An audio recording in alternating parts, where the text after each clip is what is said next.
Welcome to Genius Novel, where every page comes alive, and stories unfold beyond imagination. The pain was excruciating. My head was pounding. A gaudy, dazzling dream world filled with murmurs shattered instantly. I, asleep a moment ago, felt a terrible throbbing pain in my head as if someone had brutally smashed it with a club again and again. No, it was more like a sharp object pierced through my temples and then twisted. Ouch! In my stupor, I tried to turn, look up, and sit up, but my limbs wouldn't respond. I had no control over my body. Guess I'm still not awake. Still in a dream. Who knows, maybe the next scene will be me thinking I've woken up, but I'm actually still asleep. I wasn't a stranger to this feeling. I tried my best to focus, to escape the darkness and confusion that held me. But in this dream state, my will was like a fleeting fog. I couldn't control my thoughts or think clearly. No matter how hard I tried, I kept losing focus as random thoughts surfaced. Why would I suddenly have such a killer headache in the middle of the night? And it really hurts. Could it be something like a brain bleed? Screw this, don't tell me I'm going to kick the bucket young. I need to wake up. Now. Why doesn't it hurt as much? But it still feels like a dull knife is slicing through my brain. Looks like sleeping is out of the question. How am I supposed to go to work tomorrow? Why am I even thinking about work? This is a serious headache. Of course I have to take a sick day. I don't have to worry about my manager's complaints. Hey, when I put it that way, it doesn't seem so bad. Hey, I can get some free time for myself. The throbbing pain washed over me, allowing me to slowly build up some inner strength until I was finally able to move my back and open my eyes. I was finally free from the trance. My vision first blurred, then was filtered through a faint crimson red. All I could see was a sturdy wooden study desk in front of me. Right in the middle was an open notebook with coarse, yellow pages. The title was eye-catchingly written with strange, deep black lettering. To the left of the notebook was a stack of 8 books. The wall on the right had grayish-white pipes with wall lamps connected to them. The lamp had a classical Western style. It was about half the size of an adult's head with a transparent glass inner layer and a black metal gridded exterior. Diagonally beneath the lamp sat a black ink bottle shrouded in a pale red glow. Its embossed surface formed a blurry angel pattern. In front of the ink bottle, to the right of the notebook, sat a dark-colored pen with a perfectly circular body. Its tip shimmered with a faint gleam while its cap rested right beside a brass revolver. A gun. A revolver. I was completely taken aback. The objects were alien to me. This looked nothing like my room. While feeling shocked and confused, I saw that the desk, notebook, ink bottle, and revolver were covered in a layer of a crimson veil, a result of the light shining from the window. Subconsciously, I looked up, shifting my gaze little by little. In the air, a crimson moon hung high above a backdrop of a black velvet curtain, glowing in silence. I felt a wave of horror and stood up abruptly. But before my feet were fully straight, my brain protested with a throbbing pain. I lost my strength and fell, my butt hitting the wooden chair hard. Thump. The pain didn't do much. I propped myself up and stood again.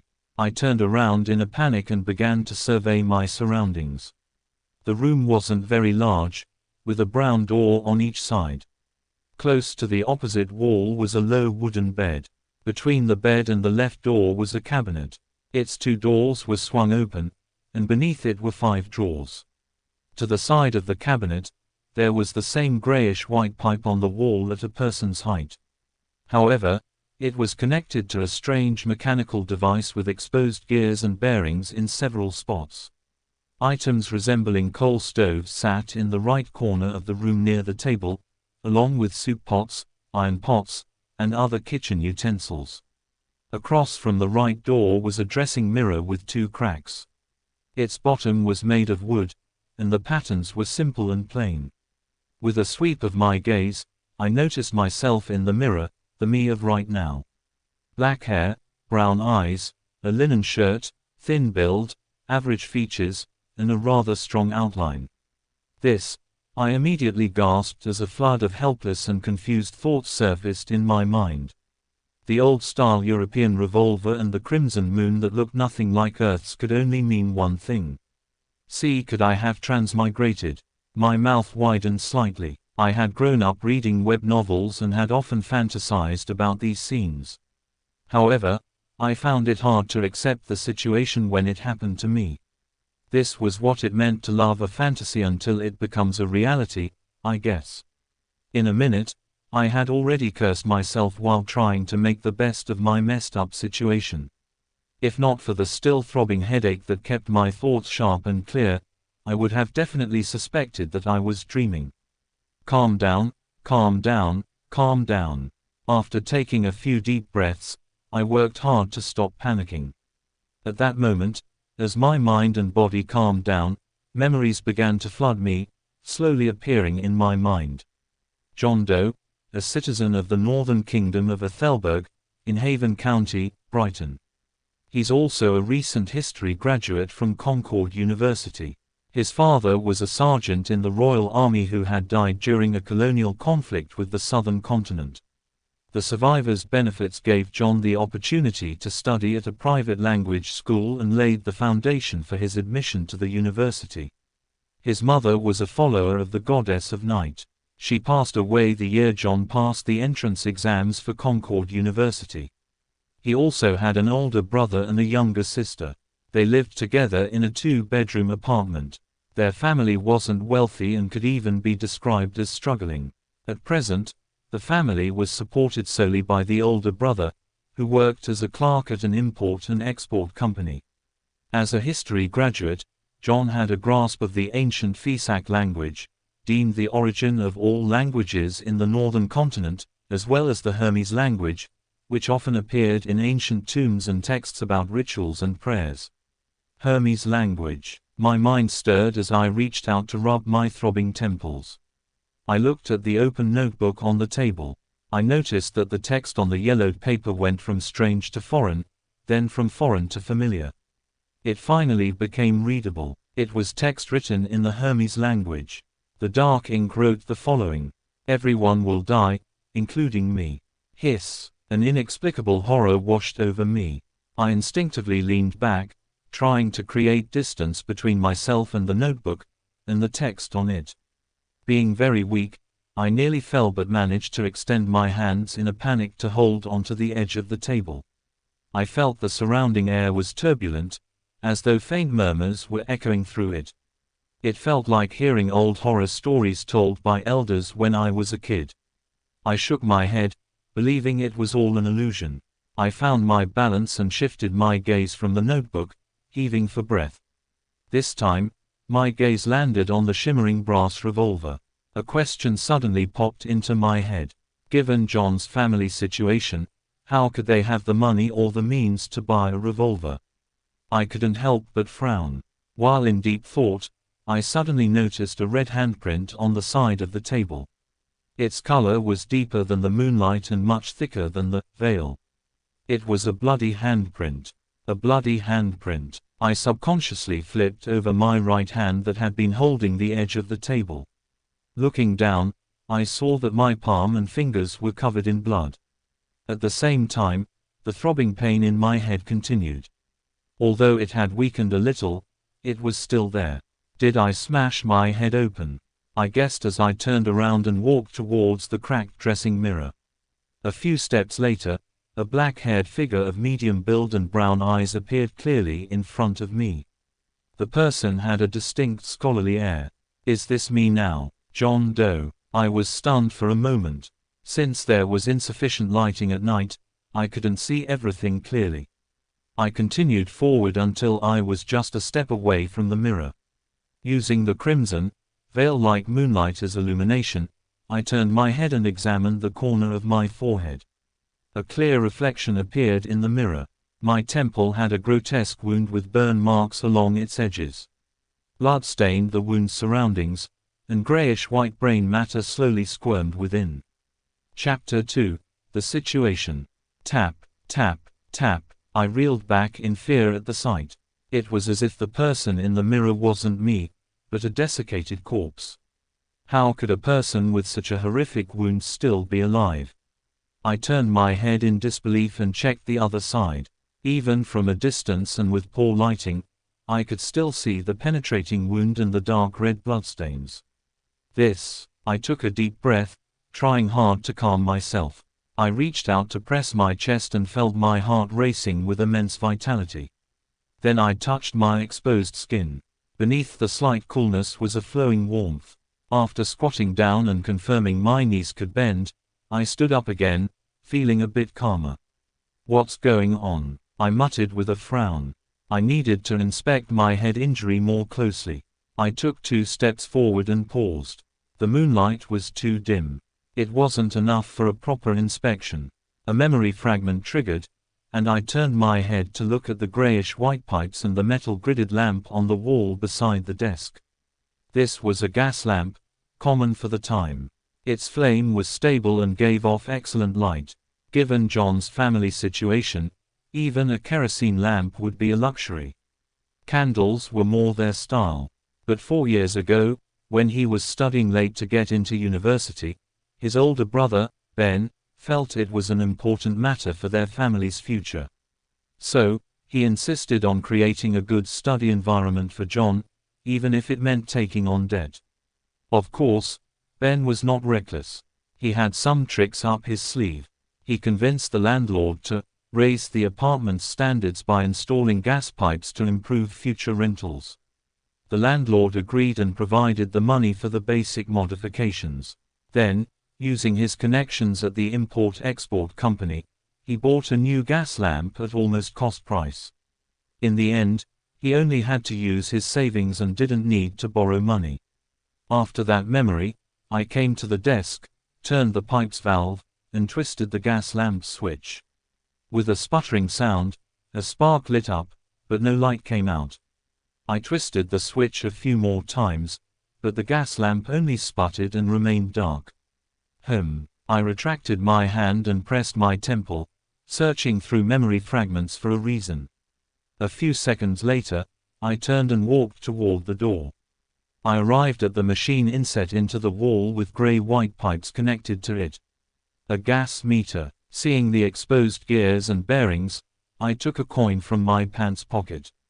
It was dark yellow with a bronze shimmer. The front was engraved with a portrait of a crown-wearing man, and a 1 on a clump of wheat was on the back. I knew this was the most basic currency of the Ethelberg kingdom. It was called a copper penny. Its purchasing power was roughly $3 to $4 in my old world. There were other coins like the 5 pence, halfpence, and quarterpence. But even with 3 types, the units were not small enough. Sometimes you had to buy several things just to spend a single coin. I flipped the coin a few times, then inserted it into the gas meter's thin vertical mouth. Clink, clang, the penny fell to the bottom, and the sound of grinding gears started immediately, a short, melodic mechanical rhythm.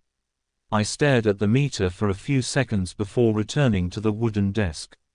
I reached out and twisted the gas lamp switch. After some sputtering, there was a sharp sound. A flame ignited and grew rapidly. Bright light filled the inside of the wall lamp before penetrating the transparent glass, blanketing the room in a warm glow. The darkness quickly receded, and the crimson moonlight retreated out the window. I felt a strange sense of ease as I hurried in front of the dressing mirror. This time, I inspected my temple seriously, not missing a single detail. After a few passes, I saw that aside from the original bloodstain, no more liquid was flowing from the grotesque wound. It looked like it had been treated with the best hemostasis and bandaging. As for the slowly squirming grayish-white matter and the visible growth of new flesh around the wound, it meant the wound would probably only leave a light scar after 30 to 40 minutes, or maybe a few hours. The healing power of transmigrating, I muttered, curling up the right corner of my mouth. Then, I let out a long sigh. No matter what, I was still alive. With my mind settled, I pulled open a drawer and took out a small piece of soap. I grabbed one of the old, tattered towels hanging by the cabinet, and opened the door. I walked to the communal bathroom, which all the tenants on the second floor shared. I should clean up the bloodstains on my head, or it'll look like a crime scene. It's one thing to scare myself, but if I scare my sister, Melissa, when she gets up early tomorrow, that would be a problem. The hallway outside was pitch black. Silhouettes were barely visible from the crimson moonlight at the end of the hall.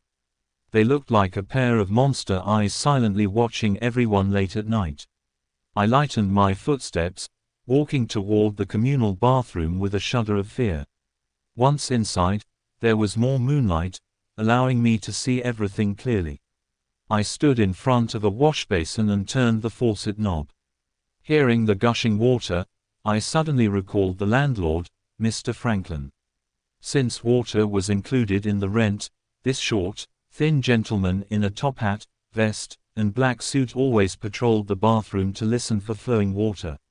If the water gushed too loudly, Mr. Franklin would lose all his gentlemanly decorum, flailing his walking stick and striking the bathroom door, shouting things like, "Darn thief, waste is shameful, I'll remember you, if I see this happen again, get out with your filthy luggage, mark my words, this is the best apartment deal in Brighton. You won't find a kinder landlord anywhere else." Putting those thoughts aside, I used the wet towel to clean the bloodstains from my face again and again. After checking myself in the rundown bathroom mirror and confirming that all that was left were a hideous wound and a pale face, I relaxed. Then, I took off my linen shirt and used the soap to wash away the bloodstains. At that moment, I frowned, remembering a potential problem. The wound was too bad, and there was too much blood. Besides my body, my room probably still had signs of the injury. After I finished with the linen shirt a few minutes later, I quickly returned to my apartment with the wet towel. I first wiped the bloody handprint on the desk and then, using the gas lamp's illumination, looked for spots I missed. I immediately discovered that a significant amount of blood had splattered onto the floor under the desk. And there was a yellow bullet to the left side of the wall. Fired a round with a revolver pointed at the temple. After combining the clues, I had a rough idea of how John had died. I was in no hurry to confirm my guess. Instead, I carefully wiped away the bloodstains and cleaned up the scene.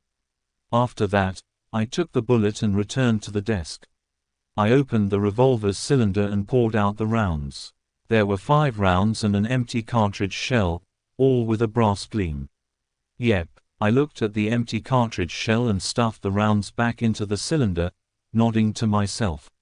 I shifted my gaze to the left and it landed on the notebook's words, "Everyone will die, including me." More questions came to mind. Where did the gun come from? Was it suicide or a staged suicide? What kind of trouble could a history graduate from a humble background get himself into? Why did this type of suicide leave behind so little blood? Was it because I transmigrated at the right moment, and it came with healing benefits? After pondering for a moment, I changed into another linen shirt. I sat on the chair and began thinking about more important matters. John's experience wasn't the main problem. The real issue was figuring out why I transmigrated and if I could get back. My parents, family, best friends, and the fascinating world of the internet and all sorts of delicious foods, these were the reasons that fueled my desire to return. Click, click, click, my right hand was subconsciously pulling out the revolver's cylinder and slamming it back into place, over and over. Yeah, my life before wasn't that different from this. I was just a little unlucky, but why would I transmigrate for no reason? Bad luck. Yes, I tried a luck-boosting ritual before dinner today. A thought flashed in my mind, illuminating memories that were concealed by a fog of confusion. As a self-proclaimed expert on everything, keyboard politician, keyboard historian, keyboard economist, keyboard biologist, and keyboard folklorist, I'd always thought of myself as knowing a little about everything. Of course, my best friend would often mock me as only knowing a little of everything. And one of those things was Chinese divination. Last year when I visited my hometown, I found a book at an old bookstore titled, Quintessential Divination and Arcane Arts of the Qin and Han Dynasty. It looked interesting and could help me show off online, so I bought it. Unfortunately, my interest was short-lived. The vertical script it used made the reading experience horrible. I only flipped through the first few pages before I threw it into a corner. I had been having a string of bad luck for the past month. I lost my phone, customers cheated me, and I made mistakes at work. That's when I suddenly remembered the luck-boosting ritual at the beginning of the book. Plus, the requirements were extremely simple, with no prior knowledge needed. All I had to do was get 4 portions of the main food in my area and place them in the 4 corners of my room. They could be put on furniture like tables and cupboards. Then, standing in the middle of the room, I had to take 4 steps in a counterclockwise direction to make a square. The first step required me to sincerely chant, "Blessings stem from the immortal Lord of heaven and earth." The second step was to silently chant, "Blessings stem from the Sky Lord of heaven and earth." The third step was, "Blessings stem from the exalted Theurg of heaven and earth," and the fourth step was, "Blessings stem from the celestial worthy of heaven and earth." After the 4 steps, I needed to close my eyes and wait 5 minutes in my original spot. Then the ritual would be complete.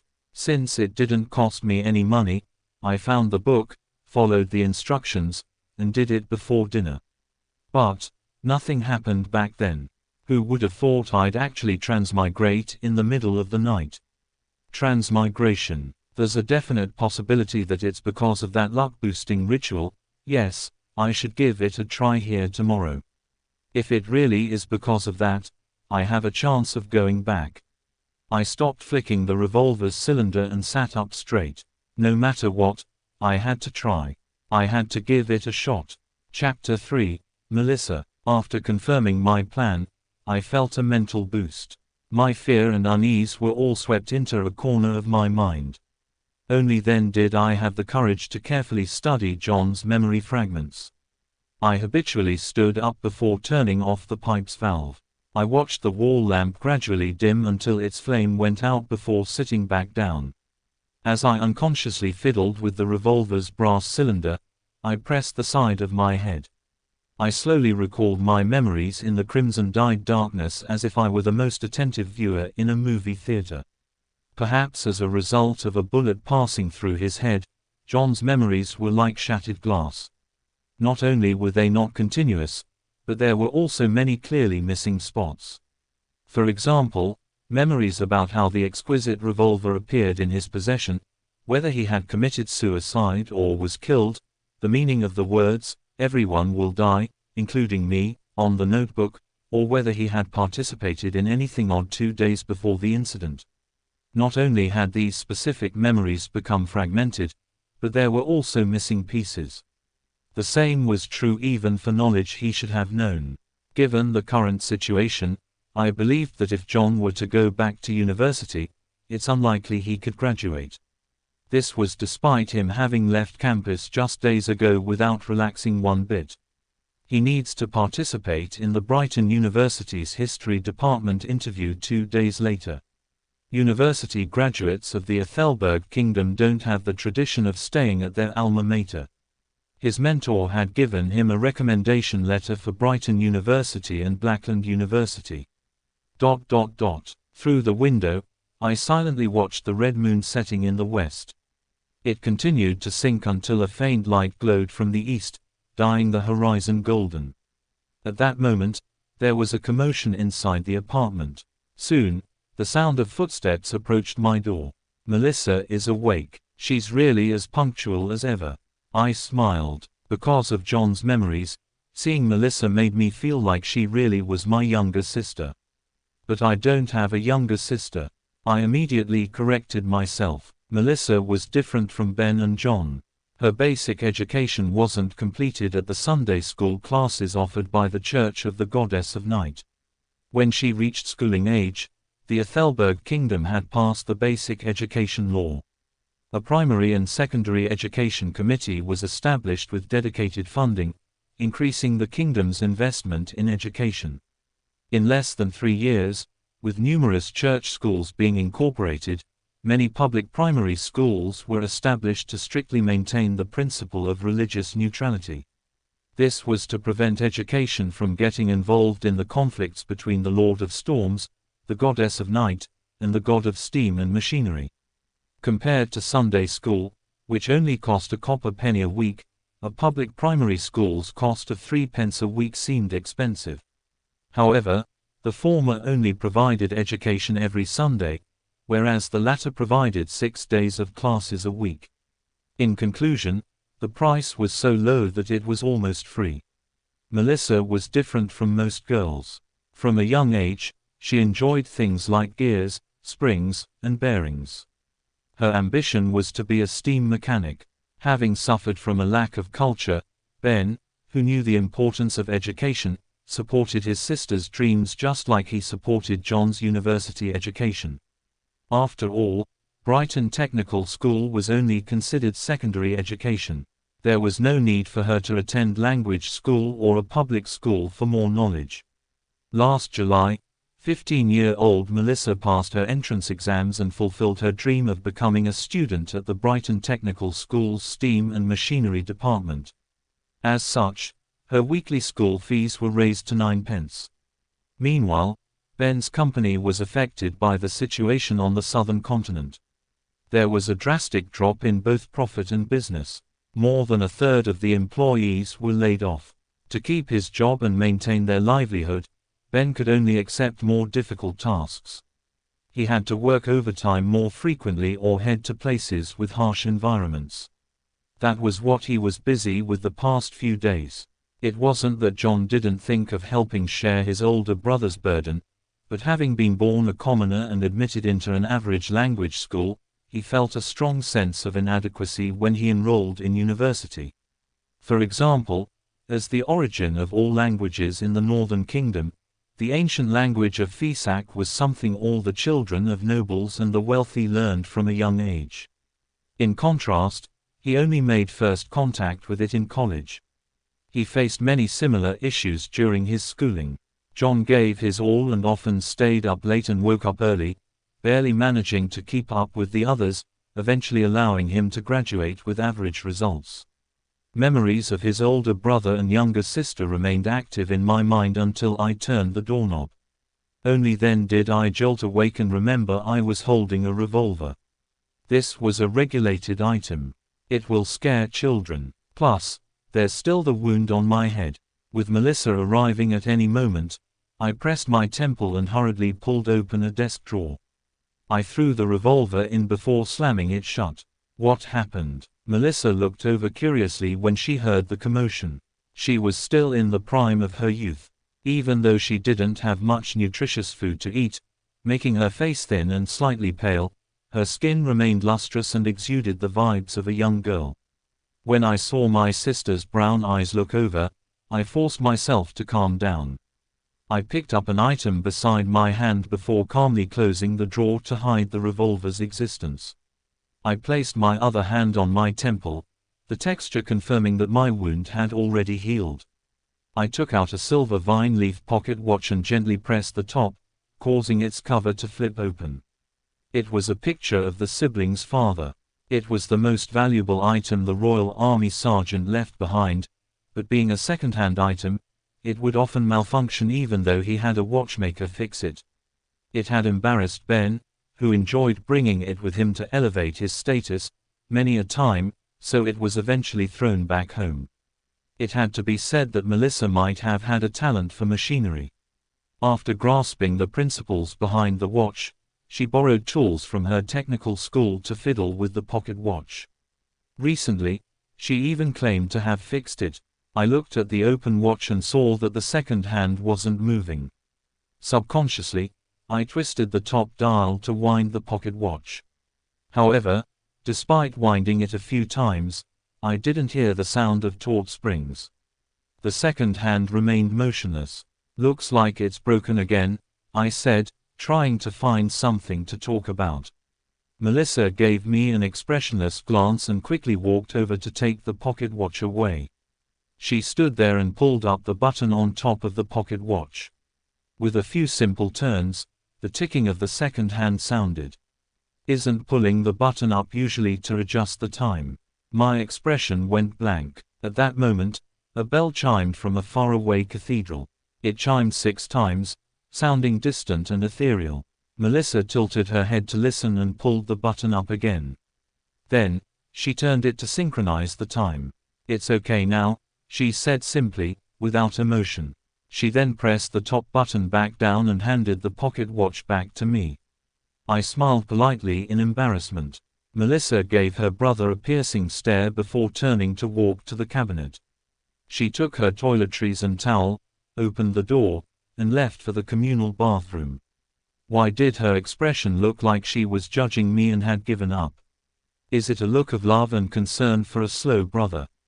I lowered my head and chuckled. I closed the pocket watch's cover with a click and opened it again. I repeated this as my idle thoughts focused on a question. John committed suicide without a silencer. I'll consider it suicide for now. His suicide should have caused quite a commotion, yet, Melissa, who was just a wall away, didn't notice it at all. Was she sleeping too soundly? Or is John's suicide a mystery from the start? Click, the pocket watch opened. Clack, the pocket watch closed. Melissa returned from washing up and saw her brother subconsciously opening and closing the pocket watch. Her gaze was once again filled with exasperation as she said in a sweet voice, "John, take out all the remaining bread. Remember to buy fresh ones today. There's meat and peas too. Your interview is soon. I'll make you mutton stew with peas." As she spoke, she moved a stove out from a corner. With some charcoal, she boiled a pot of hot water. Before the water boiled, she opened the lowest drawer of the cupboard and took out what looked like a treasure, a can of low-quality tea leaves. She threw about 10 leaves into the pot and pretended it was real tea. Melissa poured 2 big cups of tea as she and I shared 2 pieces of rye bread with the tea. There's no sawdust or excessive gluten mixed in, but it's unappetizing. I still felt weak and was starving. I forced myself to swallow the bread with the tea while complaining inwardly. Melissa finished eating a few minutes later. After she adjusted her black hair that reached down to her vest, she looked at me and said, "Remember to buy fresh bread. All we need is 8 pounds. The weather is hot, so the bread will spoil easily. Also, buy the mutton and peas. Remember to buy them." She really was concerned for her slow brother. She even had to repeat it to emphasize it again. I nodded with a smile. All right. Regarding the Ethelberg Kingdom's pound, I matched it with John's muscle memory. I figured it was close to half a kilogram. Melissa didn't say anything further. She stood up and tidied the area. After packing away the last bit of bread for lunch, she put on a tattered veil cap that their mother left behind, picked up a self-sewn bag used to carry her books and stationery, and prepared to leave. It wasn't Sunday, so she had a full day of classes to attend.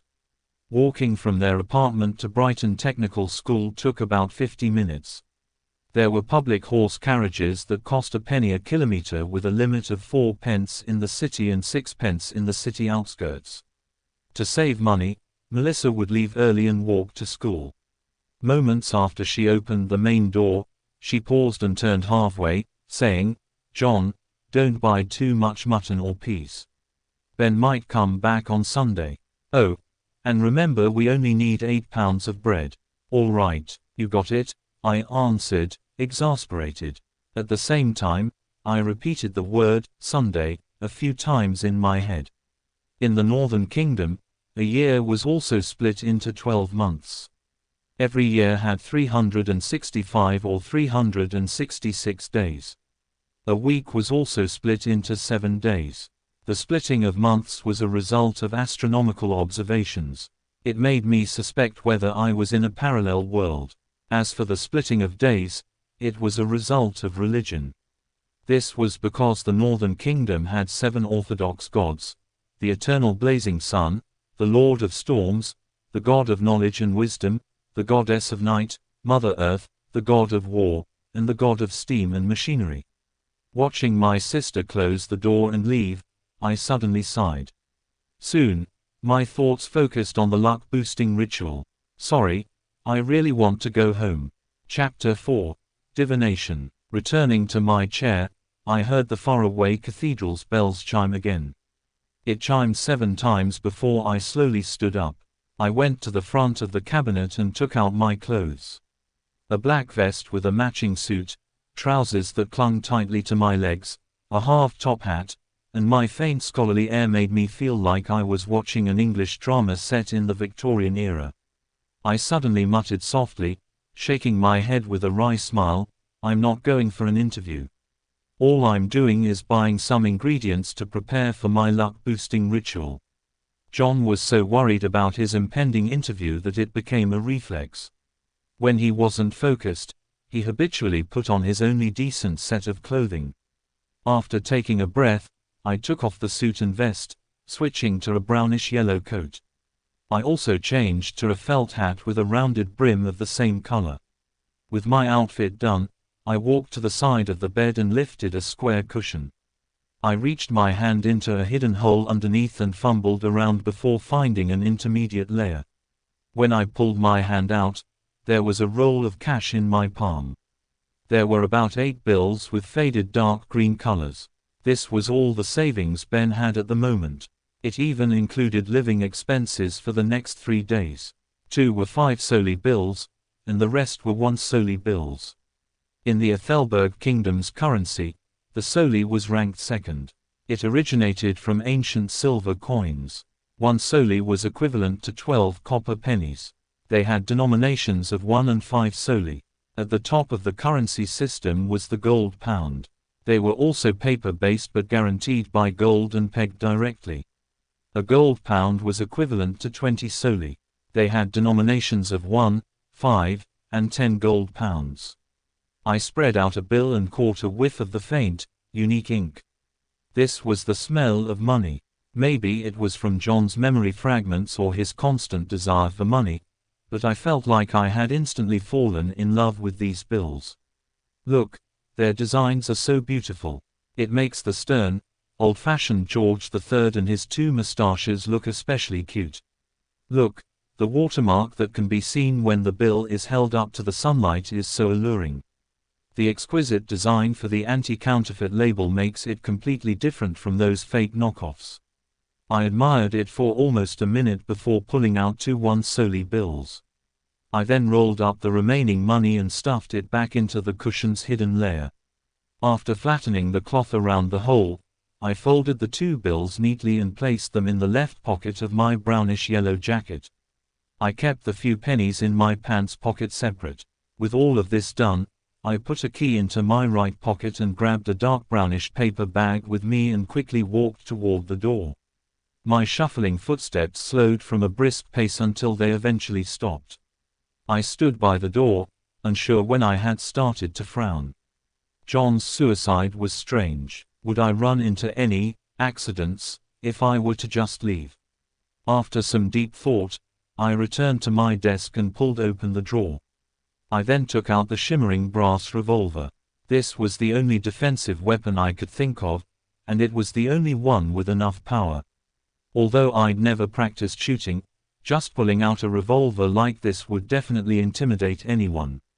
I caressed the revolver's cold metal before stuffing it into the pocket with my bills. I held the money in my palm as my fingers pressed onto the gun's handle. It was perfectly concealed. Feeling secure, I suddenly had a worry. Would I accidentally misfire? Swamped by this thought, I quickly came up with a solution. I took out the revolver and released the cylinder. I then aligned the empty chamber from the suicide with the gun's hammer before closing it. This way, even if there was a misfire, it would just be an empty shot. After stuffing the revolver back into my pocket, I kept my left hand in there. I pressed down on my hat with my right hand and opened the door before leaving. The hallway during the day was still dim as limited sunlight shone in from the window at the end of the hall. I quickly went down the stairs and left the apartment before taking in the brilliance and warmth of the sun. Although it was almost July, it was still considered the middle of summer. However, Brighton was located north of the Ethelberg Kingdom, so it had a unique climate. The highest annual temperature was not even 86 degrees Fahrenheit, with even cooler mornings.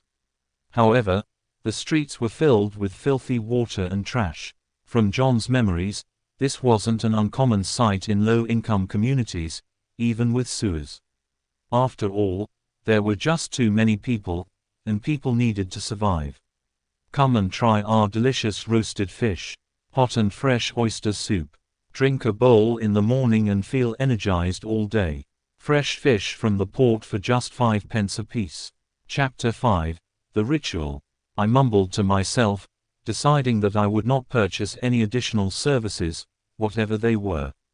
I would firmly refuse them all. If you're so good, try to divine that I transmigrated here. With that thought, I followed the woman whose face was painted red and yellow, stooping low to enter the small tent. The interior was extremely dark, lit only by a few beams of light that managed to seep inside. A table covered with paper cards was faintly visible in the dim light. The woman with the sharp, pointy hat wasn't bothered. Her long black dress glided as if over water as she went to the table. She sat on the opposite side and lit a candle. The dim yellow light flickered, making the tent appear both bright and dark at the same time. It instantly added a more mysterious feel to the atmosphere. I sat down quietly, my gaze sweeping over the tarot cards on the table. I recognized familiar cards like the Magician, the Emperor, the Hanged Man, and Temperance. Could this Roselle guy have been a senior? I wonder if he was from my country, too. I mumbled to myself, a subconscious thought. Before I could finish looking at the cards on the table, the woman who claimed to have accurate divinations reached out and gathered all the cards. She stacked them into a deck and pushed it in front of me. "Shuffle the cards first and cut the deck," the circus fortune teller said in a low voice. "Me, shuffle?" I asked, a reflex. The yellow and red paint on her face seemed to squirm as she revealed a slight smile. "Of course, everyone's destiny can only be revealed by themselves. I just serve as a reader." I immediately questioned her warily. "This reading doesn't require additional fees, right?" As a self-proclaimed expert on folklore, I've seen too many of these tricks. The fortune teller was visibly taken aback before finally saying quietly, "It's free." Relieved, I shoved the revolver further into my pocket. Then, I calmly used both hands to shuffle and cut the deck. "It's done," I said, placing the shuffled cards in the middle of the table. The fortune teller clasped the cards with both her hands and looked at them for a while. Then, she suddenly said, "I'm sorry, I forgot to ask, but what would you like to ask about?" From my research on tarot cards back when I was trying to impress my first girlfriend, I knew what to ask. I replied without hesitation, "Past, present, and future." This was a type of divination. 3 cards open sequentially symbolizing one's past, present, and future. The fortune teller nodded first, then smiled. "Then please reshuffle the deck. You can only truly get the cards you want if you know what you're asking about. Were you fooling me just now? Do you have to be this petty? Was it because I kept asking if it was a free service?" My cheeks twitched a little. I took a deep breath and took the deck back to reshuffle and cut it. "There won't be any problems this time, right?" I placed the cut deck back onto the table. "No problem." The fortune teller reached out her fingers and picked a card from the top of the deck. She placed it on my left. Her voice got lower as she spoke. "This card symbolizes your past. This card symbolizes your present." The fortune teller placed the second card right in front of me. Then, she picked the third card and put it on my right. "This card symbolizes the future. All right, which card would you like to see first?" The fortune teller raised her head after placing the cards and gazed deeply at me with her grayish-blue eyes. "I'll have a look at the present first," I said after some thought. The fortune teller nodded slowly and flipped over the tarot card that was directly in front of me. A colorfully dressed character was depicted on the card, wearing ragged headgear with a stick over his shoulder. There was a bag hanging on the end of the stick, and a puppy was following him. It was numbered 0. The Fool, The fortune teller lightly read out the name of the card, her grayish-blue eyes fixed on me. The Fool, the 0 card of tarot. A new beginning, a fresh start with all kinds of possibilities. I was not even considered an amateur enthusiast of tarot, so I could only make a rough interpretation based on my own impressions. Just as the fortune teller was about to say something, the cloth curtains of the tent were suddenly lifted open. The ray of sunlight that shone in was so blinding that it caused me, with my back to the light, to instinctively narrow my eyes. "Why are you impersonating me again? It's my job to handle the divination for people." A woman's voice growled angrily. "Return to your post quickly. You must remember that you're just an animal trainer." An animal trainer. My eyes had already adapted to the light. I saw a similar-looking woman who was also wearing a sharp, pointy hat and a black dress, with her face painted in red and yellow as well. The only difference was that she was taller and had a slimmer physique. The woman who was sitting in front of me immediately stood up and said, annoyed, "Don't mind this, it's just that I like doing this. But I have to say, my divination and interpretation can be really accurate sometimes.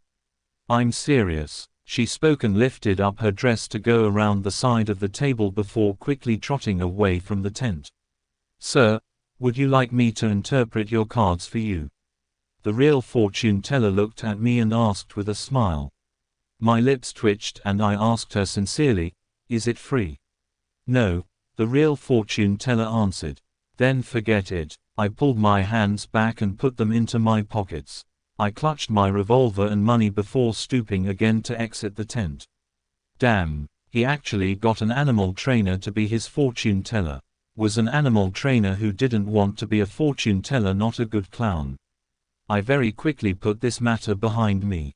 I spent 7 pence at the lettuce and meat market for a pound of not so great mutton. Then, I also bought some tender broad beans, cabbage, onions, potatoes, and other items. Together with the bread that I bought earlier, I spent a total of 25 copper pennies, which converted to 2 soldi and 1 pence. There is really not enough to go around for spending. Poor Ben, not only had I spent the 2 bills that I had brought with me, but it was also necessary for me to top it up with the 1 penny I had in my pocket. I just sighed and did not think further about it as I hurried back home. With the staple food, I could now carry out the luck-boosting ritual. After the second-floor tenants gradually left, I was still in no hurry to carry out the ritual. Instead, I translated the blessings stem from the immortal Lord of Heaven and Earth, and related phrases into the ancient Fisak language, as well as the Ethelberg language. I was intending to try the ritual again the next day in those local languages if the original incantation did not take effect. After all, I had to take into consideration the differences between the two worlds. When in Rome, do as the Romans do. As for translating it into an ancient ritual prayer that used the dedicated Hermes language, I had a difficult time completing it due to my lack of vocabulary. After readying everything, I finally took out the 4 loaves of rye bread. I placed one in the corner where the coal stove was, one at the bottom inner side of the dressing mirror, one at the top of the cupboard where 2 walls met, and one at the right side of the study table where miscellaneous items were kept. With a deep breath, I came to the center of the room and spent a few minutes to calm myself. Then, I took a solemn step forward and went in a counterclockwise direction in the shape of a square. When I took the first step, I chanted in a low whisper, "Blessings stem from the immortal Lord of Heaven and Earth." The second step, I sincerely chanted, "Blessings stem from the Sky Lord of Heaven and Earth." The third step, I breathed out a whisper, "Blessings stem from the exalted Theok of Heaven and Earth." At the fourth step, I spat out a foul breath and meditated in concentration. "Blessings stem from the celestial worthy of Heaven and Earth." When I returned to the original spot, I closed my eyes and waited. I had some anticipation, some unease, some hope, and some fear. Could I make it back? Was there going to be any effect? Could there be some unexpected situation? The unknown in front of me was tainted with the crimson light of hope. My thoughts were swirling in my head, and I found it difficult to quell them. It was at this time that I suddenly felt the surrounding air seemed to stop, becoming thick and mysterious. Immediately after, a low whisper could be heard beside my ears that sounded at times real, sharp, imaginary, alluring, maniacal, and crazy. I clearly did not understand the murmuring, but I still couldn't help myself from wanting to listen to it and distinguish what it was saying. My head was in pain again. It was so painful that it felt like someone had stuck a steel drill rod into it. I felt like my head was going to explode. My thoughts were filled with a psychedelic swirl of colors. I knew that something was wrong and tried to open my eyes. However, I wasn't even able to complete such a simple action. My entire body was getting tighter and tighter, and it felt like I could just break apart at any time. At this time, a self-mocking thought came up in my mind. If you didn't ask for trouble, you wouldn't get it. I could no longer bear it. Just as my mind was going to break, the murmuring of voices faded away and my surroundings became very quiet. The mood was an erratic one. It was not only the mood, I felt my own body going through the same sensations as well. I tried once more to open my eyes, an extremely easy task this time. A gray fog appeared over my eyes, hazy, vague, and endless. What's with this situation? I suddenly looked around and then lowered my head down to discover that I was floating at the edge of an endless fog.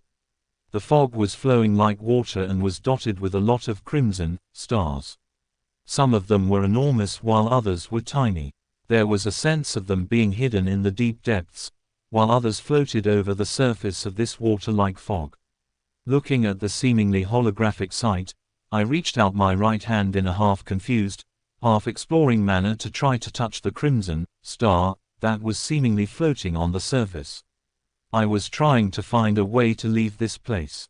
When my hand touched the surface of that star, a watery mark suddenly appeared from within my body and agitated the stars into a crimson burst.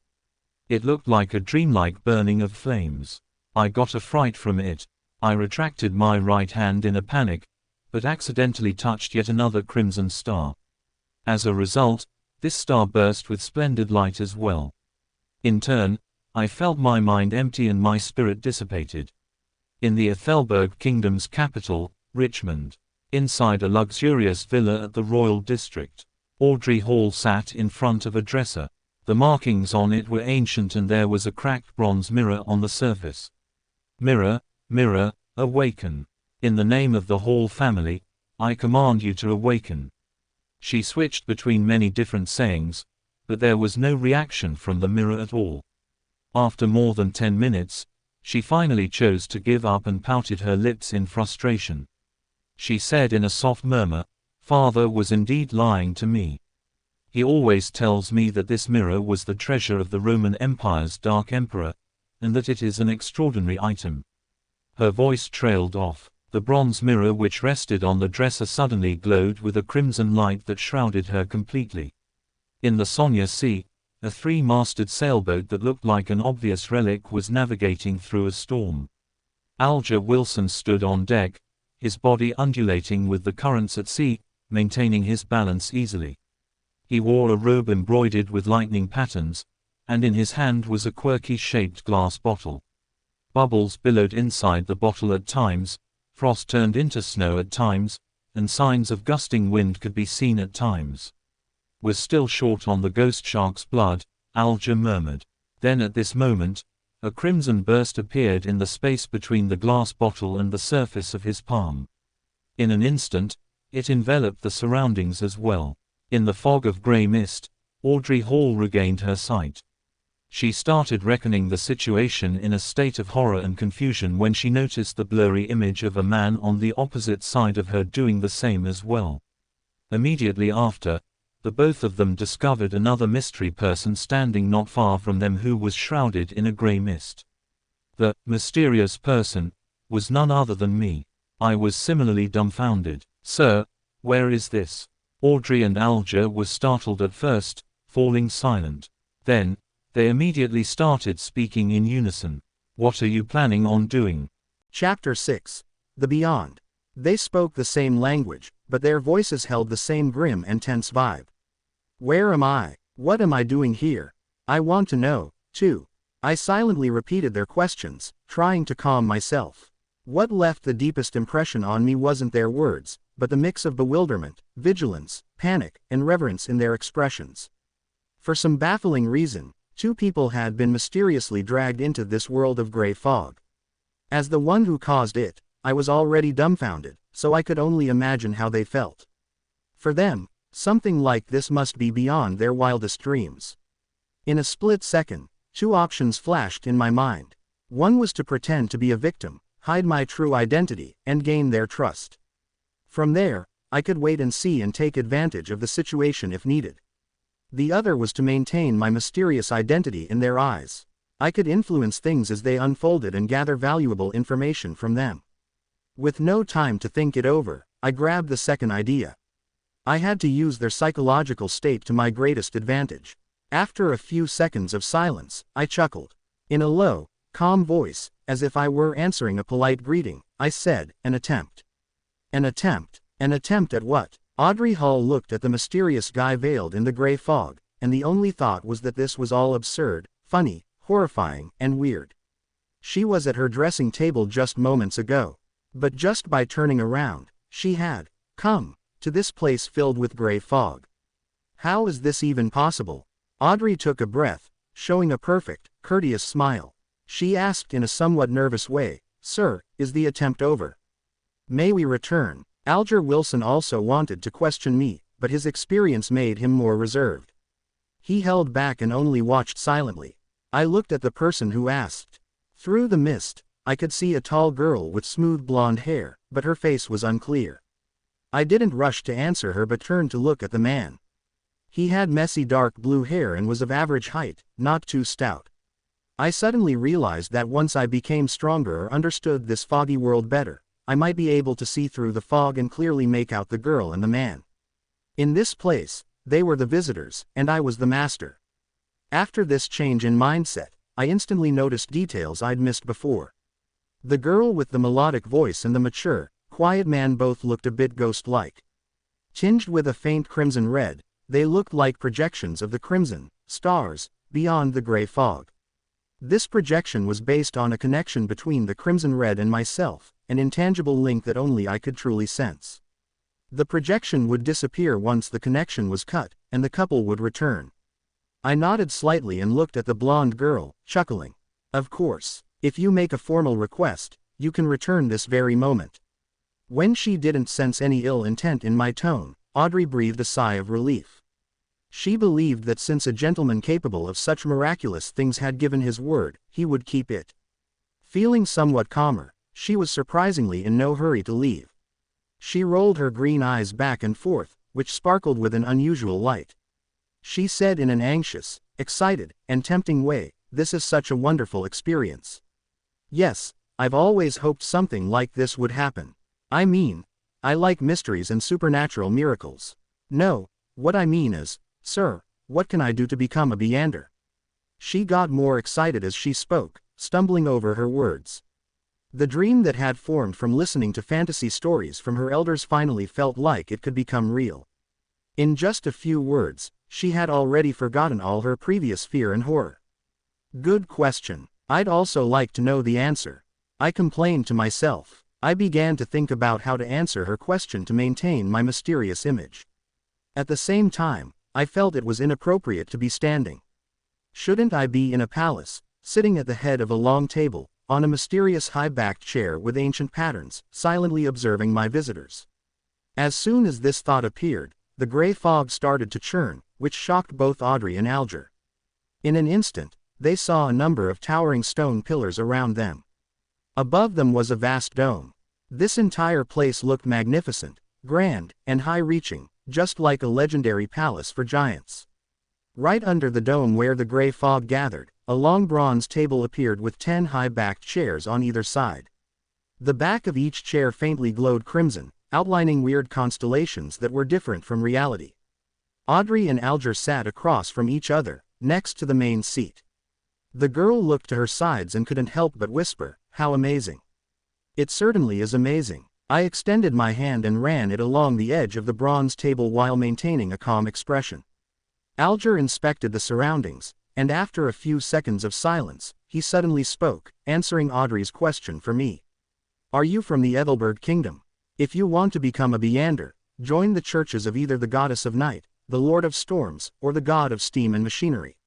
Most of us will never meet a Beander in our lives.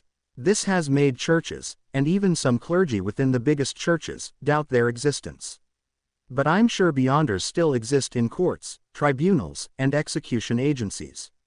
They're still fighting against the dangers that grow in the dark, only that there are far fewer of them now than in the early days of the Iron Age. I listened carefully, but I tried my best to look like I was only half listening, like a young kid listening to stories. Relying on John's fragmented knowledge of history, I knew that the Iron Age was the current era, the Fifth Era, which began 1,349 years ago. Audrey silently listened to Alger finish before sighing. Mister, I know all about that. I even know more, including the Nighthawks, the mandated Punisher, and the machinery hive mind, but I don't want to lose my freedom. Alger gave a low laugh and said, you can't become a Beander without sacrifice. If you don't want to join a church and accept their challenges, you can only look to the royal families and the few nobles with family histories of more than 1,000 years. Or, you can try your luck searching for secret evil organizations. Audrey puffed her cheeks and looked around, flustered. After confirming that both the mysterious man and Alger didn't notice her tick, she asked, are there no other solutions? Alger was silent. About half a minute later, he turned to look at the mysterious man, who was silently watching them. Realizing I had no plans to comment, he looked back at Audrey and said thoughtfully, I have 2 sets of Sequence 9 potion formulas. Sequence 9, really? Which 2? Audrey clearly knew what the Sequence 9 potion formulas meant. Alger leaned back slightly and replied without haste, as you know, humans can only depend on potions to become true Beanders, while the names of potions come from the blasphemy slate. After constant translations into Jotun, Elvish, Ancient and Modern Hermes, and Ancient Faesac, they have changed to match the current era. The names aren't what matters, but whether they reflect the core characteristics of the potions. I have a Sequence 9 potion named Sailor. It gives you excellent balance. Even on a boat in a storm, you'll be able to walk around easily. You also gain immense strength and invisible scales under your skin. They'll let you swim like a fish and be hard to catch. You'll move gracefully underwater like marine animals. Even without any equipment, you'll be able to stay underwater for at least 10 minutes. Sounds great. The Keepers of the Seas, from the Lord of Storms. It was called that in the past.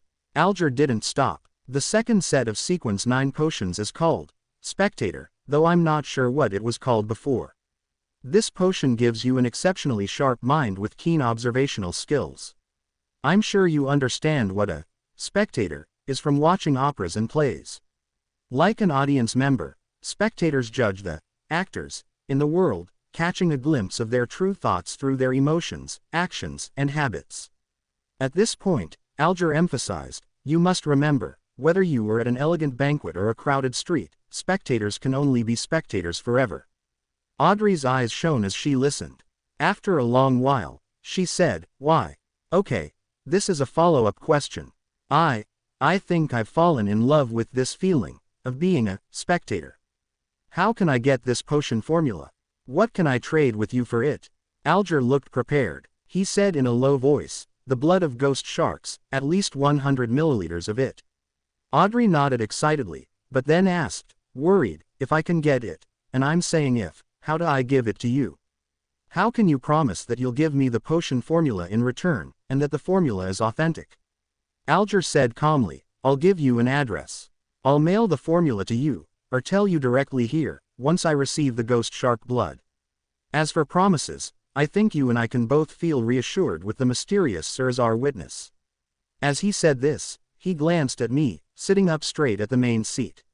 Sir, the fact that you brought us here shows that you have unimaginable power. Neither of us would dare break a promise with you as a witness. That's right. Audrey's eyes sparkled, and she agreed enthusiastically.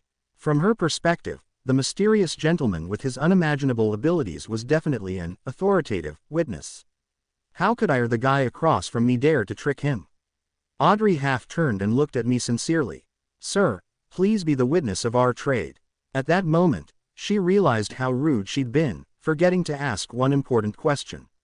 She hurried to ask, Sir, how should we address you? Alger nodded slightly, echoing the same question in a serious manner. Sir, how should we address you? I was taken aback. I gently tapped my fingers on the bronze table. The contents of my earlier divination flashed through my mind. I leaned back, withdrew my right hand, and intertwined my fingers, placing them below my chin. I gave the duo a faint smile. You can address me as. I paused for a moment, then said calmly and pleasantly, the Fool. Chapter 7. Code Names. You can address me as the Fool.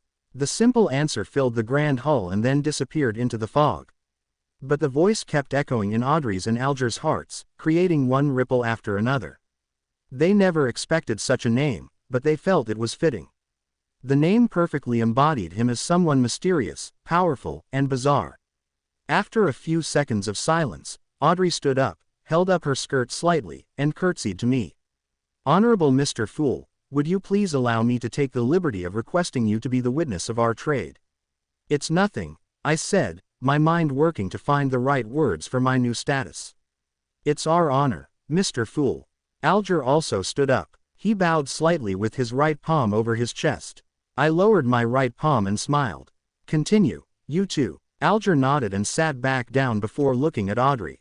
If you can get the ghost shark blood, have someone send it to the Sailor and Sea Bar on Pelican Street, in the White Rose Borough of Pritz Harbor. Tell the boss, Williams, that it's what the captain wants. Once I confirm receipt, will you be giving me an address to mail the potion formula to, or do you want me to tell you directly here? Audrey thought for a moment before saying with a smile, I'll choose the more secure method. Let's do it here, although it'll be a test of my memory. Since Mr. Fool had agreed to be a witness, it meant there would be another gathering in the future. With that thought, she suddenly turned her head and looked at me with sparkling eyes. With a tone of interest, she suggested, Mr. Fool, would you mind having a few more attempts like this? Alger listened calmly. He was also tempted by the idea. He quickly added, Mr. Fool, don't you find such gatherings interesting? Although your powers are beyond our imagination, there must be things you don't understand or aren't good at.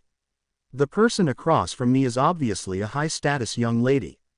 I also have my own unique experiences, insights, connections, and resources. Perhaps one day we can help you with a small task that might be inconvenient for you to do yourself.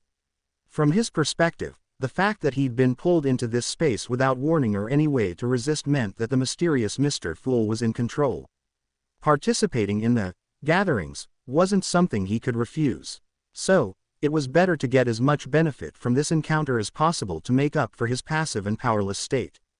The three of us at the long table had different backgrounds, resources, information channels, and knowledge of the mystical.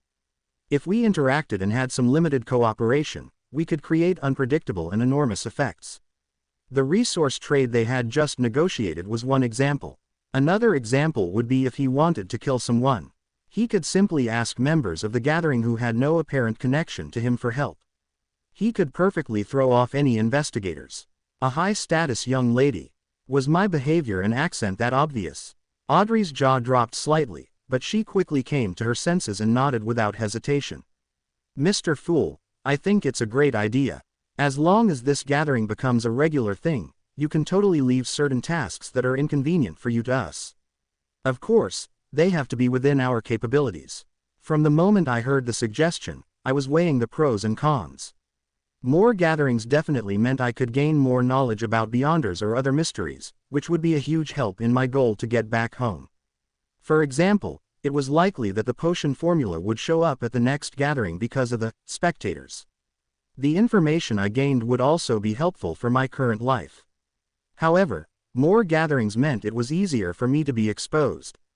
Indeed, no matter the world, there's no such thing as a free lunch. I extended my right hand and gently tapped the side of the long table.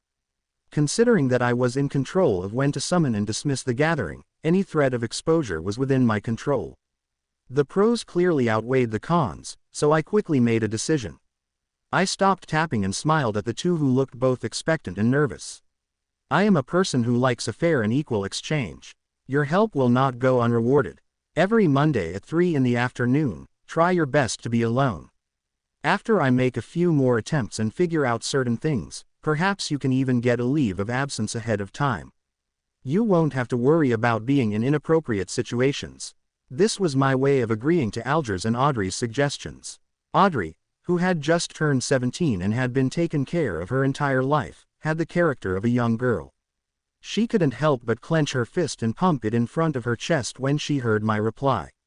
Without waiting for Alger to speak, Audrey said excitedly, her eyes glowing, "Then, should we give ourselves code names? After all, we can't use our real names for conversation. Although I might not be able to fool Mr. Fool about my true identity, the person across from me poses some danger. I must not let him know who I am." "Good idea," I answered in a simple, relaxed manner. Audrey's mind immediately started racing, and she aired her thoughts as they came to her. "You are Mr. Fool, which is from the tarot cards. So, as a fixed, long-term, and secretive gathering, we should all be uniform in our names." "Yes, I'll also choose one from the tarot cards." Her tone slowly became joyful. "I've decided. My code name will be Justice." It was one of the 22 major arcana tarot cards. "What about you, Mr.?" Audrey gave a cheeky smile to her partner across from her. Alger frowned slightly before relaxing. "The Hanged Man." It was another major arcana card. "All right, then we can be considered the founding members of the Tarot Club."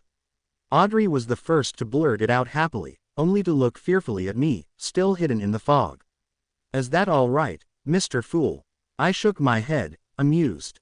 "You can decide on such trivial matters yourselves." Chapter 8. A New Era. Whoosh, howling wind and pouring rain. The three-masted sailboat was tossed around by the waves, as if a giant was toying with it. The crimson glow in Alger Wilson's eyes faded. He found himself still on the deck with nothing changed. Almost instantly, the oddly shaped glass bottle in his hand shattered, and the frost inside melted into the rain.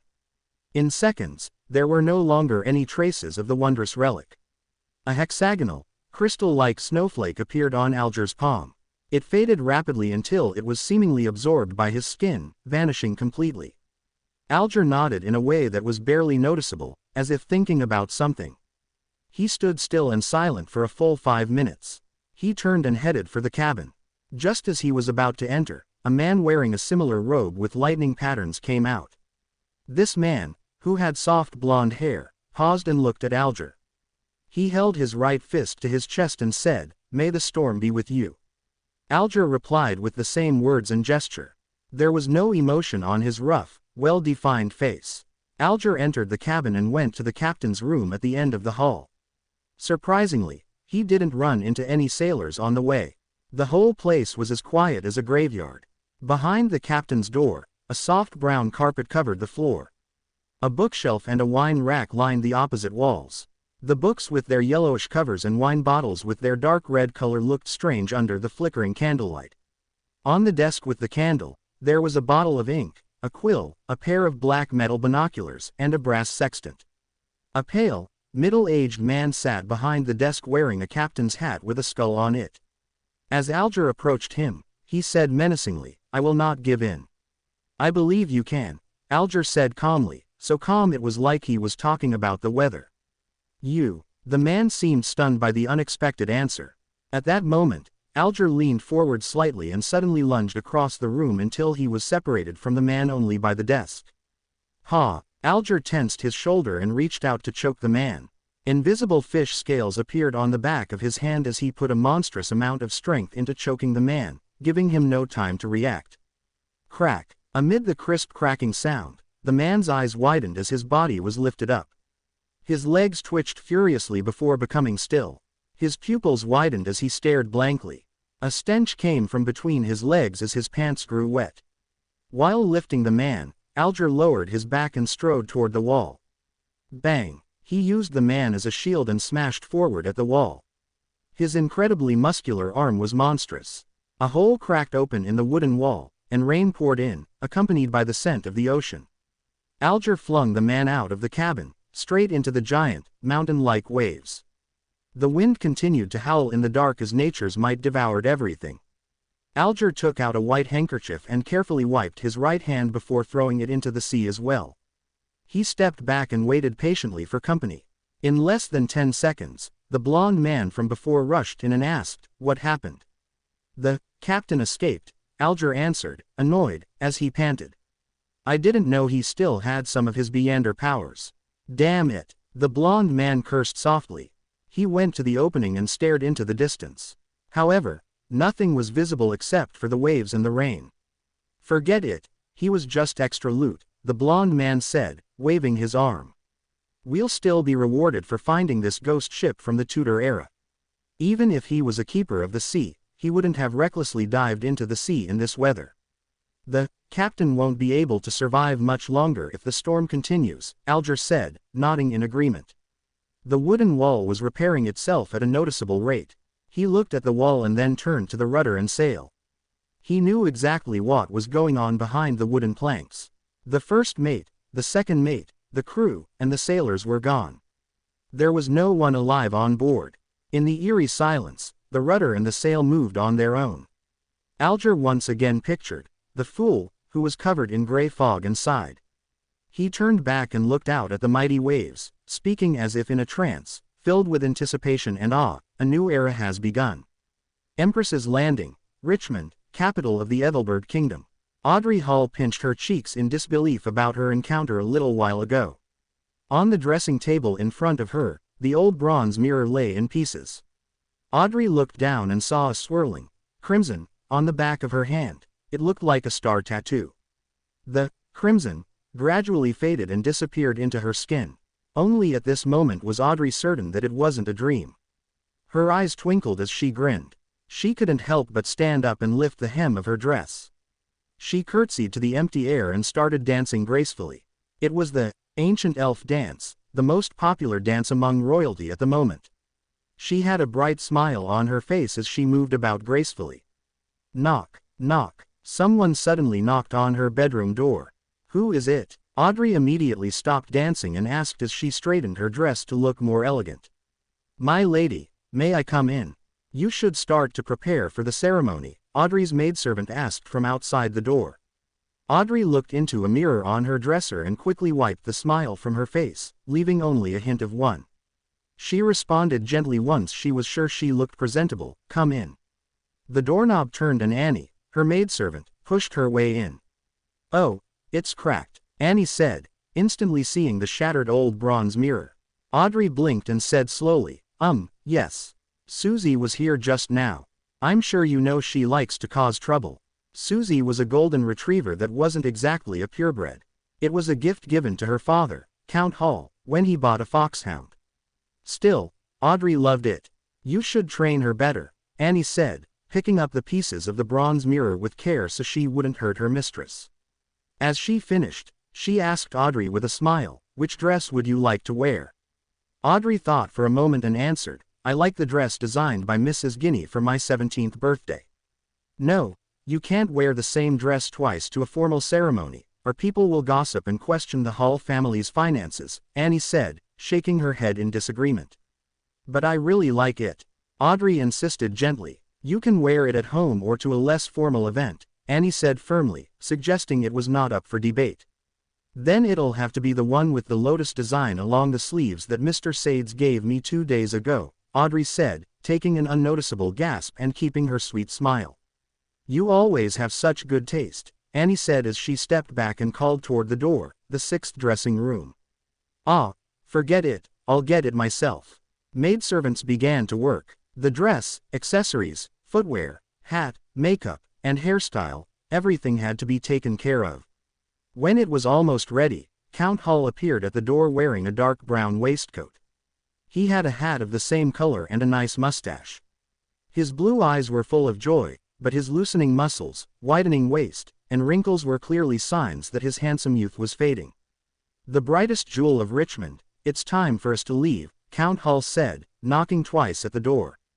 "Father, stop calling me that," Audrey protested as she got up with the help of the maidservants. "Well then, it's time to go, my beautiful little princess," Count Hull said as he bent his left arm, signaling Audrey to take it. Audrey shook her head slightly and said, "That's for my mother, Mrs. Hull, the Countess." Then this side, Count Hull bent his right arm with a smile and said, "This is for you, my greatest pride." The Royal Navy Base, Fritz Harbor, Oak Island. When Audrey took her father's arm and walked down from the carriage, she was suddenly shocked by the massive machine in front of her. In the military port not far away, there was a huge ship shimmering with a metallic sheen. It had no sail, only an observation deck, 2 towering chimneys, and 2 turrets at the ends. It was so majestic and large that the fleet of sailing ships nearby looked like newborn dwarfs clustered around a giant. Holy Lord of Storms! Oh, my lord, an ironclad warship! Amid the uproar, Audrey was also shocked by this unprecedented miracle created by humankind. It was an ocean marvel that had never been seen before. It took a while for the aristocrats, ministers, and members of parliament to compose themselves. Then, a black spot in the sky started to grow, until it took up a third of the sky and entered everyone's view. The atmosphere suddenly became serious. It was a gigantic flying machine with a beautiful, streamlined design hovering in midair. The deep blue machine had airbags made of cotton, which were supported by strong but light alloy structures. The alloy structure's bottom had openings with machine guns, projectile launchers, and cannons. The loud humming of the steam engine and tail blades created a symphony that left everyone amazed. The king's family arrived on their airship, exuding a high and absolute authority. 2 swords, each with a ruby crown on the handle, pointed vertically down and reflected the sunlight on both sides of the cabin. They were the Sword of Judgment emblem, which symbolized the Augustus family and had been passed down from the previous era. Audrey wasn't yet 18, so she hadn't attended the introductory ceremony, an event led by the Empress that marked a young woman's debut into the Richmond social scene. Therefore, she couldn't get closer to the airship and had to remain silent in the back to watch the whole event. However, it didn't bother her. In fact, she was relieved she didn't have to deal with the princes. The miracle that humanity used to conquer the sky landed gently. The first to step down the stairs were the handsome young guards, who wore red ceremonial uniforms with white pants. Decorated with medals, they formed 2 lines with rifles in hand. They were awaiting the appearance of King George III, his queen, and the prince and princess. Audrey wasn't new to meeting important people, so she showed no interest. Instead, she focused on the 2 statue-like black armored cavalry flanking the king. In this era of iron, steam, and cannons, it was surprising that someone could still wear full armor. The cold metallic shine and the dull black helmet conveyed seriousness and authority. Could they be the higher-order disciplinary paladins? Audrey remembered snippets of a casual conversation among adults. She was curious but didn't dare go close. The ceremony began with the arrival of the king's family. The current Prime Minister, Lord Aguessid Negan, went to the front. He was a member of the Conservative Party and the second non-aristocrat to become Prime Minister. He was given the title of a lord for his great contributions. Of course, Audrey knew more. The main supporter of the Conservative Party was the current Duke of Negan, Palace Negan, who was Aguessid's brother. Aguessid was a slender and almost bald man in his 50s with a sharp gaze. He surveyed the area before speaking. "Ladies and gentlemen, I believe you have witnessed this history-making ironclad warship. It has dimensions of 101 by 21 meters. It has an amazing port and starboard design. The armor belt is 457 millimeters thick. The displacement is 10,060 tons. There are 4 305 millimeter main cannons, 6 rapid-fire cannons, 12 6-pound cannons, 18 6-barrel machine guns, and 4 torpedo launchers. It can reach a speed of 16 knots. It will be the true ruler. It will conquer the seas."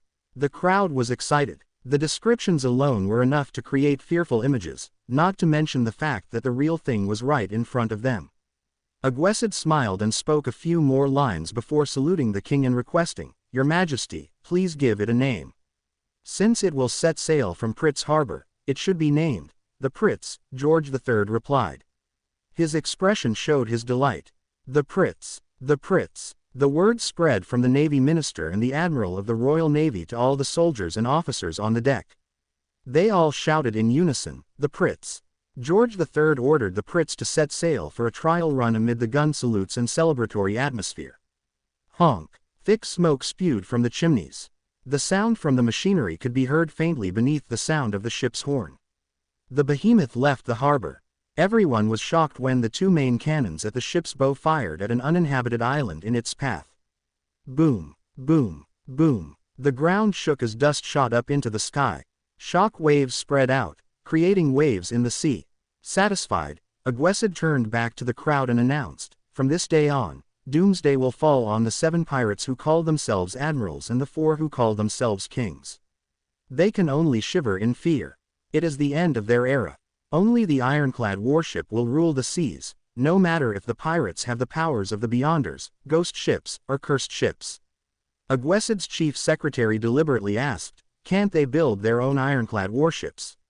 Some nobles and members of parliament nodded, feeling that such a possibility couldn't be ruled out. Aguessid immediately smiled and slowly shook his head as he answered, "Impossible. It will never be possible. Building our ironclad warship required 3 large coal and steel conglomerates, more than 20 steel factories, 60 scientists and senior engineers from the Richmond Cannon Academy and Pritz Nautical Academy, 2 royal shipyards, almost 100 factories for spare parts, an admiralty, a shipbuilding committee, a cabinet, a determined king with great foresight, and a great country with an annual steel production of 12 million tons. The pirates will never achieve it." Having said that, he paused and raised his arms before shouting excitedly, "Ladies and gentlemen, the era of cannons and warships has dawned upon us." Chapter 9. The Notebook. After a half-hour rest, I finally recovered. At the same time, I noticed there were now 4 black dots on the back of my hand, forming a small square. These 4 black spots faded and disappeared quickly, but I knew they were still there, waiting to be awakened. 4 spots forming a square. Does it correspond to the 4 pieces of bread in the 4 corners of the room? Does this mean that in the future, I won't need to prepare the food and can just do the ritual and chants? I wondered. This seemed good, but the appearance of the spots was unsettling, and things I didn't understand were always scary. The fact that those weird Chinese divinations from Earth could work here, the strange transmigration in my sleep, the mysterious murmurs that almost drove me crazy during the ritual, and the mysterious and trippy gray world that I had no idea about made me shiver in the hot June weather. The oldest and strongest emotion of mankind is fear, and the oldest and strongest fear is the fear of the unknown. I remembered this quote as I was experiencing the fear of the unknown firsthand. There was an unprecedented and irresistible urge in me to make contact with this mysterious realm, to learn more, and to explore the unknown. There was also a conflicting desire to pretend nothing had happened. Intense sunlight shone through the window onto the desk. It was as if there were gold grains sprinkled on it. I gazed at the desk, feeling as though I had come into contact with warmth and hope. I relaxed slightly, and a strong sense of fatigue washed over me. My eyelids felt as heavy as lead and kept closing. It must have been the combined effect of the sleepless night and the tiring encounter. I shook my head and pushed myself up with the help of the desk. I stumbled toward the bunk bed, completely ignoring the rye bread placed in the 4 corners of the room. I fell asleep the moment I lay down. Groan, groan. I was woken up by hunger pangs. When I opened my eyes, I felt rejuvenated. "I still have a slight headache," I said, rubbing my temples. I was so hungry I could eat a horse. I went back to the desk, straightening my shirt. I picked up the silver vine leaf pocket watch. Ha! The pocket watch lid sprang open, and the second hand was ticking. 12:30. I slept for 3 hours. I put the pocket watch back into my linen shirt pocket, swallowing. In the northern continent, there were 24 hours in a day, 60 minutes in an hour, and 60 seconds in a minute. I didn't know if each second passed at the same rate here as it did on Earth.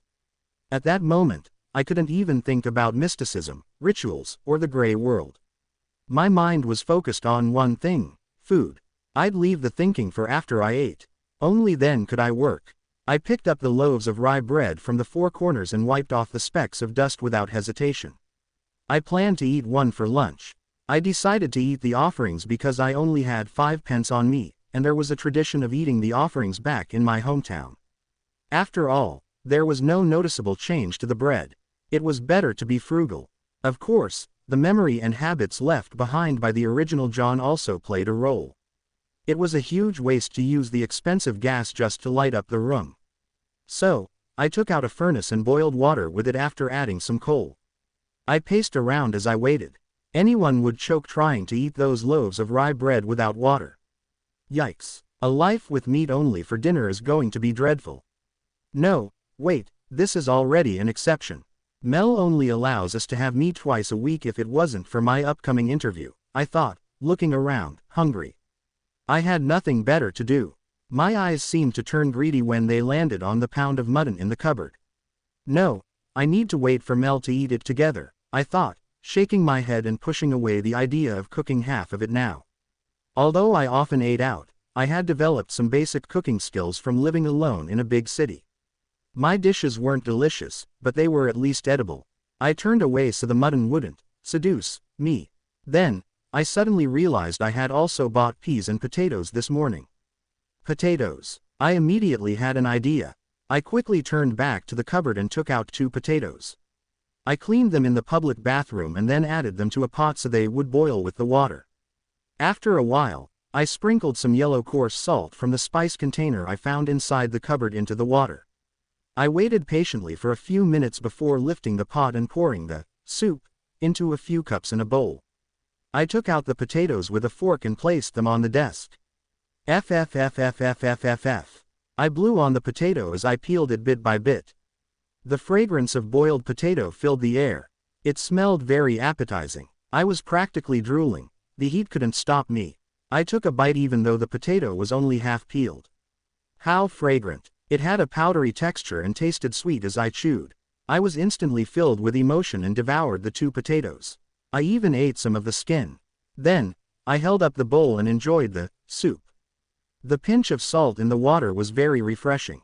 I really enjoyed eating potatoes this way when I was young, a fool I thought. Meanwhile, I tore off a small piece of bread and dipped it into the soup to soften it. Perhaps the ritual was too tiring. I ate 2 loaves of bread, which amounted to a whole pound. I finally felt rejuvenated. I enjoyed the simple joy of life after drinking the soup before tidying up. Then, I happily basked in the sunlight. I sat back at the desk and started to plan. I can't escape. I have to find a way to get into mysticism and become a Beander, as Justice and the Hanged Man mentioned. I need to overcome the fear of the unknown. The only way now is to wait for the next gathering. I need to try to get the formula for the spectator potion or other things related to mysticism. There are 4 more days until Monday. Before that, I need to figure out what happened to John. Why did he commit suicide? What happened to him? Unable to transmigrate back and wash my hands of everything, I picked up the notebook on the table. I wanted to find clues that could help me regain his lost memories. The original John clearly had a habit of taking notes. He also liked to write in a diary. I knew that the cabinet that held up the desk on the right stored a whole stack of completed notebooks. The book he had started on May 10th. Matters regarding his school and mentor, as well as notes on knowledge, were at the beginning. May 12th. Mr. Azek mentioned that the common language used by the Balam Empire in the southern continent also developed from ancient Fasak, a branch of Jotun. Why is this? Does it mean every sentient being once spoke the same language? No, that can't be right.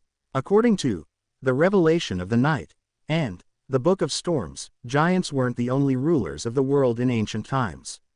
There were also elves, mutants, and dragons. Anyway, these are just myths and fantasies. May 16th. Senior Associate Professor Cohen and Mr. Azek discussed the inevitability of the Age of Steam. Mr. Azek said it was just a coincidence because if it wasn't for Emperor Russell, the northern continent would still be using swords like the southern continent. The mentor argued that Mr. Azek put too much emphasis on one person's contribution. He believes that with progress, even if there wasn't an Emperor Russell, there would be an Emperor Robert. Therefore, the Age of Steam might have come late, but it would have come eventually. I found their discussion pointless. I prefer discovering new things and uncovering the hidden past. Perhaps I'm more suited to study archaeology than history. May 29th. Welch found me and told me he had acquired a notebook from the 4th era. Oh my God, a notebook from the 4th era. He didn't want to ask the archaeology students for help, so he came to Naya and me to help him decipher the contents. How could I refuse? Of course, I can only do it after my graduation defense. I can't afford to get distracted now. This caught my attention. Compared to the notes about history and disagreements, the appearance of a notebook from the Fourth Era might have led to John's suicide. The Fourth Era was the one before the current, Iron Age. Its history was mysterious and incomplete. Because very few tombs, ancient cities, and records had been found, archaeologists and historians could only use the vague records provided by the 7 major churches, which focused on their religious teachings, to roughly piece together the original picture. They knew about the existence of the Solomon Empire, the Tudor dynasty, and the Truncest Empire. Having always wanted to solve mysteries and restore history, I didn't have much interest in the first 3 eras, which were closer to legends. I was more interested in the Fourth Era, also known as the Age of the Gods. So John was concerned about his future career and was focused on the interview. But it was all for nothing. I couldn't help but think. Universities were still very rare, and most students were from noble or wealthy families. As long as he didn't have an extreme mindset, a commoner who got into a university would have been able to build valuable social connections through group discussions and networking, despite the prejudice and exclusion from the established social circles. The very generous Welch McGovern was an example. He was the son of a banker from Constant City, Midseashire, Ethelbert Kingdom. He was used to asking Nia and John for help because they were always in the same work group. Without thinking further, I continued reading the notebook. June 18th. I've graduated. Goodbye, Concord University. June 19th. I've seen the notebook. By comparing sentence structures and root words, I found that it's a modified form of ancient Fasak. More specifically, over the course of its 1,000-year history, the Fasak language had changed constantly, a little at a time. June 20th. We've deciphered the contents of the first page. The author was a member of a family called Antigonus. June 21st. He mentioned the Dark Emperor. This is inconsistent with the time the notebook is believed to have been written. Is the professor wrong? Is Dark Emperor a common title for every emperor of the Solomon Empire?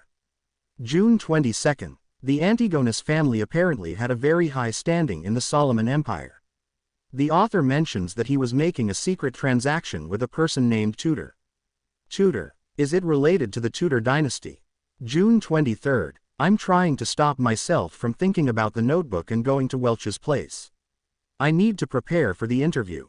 It's very important. June 24th. Nia tells me they've found something new. I think I need to check it out.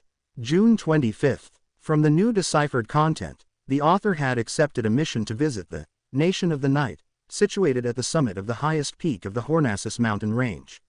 Oh my God, how can a nation exist at the summit of that peak, which is over 6,000 meters above sea level? How do they survive? June 26th. Are these strange things real? The record ended here. I transmigrated in the early hours of the 28th. Which means there was indeed an entry for June 27th, it's that line. Everyone will die, including me. I flipped to the page I first saw when I arrived, feeling goosebumps as I made the connection. To solve the mystery of the original John's suicide, I thought I should visit Welch and take a look at the ancient notebook. However, with my experience from novels, movies, and TV shows, I suspected that if they were really connected, this visit would be very dangerous. Those who investigate haunted castles despite knowing the risk serve as a warning. However, I had to go since running away would never solve the problem. It would only make things worse until it completely overwhelmed me. Maybe call the police, but claiming to have committed suicide would be crazy, right? Knock, knock, knock. There was a series of quick and forceful knocks. I sat up straight and listened. Knock, knock, knock. The knocks echoed through the empty hallway. Chapter 10. The Norm. Who is it? I was thinking about the mysterious suicide of the original owner of this body and the unknown danger I might face when I heard the sudden knock on the door. I subconsciously opened the drawer, took out the revolver, and asked warily. The other person was quiet for 2 seconds before a slightly sharp voice, in an Awan accent, replied, "It's me, Mountbatten, bitch Mountbatten." The voice paused for a moment before adding, "Police. Bitch Mountbatten." When I heard that name, I immediately thought of the man. He was the police officer in charge of this street. He was a rude, brutal, hands-on man.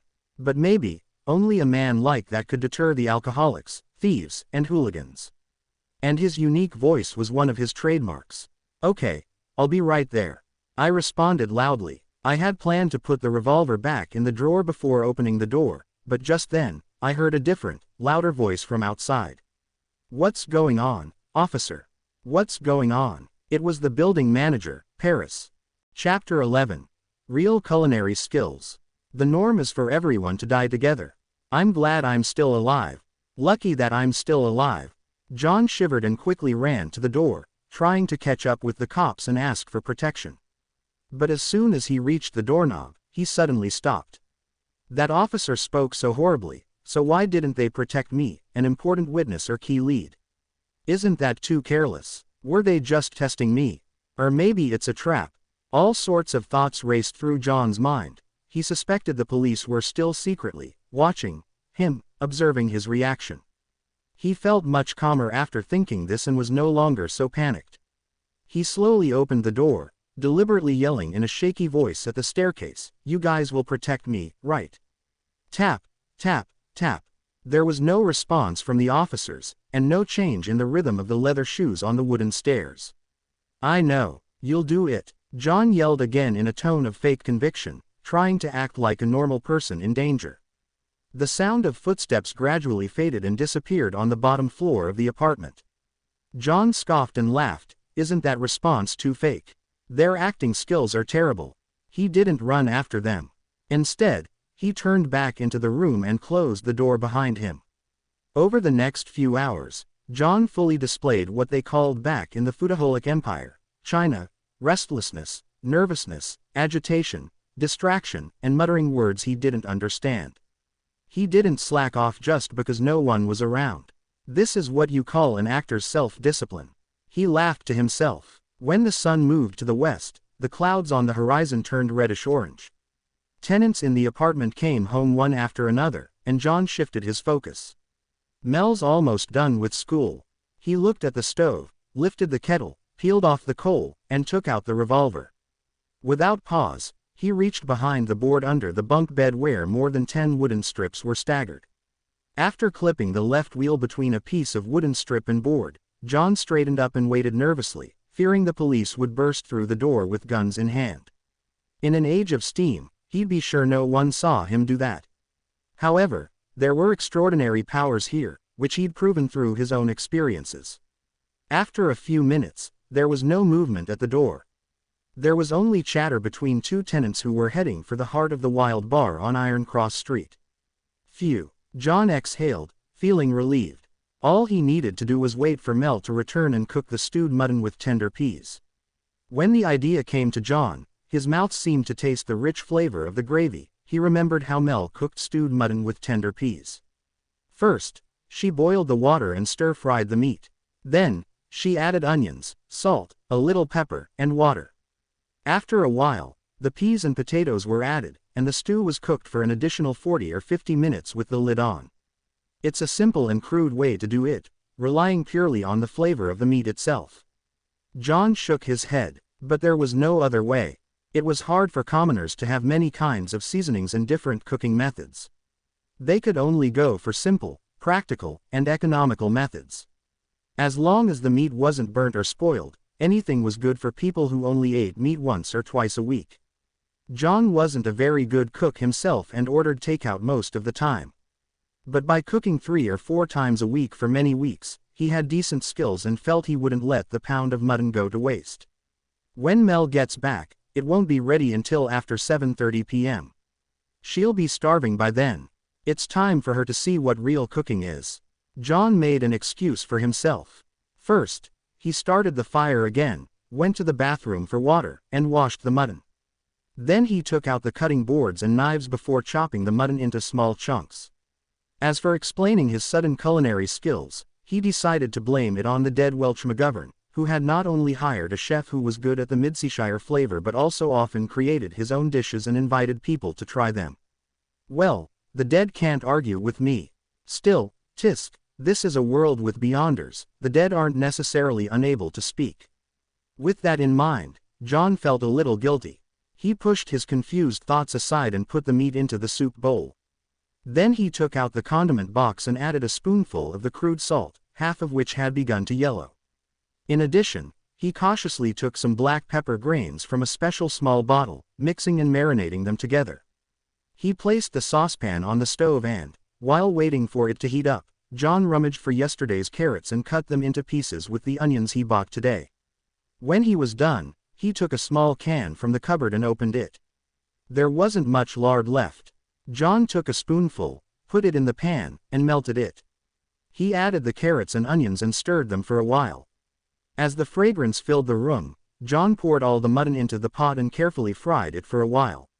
He should have added cooking wine, or at least red wine. However, the Moretti family didn't have these luxuries and could only drink a glass of beer a week. John had to make do with what was available and poured in some boiled water. After stewing for about 20 minutes, he opened the lid, put the tender peas and cut potatoes in, and added a cup of hot water and 2 spoons of salt. He closed the lid, lowered the fire, and exhaled with satisfaction, waiting for his sister to get home. As seconds turned into minutes, the fragrance in the room intensified. There was the allure from the meat, the rich smell of potatoes, and the refreshing scent of onions. The smell gradually mixed together, and John swallowed his saliva from time to time, keeping track of the time with his pocket watch. After more than 40 minutes, some not so quick but rhythmic footsteps approached. A key was inserted, the handle was turned, and the door opened. Before Mel came in, she whispered doubtfully, "Smells good." With her bag still in her hand, she stepped in and glanced at the stove.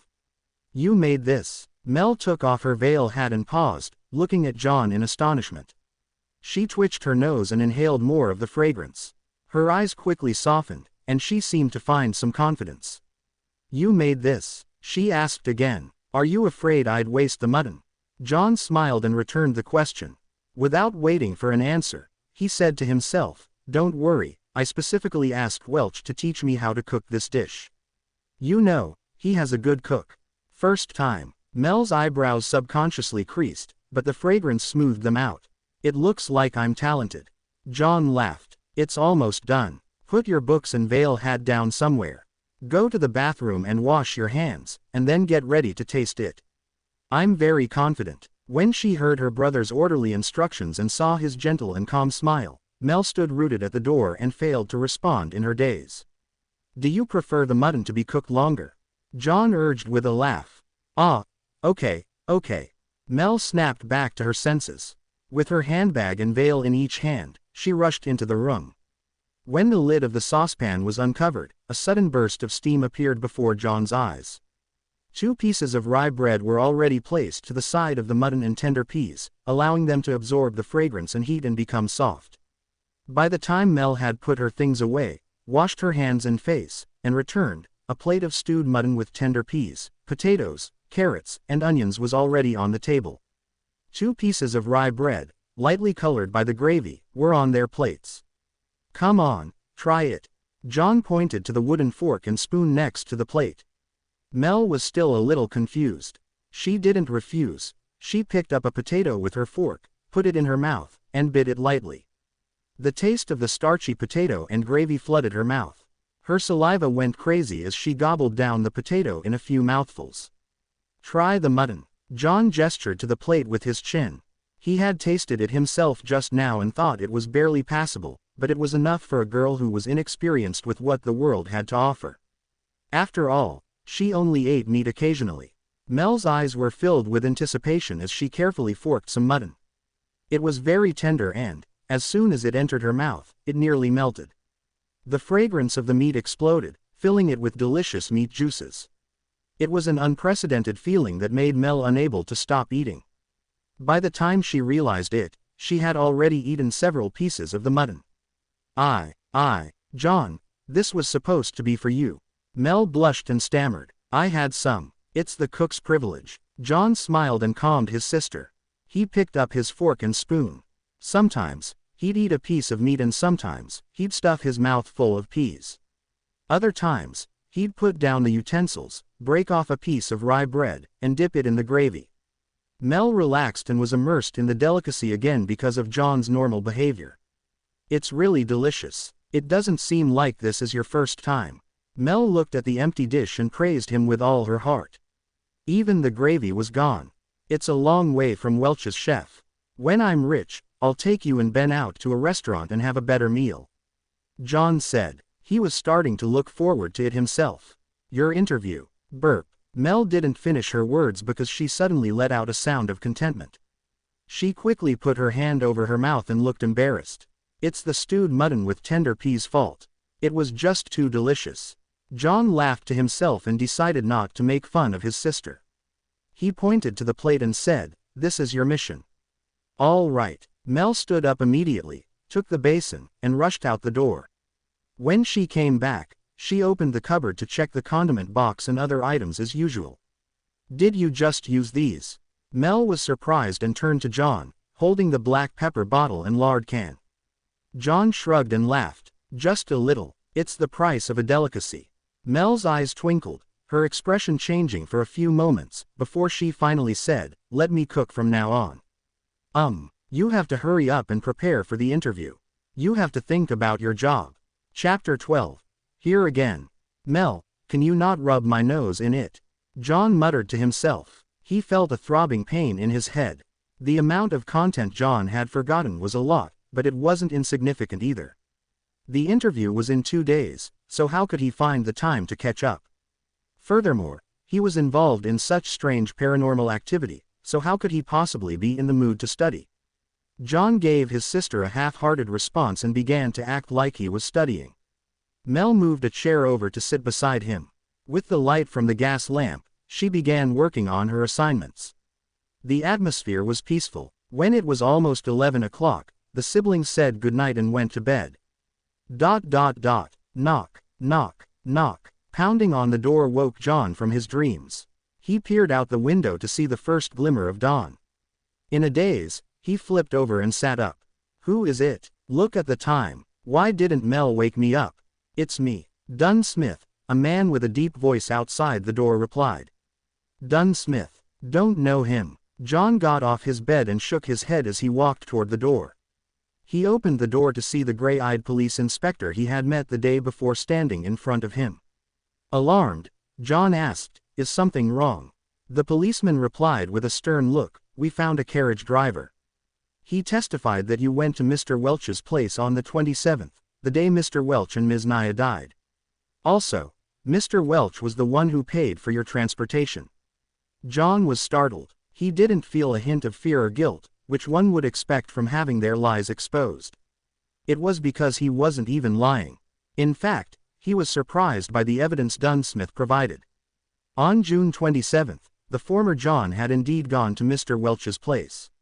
On the night he returned, he killed himself, the exact same way as Welch and Naya did. John gave a forced smile and said, "This isn't enough evidence. It doesn't directly prove I'm connected to the deaths of Welch and Naya. Honestly, I'm also very curious about the whole incident. I want to know what exactly happened to my 2 poor friends. But, I really can't remember. In fact, I've almost completely forgotten what I did on the 27th. You might find it hard to believe, but I relied on the diaries I'd written to roughly guess that I went to Welch's place on the 27th. You certainly have great mental strength," Dunsmith said, nodding. He showed no anger or smile. "You should be able to hear my sincerity." John looked him straight in the eye and said, "I'm telling the truth." "Well, only part of it." Dunsmith didn't respond immediately. He glanced across the room before saying slowly, "Mr. Welch lost a revolver. I guess I should be able to find it here." "Right, Mr. Doe." "Indeed." John finally understood where the revolver came from. A thought flashed in his mind, and he made his final decision in an instant. He raised his hands halfway and stepped back, leaving a path open. Then, he pointed at the bunk bed with his chin. Behind the bed board, he didn't specifically mention that it was the bottom bunk, as no one would normally hide things behind the bed board on an upper bunk. That would be too obvious for guests to notice at a glance. Dunsmith didn't move forward. The corners of his mouth twitched as he asked, "Anything to add?" Without hesitation, John replied, "There is. Yesterday, when I woke up in the middle of the night, I realized I was lying on my desk with a revolver beside me. There was a bullet in the corner of the room. It was as if I'd tried to kill myself. But because I'd never used a gun, or maybe I was too scared at the last moment. Anyway, the bullet didn't do the job. My head is still on my shoulders.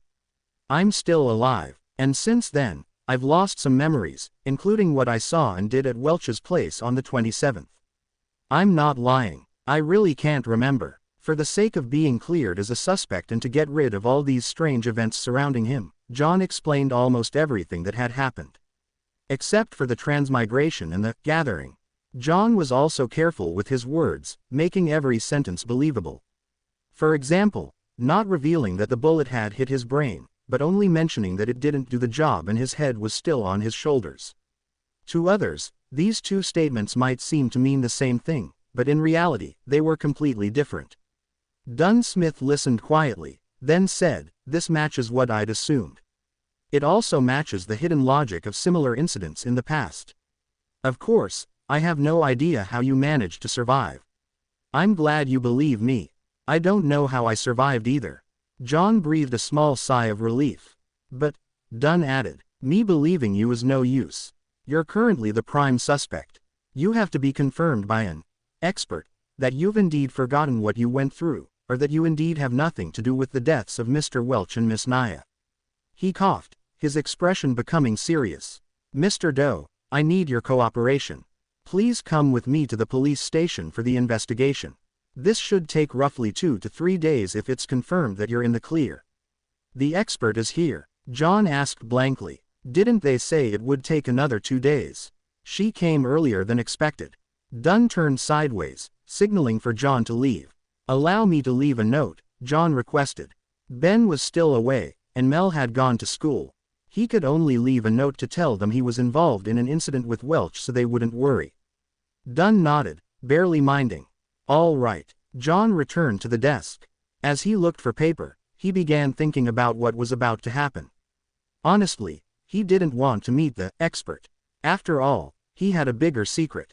In a place with 7 major churches, and with the suspicion that Emperor Russell, who was likely a transmigrator, was assassinated, a thing like transmigration usually meant having to go to court and get evaluated.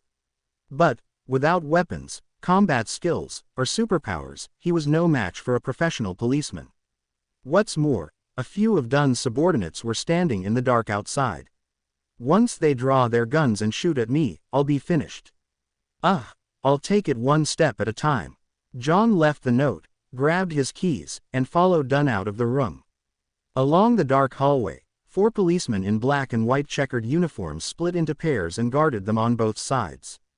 They were very alert. Tap, tap, tap. John followed alongside Dunn as they went down the wooden stairs, which occasionally creaked. Outside the apartment, there was a 4-wheeled carriage. On the side of the carriage, there was the 2 crossed swords and a crown, police emblem. Their surroundings were crowded and bustling as usual. "Go on, get in." Dunn signaled for John to go first. John was about to step forward when an oyster seller suddenly grabbed a customer and claimed he was a thief. Both parties wrestled and spooked the horses, causing a lot of chaos. An opportunity. There wasn't much time for John to think any further. He bent forward and dashed toward the crowd. Shoving and dodging, he frantically escaped toward the other end of the street. Right now, to avoid meeting the expert, he could only go to the pier outside the city, take a boat down the Tussock River, and escape to the capital, Richmond. The population was higher there, making it easier to hide. Of course, he could also get on a steam train, go east to the nearest Enmat harbor, and take a sea route to Pritz, then on to Richmond. Not long after, John arrived at a street and made a turn onto Iron Cross Street. There were several carriages for hire. To the pier outside the city, John reached out and hopped onto one of the carriages. He had thought things through. First, he had to mislead the police coming for him. Once the carriage was a safe distance away, he'd jump right off. All right. The carriage driver tugged on the reins. Clop, clop, clop. The carriage left Iron Cross Street. Just as John was about to jump off the carriage, he noticed it had turned onto another road. It wasn't leading out of the city. "Where are you going?" John blurted out in his momentary confusion. "To Welch's place," the carriage driver answered in a monotone. "What?" John was speechless. The carriage driver turned around, revealing his cold gray eyes. It was Dunn Smith, the gray-eyed policeman. "You." John was flustered. Everything suddenly became a blur as though the world spun around him when he instantly sat up. Sat up. John looked around, confused. He noticed the crimson moon outside the window and the room covered in a crimson veil. He reached up to feel his forehead. It was all moist and cold. Cold sweat. His back felt exactly the same. It was a nightmare. John sighed. "It's all good. It's all good." He found it weird. He was pretty clear-minded in his dream. He was even able to think calmly. After calming down, John looked at his pocket watch. It was only 2 in the morning. He got out of bed quietly and planned to head to the washroom to wash his face and empty his bursting bladder. He opened the door and walked along the dark hallway. Under the dim moonlight, he walked lightly toward the washroom. Suddenly, he noticed a silhouette outside the window at the end of the hallway. That silhouette was wearing a black windbreaker that was shorter than a coat but longer than a jacket. That silhouette was partly hidden in the darkness, bathed in the crimson moonlight. That silhouette turned around slowly. His eyes were deep, gray, and cold. Dunn Smith. Chapter 13. Nighthawk. Plop. John couldn't help but take a step back. For a moment, he was unsure if he was awake or still dreaming. The silhouette took off his black top hat and bowed a little as he said with a smile, "Reintroducing myself, Nighthawk, Dunn Smith." Nighthawk. One of the codenames of the Church of the Eternal Knights Beyonder teams that Justice and the Hanged Man mentioned before. John suddenly realized something and exclaimed, "You can control dreams. You just made me dream of that." Nighthawk Dunn Smith wore his black hat again, concealing his slightly high hairline. With deep gray eyes, he said, "No, I only entered your dream and gave it a gentle push in the necessary direction." His voice was deep and soothing. It echoed through the dimly lit corridor without disturbing anyone's sweet dreams. In dreams, even though much of your usually suppressed emotions and dark thoughts are amplified, making everything seem chaotic, absurd, and crazy, they are all rooted in reality. For veterans like me, everything is crystal clear. Compared to a conscious you, I believe the you in your dreams more. What normal human being could control his dream? If I had dreamed of something from Earth, wouldn't Dunn Smith have noticed? John was petrified by what had happened. Yet he quickly found it bizarre.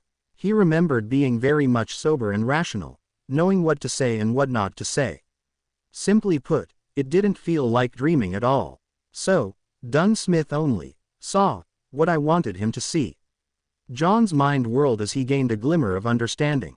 Is this a perk from being transmigrated? Like having a special body and soul? Or was it the effects of that luck enhancement ritual? So, Mr. Smith, do you believe that I really lost my memory? John organized his thoughts and asked. Dunn Smith didn't answer him directly. Instead, he looked at him keenly. You're not surprised by the course of events. I've met people who wouldn't believe in the power of the Beyonders, and they'd rather believe that they haven't really woken up. John tersely acknowledged this as he said, maybe I've always been praying, hoping there was such power to help me. An interesting line of thought. Maybe you survived not only because you were lucky. Dunn nodded expressionlessly. I can now confirm that you really lost parts of your memories due to the incident, especially those related to it. So can I go back now? John breathed a long sigh of relief as he probed. Dunn placed a hand in his pocket and walked slowly toward John, the surrounding darkness becoming tranquil and gentle. No, you still have to come with me to see the expert, he smiled politely and said. Why? John blurted out, then added, you don't believe the findings from my dream. You must be joking. If that expert specializes in hypnosis or mind reading and stuff, then wouldn't my biggest secret be exposed? The consequences would be beyond imagination. I'm pretty humble usually, but I'm still confident about things related to dreams. Dunn calmly replied, however, for important key matters, there's no harm in confirming them again. Plus, our specialties lie in different areas. Perhaps she can help you recover some of your memories. Not waiting for John to reply, his voice turned deeper. After all, you're connected to the whereabouts of that Antigonus family notebook. What? John froze. Dunn stopped in front of him, locking his gray eyes on John's. At the scene of the suicide, there wasn't a single trace of that notebook from the fourth epic. Welch is dead, Naya is dead, you are our only lead. Quote dot dot dot. All right then. John was silent for a moment before exhaling. A missing notebook. Now this is really weird. How did I not think about the whereabouts of that notebook from the fourth epic? Dunn nodded slightly, walking past John. Lock your door and come with me to Welch's apartment. The expert is waiting for us there. John took a silent breath. His heart was thumping wildly as he felt uneasy. He wanted to decline and even had the intention to run. However, he believed that with what had happened in his dreams, Dunsmith would have definitely heightened his guard. And with the difference in strength between a normal human and a Beander, there was little chance of success by using force. He must have a revolver with him too. He must also have had practice using the revolver. Many thoughts flashed through his mind, and eventually John chose to accept reality. All right, sigh, I can only take it one step at a time and see how things unfold. Maybe that miraculous power in my dream will work again. Then let's go, Dunn said in an indifferent tone. John turned and followed. After 2 steps, he suddenly stopped and said, Mr. Smith, I'd like to use the bathroom first. I came out originally for the bathroom. Dunn didn't stop him. Instead, he gave him a keen look. No problem, John. Believe me, I am far more powerful than you can imagine in the dark night. In the dark night. John silently repeated this phrase.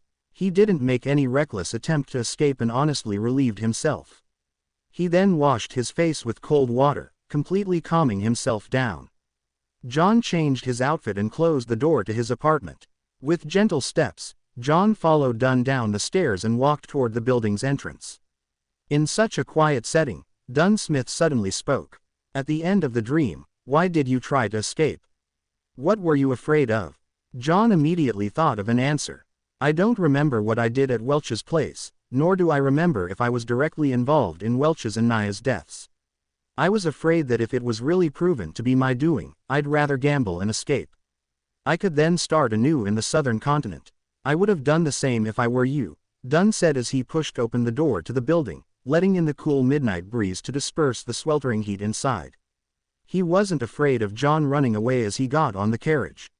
It was exactly the one John had dreamed of, a 4-wheeled carriage drawn by a single horse and the carriage driver. There was also the police emblem of double-crossed swords that clustered a crown carved onto the side of the carriage. John followed into the carriage.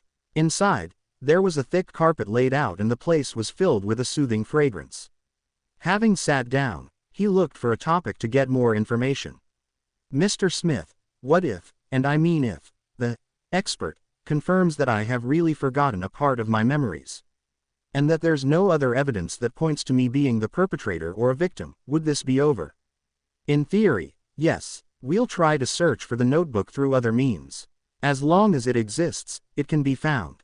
Of course, before that, we'll have to make sure you aren't cursed or have any scent of demons and that there are no related psychological problems lingering.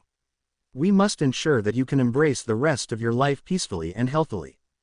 Dunsmith had a rather unusual smile on his face. John caught on to this keenly and quickly asked, in theory? Yes, only in theory. In this line of work, there are always twisted, strange, and inexplicable things happening. Dunn looked John in the eye. Their continuation or end are not what we can foresee or control sometimes. For example, John actually felt frightened for a moment. The carriage sped through an almost empty street. Dunn took out his tobacco pipe and sniffed it. When we believe that things have come to an end, with everything going back to normal, it will resurface in a terrifying, chilling way. A few years ago, we handled a case about an evil cult. They did live sacrifices to please an evil god by making followers kill themselves. When one of the followers was chosen, his survival instincts triumphed over his foolishness, twisted beliefs, and psychedelic drugs. He secretly escaped and reported to the police. The case was handed over to us.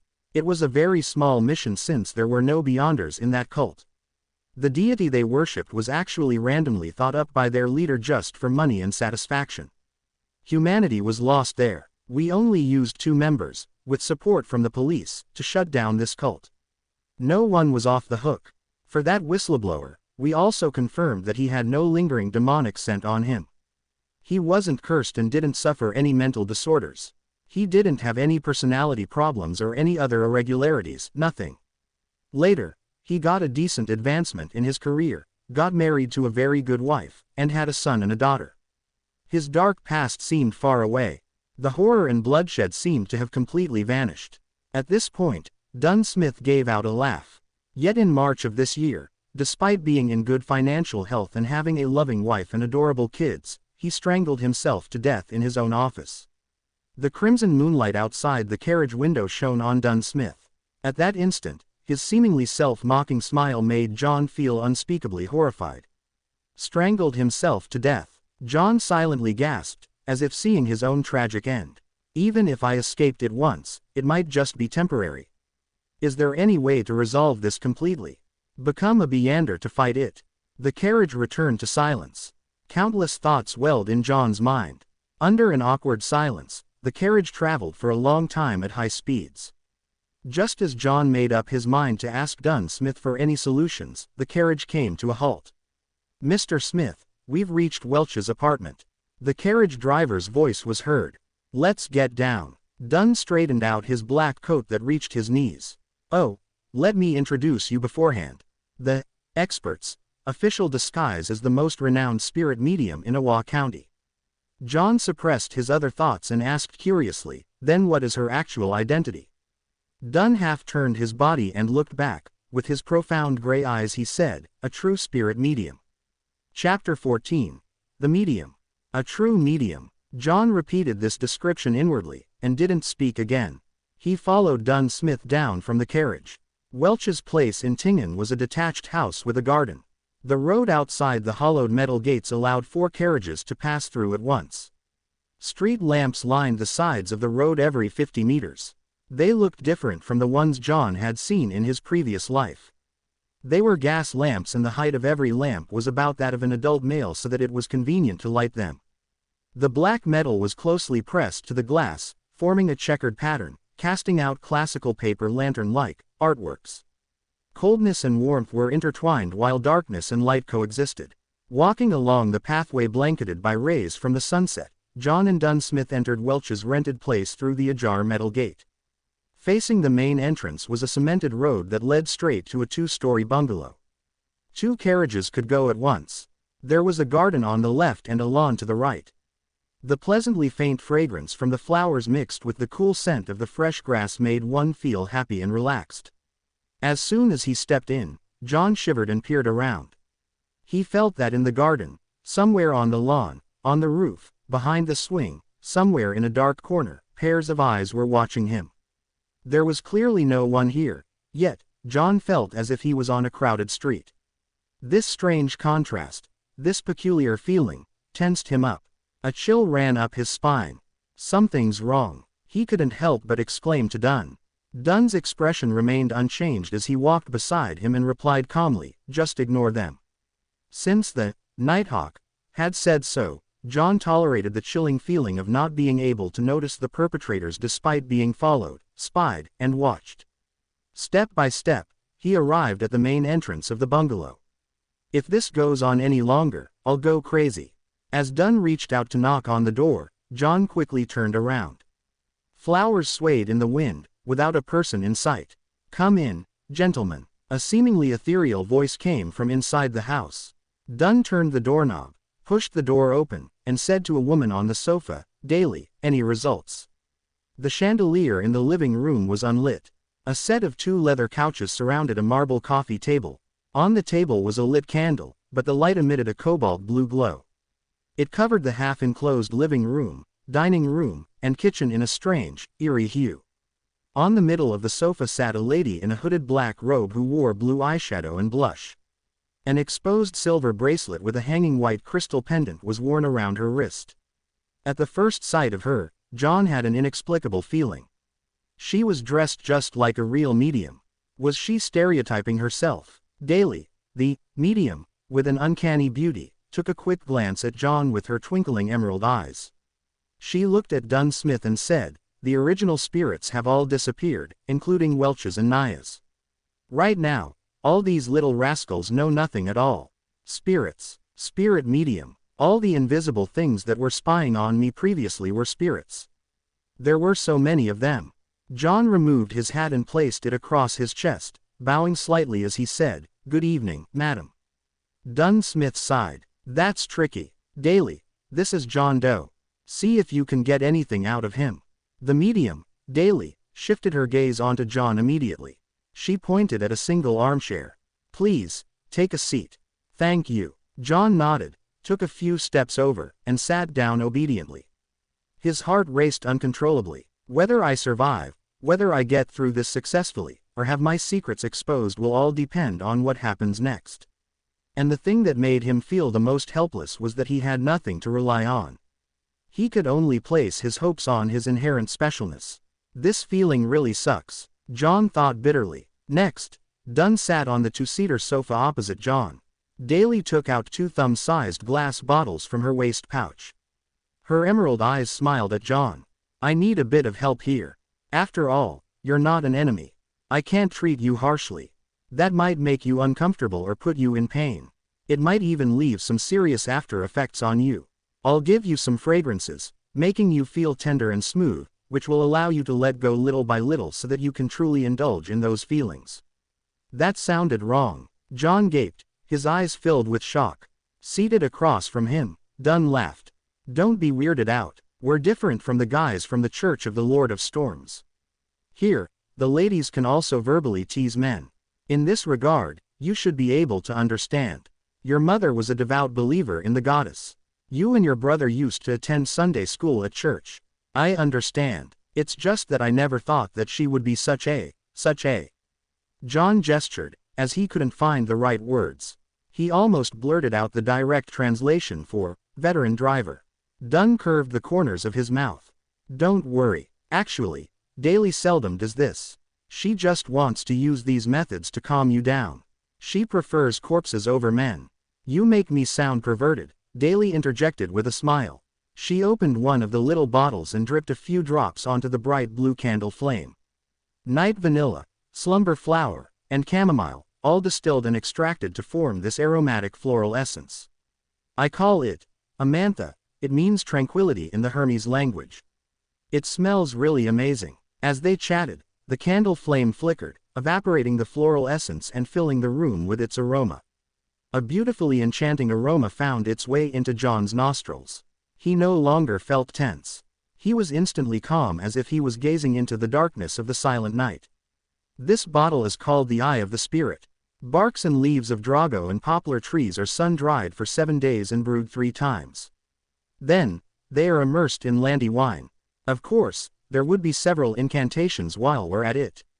As Daly described the liquid, the amber substance dripped onto the cobalt blue candle flame. Upon smelling the ethereal scent of the aromatic wine, John noticed that the candle flame was dancing wildly. The luster of Daly's blue eyeshadow and blush shone oddly, to the extent of him seeing double.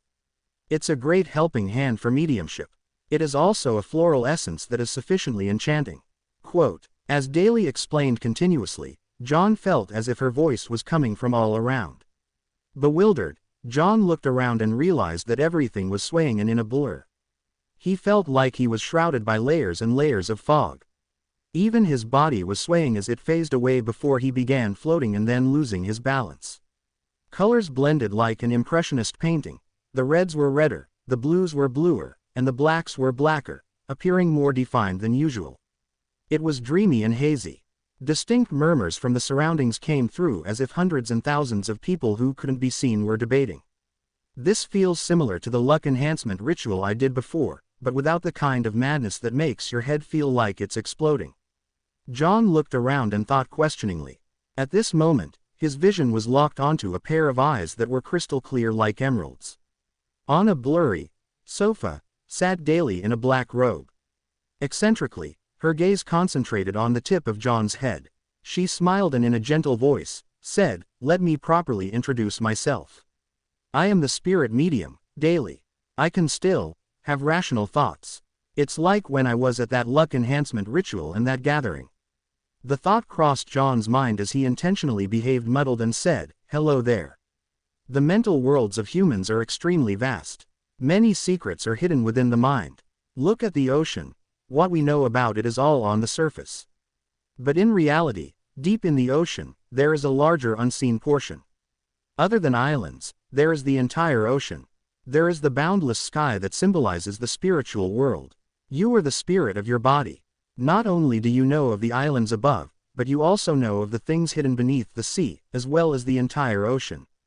Anything that exists leaves some traces behind. The superficial memories of the islands may be wiped out, but what is left under the sea and the entire ocean will definitely have a corresponding projection left in it. Daly went on, bewitching John. The vague surrounding winds and shadows took on similar forms. It as though John's spirit was fully exposed in the form of an ocean, waiting for him to search and discover. John watched patiently, as he churned the ocean occasionally. Then, in an airy voice, he replied, "No. I can't remember. I have forgotten." He expressed his agony at just the right level. Daly tried to guide him once again, but the clear-headed John was unaffected. "Okay. We shall end here. You may leave. Leave. Leave." The airy voice lingered and Daly disappeared. The wind and shadows began calming as the ethereal smell and subtle scent of the aromatic wine became more distinct again. The colors returned to their normal state and the fuzzy feeling was no longer around. John's body quivered, and he found his balance again. He opened his eyes, which he had no memory of closing, and noticed that the candle with the bright blue flame was still before him. Dunn Smith was still resting comfortably on the couch. Same for Daly with the black hooded robe. "Why did you use the theory that belongs to that bunch of crazy people, the psychology alchemists?" Dunn furrowed his eyebrows and stared at Daly. As Daly put away the two little bottles, she replied calmly, "I think it's pretty accurate. At least, it corresponds with some of the things I've come across before." Without waiting for Dunn's reply, Daly shrugged. This tricky guy didn't leave a single trace behind. Upon hearing this, John heaved a huge sigh of relief. Pretentiously, he asked, "Oh, it's over. What happened?" "It felt like I just took a nap. That was a pass, right? Thankfully, I had the luck enhancement ritual as a rehearsal." "Just take it as such." Dunn interrupted him and looked at Daly. "Have you examined Welch's and Naya's bodies? The corpses can tell us a lot more than you can imagine. It's a pity that Welch and Naya did indeed kill themselves. So, the force that drove them to it is to be feared. Not a single trace was left behind." Daly stood up and pointed at the candle. "I need some rest." The cobalt blue glow vanished, and the house was instantly filled with a blurry shade of crimson. Congratulations. You can return home now.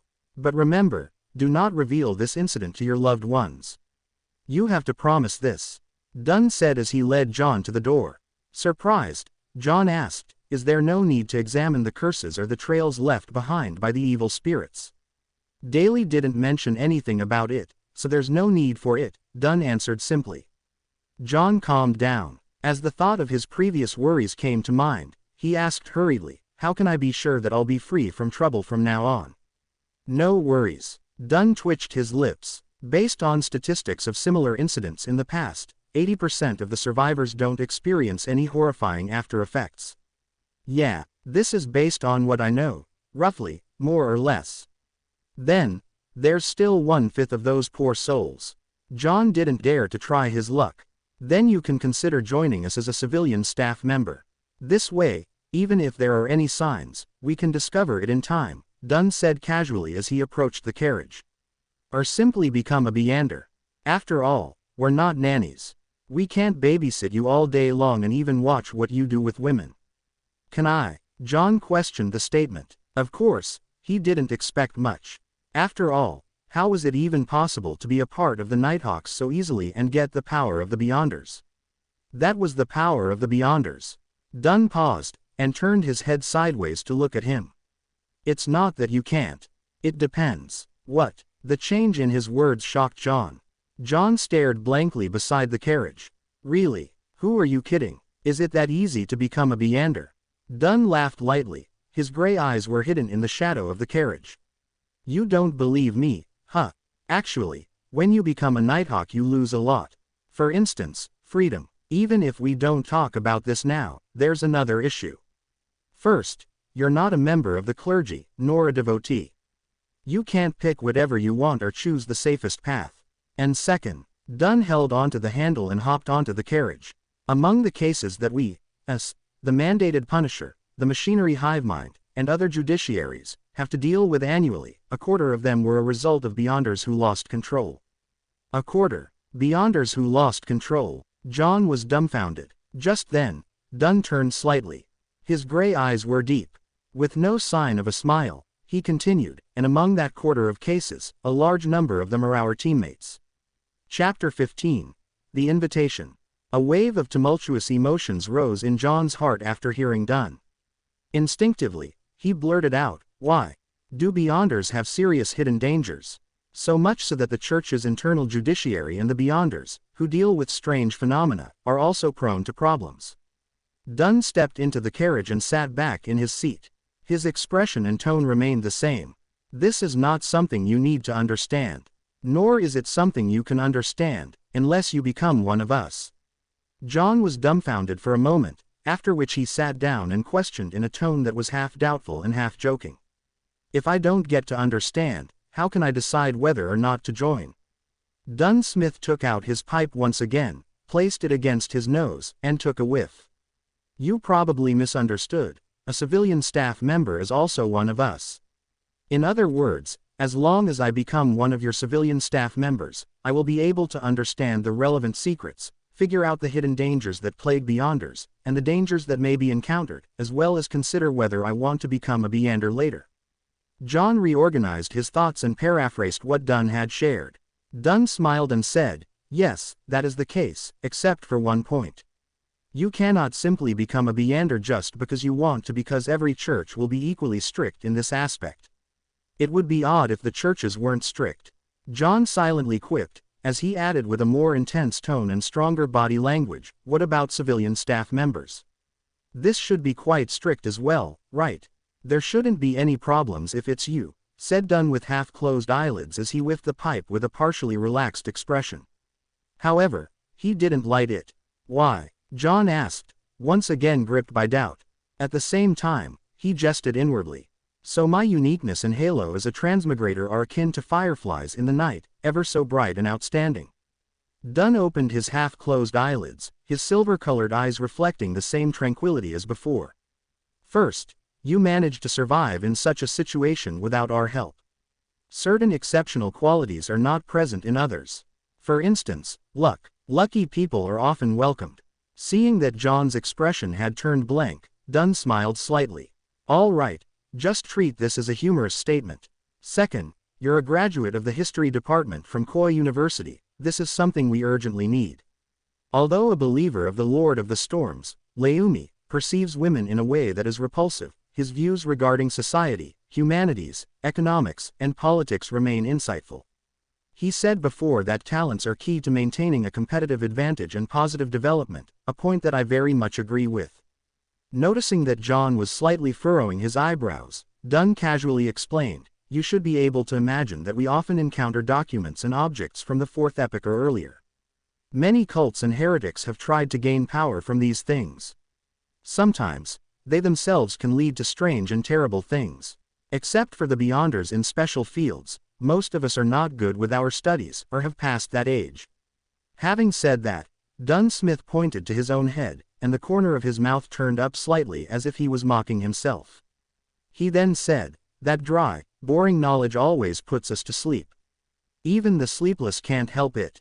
In the past, we would cooperate with historians or archaeologists, but this posed the risk of exposing secrets, and mishaps might befall these otherwise uninvolved professors and associate professors.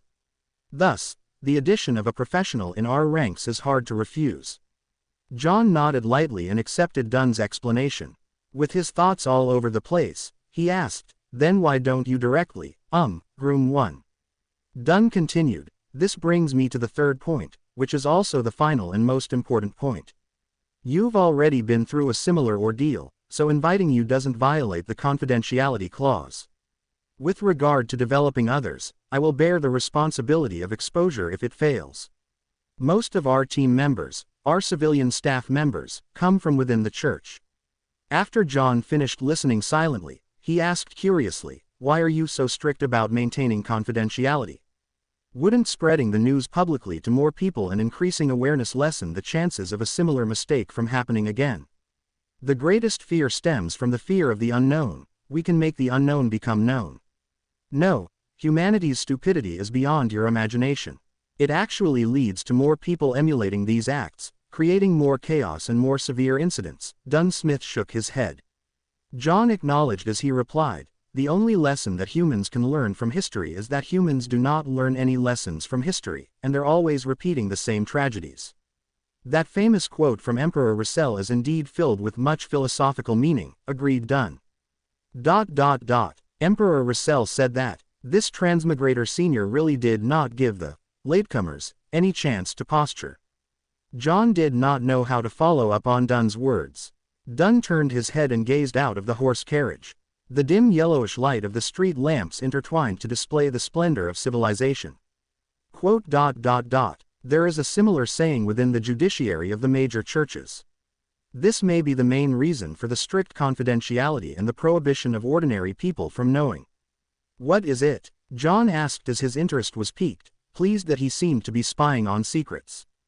Dunn turned his head. His facial muscles pulled themselves so slightly that it was hardly visible. Faith and fear bring troubles. More faith and more fear bring more troubles, until everything is destroyed. After he said that, Dunn sighed. Besides praying for the blessings and help from gods, humans can't solve their real major problems. Faith and fear bring troubles.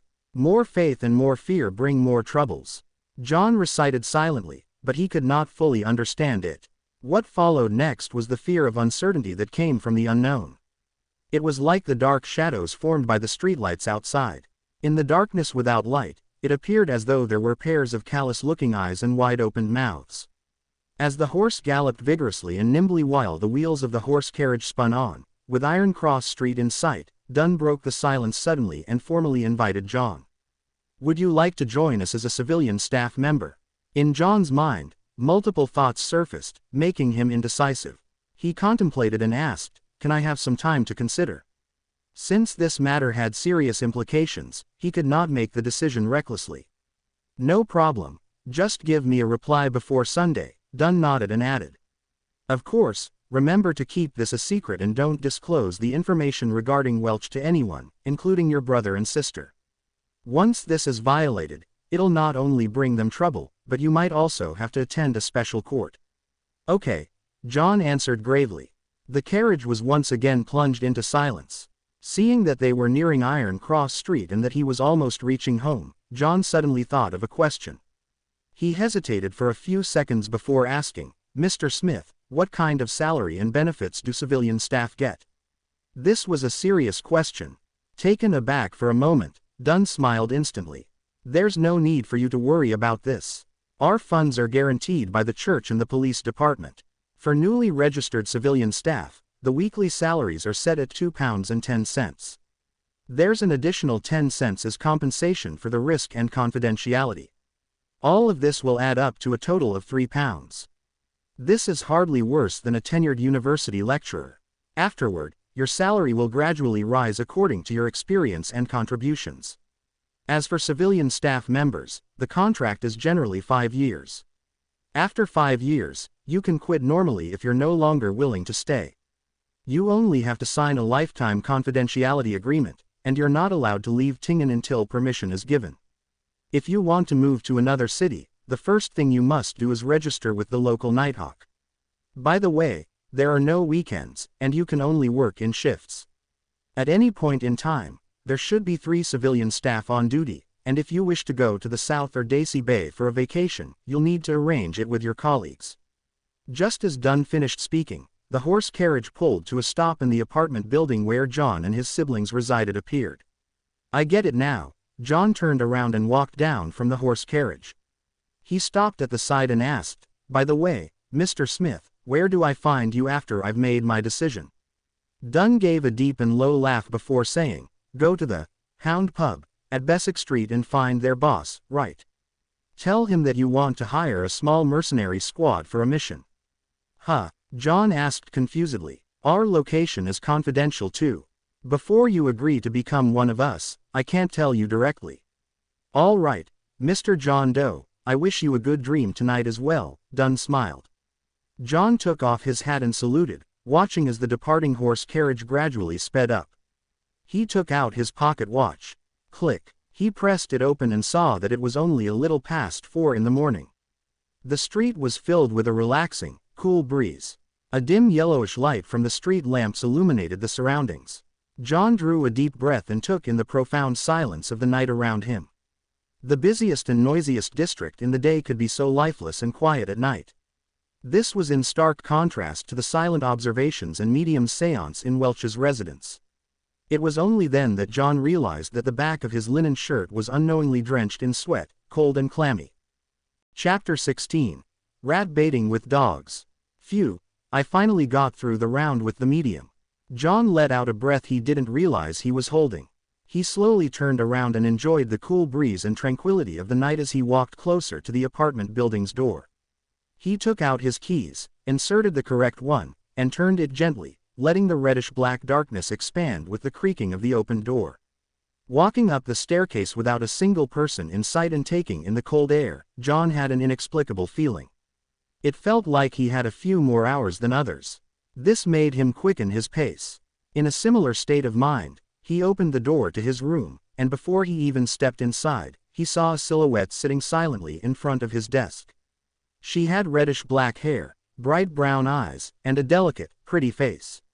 Undoubtedly, it was his sister, Melissa. "John, where did you go?"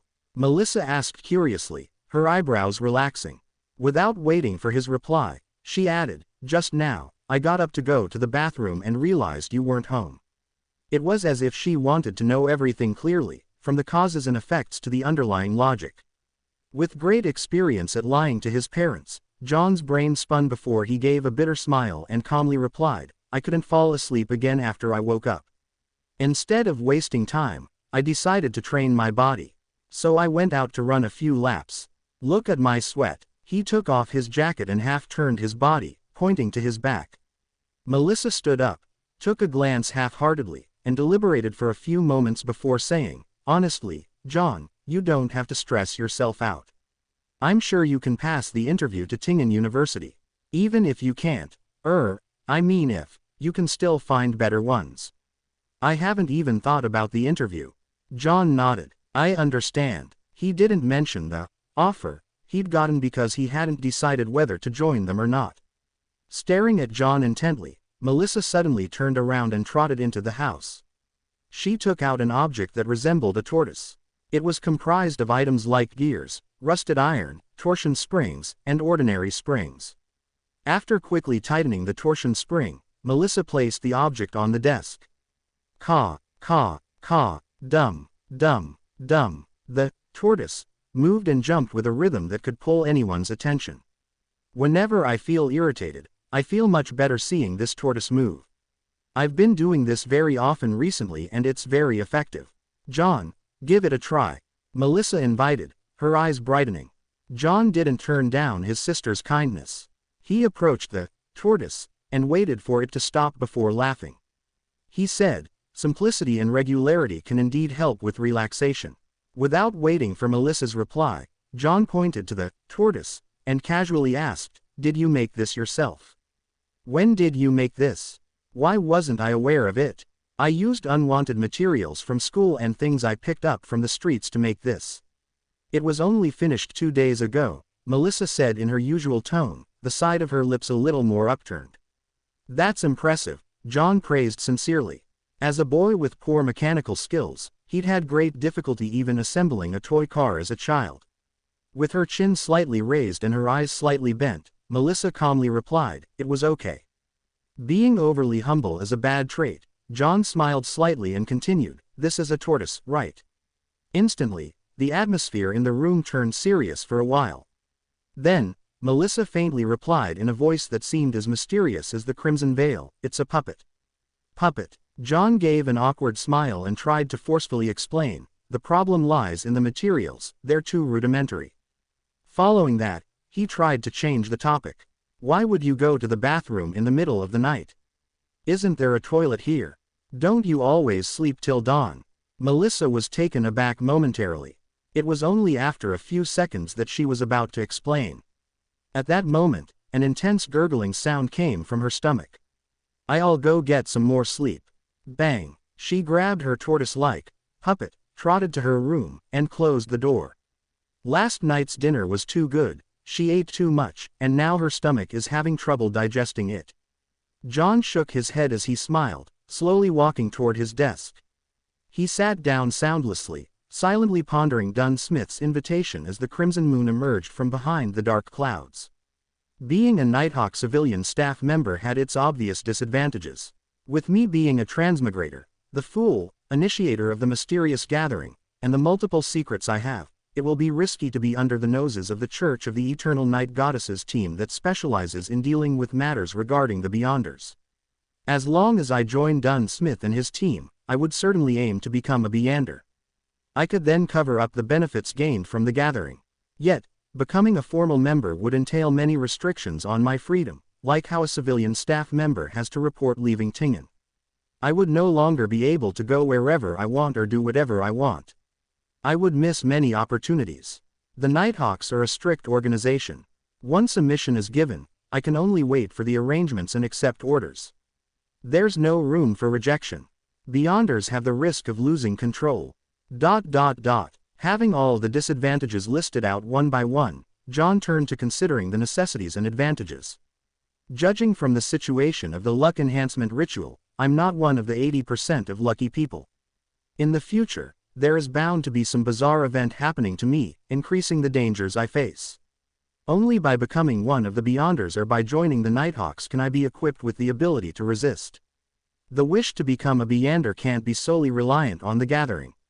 The potion formula isn't a major problem, but where can I find the corresponding materials? How am I to obtain and concoct them? Not to mention the knowledge of daily practice, I'm faced with serious obstacles.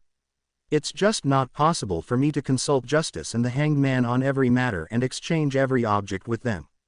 This would not only hurt the image of the fool and arouse their suspicions, but there will also be inadequate time to communicate on such trivial issues. Similarly, I'm unable to produce anything that can pique their interest. Besides, more materials would more often than not leave behind a trail to my real identity. Then, online disputes would effectively be transformed into offline conflicts, bringing about immense troubles.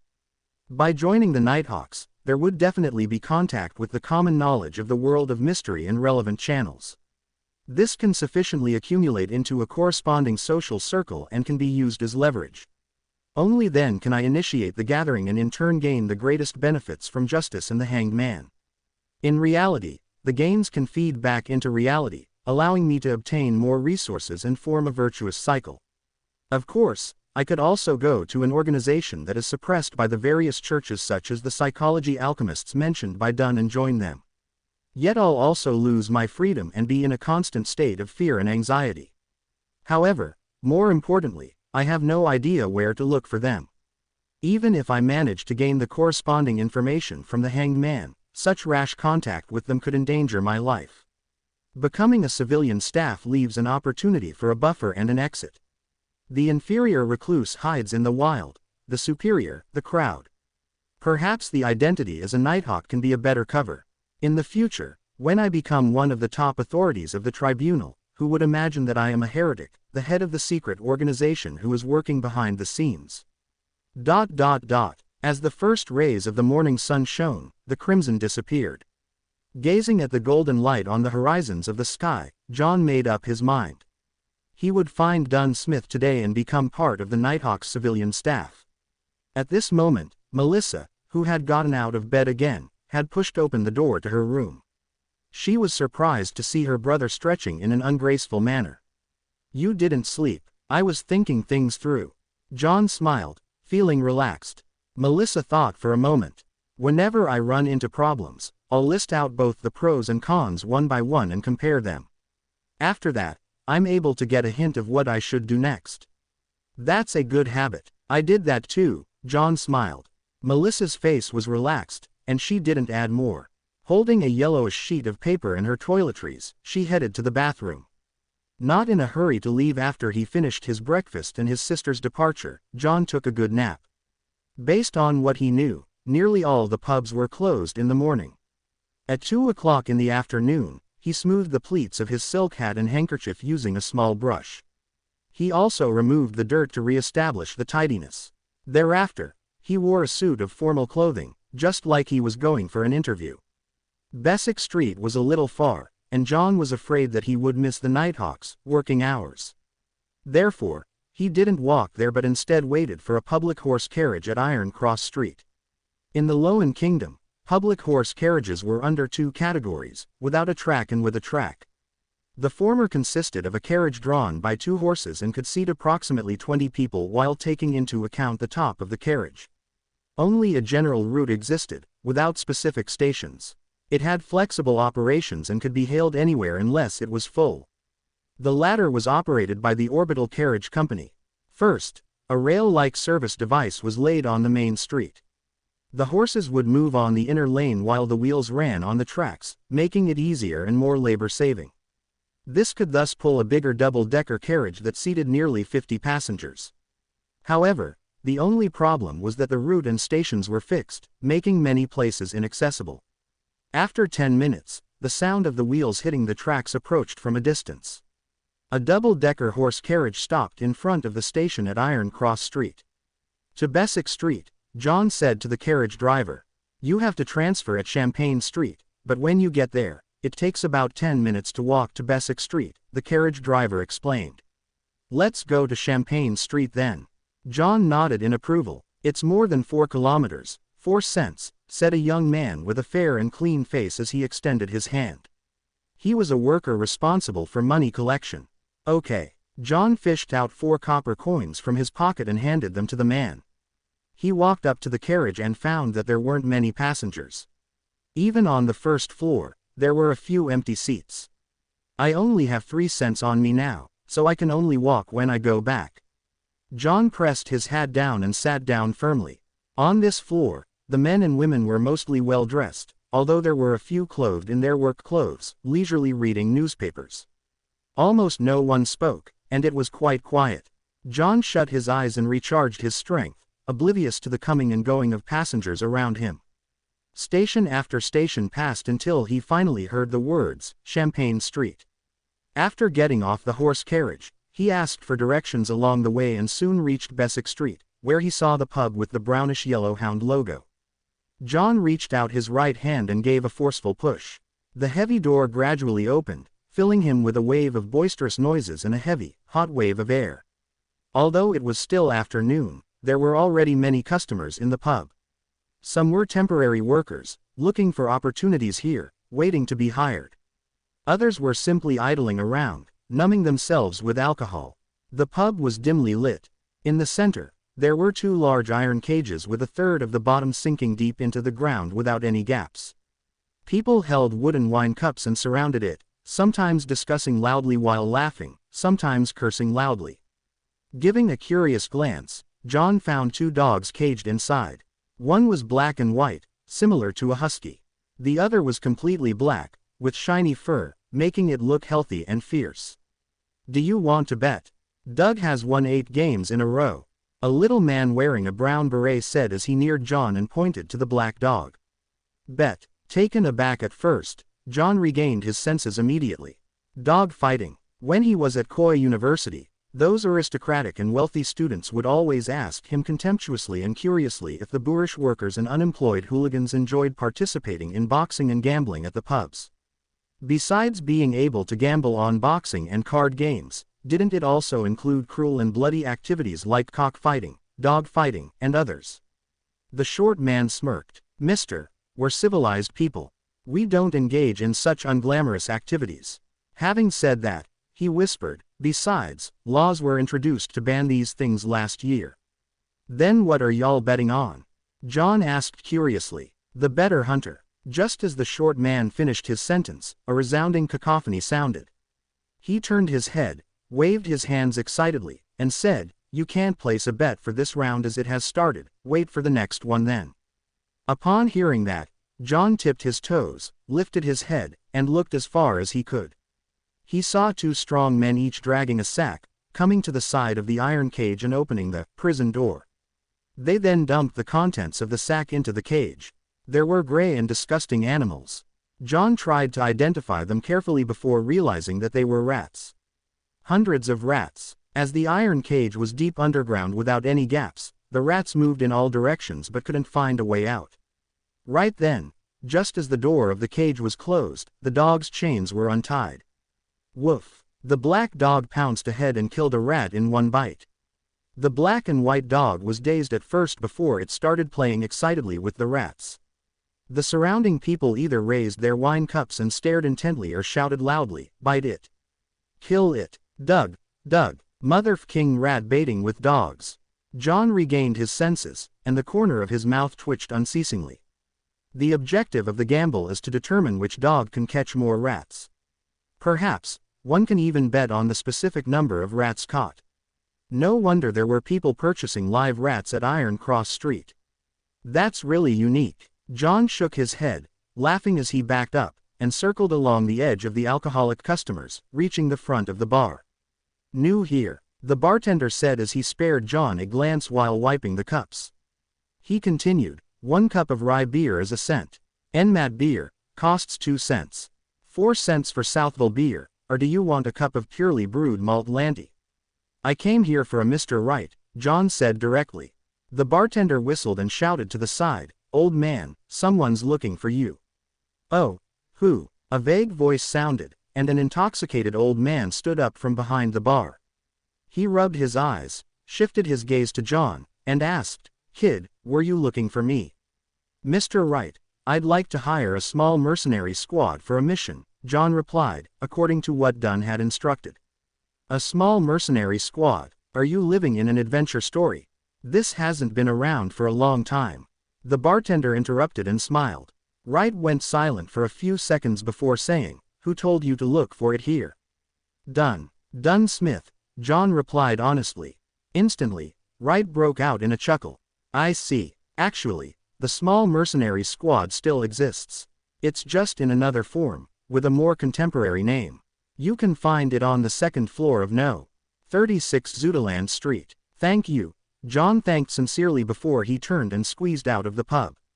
Before he went out, the drunken customers surrounding him suddenly quieted down, as they murmured, Doug was actually defeated. Defeated? John smiled and shook his head. Then he left quickly and found his way to the nearby Zudaland Street after asking around. 30, 32, 34. Here, he counted the house numbers and walked into the stairwell. Going around the corner and slowly climbing up the stairs, he saw the vertical sign with the current name of the so-called small mercenary squad. Blackthorn Security Company, Chapter 17. Special Operations Department. Blackthorn Security Company. Upon seeing the signboard, John felt surprised yet found it reasonable. "Man, what do I say about this?" He shook his head and laughed before walking up the steps and knocking gently on the half-closed door with his right hand. Knock, knock, knock. The sound echoed slowly but rhythmically, but there was no response, only a faint sputtering could be heard. Knock, knock, knock, John repeated, only to be met with the same outcome. He switched to pushing the door, making the gap larger as he stared inside, a classic sofa which might have been for serving guests, a soft fabric armchair, and a burly wood coffee table. There was a girl with brown hair behind a table, with her head drooped. Even though security company is just a guise, isn't this just too unprofessional? How long has this place been out of business? Right, you guys don't need any business. John drew closer as he complained silently and knocked on the table just beside the girl's ear. Knock, knock. The brown-haired girl sat up immediately and swiftly took the newspaper in front of her, covering her face. Tingen City Honest Paper. Nice name. John silently read the title of the page facing him. The steam train service, Soaring Express, that directly reaches Constant City is starting operations today. Oh come on, when will there be one that goes straight to Brindisi Bay? I really don't want to take the ship there again, it's too awful, really awful. Hey, who are you?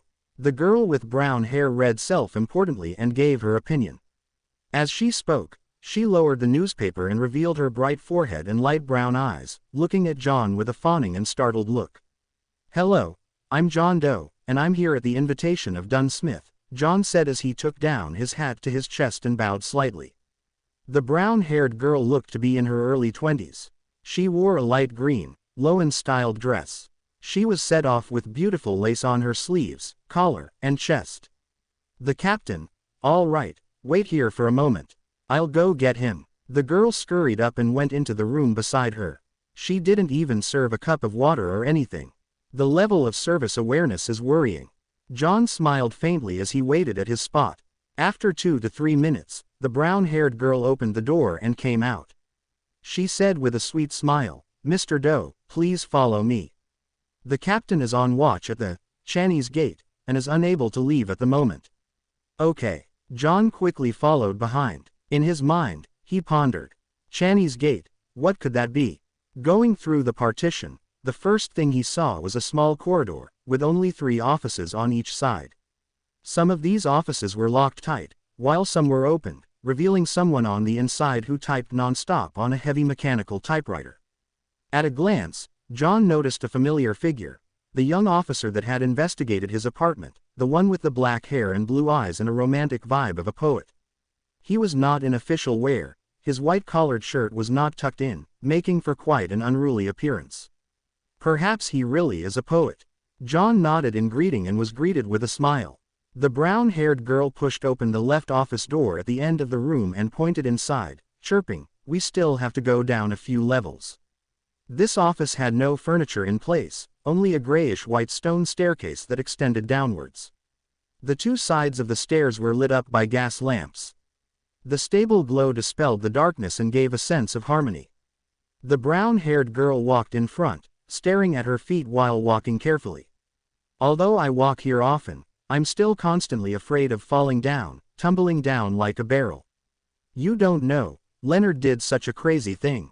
On the first day of becoming a sleepless, the first day where he had not mastered his new powers, he tried to rush down the flight of stairs. And then he became a cartwheel. Haha, it was hilarious if you think about it. Oh yes, it was the guy that greeted you just now.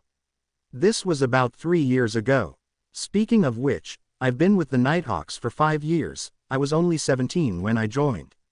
The girl watched her steps as she spoke. Suddenly, she smacked her forehead. "I forgot to introduce myself. I'm Roseanne. My father was a member of the Nighthawks, who sacrificed himself in an accident 5 years ago. I suppose we are colleagues from now on." Yeah, colleague, is the right word, we're not teammates since we're not Beyonders. "I hope to have the honor, but it still depends on what Mr. Smith has to say," John said as he sized up the enclosed surroundings. He felt that they were going underground. Dampness seeped out from the stone walls, dispelling the summer heat. "Don't worry, the fact that you came so far means the captain has agreed. I've always been a little afraid of him, even though he's amiable, a fatherly figure. I don't know why, but I'm still afraid." Roseanne spoke as though there was a piece of candy in her mouth.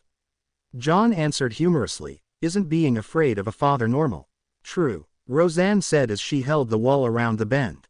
As they spoke, the 2 finished walking down the stairs and reached a stone-paved floor. It was a long aisle. Both sides of the walls were mounted with gas lamps surrounded by metal gratings.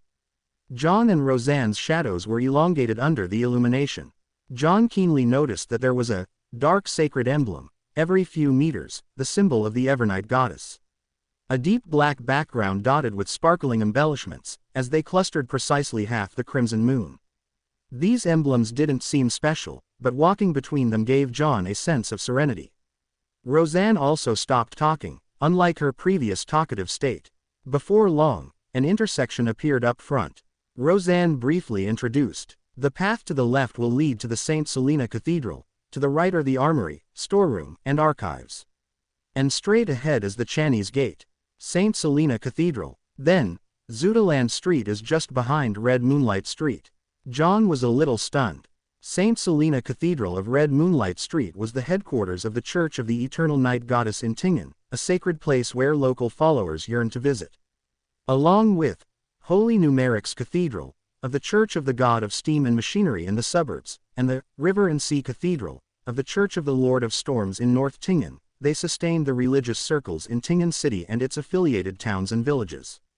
Aware that his status made it unsuitable for him to ask more, John only listened silently. They passed the intersection and moved straight ahead. In less than a minute, a black iron split gate carved with 7 sacred emblems was seen. It stood there, heavy, cold, and dominating, like a giant guarding in the darkness. Channy's gate. Roseanne reminded him and pointed at the room beside them, saying, Captain is inside. Go on in by yourself. All right, thank you. John replied politely. The room Roseanne was referring to was just in front of Channy's gate. The windows were opened, revealing the lit room inside. John took a deep breath to calm himself. Knock, knock, knock, come in. He heard Dunn Smith's deep and amiable voice. John opened the unlatched door gently. There was only a table and 4 chairs inside. Dunn Smith, with his high hairline, who was wearing the black coat from the previous night plus a gold watch chain around his chest, was reading the newspaper leisurely. Come and have a seat. Have you decided? Are you certain you want to join us? Dunn smiled and asked as he put down the newspaper. John removed his hat and bowed. Then he sat beside the table and said, Yes, I'm certain. Then take a look at this deed, heh. People like to call it a contract now. Dunn pulled out the table drawer and took out 2 contract copies. There weren't many clauses, and most of them had been mentioned by Dunn Smith. The emphasis was on the confidential clause. Violators were tried in the tribunal courts of the Church of the Eternal Night Goddess instead of the kingdom's courts. It was like how soldiers and officers were sent to court-martial for trials. A 5-year contract, £2.10 for weekly wages, 10 cents as compensation for the risk and confidentiality. John read through it and answered resolutely, I've no problem with it. Then sign it, Dunn said as he pointed to the dark red fountain pen and ink. John used a piece of scrap paper to try out the pen before drawing a breath. He signed on both contracts with his name, John Doe. As he didn't have a stamp yet, he could only use his thumbprint.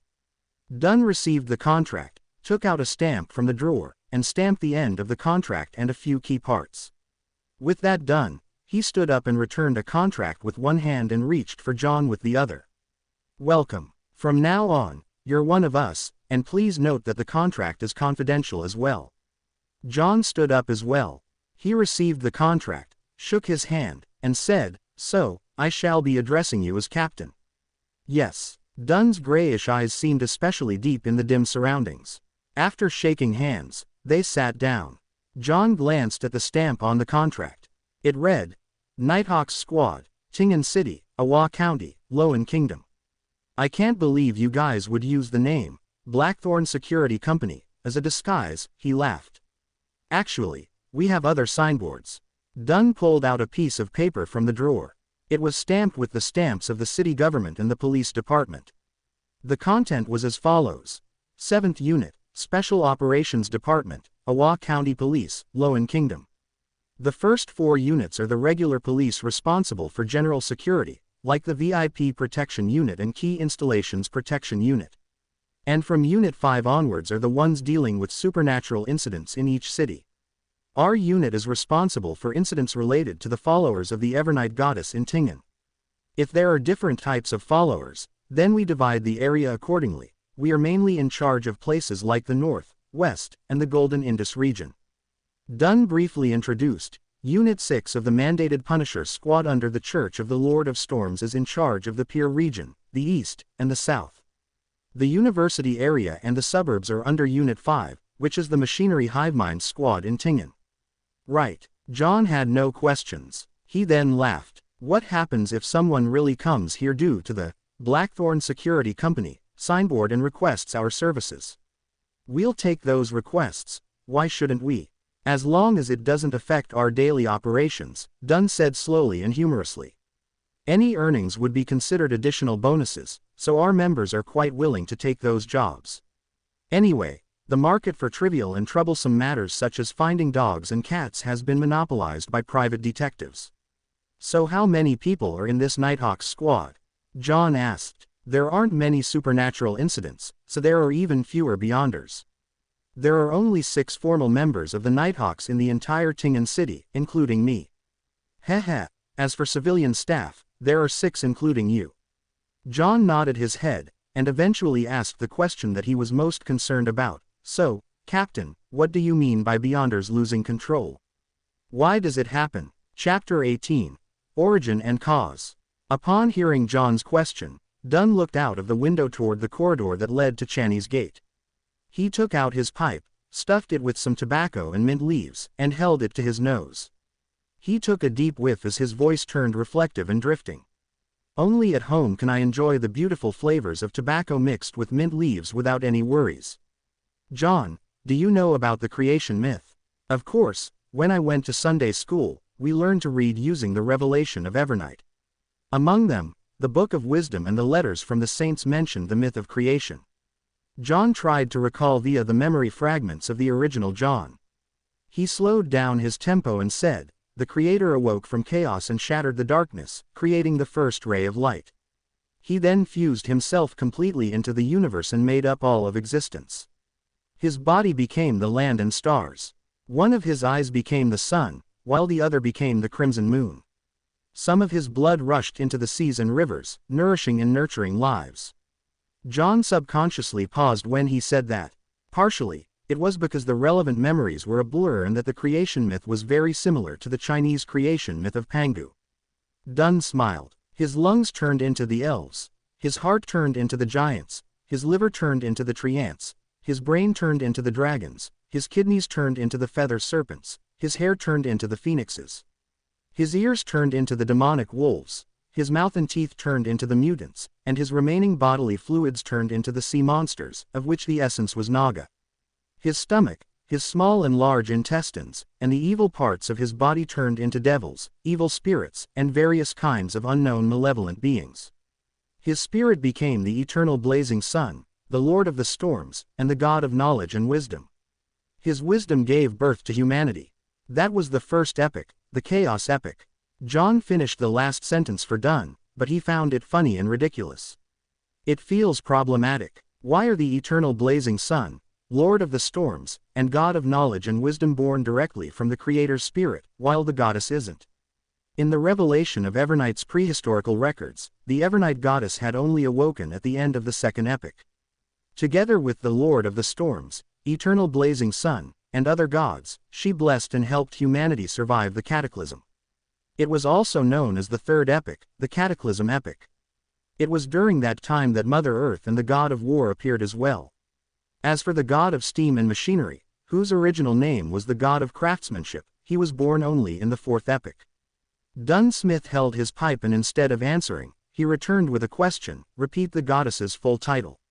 John racked his brains and tried his best to recall. The Evernight goddess is nobler than the stars and more eternal than eternity. She is also the Lady of Crimson, the Mother of the Secrets, the Empress of Disaster and Horror, Mistress of Calm and Silence. What does the Lady of Crimson symbolize? Dunn asked. The red moon. The moment John answered, he immediately understood. Then which part of the Creator did the red moon come from? Asked Dunn with a smile. A single eye. John and Dunn smiled at each other. Dunn stroked his pipe gently. Humanity was born out of the wisdom of the Creator, so we have clever and extraordinary brains, but lack other magical powers. However, from the creation myth, we can form a simple but clear conclusion. Everything stems from the same origin. Stems from the same origin. John repeated. According to this conclusion, humans who are protected by the gods were able to resist the giants, devils, and the mutants. Gradually, they figured out how to obtain the power of the Beyonders. That is by using the corresponding parts of the evil spirits, dragons, monsters, magical trees, flowers, or crystals and combining them with other materials to form potions. By consuming and absorbing the potion, one will gain different powers. This is common knowledge among mysticism studies. Dunn didn't elaborate in detail and only gave a brief introduction. In this process, our ancestors relied on painful lessons to discover that if they were to consume high-grade or extraordinary potions, it would easily lead to tragic consequences. There are 3 possible outcomes. Which 3? Pressed John curiously. First, mental death and the complete breakdown of a body. Every piece of flesh would become a terrifying monster. Second, their personality will be changed by the powers contained in the potion. They will turn cold, sensitive, irascible, cruel, and indifferent. Third, well, Dunn put down his pipe and picked up a porcelain cup and took a sip. Ferma coffee from the Paws River Valley is bitter, but very fragrant. It leaves a splendid aftertaste. Do you want one? I prefer coffee from the Fainapotter Plateau. Of course, I have only drank it a few times at Welch's place. John politely declined. What's the third outcome? Mental disorder. Turning crazy on the spot, becoming more devilish than the devil. This is what it means by losing control. Dunn emphasized the words, losing control. Without waiting for John to say a word, he put down his coffee cup and continued. After a long period of experimentation and exploration, together with the birth of the blasphemy slate, humans have finally perfected the potion system. We formed a tiered system that chains into stable progression paths known as sequences. The lower the number in a sequence, the higher the grade of a potion. At this point, the 7 major churches each control at least one complete sequence. Besides, there are also incomplete paths that they have gathered over the past hundreds or thousands of years. Blasphemy slate. John sharply noticed the term. Those were things created by some evil gods. As for which era it appeared, what it contains or what's so special about it, I am unsure as well. If you discover any clues, you have to immediately report it to me. It deserves the highest level of response, said Dunn vaguely. I mentioned one of the types of losing control. I'll now tell you the remaining 4. All right. John listened attentively. Although humans have clever minds, they lack extraordinary powers. It is not absolute. There are always a few lucky ones. Perhaps I should call them the unlucky ones. They are born with relatively higher perception. Well, it also means the ability to sense spirits. They can hear voices that others cannot hear and see things that others cannot see. They have partial characteristics of beyonders. While Dunn spoke, he looked at the empty air around him and watched John shudder in fear. In other words, if they are half a sequence 9 beyonder and have fixed characteristics. Oh, sequence 9 is the lowest grade in the chain. In short, they can only choose a corresponding, fixed sequence pathway. If they consume other potions, the effects might range from mental disorders to a loss of control, or even worse, death. Got it. John nodded slowly. The third kind is similar to the second kind. Once you choose a sequence chain, you will be forced to go down that path. There will be no room for regret. If you were to consume potions from the corresponding sequence of other paths, there will be a high probability you will get mixed, unusual and warped powers. But it is almost certain that you would be in a semi-deranged state, sensitive and irascible, cruel and bloodthirsty, and silent and melancholic. And there is only one such opportunity. After that, regardless if you consume the potions from the original path or potions in the present sequence, the only result is a loss of control. The outcome could then be mental death. Alternatively, the body breaks down into monsters or even transforms into an evil spirit. As Dunn spoke, he lifted his coffee cup to take a sip. John, who turned alarmed and fearful after hearing this, fell silent for a few seconds before asking, "What about the 4th kind?" "The 4th kind, heh. That is the most common problem. When we consume potions to gain powers that originally belonged to extraordinary beings, we undergo an unnatural transformation. Therefore, we would more or less be affected by the remnant spiritual powers. While perhaps the symptoms might not manifest and are undetectable to others, it will definitely lurk in one's mind. If one rushes to consume the corresponding potion ranked higher in the sequence before fully grasping the extraordinary powers the potion brings and eliminating the subtle traces, the madness will accumulate, increasing the chances of losing control."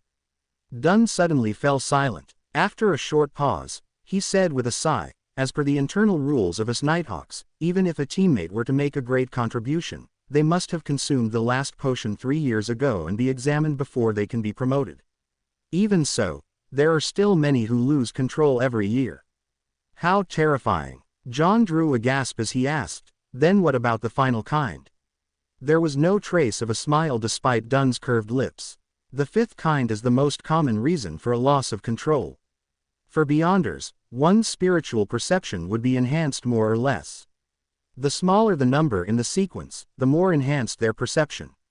Therefore, they would hear what others cannot hear, see what others cannot see, and encounter things others would not encounter. They are constantly met with mysterious enticement and illusionary bewitchment. Once they are overstimulated or have greedy desires, they will slowly go down the path of losing control."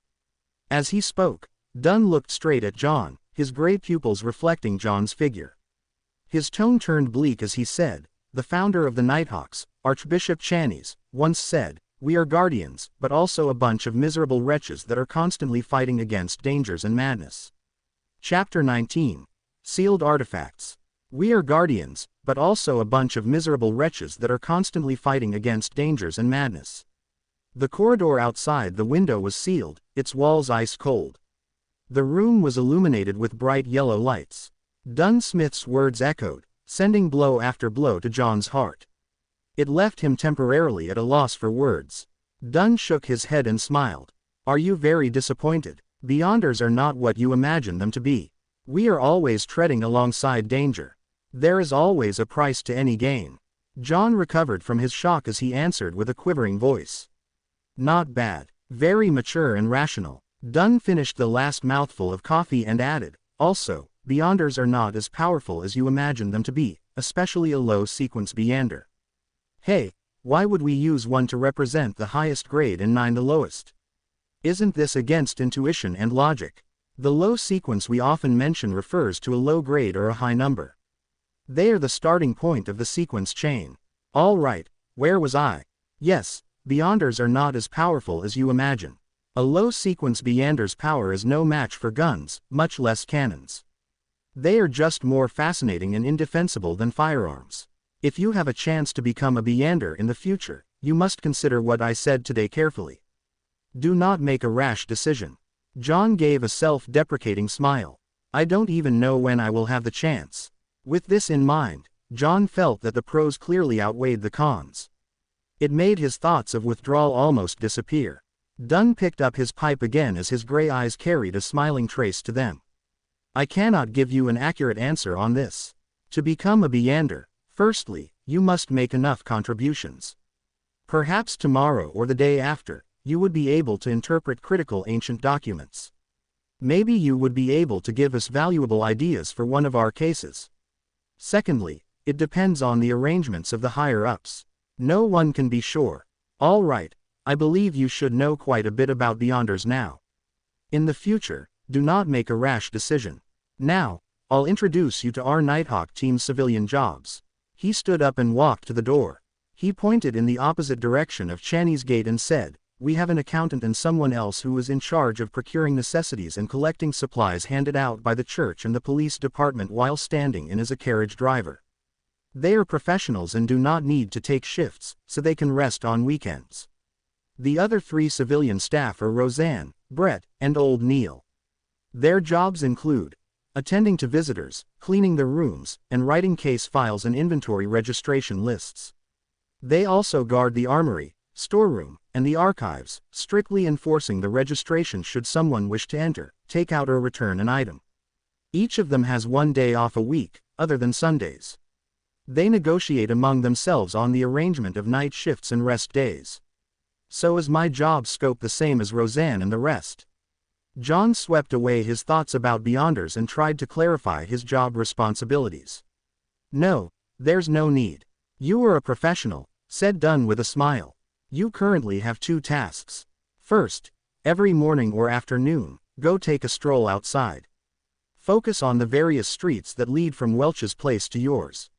What? John was dumbfounded. What kind of job is this? Is that very professional? Dunn inserted his hands into the pockets of his black windbreaker and said, After you confirm that you have lost your memories, we will close the case on Welch and Naya. Similarly, that diary of the Antigonus family has vanished completely. We suspect that you brought it with you. You might have hidden it on your way home, which might be why we did not find any clues at your place. This is also likely the reason why you were not there and chose to commit suicide at home. Although you were mysteriously influenced and have forgotten this piece of memory, the human spirit and brain are very fascinating, so there might be residual traces. Daly might not be able to obtain them through her means as a medium, but it does not mean that they do not exist. Perhaps you will feel a sense of déjà vu at a familiar and critical spot. That is what we wish to obtain. Got it. John was enlightened. If you can find the diary this way, you will likely make enough of a contribution to become a Beyander, encouraged Dunn, indirectly revealing the importance of the diary. I hope. John nodded. Dunn changed the subject again. Secondly, you get a day off every week. You can decide which day it is for now. When you are not outside, go to our armory and read the literature and canon books. This is a job for a professional historian. When you finish them all, you will have to begin taking shifts with old Neil and the rest. All right, no problem. John heaved a sigh of relief. This is not something too difficult. At this moment, Dunn turned his body halfway and pointed to the black outward swinging gates that were engraved with 7 sacred emblems. This is Channy's Gate. It is named after the creator of the modern Nighthawk system, Archbishop Channy's. There is one under the central cathedral of every major city. It is guarded by formal Nighthawk members on rotation. Inside, there are at least 2 keepers, who are sent by the church, as well as countless traps. You must not approach it under any circumstance, otherwise, misfortune will befall you. That sounds scary, John expressed. The area inside is divided into a few zones. Stored within are certain potion formulas for certain sequences and other magical materials. It is also used to temporarily hold heretics, mutants, cultists, and members of secret organizations. Heh. They will eventually be sent to the Holy Cathedral, Dunn introduced. Holy Cathedral, the headquarters of the Church of the Eternal Night Goddess located in the Winter County to the north of the kingdom, Cathedral of Serenity. John nodded slightly as though he was pondering the matter. In addition, there are all sorts of classified documents and records inside. When you gain a higher clearance, you might have a chance of reading them. Dunn hesitated for a moment before adding, behind the Channy's Gate, there are also sealed artifacts in the basement. Sealed artifacts. John mulled over the terms. Some of the extraordinary items we gather and retrieve are just too important and magical. If they fall into the wrong hands, it would cause immense destruction. Therefore, we have to keep it strictly confidential and watch them carefully. Even we can only use it under special circumstances. Besides, with that said, Dunn paused for a moment before continuing, besides, there are some things inside that are very special. They had certain living characteristics which can entice the keepers. It would influence the surroundings, attempt escape, and cause catastrophic outcomes. They have to be strictly controlled. How fascinating, commented John.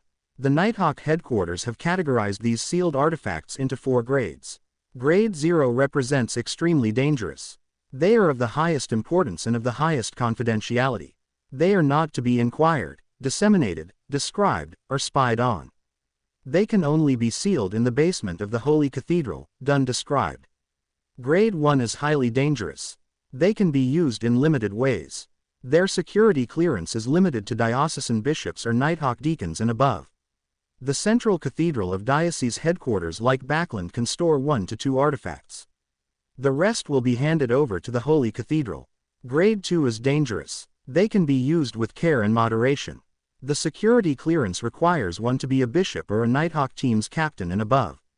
The central cathedrals in the various cities can store 3 to 5 artifacts.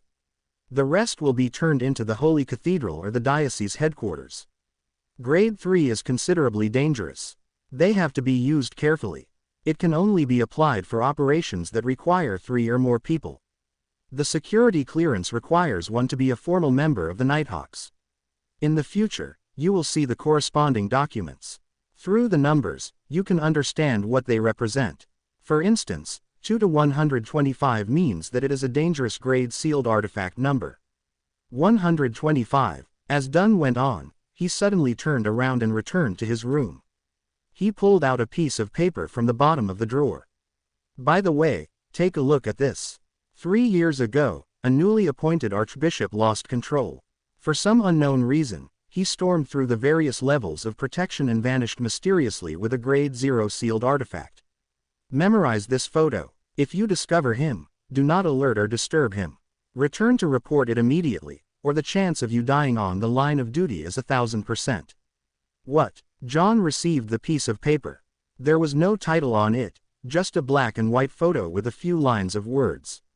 Ins Zangwill, male, 40 years old, former archbishop, a gatekeeper who failed in his promotion and was enticed by the devil and was corrupted. He escaped with sealed artifact 008. Particular traits are: the picture depicted in Zangwill is wearing an all-black clergyman robe with buttons on both sides and a soft cap. His hair was dark blonde and his pupils were so blue that it was nearly black. He had a high nose and his lips were tightly pursed. His facial features were like a classic sculpture without any wrinkles. The most striking characteristic was that he was blind in one eye. The description of the corrupted is so detailed, but the only thing about the sealed artifact is its codename. John honestly offered his first impression. That's why it is at the highest security clearance. The search for sealed artifact 008 is only described verbally and never written in words. Even so, the description will be little, said Dunn with a sigh. 008 appears to be a common quill, but it does not need ink to write. That's all. Dunn didn't dive deeper into the topic. He tugged at the golden chain on his black windbreaker and took out a gorgeous pocket watch of the same color. He clicked it open and took a glance before pointing outside. I've told you all you need to know. Go to the armory to find old Neil. Get him to arrange the documents that you need to read. He is no ordinary civilian clerk. He was once a formal member, but due to his advanced age, he failed to be promoted. His health is ailing, so it's no longer suitable for him to handle cases. Furthermore, he does not wish to become an internal keeper or rest at home. All he wishes is to be accompanied by documents and records. Chapter 20. The Forgetful Dunn. Okay. John bowed slightly as he put his top hat back on. However, his mind was preoccupied with what the sealed artifact 008 looked like. It appears to be just your everyday quill. It writes without ink. Then, what is its actual use? What makes it classified at the highest level of confidentiality that it's deemed extremely dangerous? Can it be a pen that kills anyone whose name is written? No, that would be way too overpowered. Ince Zangwill wouldn't need to escape and hide if that were the case. Just as John turned around to leave, Dunn suddenly called out to him. Hold on, I forgot something. What? John turned his head, his eyes puzzled. Dunn put his pocket watch back and said with a smile, later, remember to visit the accountant, Mrs. Oriana, and get an advance payment of 4 weeks, a total of £12. After that, you'll earn half your salary every week until the difference is covered. That's too much. There's no need for this, the amount should be reduced, John said subconsciously. He had no objection to an advance payment. After all, he didn't even have the money needed to pay for the public horse carriage trip home. However, to receive £12 at once left him a little afraid. No, it's necessary, Dunn said as he shook his head and smiled. Think about it. Do you still wish to continue living in your present apartment? One that needs you to share a bathroom with so many other tenants. Even if you aren't considering yourself, think about the lady. Besides, he paused when he saw John nod in agreement. He smiled and sized up John's clothes and said with a meaningful tone, besides, you need a cane, and you should buy a new suit. John was taken aback for a second before snapping back to reality. His face immediately burned with embarrassment since the suit he was wearing was cheap and of inferior quality. Oh okay, John stammered a reply. Dunn took out his pocket watch again and clicked it open to take a glance at it. Perhaps you should find Mrs. Oriana first. I know you'll spend quite some time at old Neil's while Mrs. Oriana will likely be returning home soon. All right. John was acutely aware of his poverty and didn't object. Dunn returned to the table's side and pulled at a few hanging ropes as he said, I'll get Roseanne to bring you there. The ropes began their operation as the gears ground, producing a chime from a bell at the reception area of Blackthorn Security Company. When Roseanne heard it, she hurriedly stood up and carefully made her way down. It didn't take long before she appeared in front of John again. Dunn said humorously, I didn't disturb your rest, right? Oh, bring dough to Mrs. Oriana. Roseanne secretly curled her lips as she answered, happily. All right, Captain. Is that all? At that moment, John blurted out in surprise. To get his advance payment from finance, isn't there a need to get an approval letter from the captain? Shouldn't you write something? So, Dunn returned with a question. I mean, don't I need your signature to claim an advance payment from Mrs. Oriana? John tried his best to use simple language. Oh, no, there's no need. Roseanne is enough proof. Dunn pointed at the brown-haired girl and gave a reply. Captain, it seems there's almost zero management of our finances. John resisted his urge to deliver a sarcastic comment before turning to leave the room with Roseanne. At that moment, he heard Dunn shout out again. Hold on, there's still another thing. Can we finish it all at once? John turned back with a smiling face. Yes. Dunn pressed at his temple and said, when you meet old Neil, remember to collect 10 demon hunting bullets. Me. Demon hunting bullets. John returned in astonishment. Welch's revolver is still with you, right? There's no need for you to turn it in. Dunn inserted a single hand into his pocket and said, with the demon hunting bullets, if you were to face a paranormal danger, you will be able to protect yourself. It will give you some courage at the very least. There's no need for you to add on the final sentence. Just as John was vexing over the problem, he answered without any hesitation, all right. I'll remember to do so. This will require me to write a formal document. Wait a moment. Dunn sat down and picked up the dark red fountain pen. He scribbled a note, signed it, and stamped it. Thank you, Captain. John received it sincerely. He slowly walked back before turning around. Hold on. Dunn shouted one more time. ... Captain, you look to be in your 30s. Why do you have the symptoms of dementia? John squeezed out a smile and turned around to ask, anything else? I forgot earlier that you are not trained in shooting, so getting demon hunting bullets would be useless. Let's do this. Collect 30 normal bullets every day. Take the opportunity when you are out to go to the street corner, the underground shooting range at number 3 Zudaland Street. Most of it belongs to the police department, but there is one that is specially for us Nighthawks. Oh, right, you also need to get a badge from old Neil. Otherwise, you won't be able to enter the shooting range. Dunn smacked his forehead and took back the note from John.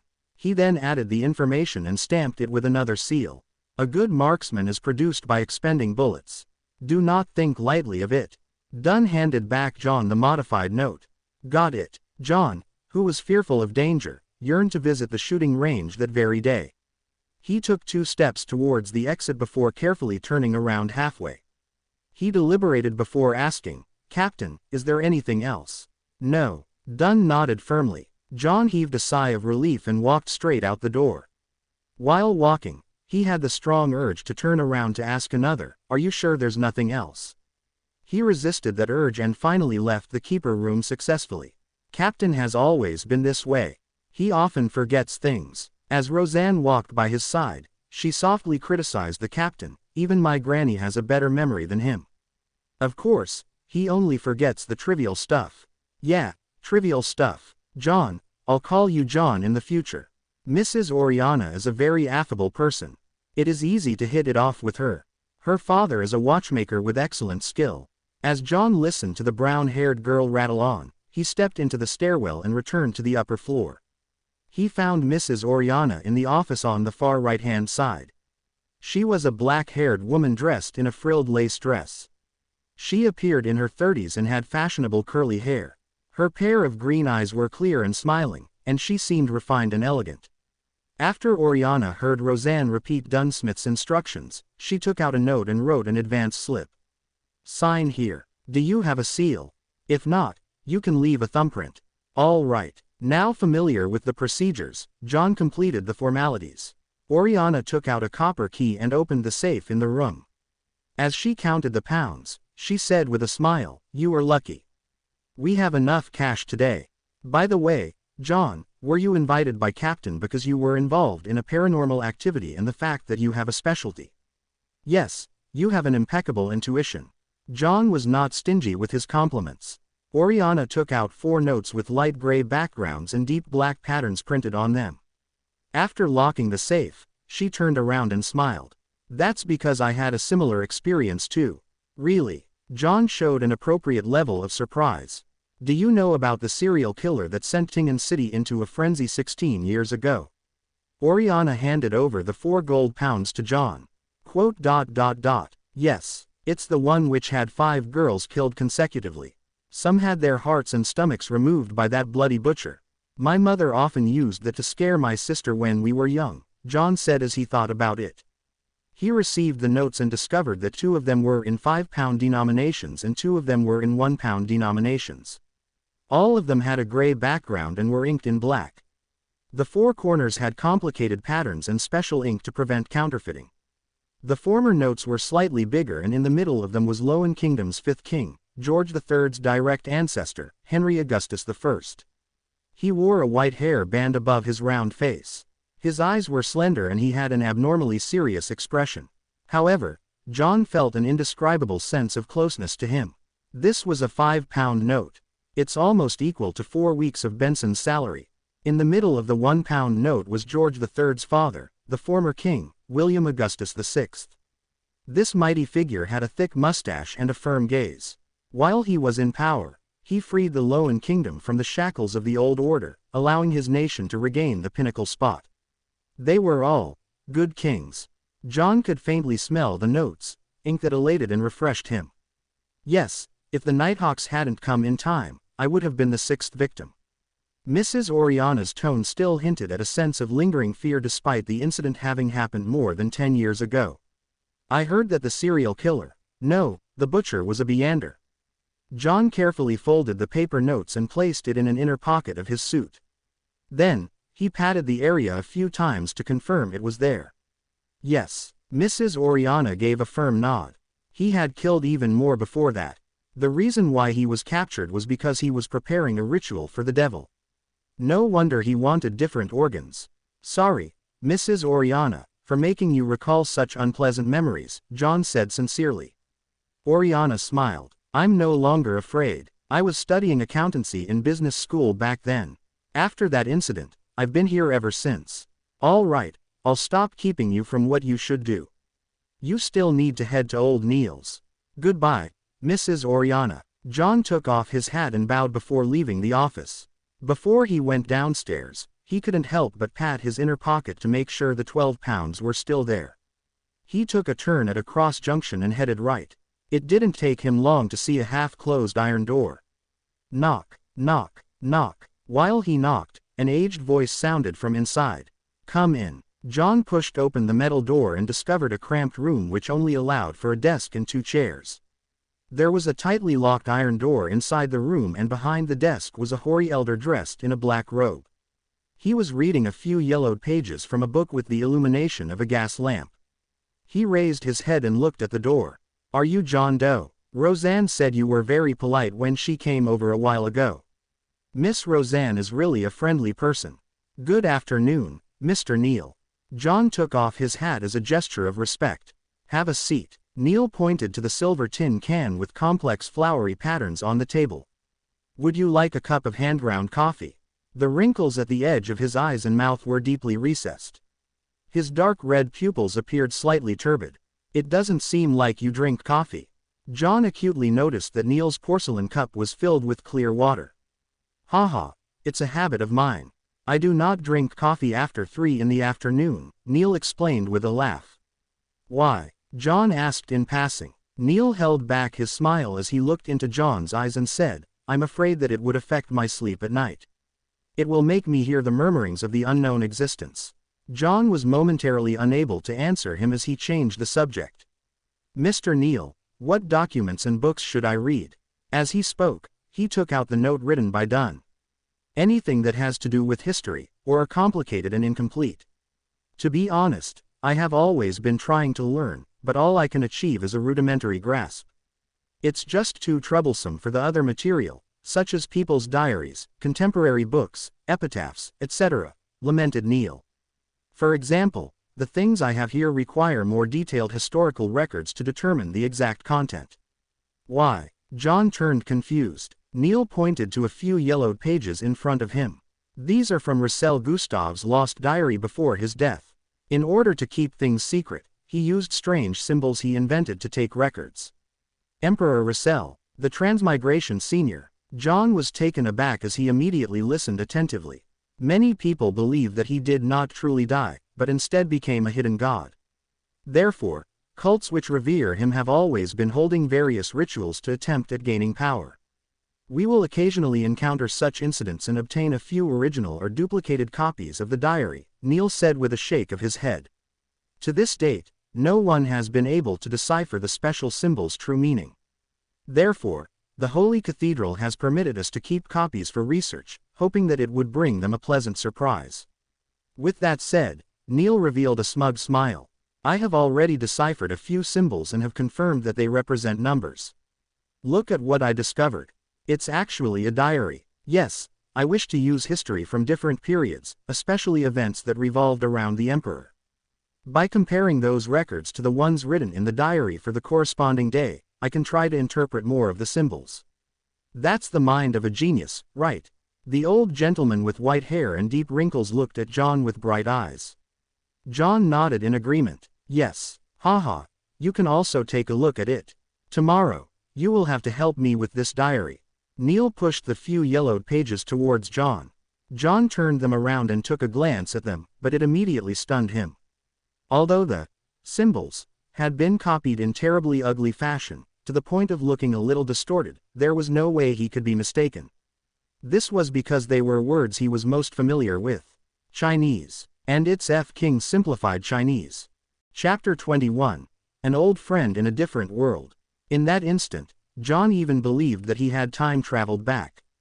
However, the elegant gas lamp surrounded by brass grids and the silver inlaid tin, which old Neil kept his hand-ground coffee in, made him recognize the reality he was in. The time traveler, Emperor Russell, is really a fellow countryman of mine. He was using simplified Chinese, which doesn't exist in this world, to record secrets.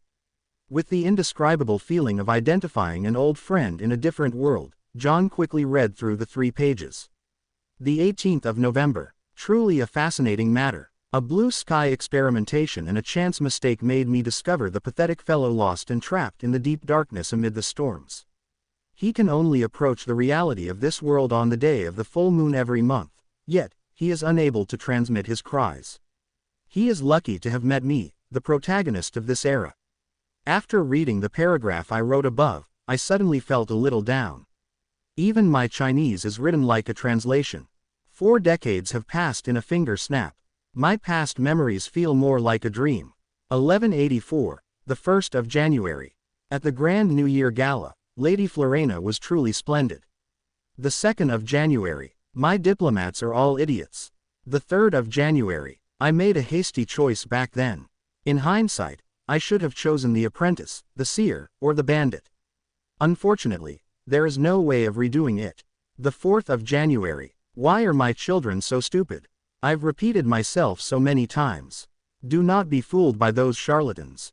The key thing about potions is not about grasping them, but digesting them. It's nothing about tapping powers, but acting. And the name of a potion is not solely symbolic at its core, but a concrete imagery, and the key to digestion. The 9th of September. An alliance opposing me has been established. Fasak from the north, Lowen from the east, Fainapotter from the south. My enemies have finally joined forces, but I have no fear. I will use facts to teach them that the generations of weapons and knowledge cannot be compensated by mere numbers and low-grade sequencers. Besides, it's not as though I do not have subordinates. As for the higher grades, have they forgotten who I am? The 23rd of September. I have lost communications with the ship seeking the forsaken land of the gods. I should consider inventing wireless telegraphs. I hope it would not be affected by the storm. The 24th of September. Miss Ithaca is more mesmerizing than Lady Florena. Perhaps, I'm just being nostalgic about my youth. Due to the complexity of characters in simplified Chinese, the font was slightly larger than normal, leading to less content on each page. Furthermore, for preservational and research purposes, the back of each page was left empty.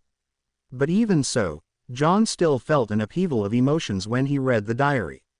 In particular, Emperor Russell's description of the crux of potions made him feel like he found the path to the solution. He was thrilled at having learned a priceless secret. John. At that moment, old Neil asked puzzledly across from him. John jolted awake as he hurriedly covered it up with a laugh. I thought I would be the most special one. I was trying to decipher and interpret it. You were young indeed. Old Neil nodded, laughing. I once believed that I was the most special one as well. John flipped through the 3 pages in his hand and after confirming that he had not missed anything, he handed it over to old Neil and asked, "Do we only have these few pages? Did you think there would be many?" Old Neil caressed the scripts as his wrinkles deepened from his scoff. There are not many incidents a year that involve beyonders and mystery to begin with. Sigh, the major reason is the gradual extinction of extraordinary species in our northern continent. Without them, there won't be a lot of potions, causing the number of beyonders to reduce with time. Sigh, Over the past few centuries, dragons, giants, and elves have become simply records in books. Even the sea folks are no longer seen near the coastal waters. Upon hearing this, John suddenly thought of a meme. He immediately said with a smile, "I think it's time to establish a Dragons and Giants Protection Association." Old Neil looked confused. It took him quite some time to figure out what it meant. After figuring out its meaning, he rapped the table and laughed quite heartily in a not-so-gentlemanly manner. "Haha, John, you really are humorous. This is a tradition of our Loan Kingdom. It's good that young people have a sense of humor. I believe we shouldn't be overly narrow in scope. Why are we only protecting dragons and giants? It should be called Fantastic Beasts Protection Association. No, no, no. How can we forget those poor plants?" John shook his head. They exchanged looks and proclaimed in unison, "Fantastic Organisms Protection Association." Both of them laughed tacitly.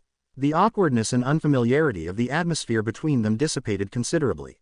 "There are fewer interesting young people like you these days. Where was I?" Old Neil's wrinkles suffused a smile as he said, "I remember. There are not many incidents a year that involve Beyonders and mystery to begin with. The retards who revere Emperor Russell are the minority of the minority. It's already pretty good that we can obtain 3 scripts. Well, the other larger cathedrals or dioceses might have some." After muttering a few words, he took the approval note which John had placed on the table earlier and took a look. "Are they pistol bullets, rifle bullets, or steam-pressured bullets?"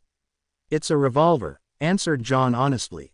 "All right, I'll go get them. Ahem, do you have an armpit holster? As a gentleman, we can't let you have something bulging below your waist in public."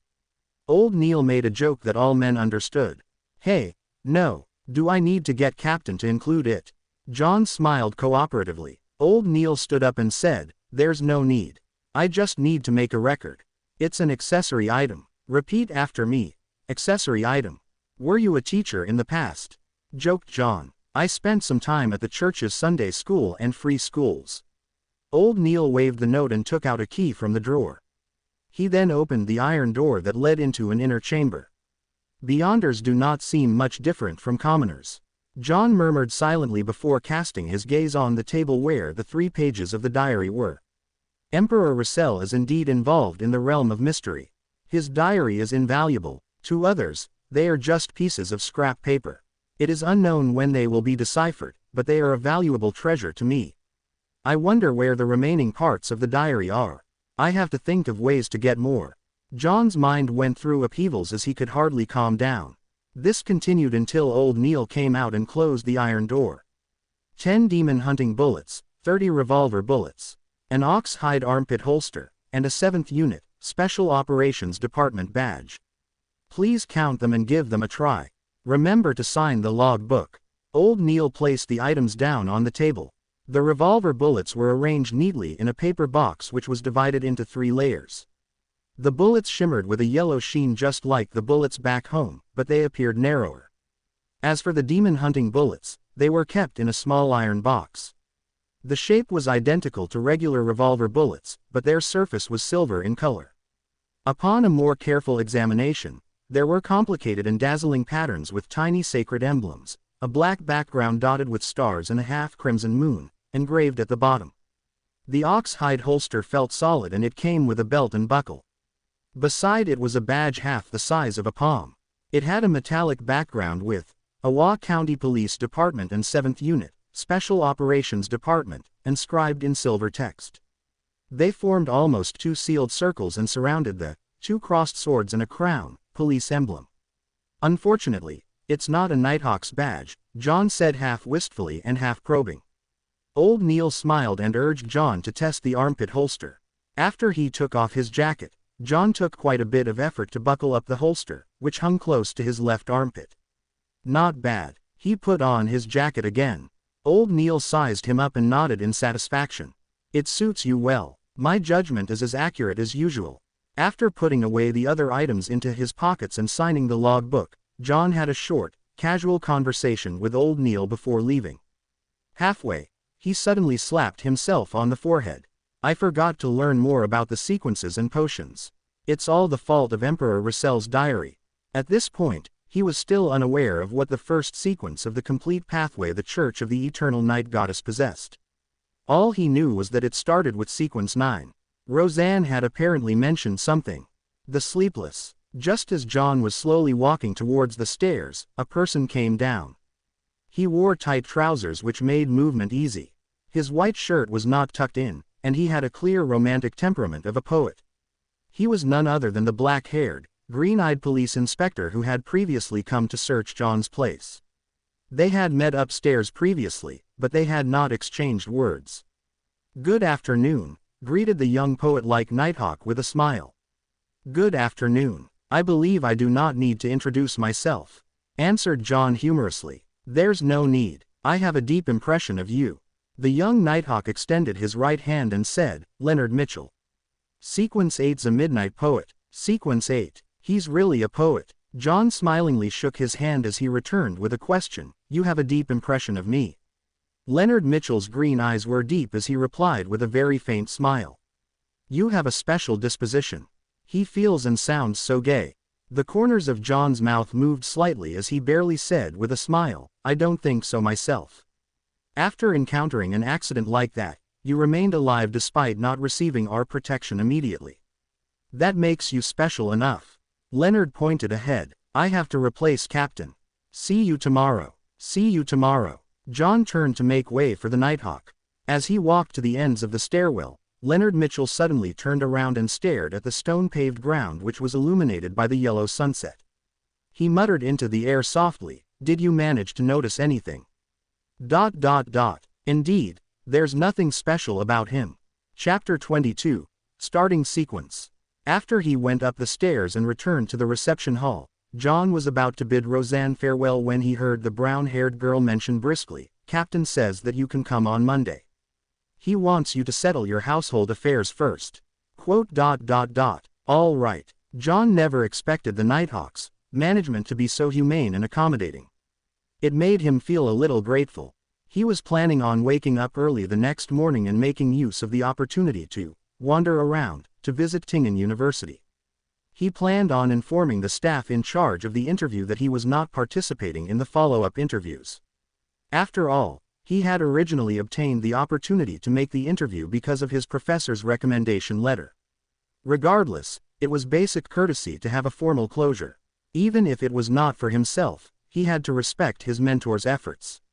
And in a world without telephones, where telegrams were charged by the character, and the fact that it would be too late to send a letter, he felt that taking the public carriage to the university was the most economical and suitable solution. Having received the captain's special approval, John didn't need to tire himself out. He could wake up late and still make his way there on time. John was just about to take off his hat to bid Roseanne farewell when he suddenly thought of something. He looked around and suppressed his voice. "Roseanne, do you know what the starting point of the church's complete sequence is?" He had forgotten to ask old Neil. Roseanne's eyes widened as she looked at John in astonishment. "You wish to become a Beander? Was I that obvious?" John's body language betrayed him as he answered in embarrassment, "Having learned that extraordinary and mysterious powers exist in the world, it's inevitable that I have some yearnings for it." "Oh my goddess, do you know how dangerous it is? Didn't Captain tell you? The enemies of Beyonders are not just cultists or dark warlocks, but themselves. People lose control nearly every year. Some even end up sacrificing themselves. Aren't you going to consider how your family will feel?" Roseanne's hand gestures amplified her tone as her reaction appeared overly agitated. "John, I think the better choice is to be a civilian staff. There's nearly no danger, and our salary increases every year. After a few years of work, you will have saved up a lot of money, allowing you to rent a bungalow in the North Borough or in the suburbs. You can then marry a rich and charming lady and have a wonderful family, having adorable and naughty little angels." "Roseanne, stop, hold up." John hurriedly stopped her in exasperation when he realized that she was changing the subject.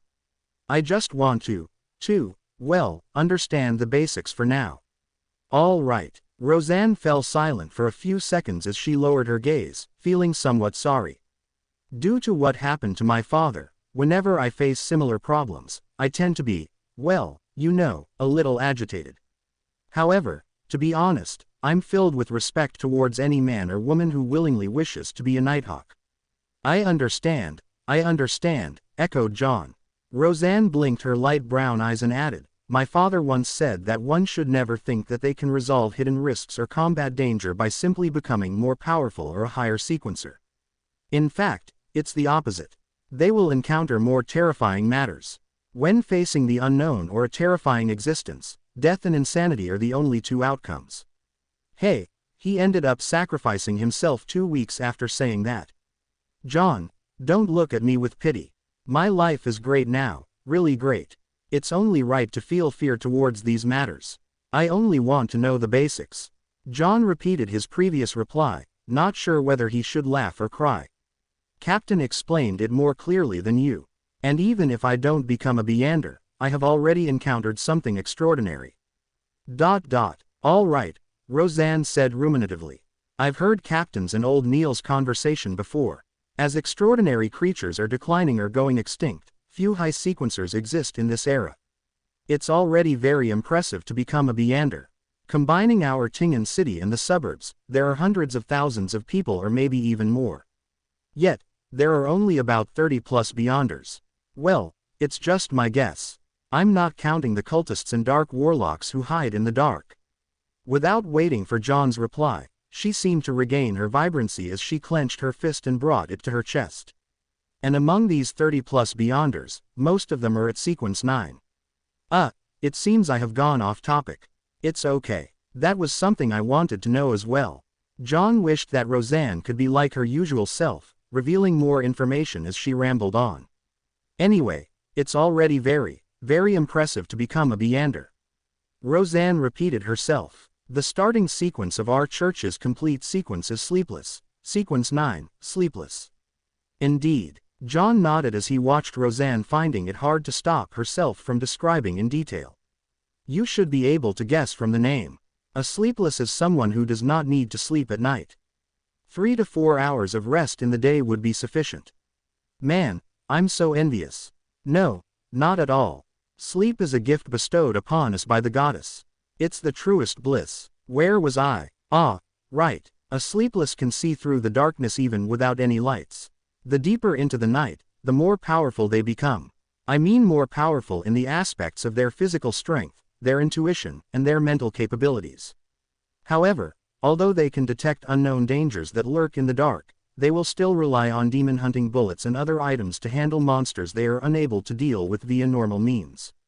My father was once a sleepless. Without waiting for John to press on, Roseanne continued, after that, it's Sequence 8's a midnight poet, and one level higher is Sequence 7's nightmare. Nightmare. John instantly recalled that Dunn Smith had guided his dreams. He asked as a confirmation, Captain, you know about it? Roseanne's mouth nearly turned into an, shape. Captain once entered my dream. John glanced around as he lowered his voice once more. Got it. Roseanne was enlightened as she answered with a whisper. She picked up a coffee cup beside her and took a sip before saying wistfully, there are only 2 Sequence 7 Beyonders in our Tingen city's church. It's likely that Captain is one of them. Even if he goes to a large diocese like Backland, he is still an impressive figure. Some deacons might not even be stronger than he is. So Captain is that impressive? John echoed with a smile. Of course. Roseanne proudly straightened her back. In moments, the scatterbrained girl said with a vexed expression, as for what's above Sequence 7, I have no idea. Among all the Nighthawks, perhaps only Captain will know. Then what about other starting sequences? The ones that aren't complete. John was satisfied as he changed the subject. I'm not that interested in this aspect. I only know we have more than other churches. After all, the goddess is the mother of the secrets. Well, there should be 2 or 3. Some of our teammates are cold and distant, making me fear them. They also have a strange smell to them. Some members, well, I mean you should talk to old Neil. He knows a lot, as well as quite a number of interesting magical rituals. Let me think. He once mentioned his Sequence 9 title, which is also the name of the potion formula. Yes, it's called Mystery Prior. Quite a number of interesting magical rituals. Mystery Prior sounds very close to what I want. John was slightly delighted. In addition, I also know of the name of a Sequence 7, the kind that's incomplete. Roseanne said with a flaunting tone. She had just thought of it while recollecting. What is it? John was abnormally curious. In a world where high sequencers were scarce to the point of them possibly not existing, Sequence 7 was probably considered quite a potent force in the church. Roseanne revealed a sweet smile as she replied smugly, "Spirit medium." "Mrs. Daly?" asked John subconsciously. After his initial surprise, he realized that it was nothing unexpected. Only a Sequence 7 Beander could achieve such an impressive performance as a medium. Roseanne's eyes widened once again as she said in disbelief, "How do you know of that too?" "I've met Mrs. Daly." John didn't hide the matter. "All right," Roseanne said with an envious tone. "If I can become a spirit medium, one just like Mrs. Daly, then I'll be willing to be a Beander." "No, I'll consider it carefully for 10 minutes. "Yes, Mrs. Daly fulfills all my imaginations as a Beander," echoed John in a slightly exaggerated manner. Having fulfilled his goals, he chatted idly with Roseanne for a few minutes until he realized he was not getting any new information. He took off his hat and bowed before leaving. As he walked down the stairs, John suddenly stopped after taking a few steps. He reached out to pat the notes in his inner pocket. Immediately following that, he took out 12 gold pound notes and clenched them tightly in his left palm. Then, he reached his hand into his pocket and refused to release or pull them out again. Without realizing it, a smile appeared on his face. According to the customs of the Futaholic Empire, China, a treat had to be given after earning money. It's time to give Melissa a treat tonight. Chapter 23, Side Arm. As John walked down Zutaland Street and while taking in the warm, humid breeze, he suddenly realized something. He only had 3 cents in change. If he returned to Iron Cross Street via public carriage, it would cost him 4 cents. If he were to hand over a $1 bill, it would be like using a $100 bill to buy a bottle of cheap water back in the States. There was nothing wrong with that, but it was just awkward to do. Should I use 3 cents to travel 3 kilometers and walk the rest of the journey? John reached into his pocket with one hand as he slowed down his pace, considering other solutions. That won't work. Soon, he rejected the idea. It would take him a while to walk the remaining journey. Considering he was carrying $12, a massive fortune, it was not safe.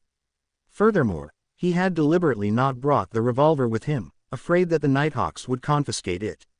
If he were to encounter the danger that instigated Welch's death, there was no way he could fight back. Get some change from a nearby bank. No way. There's a 0.5% processing fee. That's way too extravagant. John shook his head silently. Just the thought of the fees involved pained his heart. Having ruled out one solution after another, John's eyes suddenly lit up when he saw a clothing shop in front of him. That's right. Wouldn't the normal course of action be to buy something appropriately priced to get some change? A formal suit, shirt, vest, pants, leather boots, and a cane were all within budget. They had to be bought sooner or later. Oh, it's very troublesome when fitting clothes.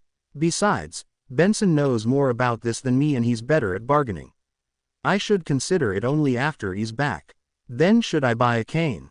That's right. As the saying goes, a cane is a gentleman's best choice of defense. It's half as good as a crowbar. A gun in one hand and a cane in the other is the combat style of a civilized person. After debating internally, John made up his mind. He turned around and entered the clothing shop, Wilker Clothing and Hats. The clothing store's layout resembled the clothing stores on Earth. The left wall was filled with rows of formal attire. The middle rows were decked with things like shirts, pants, vests, and bow ties.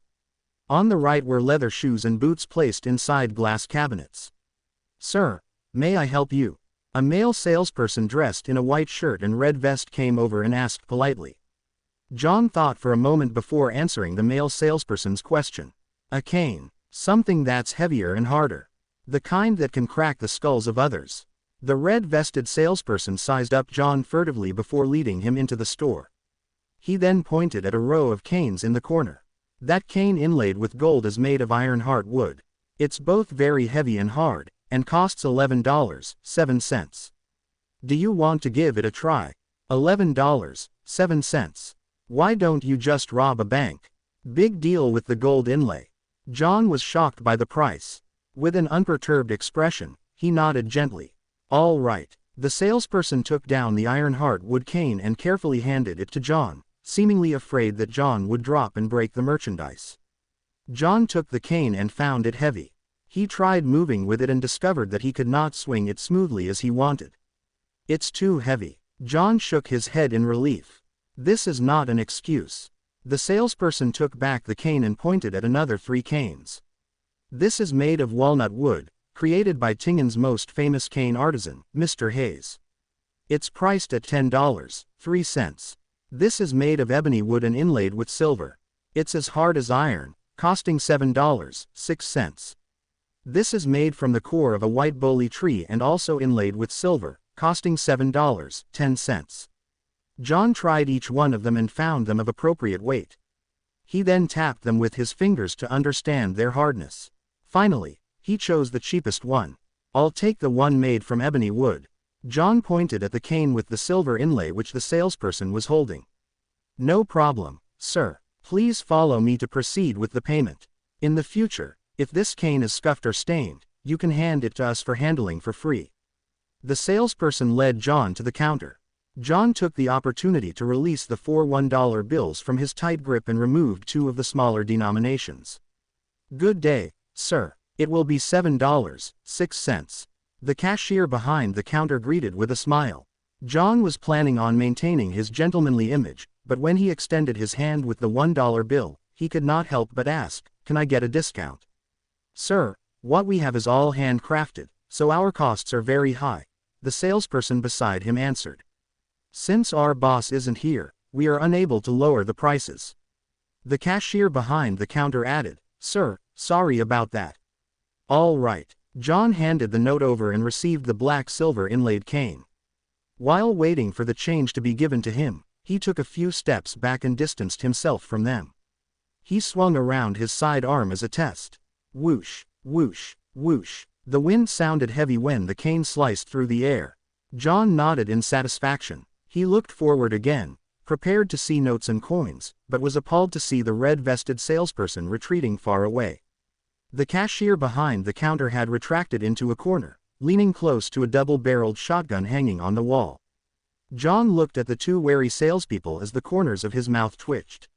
He chuckled dryly. Not bad. This cane is perfect for swinging. I'm very pleased. Realizing that he had no intention to assault them, the cashier behind the counter relaxed. He handed over the notes and coins he had taken out with both hands. John took a look at what he received and saw 2 $5 notes, 2 $1 notes, a 5-cent coin, and a 1-cent coin. He could not help but nod inwardly. After a 2-second pause, he ignored the way the salespeople looked at him and unfurled the 4 notes towards the light to ensure that the anti-counterfeit watermarks were present. John put away the notes and coins when he was done. With the cane in hand, he tipped his hat and walked out of Wilker Clothing and Hats. He extravagantly spent 6 cents by taking a short-distance trackless carriage before transferring once before reaching home safe and sound. After closing the door, he counted the $11.12 in notes thrice before placing them into the desk drawer. He then found the bronze revolver with the wooden grip. Clink, clang. 5 brass bullets fell onto the table when John inserted the silver demon hunting bullets which had complicated patterns and the dark sacred emblem into the revolver's cylinder. Like before, he only inserted 5 rounds and left an empty spot to prevent any misfires. The remaining rounds were placed together with the 5 ordinary bullets in a small iron case. He snapped the cylinder in place, giving him a sense of security.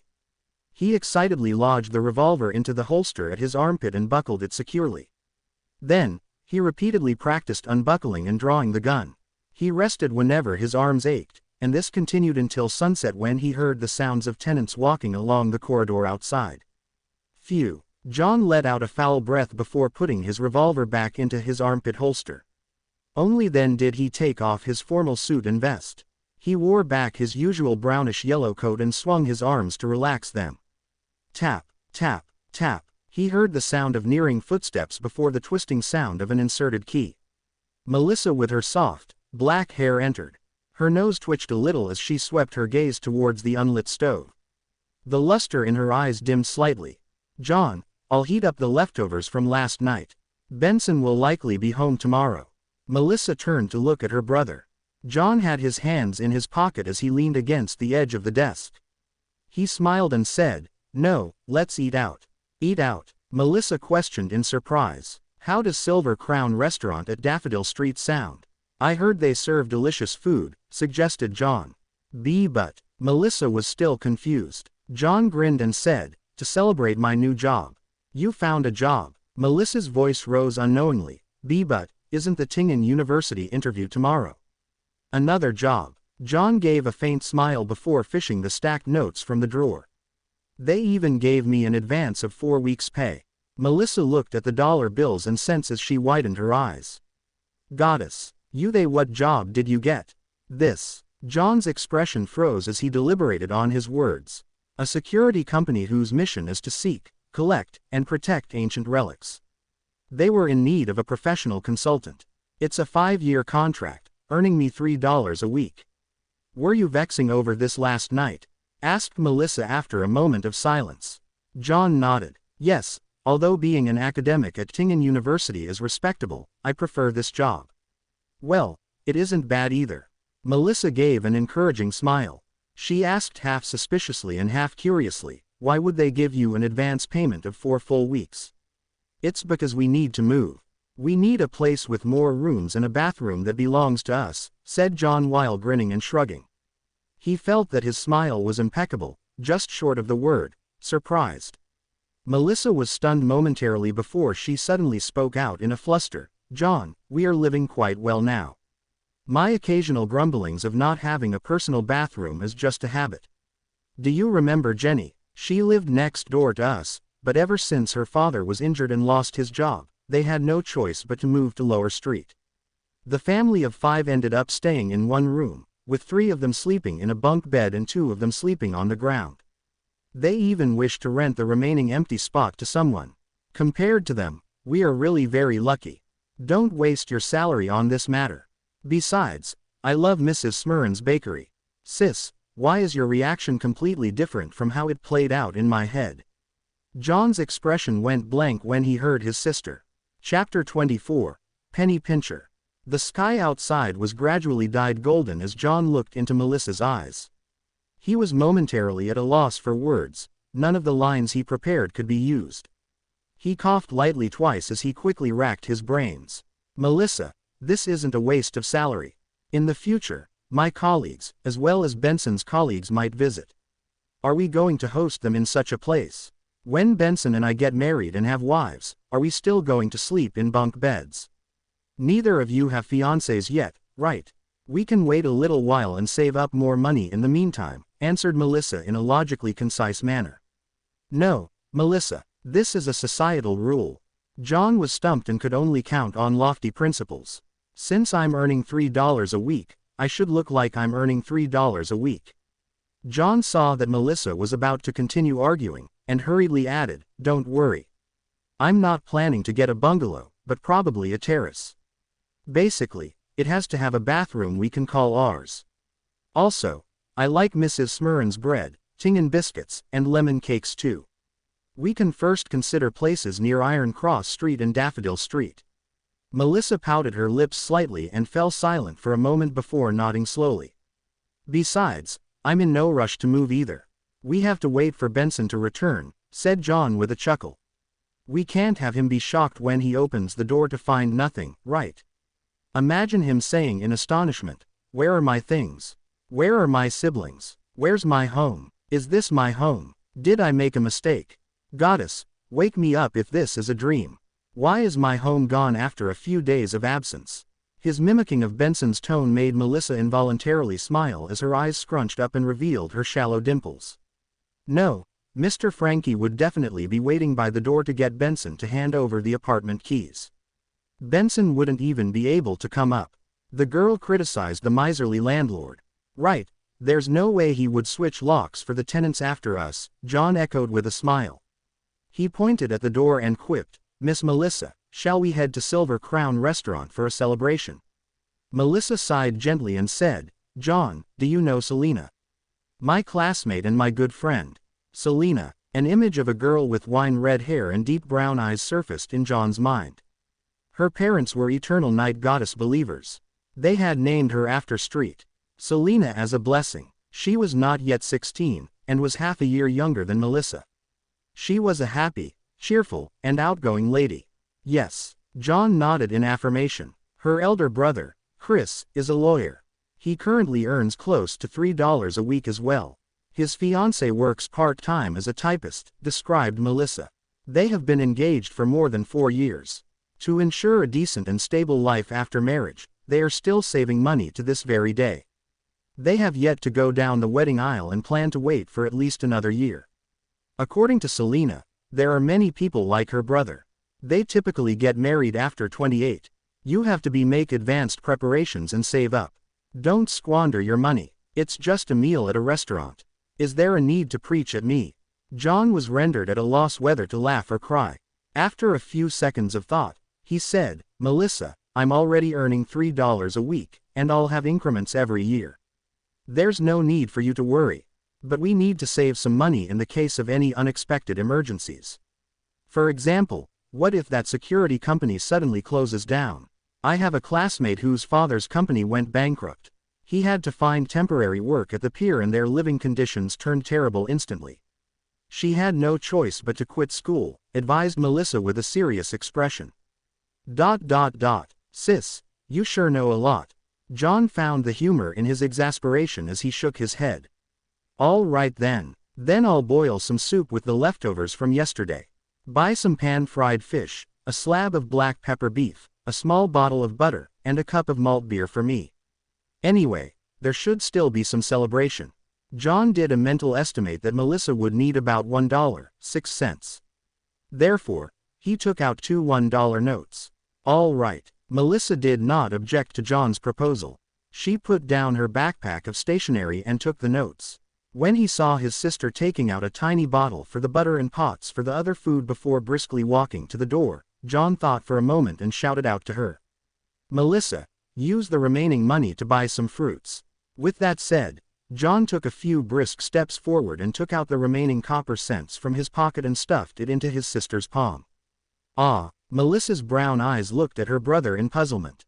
John took 2 steps back and smiled. Remember to go to Mrs. Smurns. Reward yourself with a tiny lemon cake. Quote. Melissa's mouth widened as she blinked. Finally, she said a single word, okay. She quickly turned around, opened the door, and ran toward the stairwell. A river tore through the land, with cedar and maple trees lining the banks, the air so fresh, it was intoxicating. John, who was here to put closure to his interview, had his revolver with him. He held his cane and paid 6 cents for the public carriage. He walked down a cemented path and approached a 3-story stone building which was shaded by greenery. It was Tingen University's administrative block. It's truly worthy of being one of the 2 major universities of the Loan Kingdom. With this being his first time here, John sighed as he walked.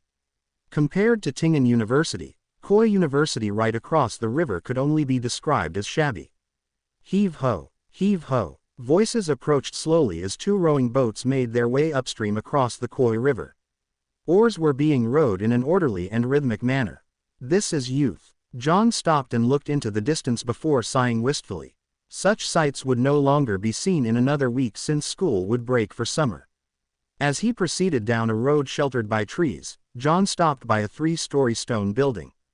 He entered after successfully registering himself and easily found his way to the office of the person who had tended to him the other time.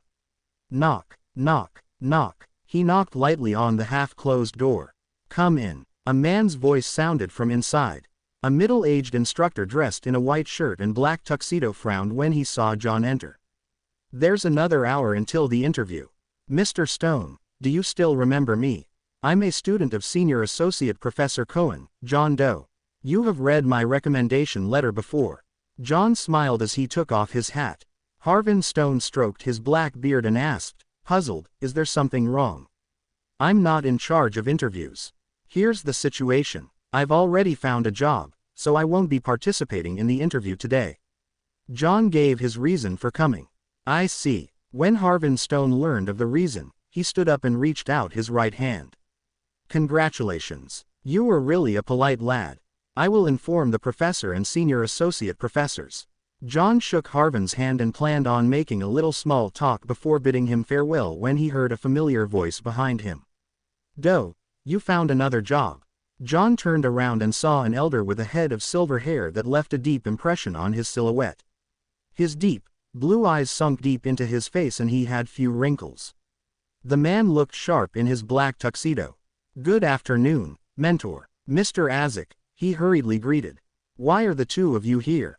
The elder was none other than Senior Associate Professor of Coy University's History Department, who was also his mentor, Mr. Quentin Cohen. Beside Cohen was a middle-aged man with bronze-colored skin of average build. He did not have any facial hair and held a newspaper in his hand. His hair was black and his pupils brown. His facial features were soft as his eyes revealed an indescribable sense of weariness like it had seen the vicissitudes of life. Beneath his right ear was a black mole which could only be seen if looked at carefully. Coy University recognized him since he was Coy University's History Department lecturer, Mr. Azek, who often helped the original John. He enjoyed debating with his mentor, Senior Associate Professor Cohen. They often had a clash of opinion, but even so, they were best friends. Otherwise, they would not have enjoyed meeting up for a chat.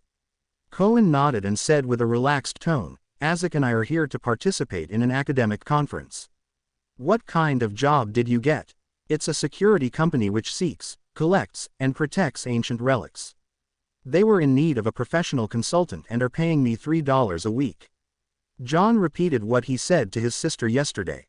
Following that, he explained, "As you know, I prefer exploring history, instead of summarizing it." Cohen nodded slightly and said, "Everyone has their own choices. I'm very happy that you bothered to come to Tingen University to inform them instead of just not showing up." At that moment, Azek interjected, "John, do you know what happened to Welch and Naya? I read on the newspapers that they were killed by burglars. The incident has become a case of armed burglary. And why it is already on the newspapers." John was taken aback as he weighed his words. "I'm not very clear of the specifics as well. Welch had obtained a diary of the Solomon Empire's Antigonus family from the Fourth Epoch. My help on interpreting it was sought. I helped them for the first few days, but I later got busy with job hunting. The police even came to me 2 days ago." He deliberately divulged the matter regarding the Solomon Empire and the Antigonus family in hopes of getting any information from the two history teachers. "The Fourth Epoch," Cohen muttered with a frown. The bronze-skinned and weary eyes of Azek went blank first before he inhaled. He rubbed his temple with his newspaper-wielding left hand and said, "Antigonus rings a bell. But why can't I remember?" Chapter 25, Cathedral. While Azek muttered to himself, he subconsciously shot a glance at Quentin Cohen, seemingly hoping for hints to jolt his memories. Cohen, with his deep-set blue eyes, shook his head without any hesitation. "I do not have any impression of it. All right then. Perhaps, it just shares a root word." Azek lowered his left hand and gave a self-deprecating laugh. John was rather disappointed with the outcome, and he could not help but add on. "Mentor, Mr. Azek, as the both of you know, I'm very interested in exploring and restoring the history of the Fourth Epoch. If you ever recall anything or obtain relevant information, could you please write to me?" "No problem." As a result of John's actions today, the silver-haired senior associate professor was rather pleased with him. Azek also nodded and said, "Is your address still the same as before?" "For now, but I'll be moving soon. I'll write a letter to inform you when the time comes," replied John in a respectful manner. Cohen shook his black cane and said, "It's indeed about time you moved to a place with a better environment." At that moment, John caught a glance at the newspaper in Azek's hand. He deliberated on his words before saying, "Mentor, Mr. Azek, what did the newspapers say regarding Welch and Naya?" "I only learned a little from the police who were in charge of the investigations." Azek was just about to answer when Cohen suddenly pulled out the pocket watch that was linked to his black tuxedo by a golden chain. Click. He opened the pocket watch and tapped his cane. "The meeting is about to begin. Azek, we can't be delayed any further. Give the newspaper to Doe." "All right." Azek handed over the newspaper he had read to John. "We will be going upstairs. Remember to write a letter. Our address has yet to change. It's still the Coy University History Department office." "Ha ha." He laughed as he turned around and left the room with Cohen. John took off his hat and bowed. After watching the two gentlemen leave, he bade farewell to owner of the office, Harvin Stone.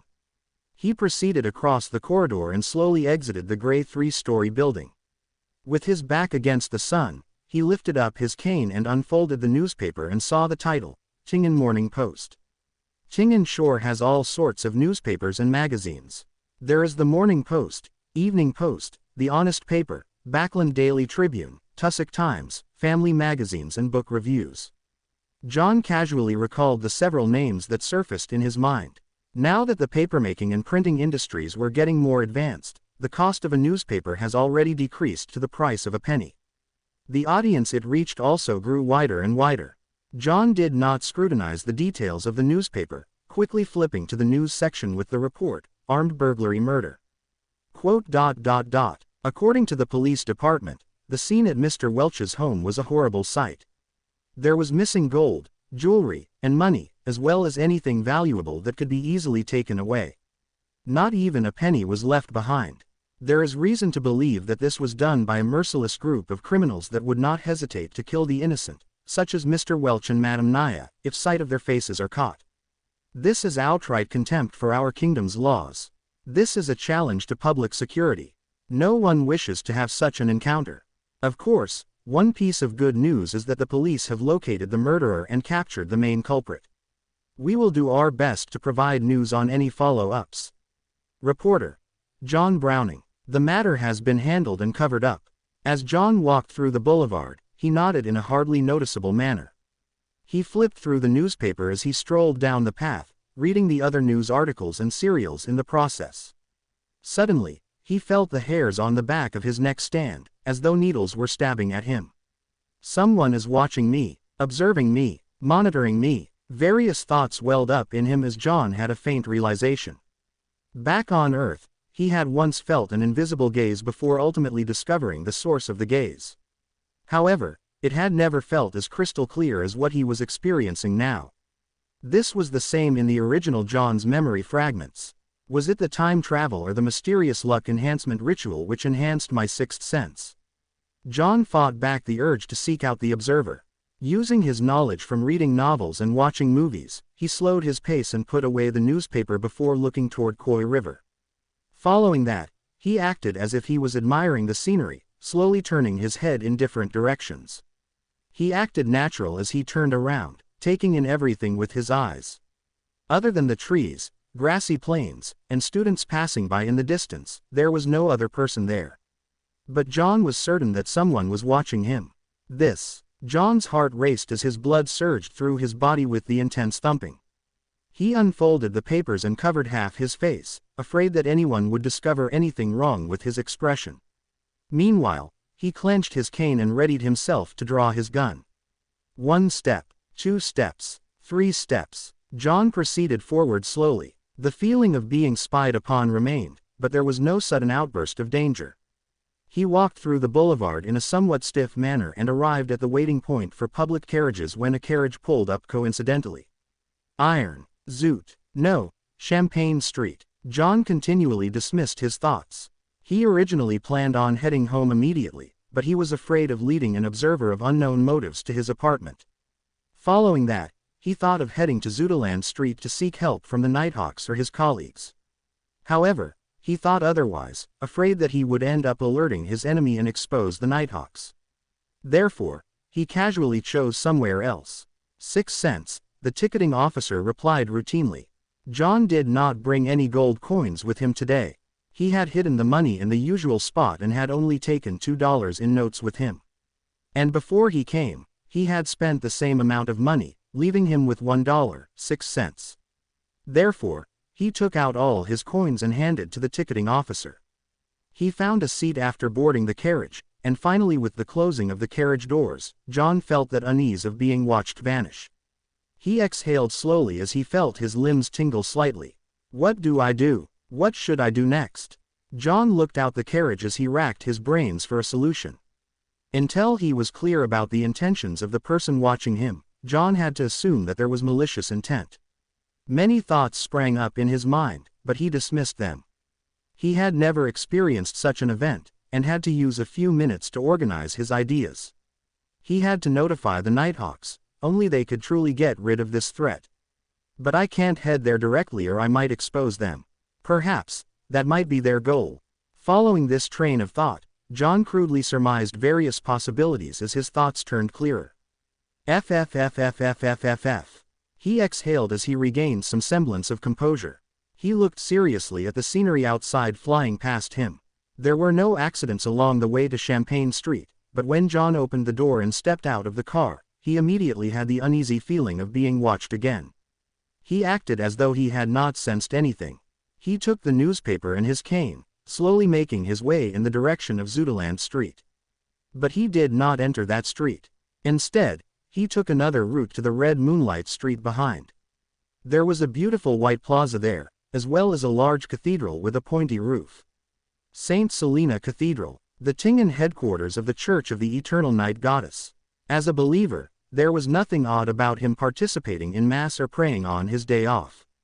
The cathedral exhibited a design similar to Earth's Gothic style.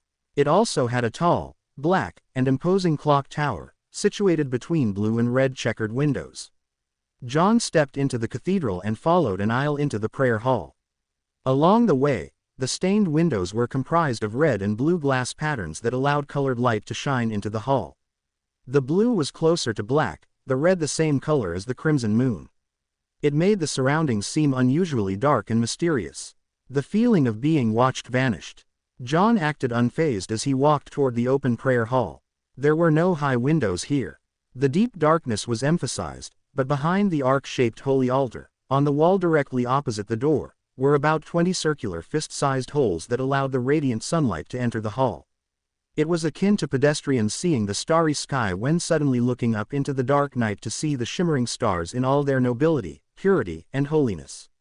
Even though John had always believed that gods could be analyzed and understood, he could not help but lower his head here. The bishop was preaching in a gentle tone as John silently made his way down the aisle that split the pews into two columns. He searched for an empty area close to the passageway before slowly taking a seat.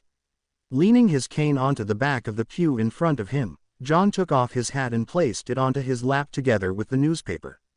Then he clasped his hands together and lowered his head. The entire process was done slowly and routinely as though he was really there to pray. John closed his eyes as he silently listened to the bishop's voice in the darkness.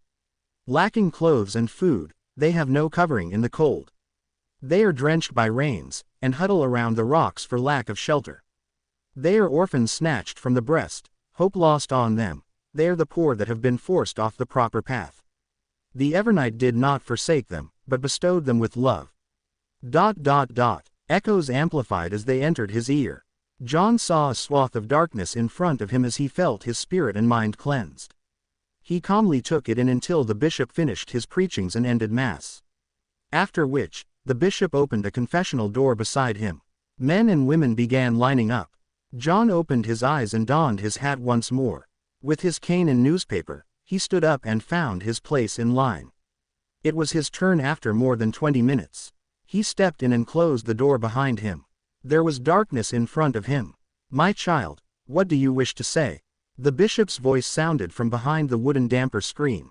John took out the 7th Unit, Special Operations Department, badge from his pocket and handed it over to the bishop through an opening. "Someone is tailing me. I wish to find Dunn Smith." As though he had been infected by the silent darkness, his tone turned softer as well. The bishop took the badge and after a few seconds of silence, he said, "Turn right from the confession booth and walk to the end. There will be a secret door to the side. Someone will lead the way after you enter." As he spoke, he pulled a rope inside the room, causing a particular priest to hear a chime.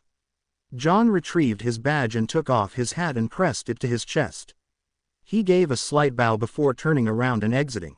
After confirming that the feeling of being watched was gone, he wore his halved top hat. Without any excessive emotions, he held his cane and turned right, until he arrived by an arched altar. He found the secret door in the wall facing his side. He silently opened it before sneaking in quickly. The secret door closed silently as a middle-aged, black-robed priest appeared under the illumination of gas lamps. "What is it?" the priest asked tersely. John showed his badge and repeated what he said to the bishop. The middle-aged priest did not ask further questions. He turned around and proceeded forward in silence. John nodded and took off his hat. With his black cane, he followed silently in tow. Roseanne had once mentioned that heading left from the crossroads towards Channy's Gate would reach St. Selena Cathedral. Chapter 26. Practice. Tap, tap, tap. The sound of footsteps echoed through the dark, narrow corridor, which was otherwise silent. John kept his back straight as he kept up with the priest's pace. He did not pose questions or chat idly with him, remaining silent like a windless body of water. After passing through the heavily guarded passageway, the priest opened a secret door with a key and pointed down a stairwell made of stone. Turn left at the intersection to reach Channy's Gate. May the Lady bless you. John gestured the sign of the crimson moon on his chest. Praise the Lady. The priest returned with the same gesture. John did not speak further as he walked down the dark stone stairwell with the aid of the refined inlaid gas lamps on both sides of the wall. Midway, he subconsciously turned back and saw the priest standing at the entrance. He was in the shadows and appeared like an immobile wax statue. John looked away and continued to proceed down. It did not take long before he hit ground laid with ice-cold stone slabs.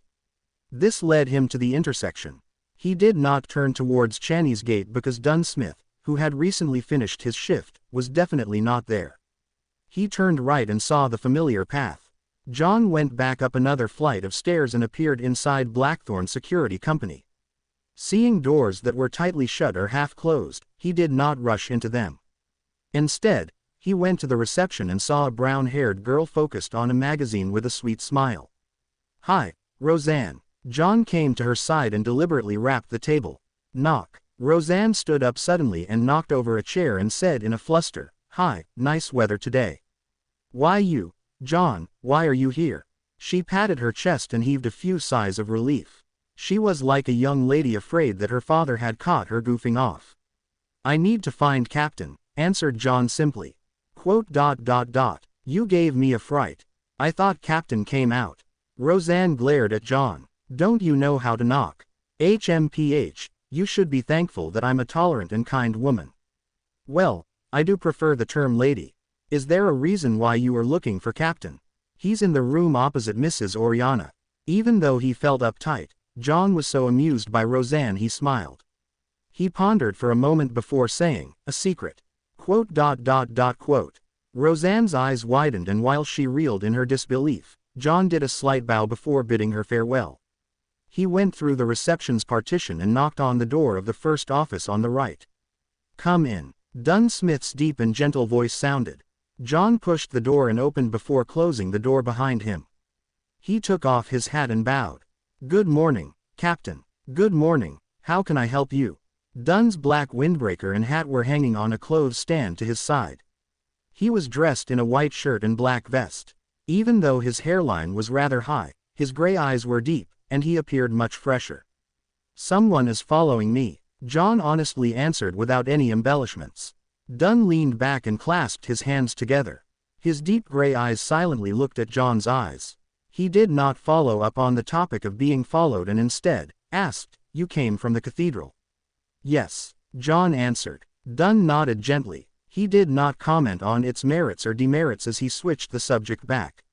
"It might be that Welch's father doesn't believe the cause of death that we reported and had hired a private investigator from Wind City to investigate the matter. It might also be a result of that notebook. Hey, we happen to be investigating where Welch received the Antigonus family's notebook. Of course, we can't eliminate other people or organizations that might be seeking out this notebook." "What should I do?" John asked in a serious voice. Without a question, he hoped that it was the first reason. Dunn did not immediately answer him. He raised his coffee mug and took a mouthful, his eyes not showing the sliver of a ripple. "Return the way you came, then do anything you wish." "Anything?" John returned with a question. "Anything." Dunn nodded with certainty. "Of course, do not scare them off or violate the law." "All right." John took a deep breath and bade him farewell. He left the room and went back underground.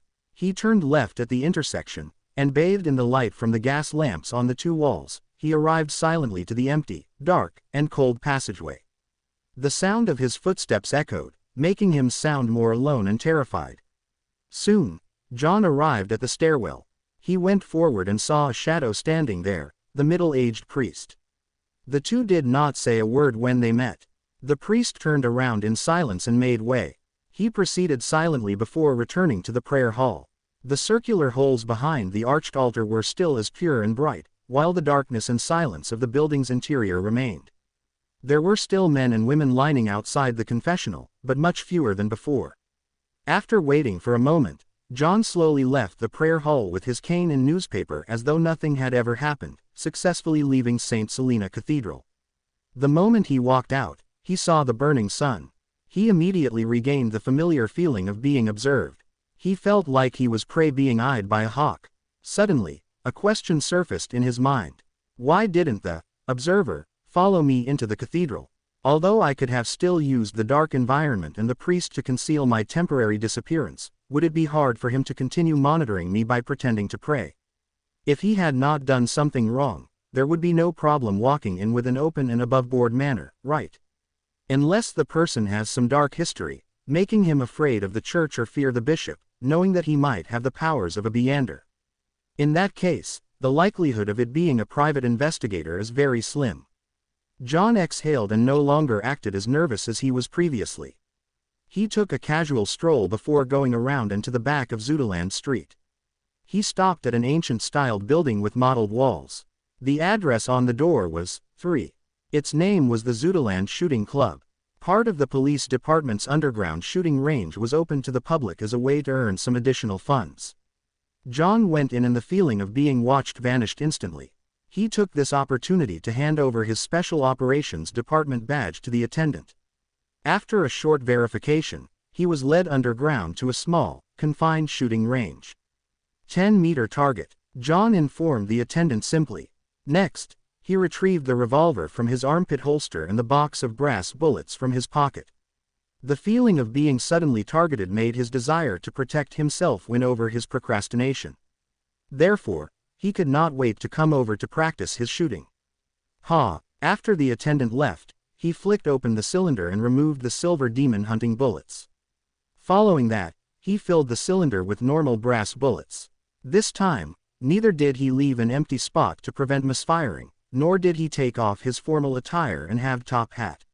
He planned on practicing in his usual getup. After all, it was impossible for him to shout, "Wait a minute, let me change into something more comfortable," after encountering an enemy or danger. Click. John closed the cylinder and rolled it with his thumb. Suddenly, he held the gun in both hands, raised it up straight, and aimed at the target more than 10 meters away. However, he was in no hurry to shoot. Instead, he recalled his experience at military training, how to form a line with the iron sights, and knowledge about a gun's recoil. Rustle, rustle. While his clothes rustled, John repeated his aiming and his holding stance. He was as serious as a student taking a high school exam.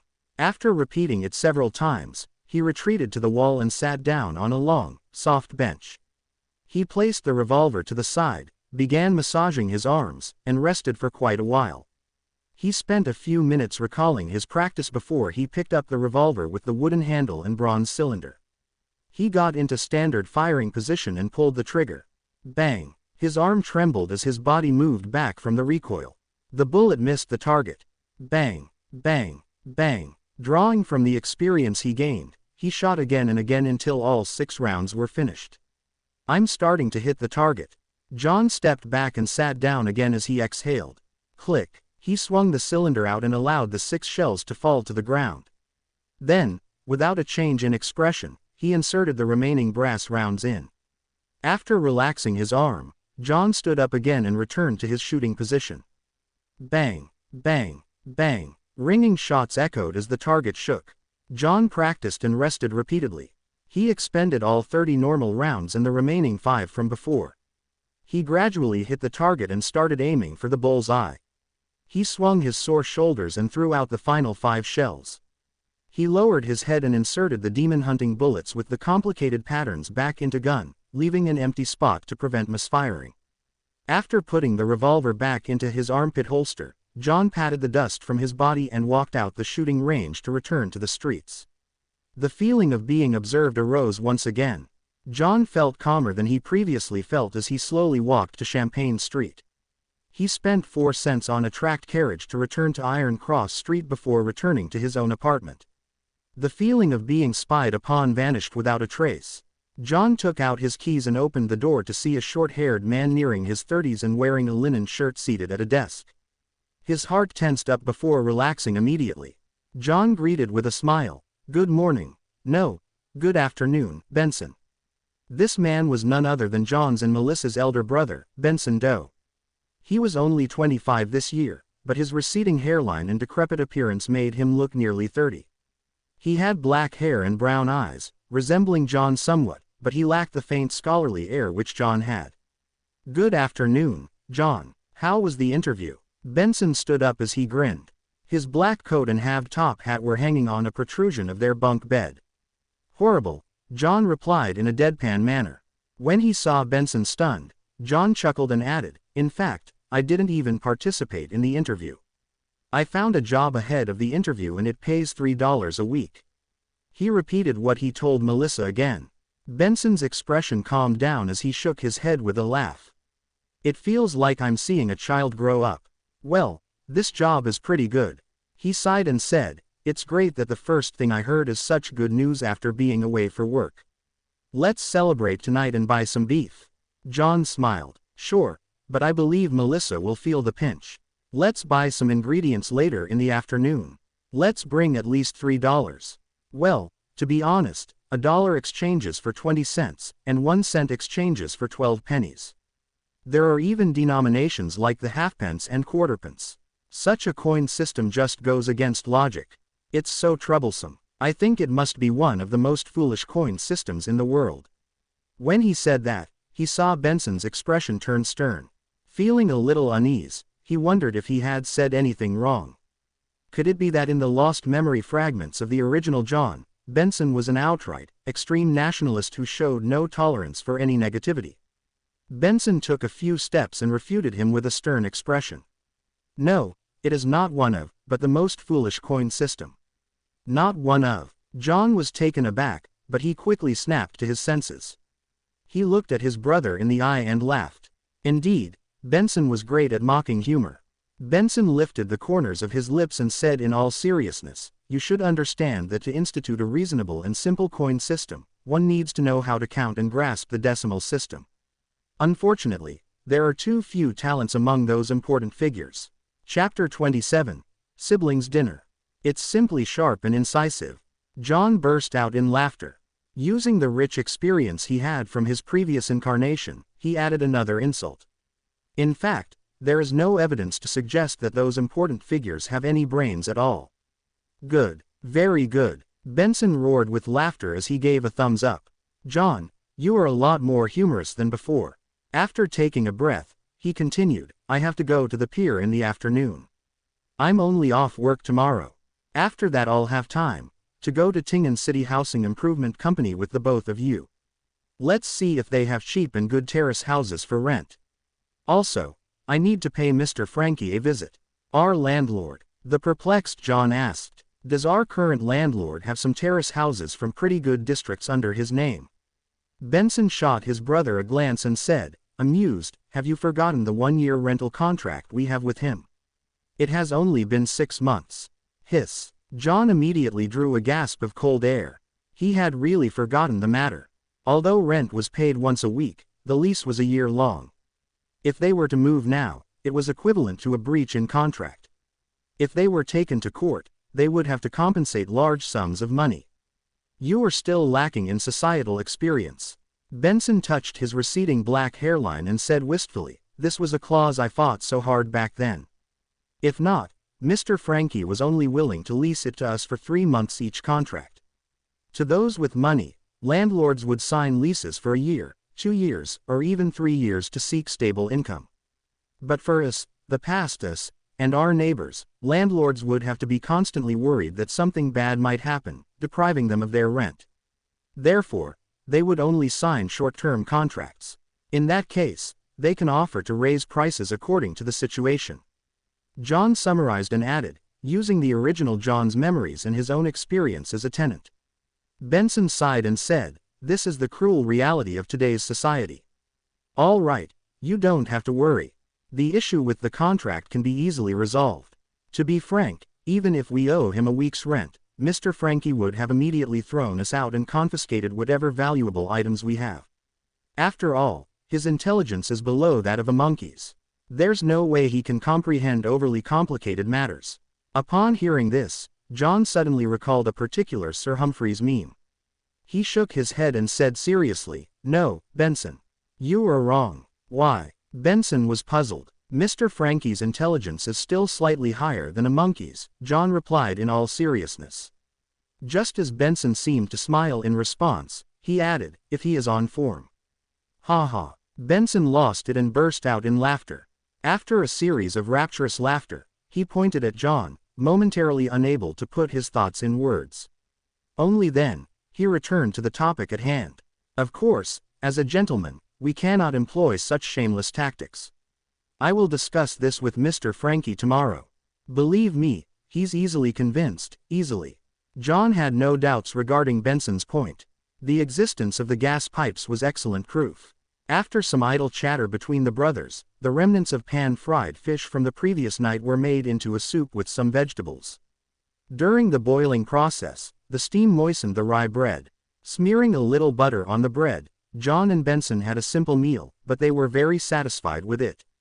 After all, the fragrance and sweetness of butter brought them endless aftertastes. After Benson left, John headed to the lettuce and meat market with $3 notes and some spare pennies.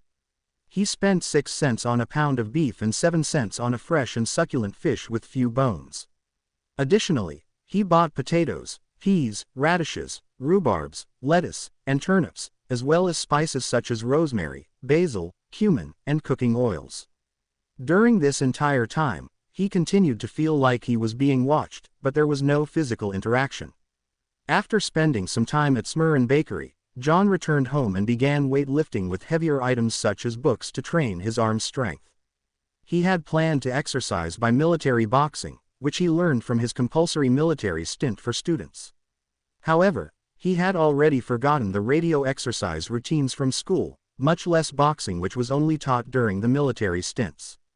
Exasperated, he could only do something simpler. John did not overexert himself since it would lead to fatigue and thus put him in greater danger.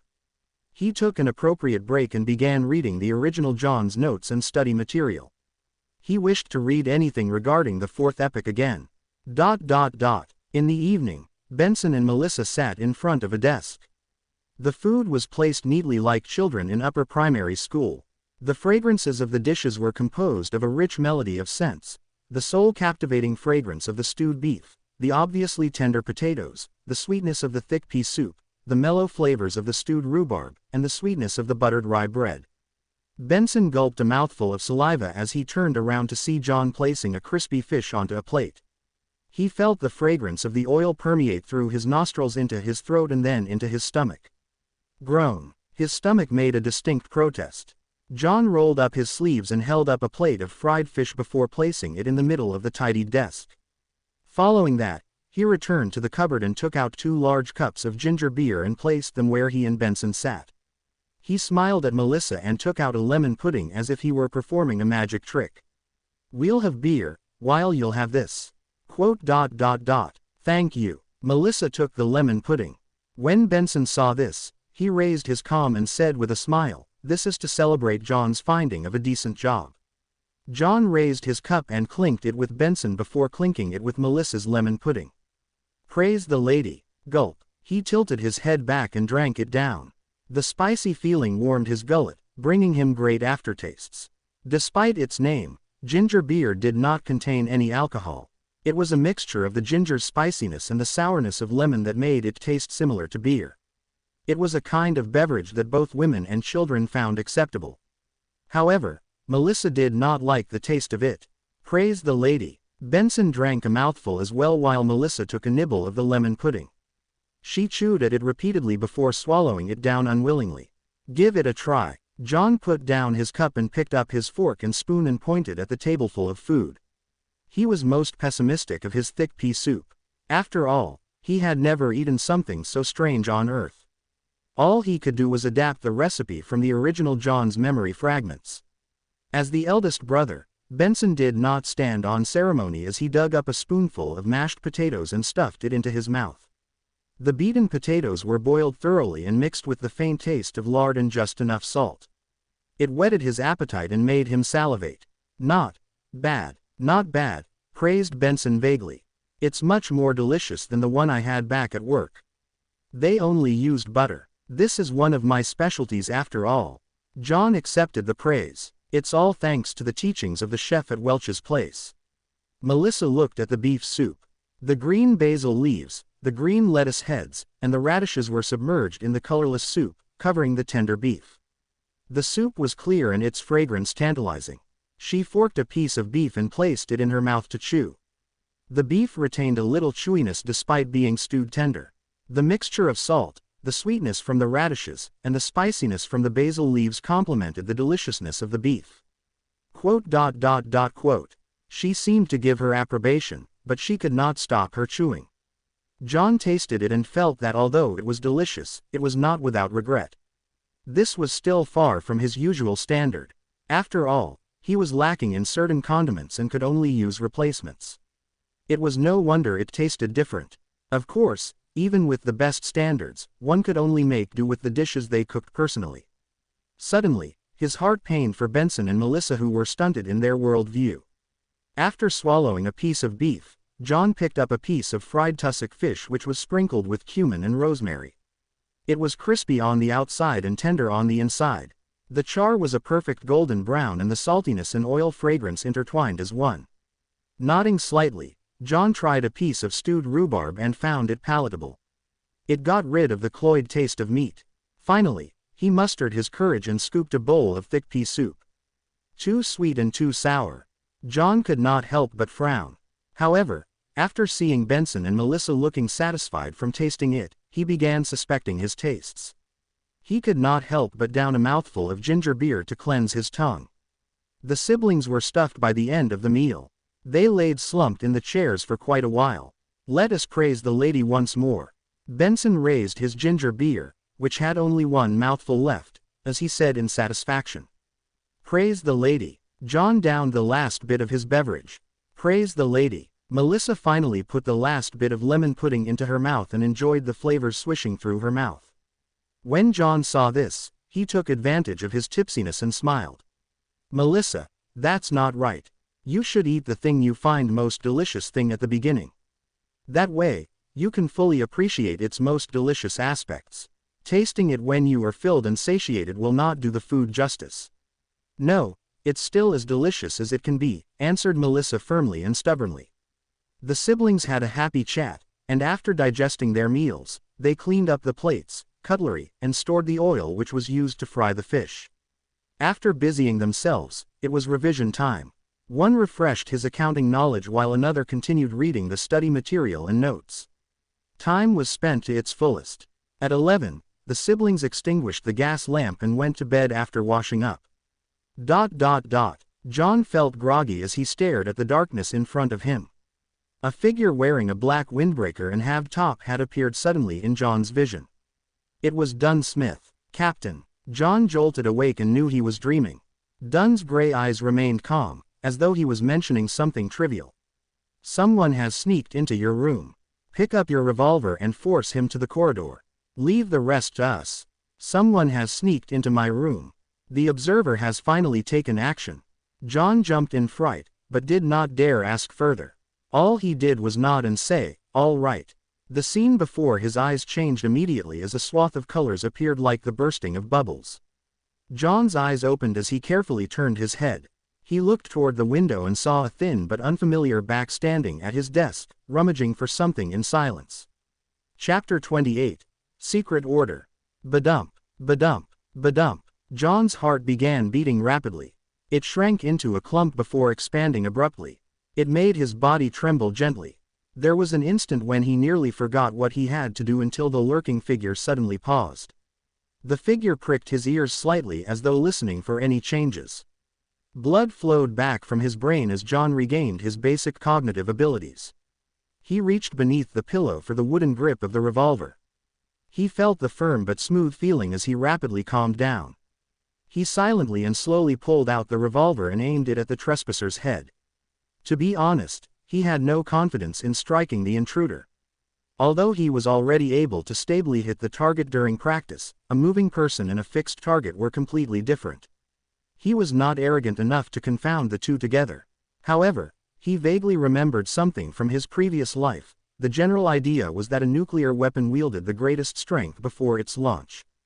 The principle held in his current situation. The best deterrence was before he shot.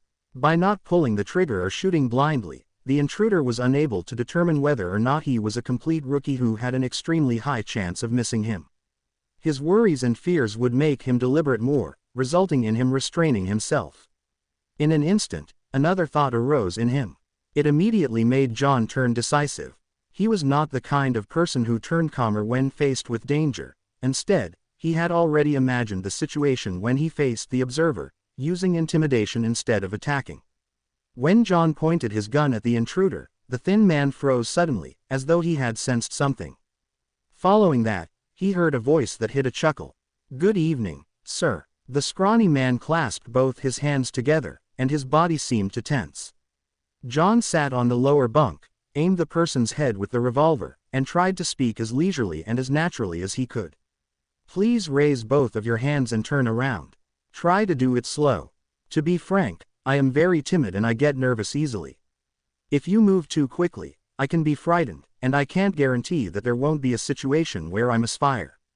"Yes, that's right." The scrawny man raised both of his hands and held them up near his head before turning his body bit by bit. The first thing that came into view was a black tight suit with neat buttons. Next, he caught a pair of brown eyebrows that were thick and sharp. The intruder's deep blue eyes didn't reflect fear, but rather gazed upon John with the intensity of a ferocious beast. It seemed that if John were careless for a second, the other person would leap forward and tear him to pieces. He clenched the handle tightly as he tried his best to appear calm and indifferent. It was only when the thin man faced him completely did John jerk his chin towards the door. He softly and gently said, "Sir, let's take this outside. Do not disturb the beautiful dreams of others. Oh, do keep your motions slow. Lighten your footsteps a little too. It's basic courtesy for a gentleman." The thin man's cold pupils rolled as he swept John a glance. He continued raising his hands as he walked slowly to the door. Under the revolver's aim, he twisted the handle and slowly opened the door. When the door was half opened, he suddenly lowered himself and rolled forward. The door was pulled by a strong wind and it closed with a slam. Benson, who was on the top bunk, was stirred. He almost woke up in a daze. At that moment, a leisurely and serene melody entered from outside. The heavy and comfortable voice started to sing. "Oh, the threat of horror, the hope of crimson cries. One thing at least is certain, that this life flies. One thing is certain, and the rest is lies. The flower that once has bloomed forever dies." The poem seemed to possess the power to calm and relax others. Benson, who was on the top bunk, and Melissa, who was in another room, again fell asleep amid their grogginess. John's body and mind was also peaceful and quiet. He nearly yawned. The way the thin man had darted off was so agile that he could not react in time. Looking at the closed door, he smiled and muttered to himself. You might not believe it, but pulling the trigger would not release a round. The empty chamber to prevent misfiring. Following that, John listened to the midnight poem as he patiently awaited for the battle outside to end. Within a minute, the tranquil melody which resembled the reflection of moonlight on the surface of a lake stopped, and the dark night resumed its deep silence. John silently spun the cylinder and moved the empty chamber away as he awaited for the outcome. He uneasily waited for a full 10 minutes. Just as he wondered if he should investigate, he heard Dunn Smith's staid and warm voice from the door. It's settled. Phew. John exhaled. He held his revolver and took his key. Barefooted, he carefully approached the door before silently opening it to see the black windbreaker and the halved top hat. Dunn Smith was standing there with his deep and calm gray eyes. He closed the door behind him and followed Dunn to the end of the corridor and stood amid the weak crimson moonlight. It took me some time to enter his dream, said Dunn calmly as he looked at the red moon outside the window. Do you know his background? John felt a lot more relieved. Dunn nodded and said, an ancient organization known as the Secret Order. They were established in the Fourth Epoch and are related to the Solomon Empire and a number of fallen aristocrats of that period. Hey, the Antigonus family's diary came from them. Due to a member's negligence, it entered the antique market and was obtained by Welch. They had no choice but to send people in search of it. Without waiting for John's question, he paused before continuing. We will capture the remaining members they have according to the clues. Well, it might not end too well. These fellows are as good at hiding as the rats in the sewers. But at the very least, they would believe that we have likely obtained the Antigonus family's notebook or that we have obtained a critical clue. In that case, as long as it's not something extremely crucial or important, they would abandon the operation. That is their philosophy on surviving. Quote.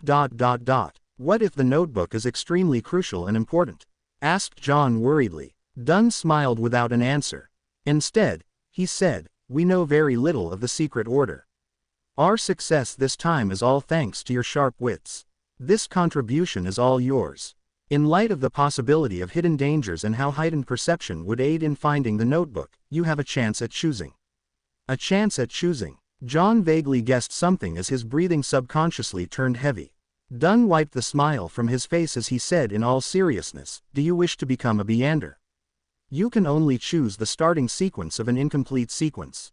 Of course, you can give up this chance and choose to accumulate the merit you have garnered. Then, all you have to do is wait till there's sufficient room for you to become a sleepless, which is also the first, complete sequence the goddess has bestowed on the Nighthawks. Indeed, John felt delighted and did not have any hesitant emotions. He took the initiative to ask, then from which of the sequence 9s can I choose from? I have to have detailed information to decide whether to give up or accept, as well as choose which one. Dunn turned around and seemed to be cloaked in the crimson veil that shone down on him. He looked into John's eyes and said slowly, apart from the sleepless, the church has 3 sequence 9 potion formulas. One of them is Mystery Prior, which is also the power old Neil controls. Hey, Roseanne has likely mentioned this to you. She can never hold her tongue. John smiled awkwardly, at a loss for an answer. Thankfully, Dunn did not mind it as he continued. Our Mystery Prior potion formula and the later sequences that aren't directly chained were obtained from the Moses ascetic order. Back then, it was said that they had yet to fall to corruption. They persisted in their morals and precepts, determined in their pursuit of knowledge. They kept their secrets strictly confidential. Anyone that entered the order would be barred from speaking for 5 years after becoming a Mystery Prior. They would learn to keep silent, so as to cultivate and enhance their focus. The motto of Moses' ascetic order, do as you wish, but do no harm, began from them. Mystery Priors have a comprehensive but rudimentary understanding and grasp of magic, witchcraft, astrology, and other mystical knowledge. They also know a fair number of magical rituals, but they can easily sense certain existences that hide among matter. Therefore, they have to be careful and show respect to their powers as a Beander. We lack a large portion of this sequence, causing it to be an incomplete chain. For example, it's sequence 8. Of course, perhaps the Holy Cathedral has it. This pretty much meets all my requirements. John nodded slightly, to the point of having the urge to choose. Thankfully, he still remembered certain things. What about the other 2? The second type is named Corpse Collector. Quite a number of cultists who worship death in the southern continent choose it. After consuming the potion, unintelligent dead spirits would mistake them as one of their kind and not attack them. They would gain resistance to the cold, decay, and corrosiveness of cadaveric auras. They will be able to directly see a portion of evil spirits and see the characteristics and weaknesses of undead creatures, as well as gain certain attribute enhancements. We have the sequence 8 and sequence 7 that follows it. Heh, you probably can guess sequence 7, Spirit Medium. This was chosen by Daly back then, described Dunn in detail. Spirit Medium does appear mysterious and cool, but what I want most is to grasp knowledge of mysticism. John did not interject. All he did was listen quietly. Dunn Smith looked sideways at the crimson moon and said, we only have sequence 9 of the third type. Whether the Holy Cathedral has it, I'm not sure. It's called Seer. Seer. John's pupils constricted as he recalled the regret Emperor Russell had left in his diary. He regretted not choosing an apprentice, bandit, or seer. Chapter 29. Jobs and rentals are serious business. John tried his best to remain his usual self as he asked with genuine interest, "What abilities do seers have?" Your question is inaccurate. The question should be, what abilities does consuming the seer potion give? Dunn Smith shook his head and chuckled. His gray pupils and face turned away from the moon as his features hid in the shadows. There are many kinds of things involved: astrology, divination, spiritual pendulums, and scrying. Of course, it does not mean that consuming the potion will immediately allow you to grasp all of them. The potion only equips you with the qualifications and ability to learn it. As they lack direct means of fighting enemies, you can probably imagine that setting up a magical ritual requires a lot of preparation. It's not suitable for combat. Therefore, in terms of knowledge of mysticism, a seer will be more learned and professional than a mystery prior. It sounds like it matches my requirements as well. However, the lack of means to directly deal with enemies is quite a dilemma. Furthermore, the Church of the Eternal Night Goddess likely doesn't have the subsequent sequences. The Holy Cathedral likely refers to the headquarters, the Cathedral of Serenity. The means available to low-sequence beyonders against their enemies might not be comparable to firearms. John fell into deep thought as he racked his brains. He kept going back and forth between mystery priors and seers. He no longer considered corpse collector. Dunn Smith smiled when he saw this. "You don't have to rush into a decision. Tell me your answer Monday morning. Regardless of your choice of sequence or giving up this opportunity, none of us from the Nighthawks would have any other thoughts on the matter. Calm down and ask your heart." With that said, he took off his hat and bowed slightly. He slowly walked past John and headed for the stairwell. John did not say a word and did not immediately reply. He silently bowed and watched as Dunn left. Although he was constantly hoping to become a Beyander previously, he was thrown into a dilemma when the opportunity arose.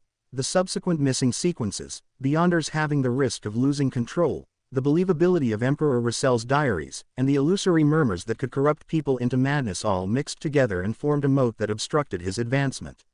He took a deep breath and slowly breathed out. No matter how bad it is, it can't be worse than making an 18-year-old high school student decide on his future career. John gave a self-deprecating chuckle. Gathering his scattered thoughts, he opened the door softly and laid back on the bed. He laid there with his eyes open, silently looking at the bottom of the top bunk that was dyed with the faint crimson of the moon. A drunkard staggered outside the window as a carriage sped down the empty streets. These noises did not break the serenity of the night but instead made it even darker and more distant. John's emotions settled down as he recalled his past on Earth.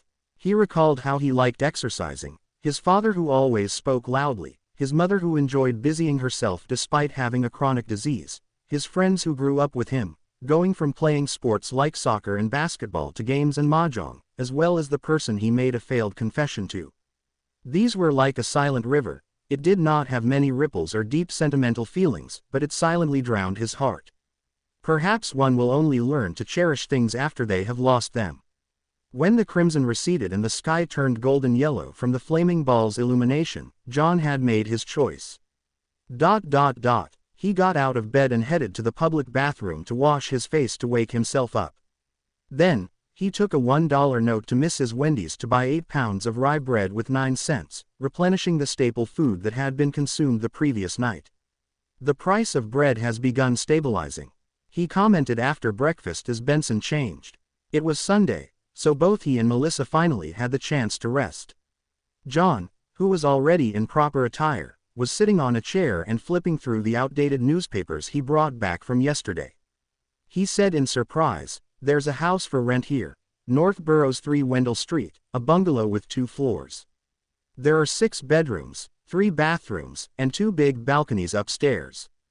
Downstairs, there's a dining hall, a living room, a kitchen, 2 bathrooms, and 2 guest rooms, as well as an underground cellar.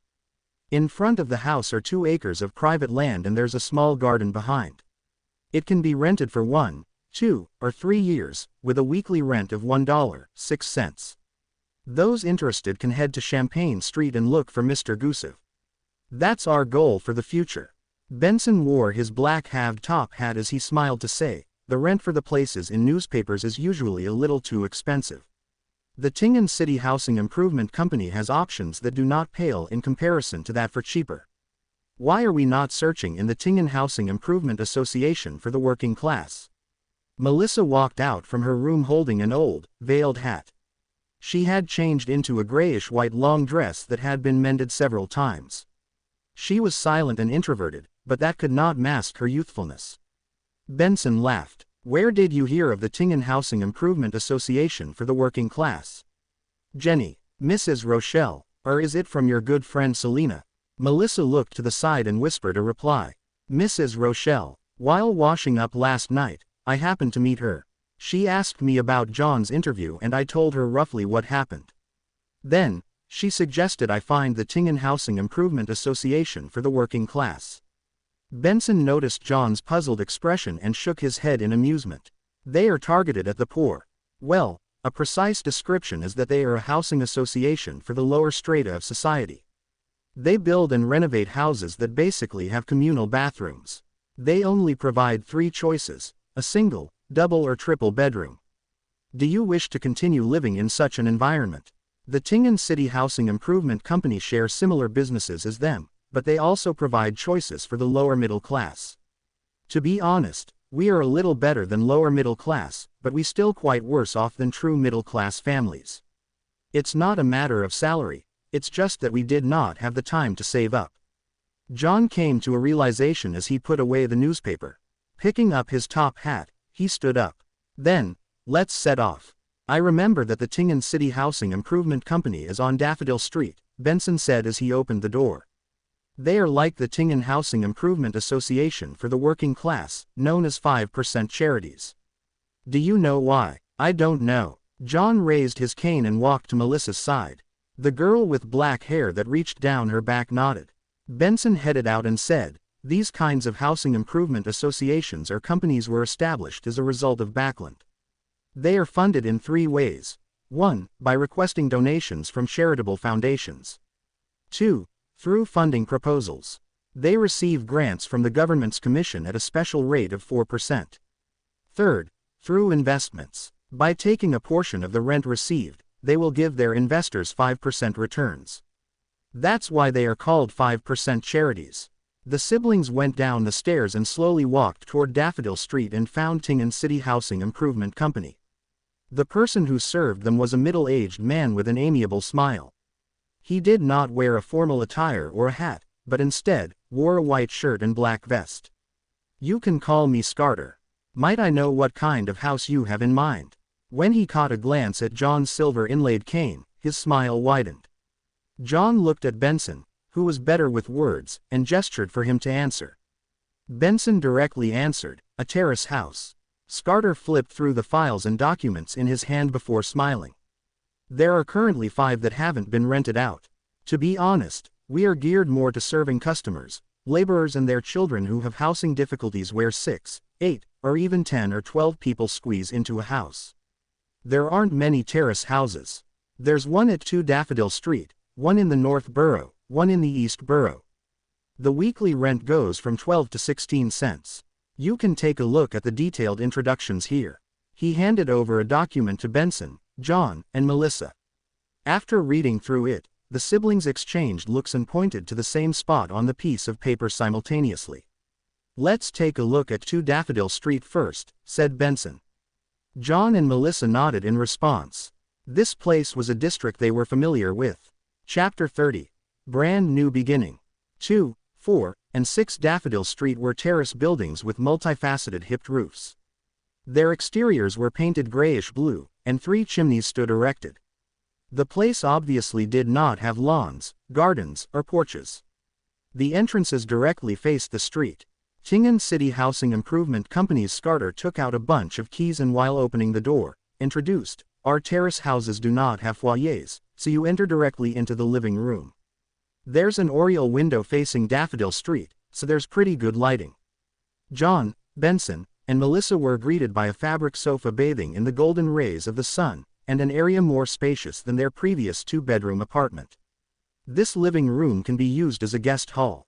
To its right is the dining room and on the left is a fireplace that will keep you warm in winter. Scarter pointed around with great familiarity. John looked around and confirmed that it was a crude, open-style concept. The dining room and the living room were not separated by any partitions, but they were also far from the oriel window, making those spots rather dim. There was a rectangular red wooden table surrounded by 6 hardwood chairs with soft cushions. The fireplace on the left wall looked exactly like the ones in foreign movies and TV series that John used to watch. Behind the dining area is the kitchen, but we do not provide any appliances. Opposite to the living room is a small guest room and a bathroom. Scarter walked around and described the remaining layout of the house. The bathroom was separated into 2 parts. The outer area was where one would wash their face and brush their teeth, while the inner area was the toilet. There was an accordion door that separated them. The guest room was described to be small, but it was as big as the room that Melissa currently stayed in. She was stunned at the sight. After looking around the first floor, Scarter brought the 3 siblings to the stairway next to the bathroom. Down below is the underground cellar. It is quite stuffy downstairs, so you must remember to let some fresh air in first before entering. Benson nodded casually and followed Scarter to the second floor. On my left, there's a bathroom. On the same side, there are an additional 2 bedrooms.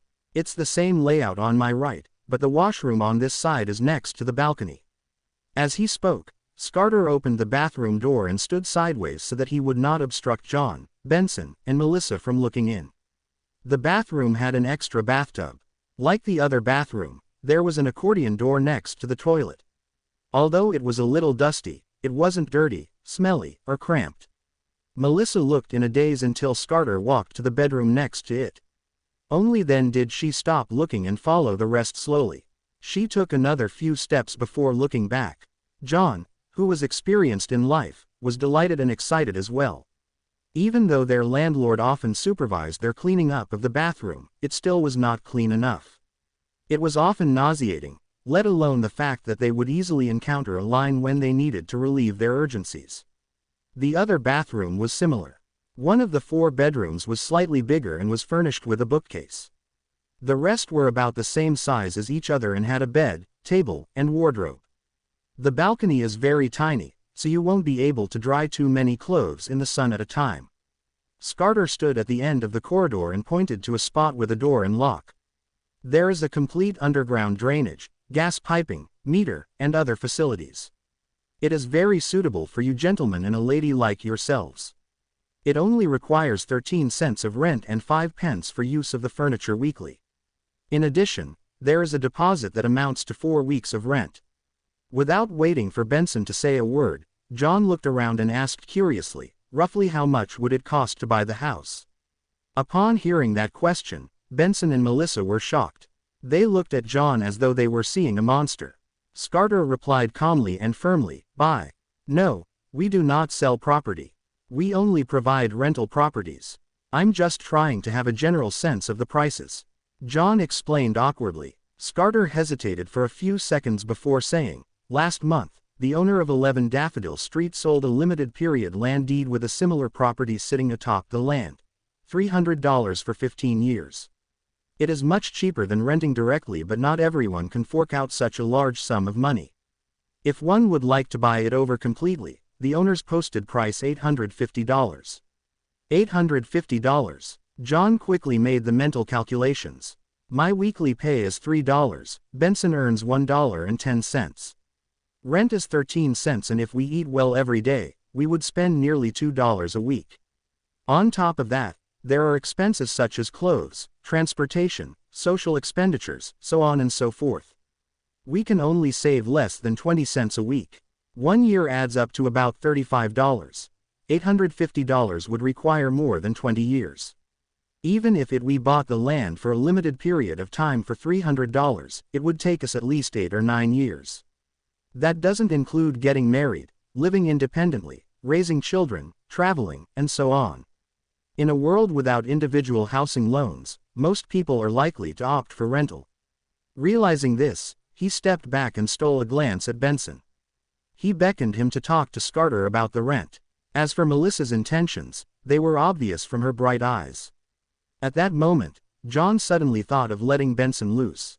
Benson tapped his plain cane and looked around before he said, "We should take a look at other houses." The dining area's lighting isn't good, and the balcony is very small. Look, only that bedroom has a fireplace, and the furniture is too old. If we move in, we have to at least change half of these.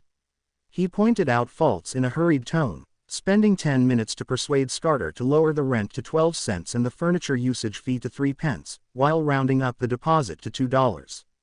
Without further ado, the siblings returned with Scarter to the Tingan City Housing Improvement Company and signed 2 copies of the contract. They then headed over to the notary office of Tingan City to notarize the contract. After paying the deposit and first week's rent, John and Benson's remaining money added up to $9, 2 cents, and 8 pence. Standing before the door of 2 Daffodil Street, they each held a bunch of copper keys. They were momentarily unable to look away, their emotions churning within them. It feels like a dream. After a while, Melissa lifted her head to look at the future Doe residence, and she spoke with a low yet unsteady voice. Benson let out a breath and smiled. Then don't wake up. John wasn't as emotional as they were. He nodded and said, "We need to change the locks of the main door and balcony door as soon as possible. There's no hurry. The reputation of Tingan City Housing Improvement Company is very good. The rest of the money is for your formal suit. However, before that, we need to pay Mr. Frankie a visit." Benson pointed in the direction of the apartment. The siblings made do with rye bread at home before heading for a terrace apartment on Iron Cross Street. When they knocked on their landlord's door, Mr. Frankie declared imposingly while his short frame perched on a sofa, "You know my rules. No one is allowed to be behind their rent." Benson leaned forward and smiled. "Mr. Frankie, we are here to give up our lease. That's straightforward. Would negotiating this way work?" Standing beside Benson, John was shocked when he heard him. On the way here, Benson had said that his bottom line was a compensation of 12 cents. "Give up your lease? No, we have a contract, and there's still half a year left." Frankie glared at Benson as he flailed his arms. Benson looked at him seriously and waited for a moment before saying calmly, "Mr. Frankie, you should understand that you could have made much more money." "Make much more?" Frankie asked with interest, touching his skinny face. Benson sat up straight and explained with a smile, "The 2-bedroom unit was rented to the 3 of us for 5 cents and 6 pence. But if you were to rent it to a family of 5 or 6 people, with 2 or 3 of them working and getting paid, I think they would be willing to pay more to stay there instead of staying at Lower Street where it's ridden with crime. I think 5 cents, 10 pence or 6 cents would be a reasonable price."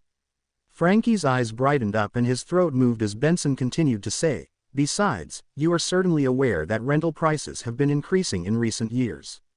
The longer we stay, the greater a loss you incur. But, I need time to look for a new tenant." Mr. Frankie, who had inherited the apartment building, obviously liked the idea. "I believe you can find one very quickly since you have the ability and resources to do so. Maybe 2 days, maybe 3 days. We will pay for the losses you incur during this time. How about the deposit of 3 cents that we have paid? It is very reasonable." Benson immediately decided for Frankie. Frankie nodded in satisfaction. "Benson, you are such a conscientious and honest young man. All right then, let's sign the termination of contract." John was dumbfounded watching this happen. He completely understood how easy it was to convince Mr. Frankie. That's way too easy. With the problem of the previous contract resolved, the 3 siblings first helped John buy his formal wear and then got busy with moving house. They didn't have anything heavy or bulky as bulkier items belonged to the landlord. Thus, Benson and Melissa rejected John's idea of hiring a carriage, and instead carried their things themselves. They went back and forth between Daffodil Street and Iron Cross Street. The hot sun outside the window set in the west, and golden rays shone through the oriel window, scattering across the desk's surface. John looked at the rack that had books and notebooks arranged neatly before putting an ink bottle and a fountain pen on the table which he had wiped clean earlier. "It's finally over." He let out a breath of relief and heard his stomach growl. He loosened his rolled-up sleeves as he walked towards the door. He had a bed that belonged to him. The bedsheet and blanket were white, old but clean.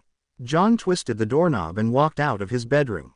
Just as he was preparing to say something, he saw both doors on the opposite side open simultaneously as Benson and Melissa came into his view. Looking at the dust and dirt marks on their faces, John and Benson suddenly burst out into laughter, sounding abnormally cheerful. Melissa bit her lips lightly, but the laughter was contagious. She eventually let out a soft laugh. The next morning, John stood before a full-length mirror with no cracks, seriously smoothing out his collar and sleeves of his shirt. The outfit included a white shirt, black tuxedo, silk top hat, black vest, a set of trousers, boots, and a bow tie. He felt the pinch of paying $8 in total. However, the effect was great. John felt that his reflection in the mirror exhibited greater scholarly qualities and made him look more handsome. Click. He closed his pocket watch and put it into his inner pocket. He then took his cane and hid his revolver. He took the tracked public carriage and arrived at Zoodland Street. The moment he entered the Blackthorn Security Company, he realized that he was so used to his previous lifestyle that he had forgotten to give Melissa extra money but allowed her to walk to school instead. Shaking his head, he took note of it before stepping into Blackthorn Security Company. He saw the brown-haired girl, Roseanne, making coffee. A rich aroma permeated throughout the office. "Good morning, John. The weather is great today," Roseanne greeted him with a smile. "To be frank, I have always been curious. In such weather, don't you men feel hot wearing those formal suits? I know for a fact that Tingan's summer isn't as hot as the South's, but it is still summer." "It's the price of style," John replied humorously. "Good morning, Miss Roseanne. Where's the captain?" "Same old place." Roseanne pointed inside. John nodded. He went through the partition and knocked on Dunn Smith's office door. "Come in." Dunn's voice was deep and gentle as usual. When he saw John, who looked quite different in a set of nice formal wear, he nodded and his gray eyes smiled. "Have you decided?" he asked. John took a deep breath and answered seriously, "Yes, I have made a decision." Dunn slowly sat up straight. His expression became solemn, but the deep recesses of his gray eyes remained the same. "Tell me your answer." John replied without hesitation, "Seer." Chapter 31. Potion. Dunn Smith stared at John with his gray eyes for a full minute without a word. John did not cower under the pressure of the silence in his gaze. He continued, locking his eyes with Dunn. "You must understand that once you consume the potion, there will be no room for regret." Finally, Dunn spoke again in a deep, emotionless voice. John grinned and said, "I know, but I respect the voice in me.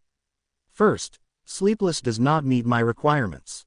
It was the same for Spectator, which he heard from the Tarot Club based on description. He was unsure when he would come into contact with other Beyonder pathways.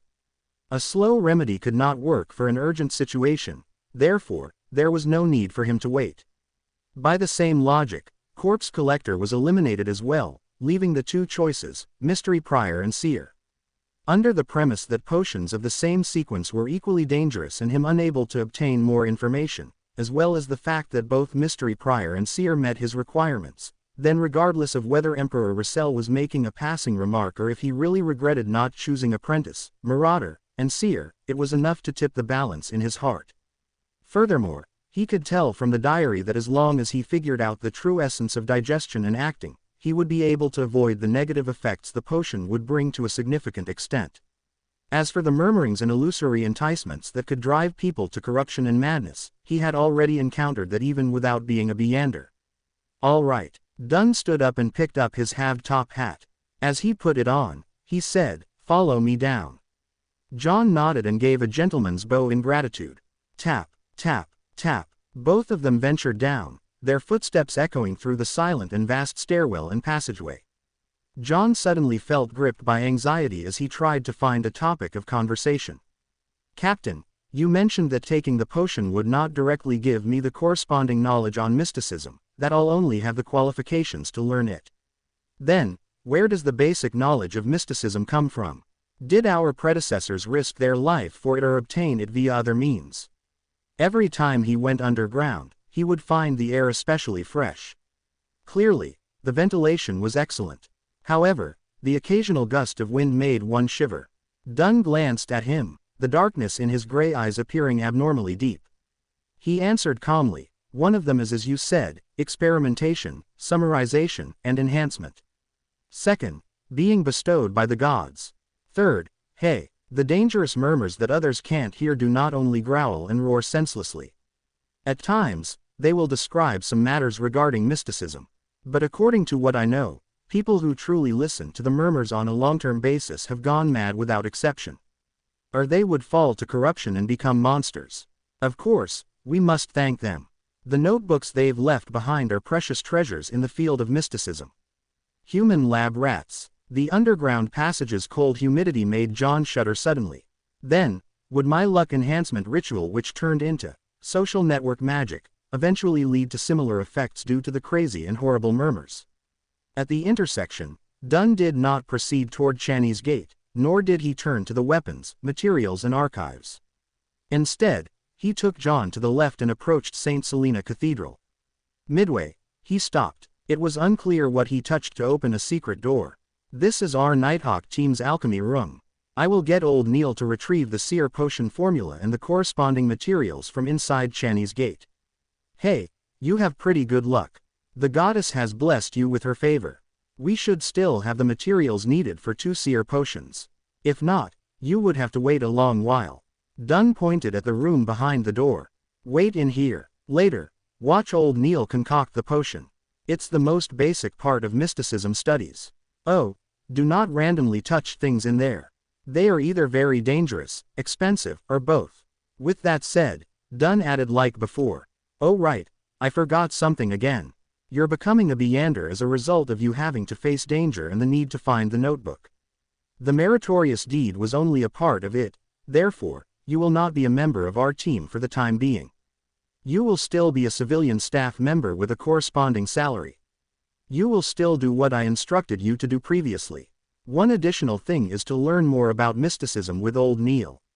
You can arrange the time with him." All right. Other than feeling a little disgruntled by the lack of a pay rise, John was in full agreement with the rest. According to Dunn, there was still the process of learning and grasping one's newfound powers after consuming the potion. If he were to become a formal member immediately and participate in paranormal missions, his death was certain. Dunn turned around and walked 2 steps towards the intersection when he suddenly turned back. "Another thing. I knew it." John was already used to the style of his captain. "We got something out of the Secret Order's actions," said Dunn with his usual expression. "It's unlikely they will provoke you in the near future, but don't be careless. It has to do with them being temporarily unable to confirm whether the Antigonus family's notebook is important to them. From what we discovered, they have preserved some of the ancient customs and we can confirm that they are related to the Solomon Empire and the corrupted nobles of that period." "Got it. Thanks, Captain," said John as he exhaled. This was also one of the reasons why he did not wish to wait, grasping the chance of becoming a Beander in such a hurry. As he watched Dunn leave and confirmed that he would not turn his head to say more, John slowly walked into the alchemy room. The room had long tables. There were test tubes, pipettes, scales and crucibles. It resembled a chemistry laboratory from his previous life. It was just more Spartan and ancient. Other than that, there was a huge cauldron, a dark wood ladle, a translucent crystal ball, and other items. The dark sacred emblem and other strange emblems were visible everywhere. They gave the room a tint of mystery. John looked around with interest, but he was not stupid enough to touch the things. After a while, he heard footsteps. Old Neil carried a tiny silver chest with complicated patterns. He was still wearing his unique classic black robe that seemed anachronistic, matched with a felt hat with a rounded edge of the same color. "Lad, I never expected you to choose seer." Old Neil put down the chest and used his somewhat turbid red eyes size up John. "Your personality is just like mine when I was young. You just don't want to follow the masses. Not bad. Light these few gas lamps and close the door." "All right." John tried hard not to tremble as he lit each gas lamp in the alchemy room. He made dim light rule over the place once again. Talk, talk, talk. The secret door was closed. He turned back to see the white-haired and deep-wrinkled old Neil using a bunch of strange tied tree branches to scrub the black cauldron. The concoction of a sequence potion is extremely simple, at least for sequence 7 and below. There's no need for a special flame or any additional ritual, much less an incantation. There's no need for one to participate in it spiritually. All one needs to do is go according to the formula's steps, add the precise amounts, and mix it. That will be all. Old Neil's wrinkles seemed to bloom from his smile. For real? John questioned in surprise. This sounds as simple as my luck enhancement ritual. Man, it's quite frightening when you come to think of it. Perhaps it's a gift of the gods. Praise the lady. Old Neil drew a haphazard circle over his chest. Following that, he opened the silver chest and pulled out goatskin parchment that exuded antiquity. The yellowish-brown goatskin unfurled inch by inch, revealing words on it. John looked from a distance and realized it was in Hermes, a language he was very familiar with. It was written in ink that resembled blood, seeming to still having its fluidity intact. But other than that, it did not seem extraordinary in any way. Seer. 100 milliliters of pure water, 13 drops of night vanilla liquids, 7 gold mint leaves. John silently recited the formula's content, but the rest of it was blocked by Old Neil's wrist, preventing him from reading it. Pure water is water that is repeatedly distilled. Thankfully, I made some previously, so there's no need to waste time on it. While Old Neil gave the introduction, he took a large sealed glass bottle from the table with great familiarity. He took off the stopper and poured about 100 milliliters of pure water into the cauldron without much thought.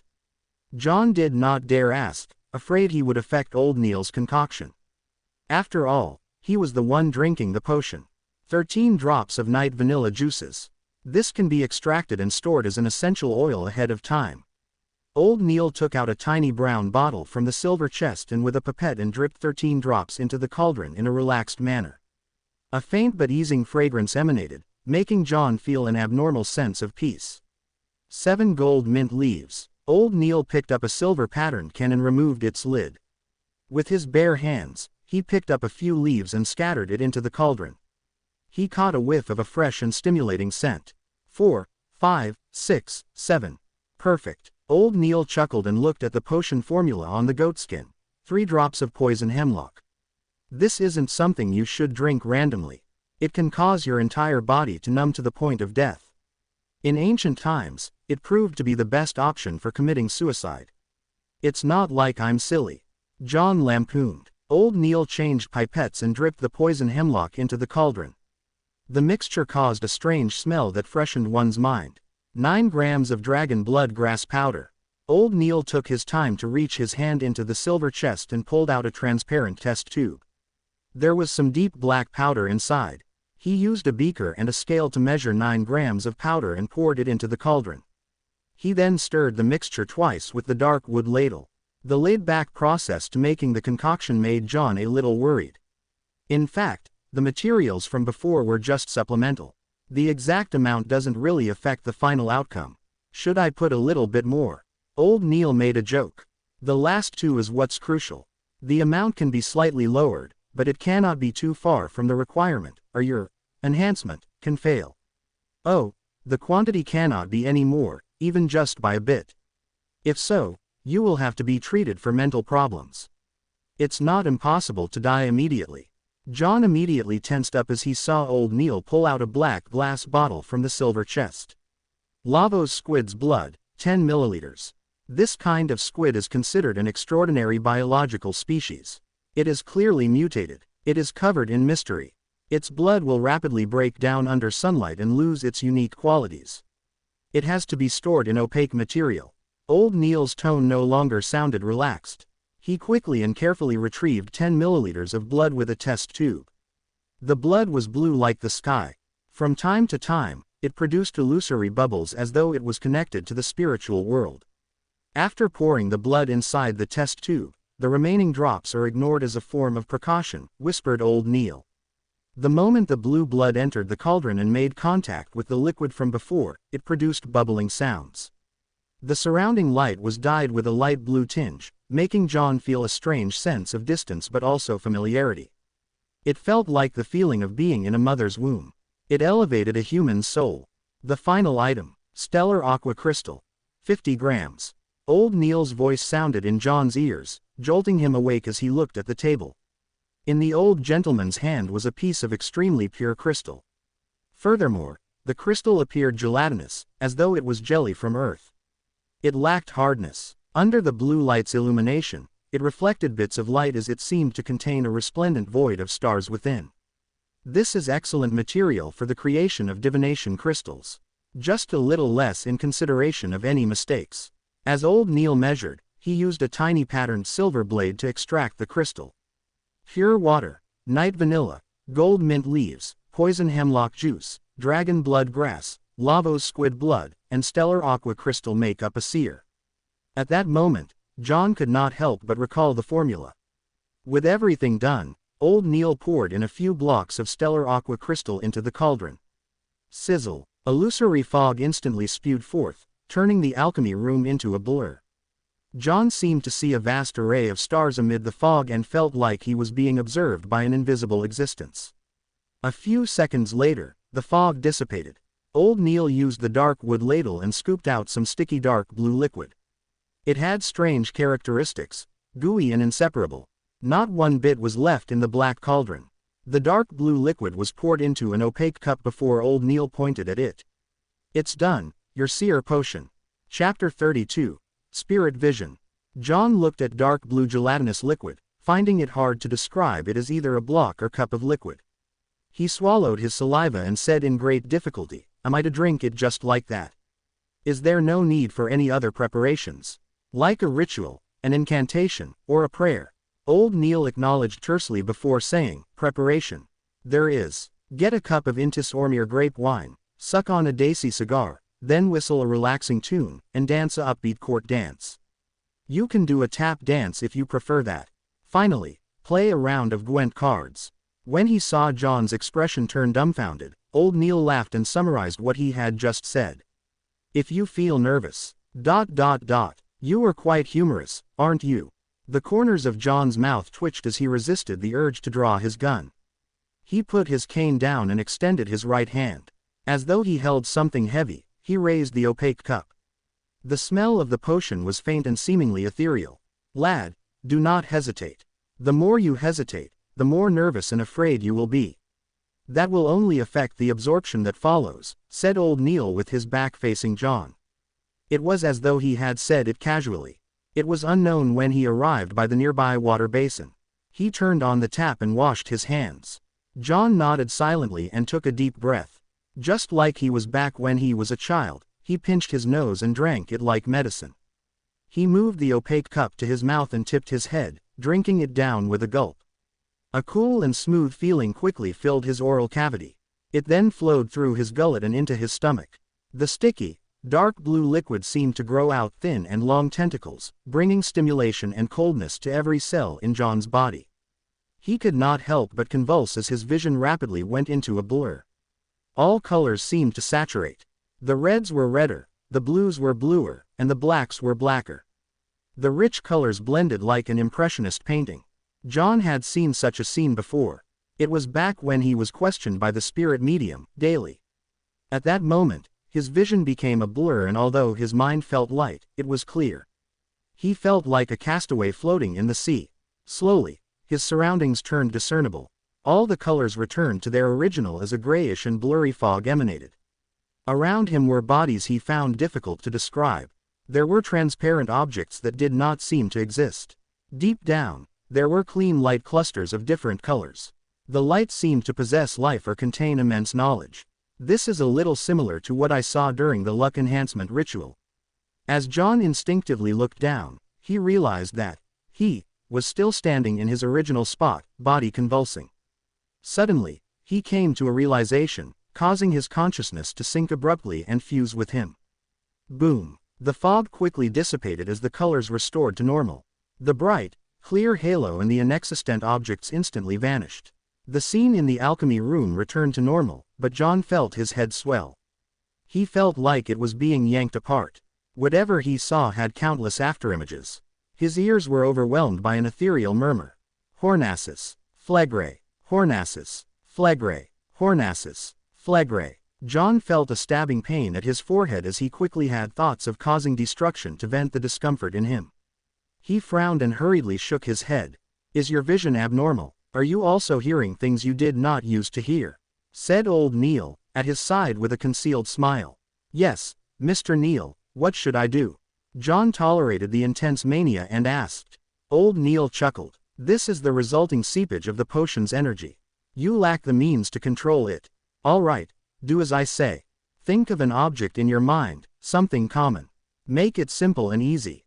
John quickly focused as he envisaged his own halved top hat woven from black silk. He recalled the feeling when he touched it and its exact shape. Place all your focus on it. Keep repeating that while creating the outlines.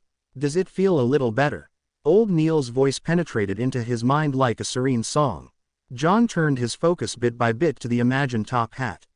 He felt the murmurs subside into a whisper before they vanished.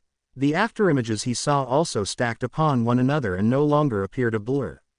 Much better, said John after calming his mind of chaotic emotions and having exhaled. He looked down at his body and discovered that nothing abnormal had happened. He moved his limbs and with half anticipation and half doubt, asking, I succeeded. I'm now considered a seer. Old Neil pulled out a mirror-like mercury plate and shoved it in front of him. Look at your eyes. John focused his gaze and saw that he was wearing a black top hat. His outline stood out and his facial features looked normal. Apart from having his face covered in sweat, he did not seem different in any way. He followed Old Neil's instruction and carefully looked at his eyes. Only then did he discover that his brown eyes had deepened quite significantly. It was so much deepened that it was like the night, one in complete darkness. It felt so deep that it could absorb the souls of others. Normally, dark brown pupils are easily recognized as black. Without looking very carefully, even John himself would not have noticed. This is a physical manifestation of the potion's powers. When you learn cogitation and how to converge your power, your eyes will return to normal. Old Neil smiled as he reached out his right hand. Congratulations, our new Beander, our seer. Thank you. John reached out his hand and shook it. Mr. Neil, when can I learn how to cogitate? You can learn it now. The initial steps of cogitation is relatively simple. It's even more so for Beyonders, said Old Neil with a smile. Just now, producing an object in your mind to divert your attention and turning the energy seepage inwards is actually the first step to cogitation. Try doing it again. John closed his eyes and once again, his mind depicted the halved top hat. His concentration seemed to be more easily focused than before. Soon, random thoughts that surfaced would quickly vanish, leaving the hat's outline. Let your brain go somewhat blank. Exchange the object you imagined. Use something that does not exist in this world, an object you imagine completely out of thin air. You have to follow this rule. Only by doing so can you enter cogitation, only then can you exceed the concept of I. The limitless I will become one with the universe, giving you the ability to see and understand the truth. You will obtain knowledge only you yourself can understand. In the domain of mysticism studies, it's called a mystic experience, said Old Neil using a pacifying tone. You just need to listen to the descriptions that I'll get to later. What's most important is to enter cogitation. Something that doesn't exist in this world.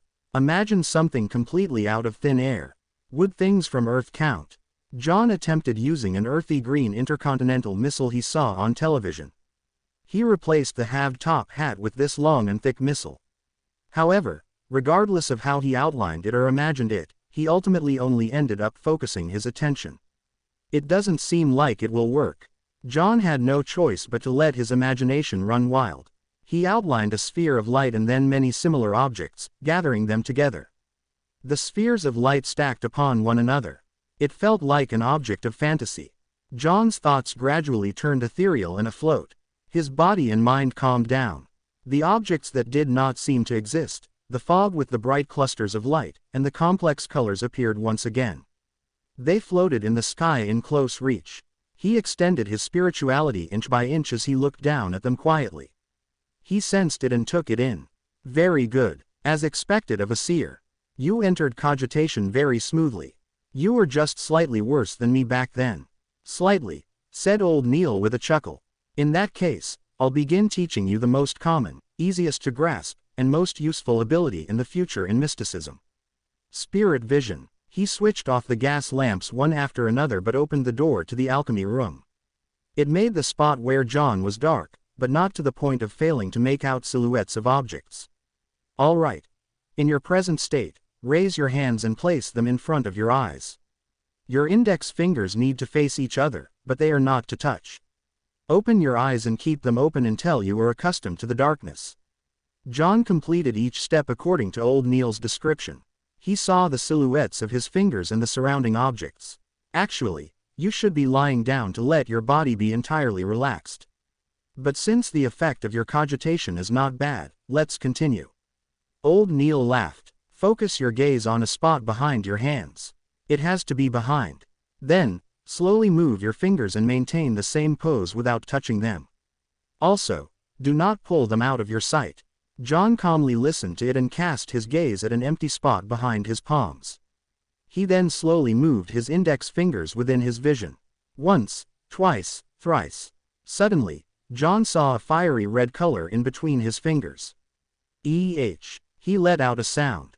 You see color. That's right. That's the initial step to spirit vision. The color you see is your aura, said old Neil with a chuckle. No rush. Do it a few more times. After stabilizing it, look elsewhere. I'll also take this opportunity to explain to you the different meanings of the different colors. All right. John moved his fingers back and forth while having his vision trained on the fiery red. Old Neil thought for a moment before saying, to put it simply, the mainstream way of mysticism is to split non-physical parts of a human into 4 levels.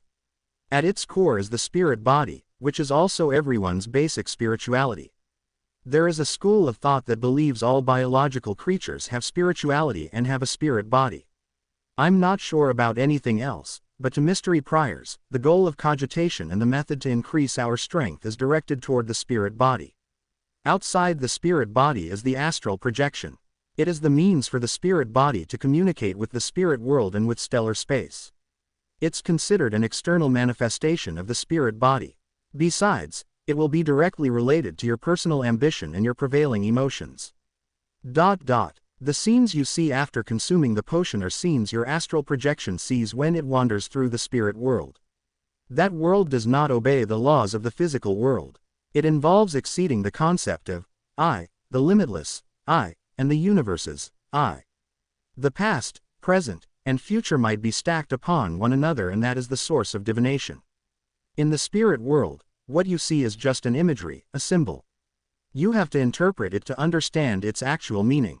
Divination and many magic spells are cast through the astral projection. Do not mistake its relationship and differences with a spirit body. One is just a body and the other is for form. John continued looking at the aura in between his fingertips and made the simple conclusion. Further out will be the body of heart and mind. From this point forth, it will combine with the physical body. It involves your brain and is an overall manifestation of your inferential abilities, your analytical abilities, your observational abilities, and identification abilities. Some potions will mainly raise this. Quite a number of magic spells target it as well. Old Neil explained in relatively great detail. The outermost layer is the ether body.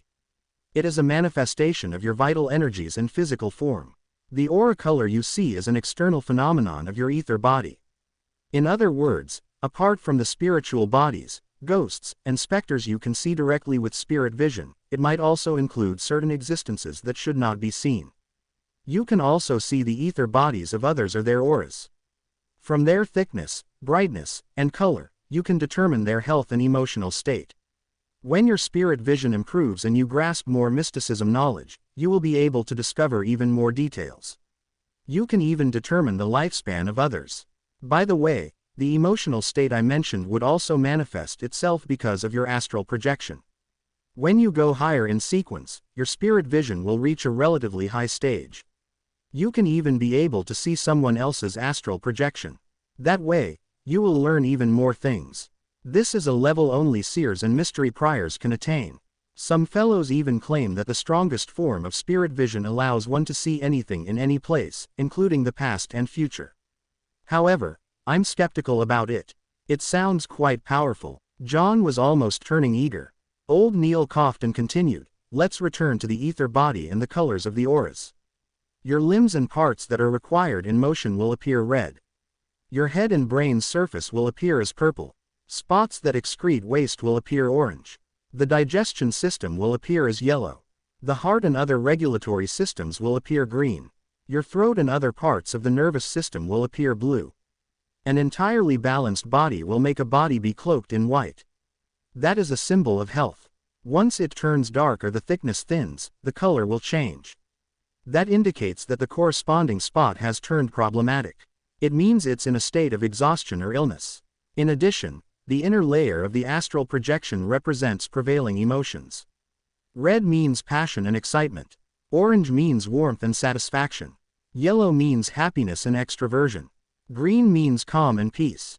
Blue means coldness and stillness that one is in thought. White means brightness, and eagerness to improve. Dark colors mean worry, sorrow, and silence. Purple means that spirituality is taking control of the lead, coldness and estrangement. John silently memorized the information and stabilized his initial spirit vision. Good, you can look at other objects. Old Neil did not speak further as he nodded. John slowly turned his head and looked at Old Neil. Indeed, he saw different colors in different parts of his body. The aura was both thick and thin at different spots. The purple color at his head was brightest and his limbs' redness was relatively dark. The overall whiteness to his body was somewhat faded as well. Indeed, he's getting on in age. John made a silent comment to himself. Only with what he saw did he feel that he had become a Beander. I am now a Beander. He shifted his gaze and carefully sized up Old Neil when suddenly he saw a translucent pair of cold and ruthless eyes without any brows in the void behind him. This nearly illusory eyes were staring at Old Neil intently, as well as him. John shuddered as he gaped and said, "You have a pair of eyes behind you." Old Neil was taken aback before he forced a smile. Ignore them. Chapter 33. Switch. The moment Old Neil finished his sentence, the illusory pair of eyes that lurked in the darkness behind him vanished. Even in his spirit vision state, John was no longer able to identify traces of its existence. This is a characteristic of ritualistic magic, explained Old Neil with a chuckle. Fascinating. Is spirit vision an enhanced version of yin-yang eyes?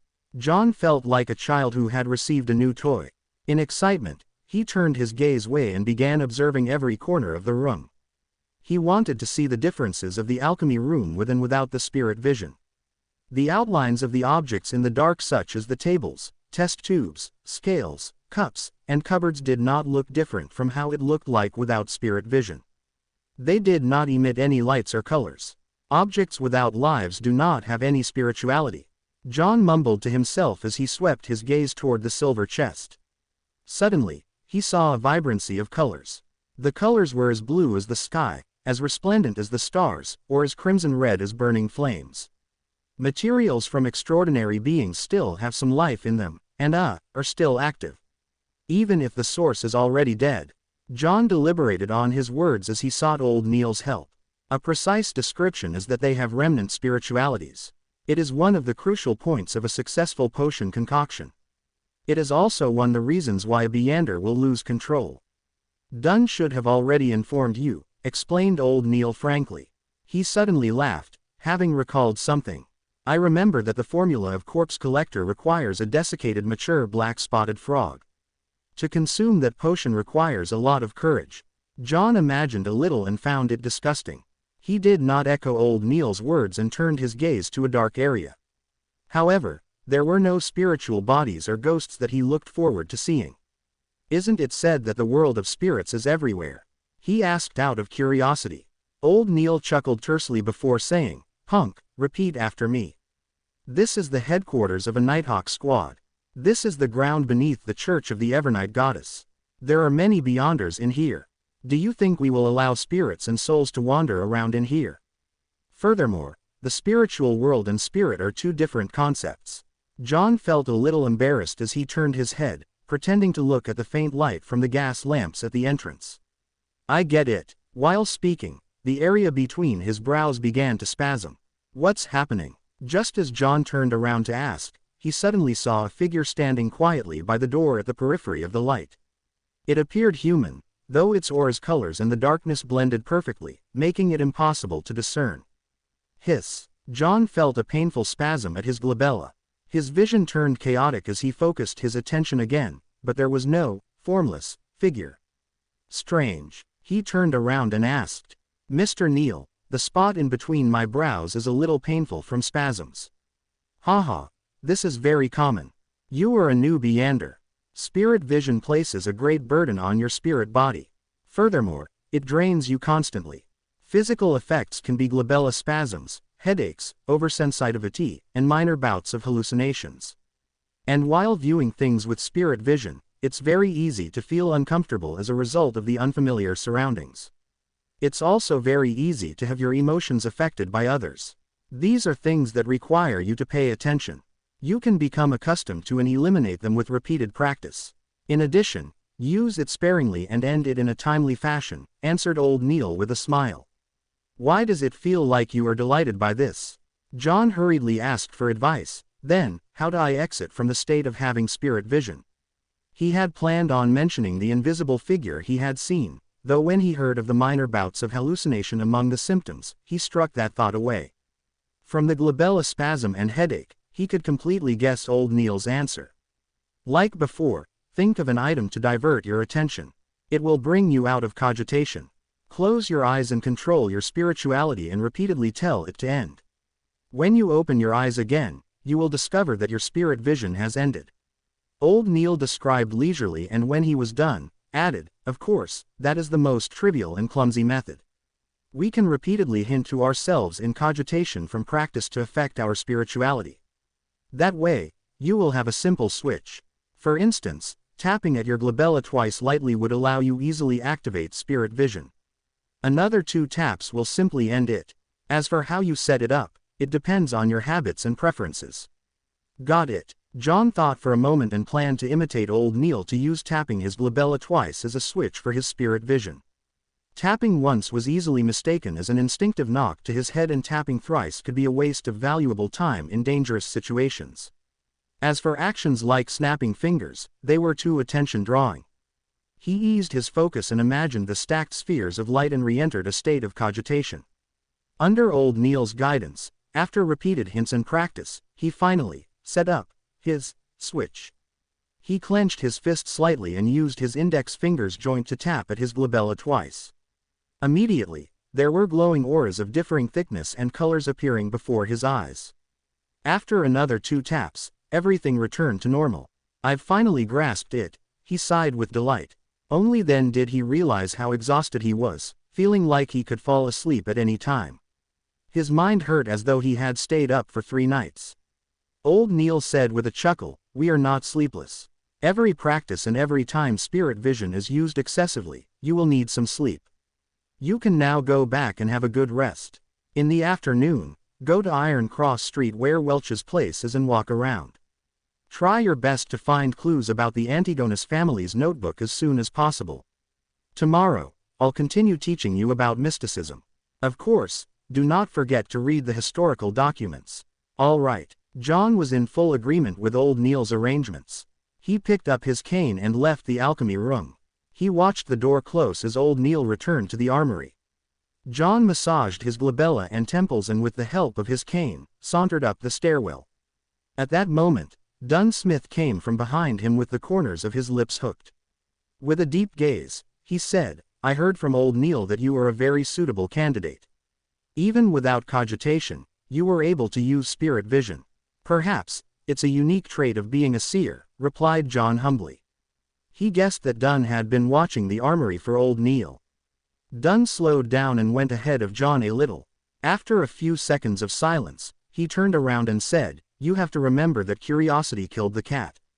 It can also kill beyonders. Do not attempt to probe the murmurings you should not be listening or see existences you should not see. All right. John knew this was another reminder of how beyonders lost control. After entering Blackthorn Security Company, he greeted Roseanne, who obviously did not know that he had become a beyander. He slowly walked out the door and reached the streets where he took a trackless carriage to Daffodil Street. He nearly fell asleep on his return journey. It was still in the morning and the temperature was about 26 degrees Celsius. John pulled out a copper key from his waistband and opened the door to his home. There were still many items missing from his home. The living room and dining hall were still empty. Benson and Melissa had work or school, so they had both left early in the morning. John did not have the capacity to bother with anything else. He closed the door and briskly went to the 2nd floor and entered the bookshelf-equipped bedroom that belonged to him. After taking off his tuxedo and hanging it on a clothing rack, he eagerly plunged into bed. The moment his head hit the pillow, he fell asleep. John was awoken by bright sunlight. He turned his head and slowly opened his eyes to discover the burning sun outside. What time is it? Did I miss the tarot club in the afternoon? He struggled to get up and walk to the clothing rack to take out his pocket watch from the pocket of the tuxedo's inner lining. Not only had he forgotten about the matter, he had forgotten to close the door to his bedroom and pulled the curtains to the oriel window. John pulled out the pocket watch and immediately felt relieved when he opened it. It was only slightly past noon. There was still a lot of time until the scheduled gathering at 3 in the afternoon. It was Monday, the day he would have a gathering with the hanged man and justice. John went into thought as he tapped his glabella twice. The scene before him changed once again as he saw that his body had restored to a bright luster. He tapped twice again and stopped his spirit vision. Relaxed, he went to the first floor and boiled a kettle of water. He placed some inferior quality tea leaves and chewed on some rye bread dabbed in a little butter. Afterwards, John flipped through historical materials and original John's diary. He began revising and consolidating his knowledge. At 2:57 p.m., John closed his book and capped his fountain pen before pulling the curtains. Immediately following that, he locked the bedroom's door, making the room turn abnormally dark. He tapped his glabella twice and activated spirit vision to survey his surroundings. After confirming that there were no invisible spiritual bodies in his room, John stopped the spirit vision and took out his pocket watch to check the time. Tick-tock, tick-tock. 1 minute before 3, he opened up his pace and like before, walked 4 steps in a counterclockwise manner in a squarish shape. He incanted in Chinese softly. Only this time, he did not prepare any staple food. John closed his eyes as he felt the back of his hands turn itchy. It felt like the 4 black dots forming a square was protruding and projecting something. Hysterical shouts and alluring murmurs began resounding, but John realized that the headache was not as bad as the first time. It was not that he was unaffected, but that he was doing his best to stop himself from listening. As a Beander, he had to have more self-control in such an environment. Soon, his body turned light as he floated up. He saw the grayish-white and blurry fog that emanated. Then, he saw dark red stars.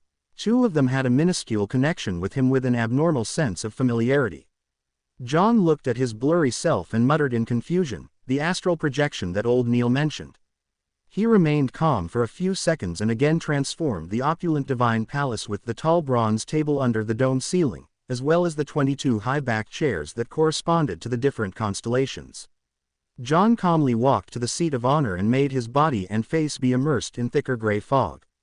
He extended his right hand and tapped 2 familiar deep red stars and created a miraculous connection. Chapter 34. Advance Payment. In an underground basement without any windows, the burly Alger Wilson sat by a long table with various apparatuses and goatskin parchments on it. In front of him was a half-consumed candle.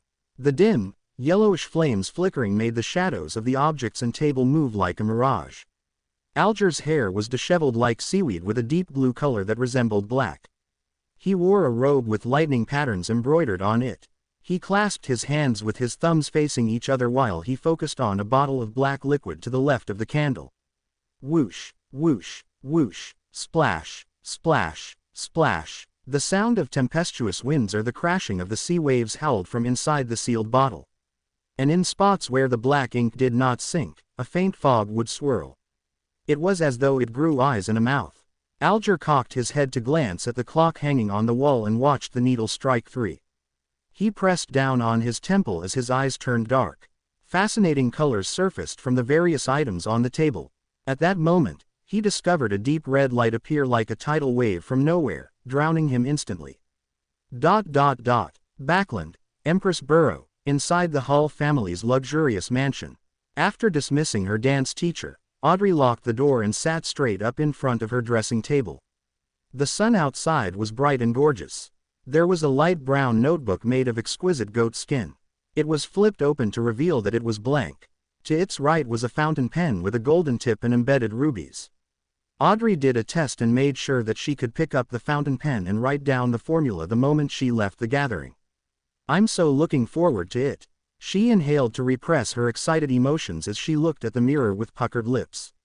However, She did not see it reflect herself.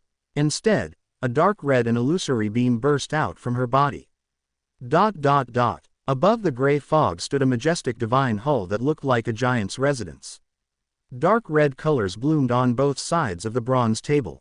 They surged upwards like a fountain before pattering down. It carved two blurry figures who sat in the same spots as before.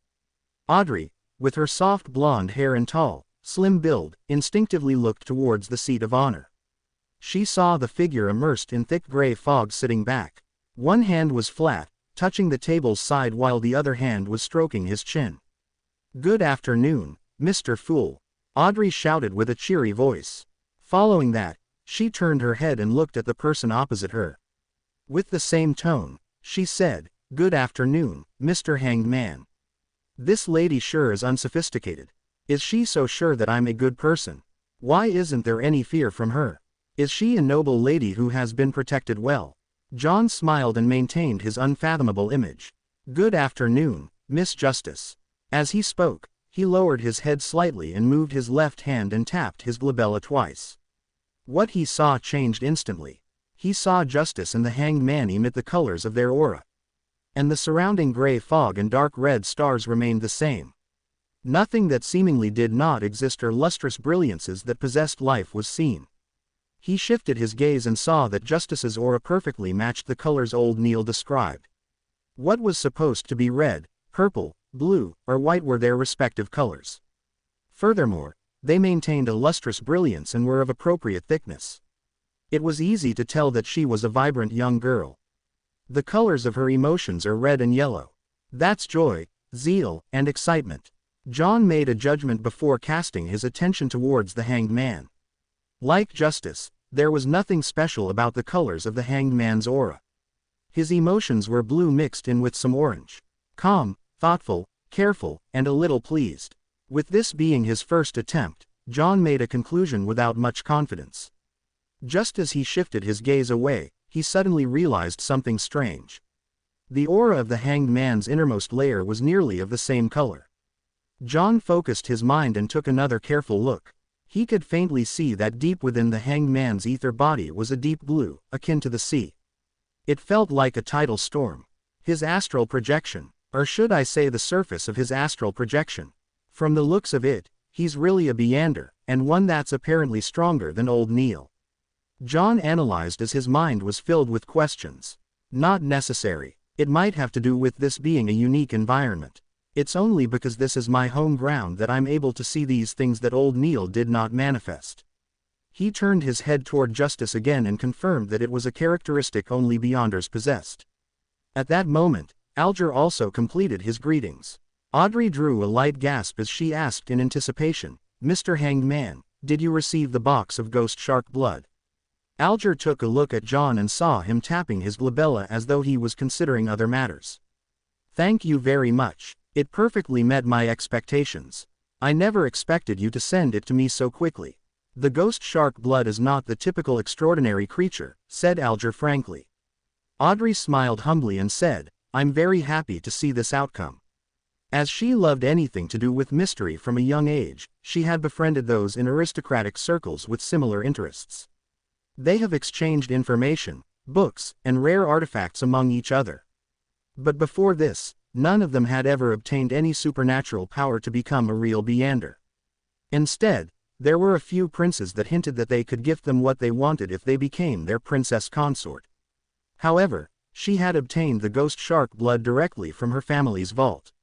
After all, the inventory only states, 1 big bottle, without mentioning how many milliliters or how full it had to be. She believed that pouring a little bit of it would go unnoticed. Even if there was an accident and the matter was exposed, her parents were unlikely to pursue the matter. Alger looked deeply at the fool who was enveloped in fog before turning his head back with a smile. "According to our agreement, I will tell you the formula to the potion, spectator. Let me prepare myself." "All right, begin." Audrey inhaled as she focused her full attention. Low-sequence potions are very easy to concoct. Just follow the order that I provide you. Do remember that there can be smaller quantities of the ingredients but not more. It would cause major problems. You should have heard about news of Beyonders losing control. I believe there's no need for me to repeat it. Alger first mentioned things to take note of. Audrey nodded gently and said, I understand completely. While she spoke, she turned her head to look at Mr. Fool. She wished to know if the mystery expert had anything to add. Unfortunately, the fool was sitting silently there like a statue. Alger thought for a moment before saying, having smaller quantities does not mean it should deviate by too much. If you do not have an assistant, I suggest you spend some time familiarizing yourself with chemistry experiment. I have a family tutor for such matters, answered Audrey without feeling the burden. After Alger mentioned the furthest extent of the deviation, he recited with great fluency, Spectator. Sequence 9 potion. 80 milliliters of pure water. 5 drops of autumn crocus essence. 13 grams of cow teeth peonal powder. 7 petals of elf flowers. A matured manhill fish's eyeball. Add 35 milliliters of goat-horned black fish blood. The final 2 items are the main ingredients. They are extraordinary creatures from the sea. You have to be careful. All right, Audrey recalled and repeated, 80 milliliters of pure water. 5 drops of autumn crocus essence, 13 grams of cow teeth. Peonal powder, reminded Alger. With his help, Audrey gradually and precisely memorized the formula's order. However, she appeared worried as she mumbled it again and again. Do you know about cogitation? When Alger saw Justice nod, he continued, I do not know how much you know about cogitation. Let me describe it once. After consuming the potion, quickly begin cogitation to control your spirituality and energy. Make sure to practice every day to truly grasp the powers of the potion. Dig out the meaning it symbolizes and even more of its mysteries. That way, you can avoid the danger of losing control to the greatest extent. And the meaning of a potion mainly lies in its name, such as Spectator. John silently listened to the conversation and had no plans on interrupting. All he did was secretly memorize and study, but when he heard that, he suddenly had a thought. Audrey listened to the hanged man's explanations attentively, and just as she was about to inquire about something more detailed, she suddenly heard the rapping sound on the table.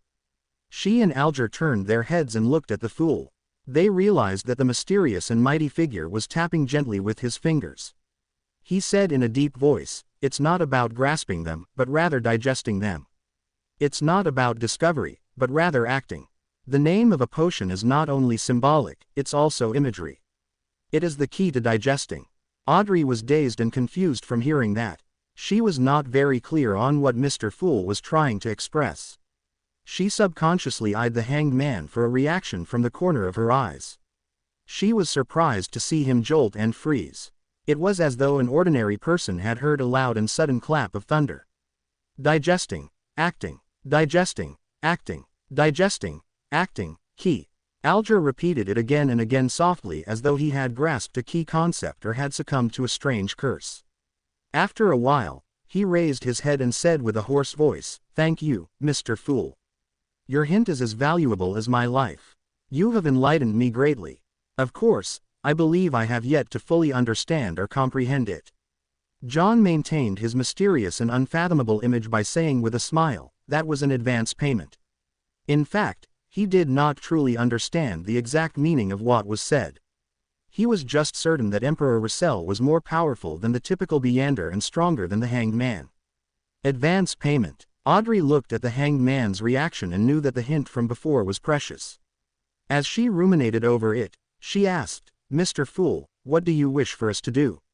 Opposite to her, Alger said with a nod, What matter might you wish to entrust us with? John leaned back slightly as he glanced at the two of them before saying in a soft and pleasant voice, Collect Russell Gustav's secret diary on my behalf, even if it's just one page of it. Chapter 35. Exchange of Information. Russell Gustav's secret diary. Emperor Russell. Indeed, only such matters are worth the concern of a mighty figure like Mr. Fool.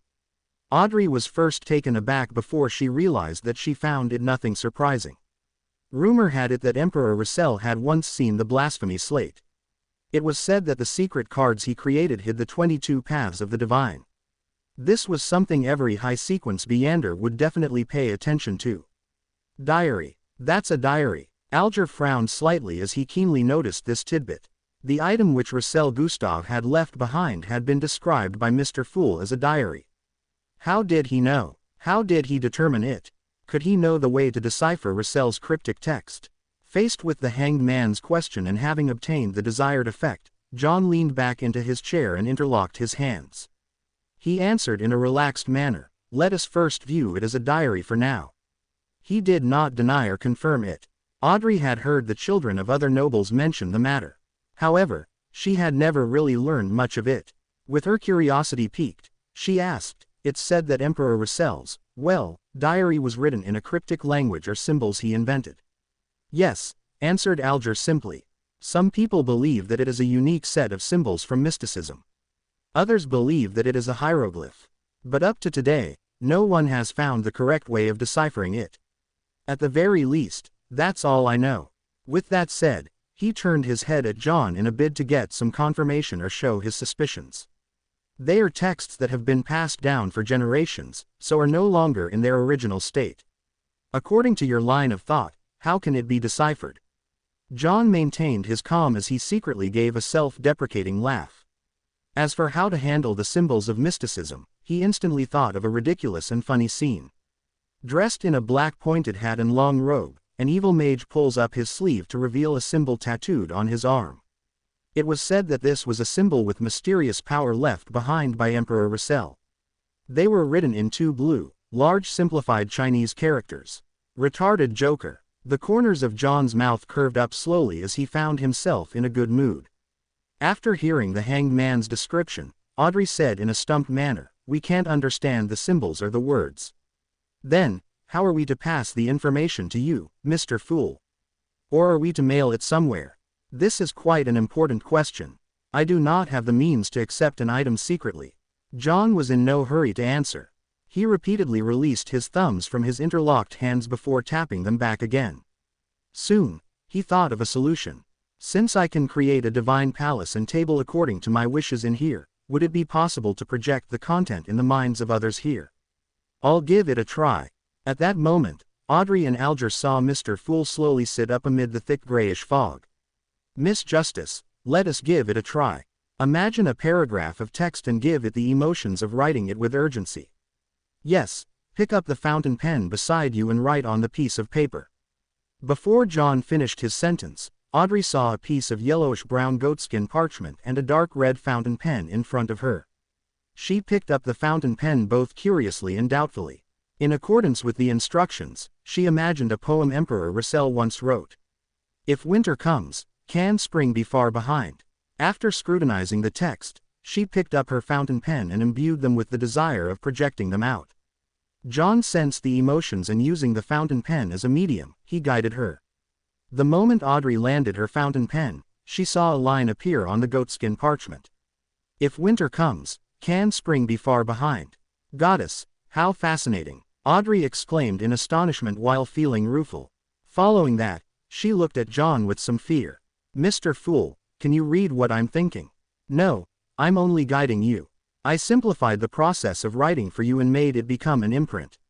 If you did not wish to express it, nothing would appear." John placated her with a low tone.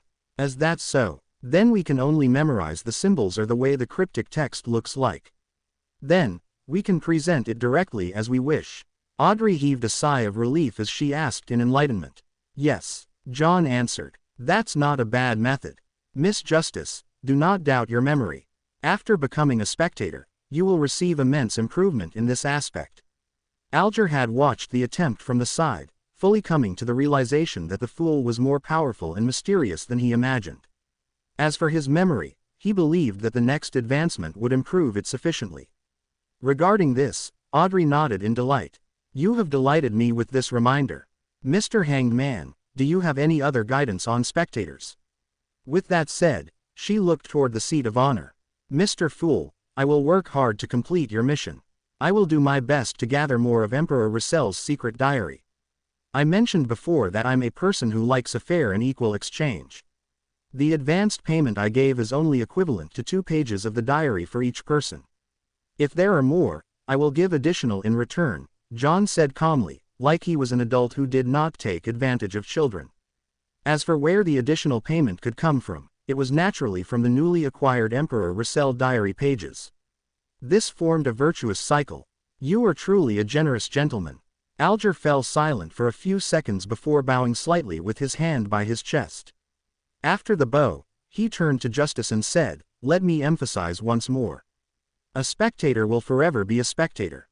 I know that many spectators enjoy imagining themselves to be the protagonist or some other character. As a result, they invest a lot of feelings into it, to the point of crying, laughing, raging, and turning sorrowful because of the drama. However, that is not what a spectator should do. While faced with the various dramas of society and figures who knowingly or unknowingly act the role of particular characters, you have to maintain the attitude of being an absolute bystander. Only then can you calmly and objectively observe them. You will discover their habits, their tics from lying, or their scent of nervousness. From those minute clues, you can grasp their true thoughts. Believe me, everyone is different because of their emotions. They will secrete different things and different smells. However, only a real spectator can sniff it out. Once you invest too many of your emotions, your observation will be influenced. Your sensitivity towards the emotions of others will deviate." Audrey listened attentively as her eyes brightened gradually. "It sounds, really interesting." John's heart stirred when he heard that. The spectator potion's requirement when summarized seemed to be, an absolutely objective and neutral spectator. In a particular sense, it was equivalent to acting. Acting. Was this the acting which Emperor Russell was referring to? Then, I will have to act as a seer, and from there, digest the potion bit by bit. Just as John was immersing himself in thought, Alger finished explaining the demands he knew of a spectator. He sighed before saying, "It seems like there's nothing else. Perhaps we can have a casual chat. We can talk about things happening around us. Perhaps it is something very normal to you, but in the ears of others, it might be a very important clue." "Sure." John snapped back and nodded slightly. He was already planning to attempt to act as a seer. After all, it did not seem like there were any negative effects from doing so. "Then, shall we begin with you, Mr. Hanged Man?" Audrey agreed in excitement. Alger thought for a moment before saying, "The infamous pirate who calls himself Lieutenant General Duevil has begun his voyage to explore the eastern end of the Sonia Sea again." "Oh, the owner of the Black Tulip?" returned Audrey with a question after some thought. "Yes," Alger replied with a nod. "I don't even know who that is." John listened silently while he pondered over the news he planned on sharing. It had to be something that did not expose him while also allowing him to gain feedback. Soon, he decided, he maintained his unfathomable image as the fool and caressed the side of the bronze table with his fingers. "According to what I know, the Secret Order has lost an Antigonus family notebook. This news was not only known by the Nighthawks from Tingan City. The Secret Order as well as Beyonders with close ties with them similarly knew. An Antigonus family notebook," Alger repeated before smiling with a shake of his head. "I'm really curious as to what reaction the Church of the Evernight Goddess will have if they learn of it." Why would he mention the Church of the Evernight Goddess? John acutely sensed a problem, but it was not appropriate for him to ask. That would shatter his image as the mysterious and profound fool. At that moment, Audrey asked out of curiosity, "Why are you curious? What sort of special reaction would the goddess's church have?" Alger smiled and said, "The Antigonus family was destroyed by the Church of the Evernight Goddess. I'm not really sure if it happened at the end of the fourth epoch or the early stages of the present epoch." This, John's pupils constricted as a chill suddenly swept through him. From the looks of it, the value the Nighthawks have placed on this Antigonus notebook far exceeds my imagination. The reason why they nominated me as a Beander, having some contribution and to prevent danger to me are likely negligible reasons, is that they wish for me to raise my spiritual sensitivity to aid them in finding the notebook. This was not kept from me by Captain. He had mentioned it, but I just didn't pay much attention to it." After hearing the Hanged Man's explanation, Audrey said with deep interest, "I never imagined that such a thing would happen. All right, my turn. Let me think of what I have to share." She cocked her head and held her head up with her hand before chuckling. "Yesterday, my etiquette teacher taught me how to faint elegantly without any faux pas. It's a practical skill used at social events to avoid awkward situations or nasty guys." Heh, I was just organizing my thoughts. What I really wanted to say is that ever since the failure of the battle on Balam's eastern shore, the king, premier, and gentlemen are under immense stress. They eagerly wish to change. Chapter 36. A simple question. As Audrey recalled the conversation between her father and elder brother about the situation, she put in her own words, they believe that the government's structure is too chaotic. Every election, if there is a change of the ruling party, there will be a change of personnel from top to bottom. It makes things a mess and lowers efficiency tremendously. Not only does it cause the battle loss, it also brings great inconvenience to the civilians. John knew very well that as there was no example to reference, the Loan Kingdom had yet to evolve into a system that examined public servants. The political situation was still in its preliminary stages, therefore, after every election victory, many so-called positions would be awarded to members and supporters. Emperor Russell not establishing such an institution in Intis does not match his personality. Could it be that he diverted his focus to other things later in life? When the hanged man, Alger, heard that, he interjected with a soft chuckle. They believe. Then their beliefs are a little slow. Perhaps they will only feel the itch a year after they get bitten by black mosquitoes. Black mosquitoes were a type of creature that resided in the south of the Loan Kingdom. It was extremely venomous, and its venom made victims have the urge to rip apart their skin. Audrey extended her palm and covered her mouth. Ignoring the hanged man's mockery, she expressed the core information of what she said. Unfortunately, they are temporarily unable to find a good solution to replace this system. John listened carefully and felt that the topic was in the domain of his expertise. He smiled faintly and said, "This is a simple problem. The Futaholic Empire and the decadent countries that studied the Futaholic Empire had very advanced experiences of success." Simple. Audrey returned with a question in puzzlement. Although her education did not include politics, she often heard from the discussions of her father, brother, and people around her. She had a sufficient understanding of similar matters. John felt as though he had returned to the message boards of yesteryear. Composed, he said, "An examination, just like an entrance examination for college. Hold an exam that is open to the public. It can be split into 2 rounds or 3 rounds. Use the most objective method to select the elite." But Audrey knew what sort of objection this would entail. Before she had the chance to arrange her thoughts, John continued, "After which, use these elites to fill the positions of the cabinet, the county government, the city government, and the various towns. Yes, the positions that are directly handling matters, such as the secretary of the cabinet. Different positions should be given different requirements. The second or third rounds can be tested based on locale and region. Professional matters should be left to the professionals. As for political positions such as ministers, governors or mayors, they will be left to the parties that win the election. That is a slice of the pie they deserve." Alger, who lacked interest in such matters, unknowingly turned his head and listened carefully. Audrey frowned slightly as she fell into deep thought. There's no hurry in replacing everyone at once. The cabinet and various agencies in the civil service will be crippled if that happens. You can have an examination every year or every 3 years. They can be gradually replaced. Finally, in light of the kingdom's expansion and the salaried civil servants' resignations that will bring in vacancies, you can systematically allot spots." John fully expressed his talent as a keyboard politician. He then faced his palm outwards and said, "Such a design can bring the kingdom's insightful elites into the government. Regardless of the party in power or who the minister is, the civil service will allow the kingdom to maintain its basic and effective operations." Of course, a side effect was the birth of the undying devil that was bureaucracy. While considering the suggestion, Audrey asked doubtfully, "Are you implying that even if those ministers become monkeys, the effects would be insignificant?" "No," Alger interjected suddenly. "I believe that monkeys are a better choice than the present ministers." He paused before adding, "After all, monkeys only need to eat, sleep, and mate. They would not come up with foolish ideas and insist on brainless projects." "Mr. Hanged Man, it sounds you have quite a terrible superior." John sat at his seat of honor and shook his head in silent amusement. Audrey ruminated over the suggestion Mr. Fool had offered and after a while, said in surprise, "It sounds like it actually might work. It's a very simple but effective solution."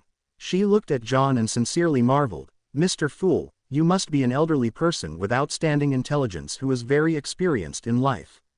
The corners of John's mouth twitched a little as he looked at the hanged man in justice for a few silent seconds. Let us end today's gathering here. If Miss Justice is able to influence her family and effect change on this matter, I can guide Benson ahead of time and give him a chance at becoming a civil servant. On careful thought, Benson was indeed suitable for such a career. However, it is unlikely Justice would take the initiative to do it.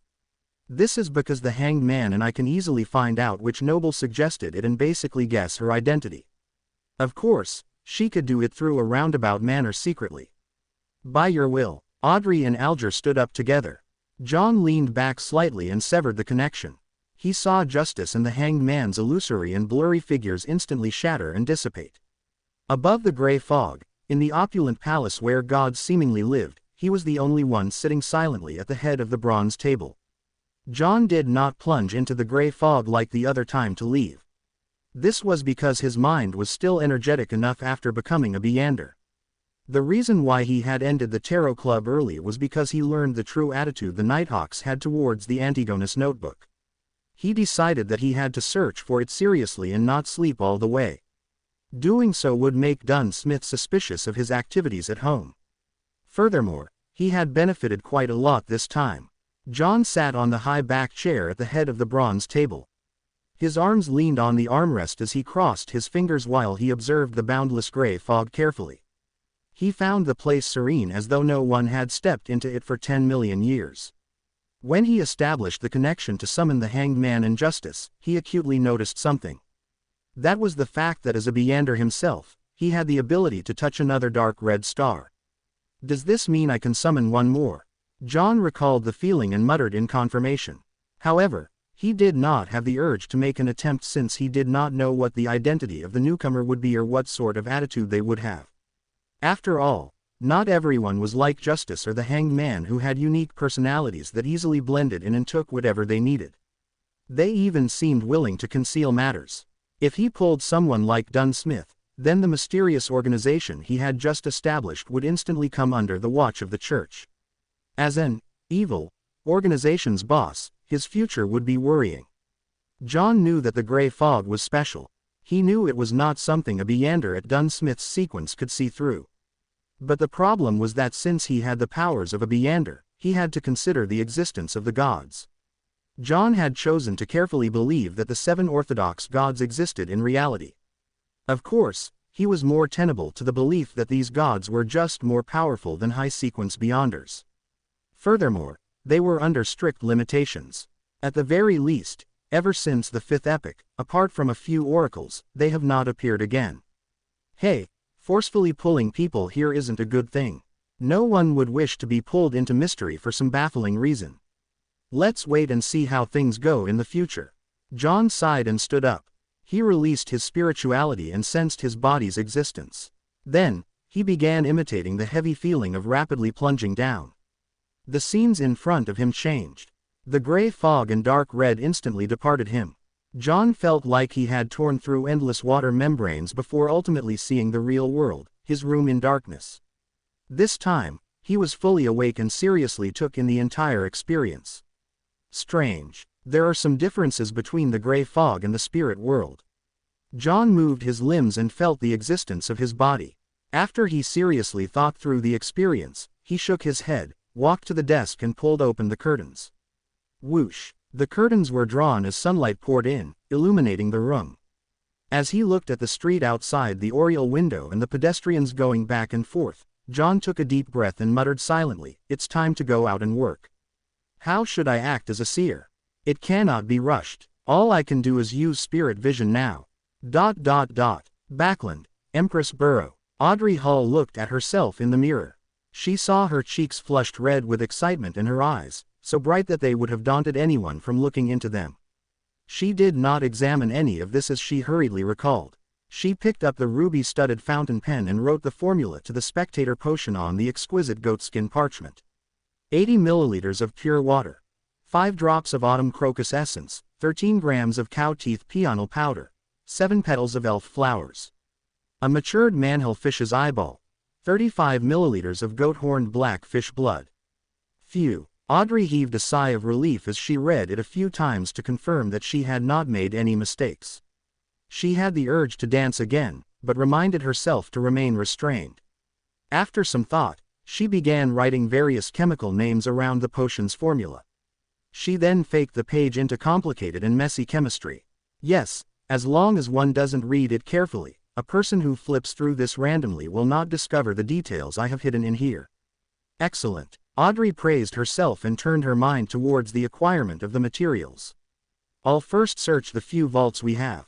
I'll then attempt to exchange for the missing parts with others. If I still can't gather them all, I can only seek help from the hanged man or the fool.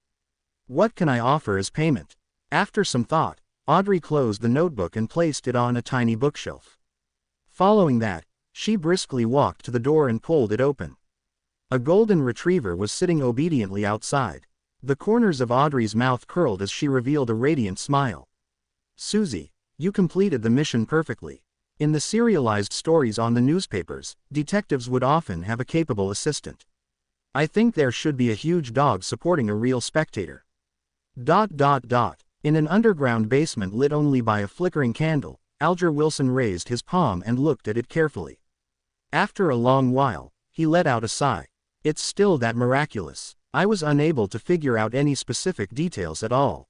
Despite having made sufficient preparations, he failed to understand how the fool had completed the summoning. He moved his gaze down and looked at the goatskin parchment on the table in front of him. At the title head of the yellowish-brown parchment, there was a Hermes sentence written in dark blue ink. 7. Seafarer. Chapter 37. The Club. Under the scorching afternoon sun, John left his house. Since he had to walk all the way from Iron Cross Street to Welch's place, he wore a linen shirt instead of his formal attire of top hat and leather boots. He wore a matching brown coat, a round felt hat and a pair of old leather shoes. That way, he did not need to worry that the stench of his sweat would contaminate the rather expensive suit. As he went down Daffodil Street, he strolled toward Iron Cross Street. When he passed by the square around the corner, he subconsciously took a glance. The tents had already vanished. The circus troupe from before had left after finishing their performance. John originally imagined the animal trainer who had helped him tell his fortune to be a hidden expert. He believed she had purposely appeared to guide him after discovering something unique about him and that she would meet him and provide hints for the future. However, none of that happened. She left for the next stop in the tour with the circus troupe. How can there be so many cliched tropes? John shook his head while grimacing a smile. He turned toward Iron Cross Street. Iron Cross Street was not characterized by just a single street. Like its name suggested, it was formed by two roads that crossed each other. With the intersection at its core, it was split into Left Street, Right Street, Upper Street, and Lower Street. John, Benson, and Melissa previously lived on Lower Street. However, the residents living at his former apartment and the surrounding area did not think of the area as Lower Street. Instead, they created the term Middle Street. By doing so, they made a clear difference between those staying there and the poor who lived 200 meters down the road. There, a bedroom was occupied by 5 or 6 people, and sometimes even up to 10. John walked along the periphery of Left Street as he let his mind wander. He recalled the Antigonus family's notebook and how it was missing. He thought of its importance to the Nighthawks and thought of the deaths that resulted from it. His heart slowly turned heavy as his face turned ashen. At that moment, a familiar voice sounded. Lad. Oh. John turned his head curiously and found himself by Smurrin Bakery's entrance. Mrs. Wendy with a head of gray hair was greeting him with a wave and a warm smile. You don't look very happy, Wendy asked genially. John rubbed his face and said, a little. Regardless of your worries, tomorrow will always come, said Mrs. Wendy with a smile. Here, try out my newly created sweet iced tea. I'm not sure if it suits the palate of the locals.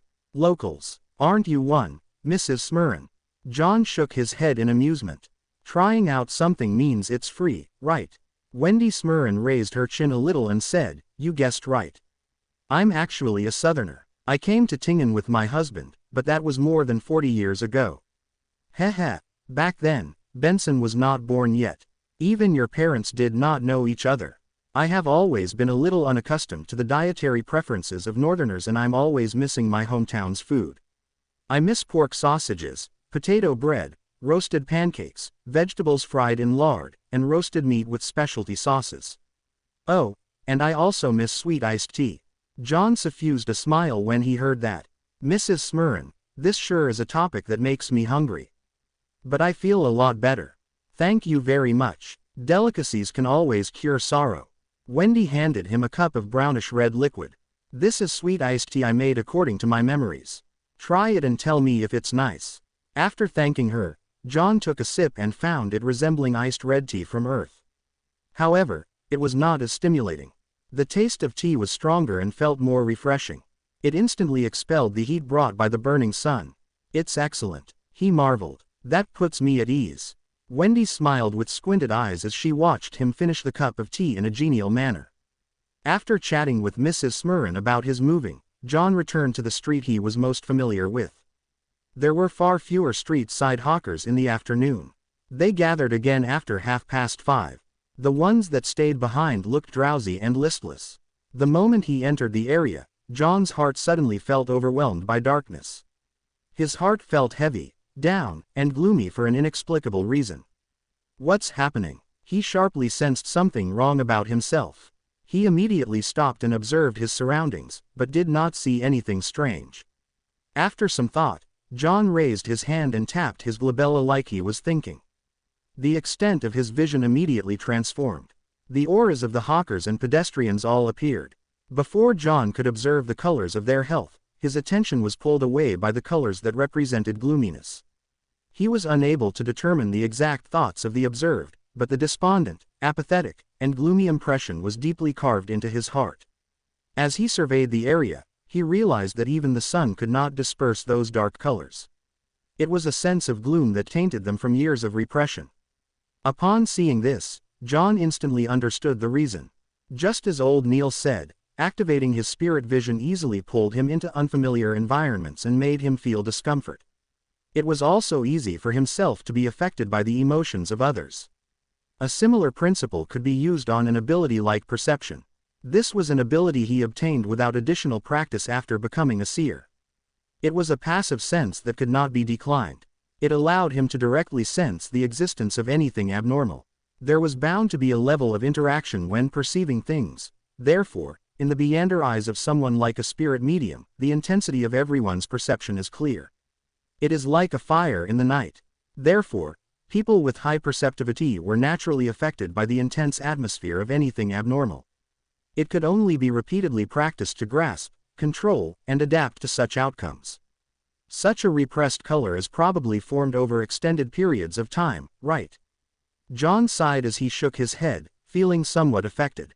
He tapped his glabella twice again and tried hard to converge his spirituality.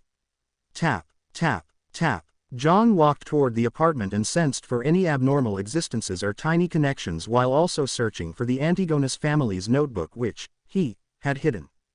The streets were the same as usual. There was filthy water and trash on the streets. It only cleared up when he reached the apartment's entrance. John pushed open the half-closed door and circled the first floor in the darkness that the sunlight could not reach. The wooden stairs creaked constantly as he went up them. The second floor was as dim as always. John released his perception and looked into the darkness. However, not only did he fail to discover any clues regarding his notebook, he even failed to see any invisible spiritual bodies. If it's so easy to encounter them, most ordinary people would not have already sensed the existence of extraordinary matters. John sighed in reflection. He had already understood that most spirits did not exist in the form of spiritual bodies but in the form of spirituality. Only a spirit medium could effectively communicate with them. After circling the third floor once, John left the apartment and retraced his memory's footsteps towards Welch's place. He walked for a full hour but did not discover anything along the way. Standing outside the gardened bungalow, John looked at the building through the locked iron gates and mumbled to himself, "There's no need for me to search Welch's place, right? Captain and Madam Daly must have done a carpet search of the place. Besides, I don't have the key. They can't expect me to climb the walls, right? I'll try another path tomorrow. I've walked so much today, but there are no step counter rankings." While lampooning, John returned to the nearby district. He planned on taking a public carriage to Blackthorn Security Company to retrieve his daily allocation of 30 bullets. He needed to make use of his time and practice. A seer's lack of quick and effective offensive means could only be made up with his revolver and cane. The district around Welch's place was relatively clean. Shops with clean and bright windows lined the two sides of the street. At the turn of the street, John was just about to seek out the carriage stop when his gaze swept past a few signboards on the second floor. Harrod's Department Store, Military Veterans Mess, Divination Club, ... Divination Club. John silently repeated the name and recalled that he had to act as a seer. Yes, I should take a look and seek out new ideas. Amid his mixed thoughts, John went across the street and went to the second floor. He entered the main foyer to see a beautiful female attendant. The woman with coiled brownish-yellow hair sized up John before saying with a smile, "Sir, do you wish to have your fortune told, or do you wish to join our club? What are the conditions for entry?" asked John casually. The woman explained with great familiarity, "Fill in your particulars and pay an annual membership fee. The first year is £5 and subsequent years will be £1 a year. Don't worry, we are not like political or business clubs which allow entry through recommendations from formal members. Members can freely use the club's meeting room and various divination rooms and tools. They can enjoy the coffee and tea we provide and read the newspapers and magazines we subscribe for free. They can buy lunch, dinner, and alcoholic beverages at cost price, as well as education materials and materials needed for divination. In addition, we invite at least one famous fortune teller to lecture every month to answer any questions. Most importantly, you can find a bunch of friends with the same hobbies and have an exchange with them. It sounds pretty good, but I do not have the money." John gave a self-deprecating smile before asking, "Then what if I want my fortune told?" Chapter 38. Novice Hobbyist. Upon hearing John's question, the beautiful lady with elegantly tied-up brownish-yellow hair appeared to lose her patience. However, she maintained her smile and said, "Our members are free to do divination for others in the club. They also have their prices and we take a very tiny cut as a fee. If you wish to have your fortune told, you can take a look at this album. It has introductions and rates of the members who are willing to do divination for others. However, it's Monday afternoon, so most of our members are busy at work. We only have 5 here today." As she introduced the club, she invited John to have a seat on the sofa beside a window in the reception hall. Then, she flipped through the album and pointed out the present club members. Hannes Vincent, famous Tingen fortune teller, the club's resident mentor, good at various forms of divination. He charges 4 soldi each time. It's really expensive. That's enough to feed Benson, Melissa, and me to 2 sumptuous dinners. John clicked his tongue silently and did not reply. When the woman saw this, she continued flipping the page and introducing one member after another. And the final one, Glasses. A member who joined the club this year. He is skilled in tarot divination. He charges 2 pence each time. Sir, who do you plan on choosing? John did not stand on ceremony and answered, Mr. Glasses. The female attendant fell silent for 2 seconds before saying, Sir, I have to remind you that Mr. Glasses is only considered a novice. I understand. I will be responsible for my own decision. John nodded with a smile. Then please follow me. The woman stood up and led John through a door beside the reception hall. It was not a very long corridor and an open meeting room was situated at its end. There was enough sunlight and it was equipped with tables and chairs.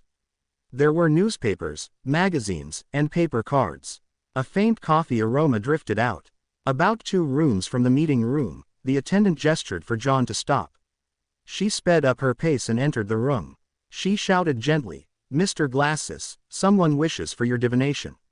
Me. A voice filled with surprise and doubt immediately sounded.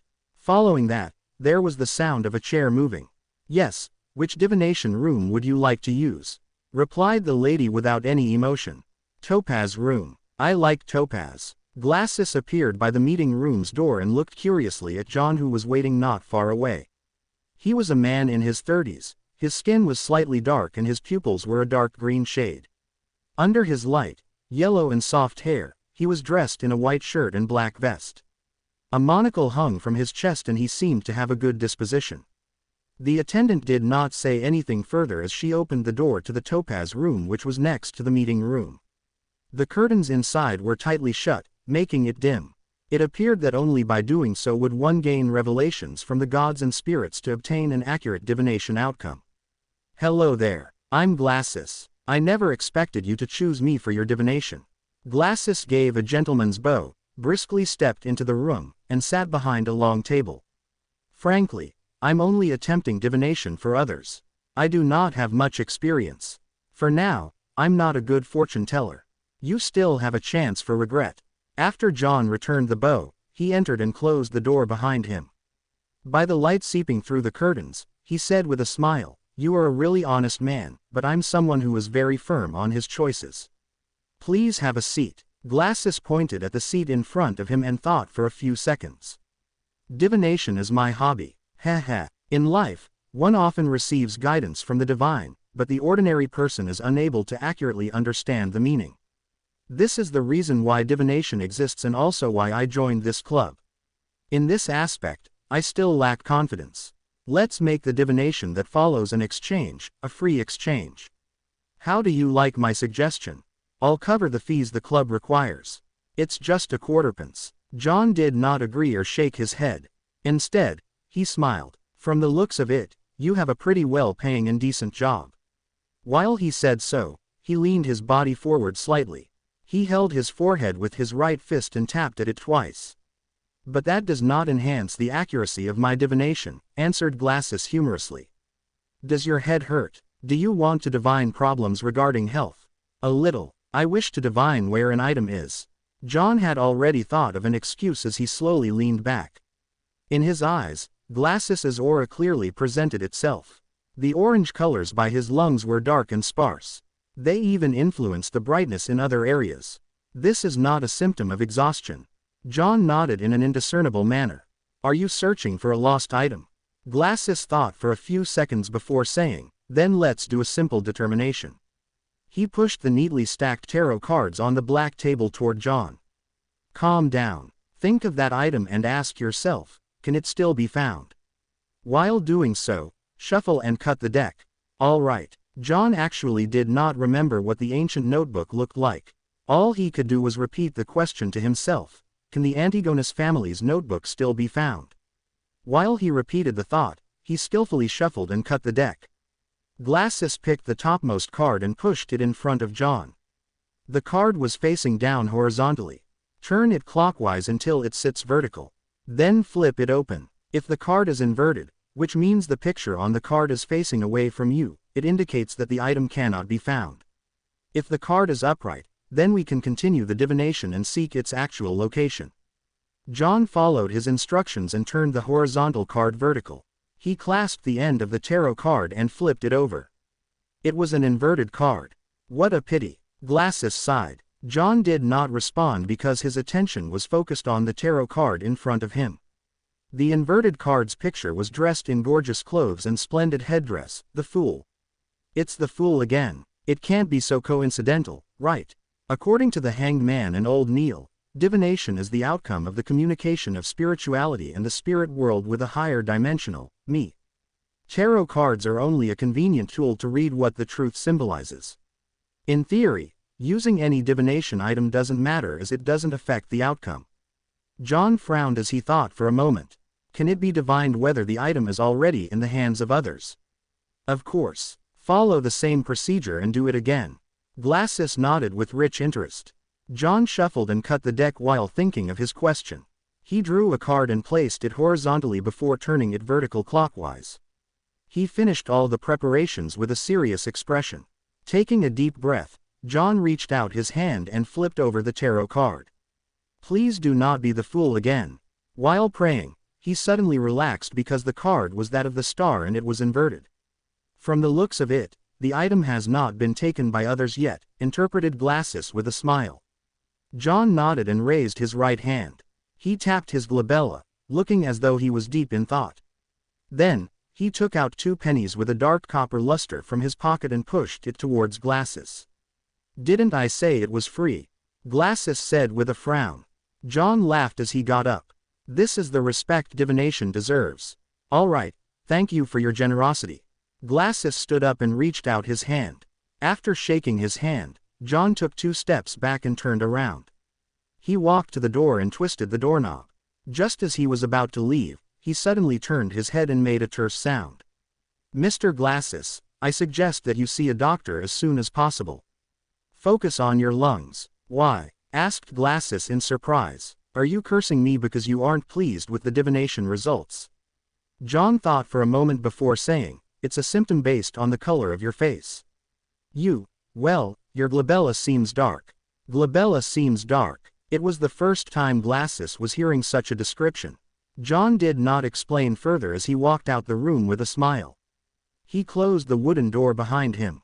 Is he an unlicensed doctor or herbalist? Glasses shook his head, amused. He then picked up his monocle for divination. On careful look, he realized his glabella was indeed dark. But this was a problem of the environment. In the darkness due to the closed curtains, not only was his glabella dark, his entire face was shrouded in darkness. It's not a very likable joke. Glasses muttered. He worriedly divined his own health to make sure that everything was all right. Chapter 39. Interesting trick. After leaving the divination club, John had an additional plan for the future. It was to save as much money as possible to pay the annual fee to become a member of the club. After which, he could begin acting as a seer.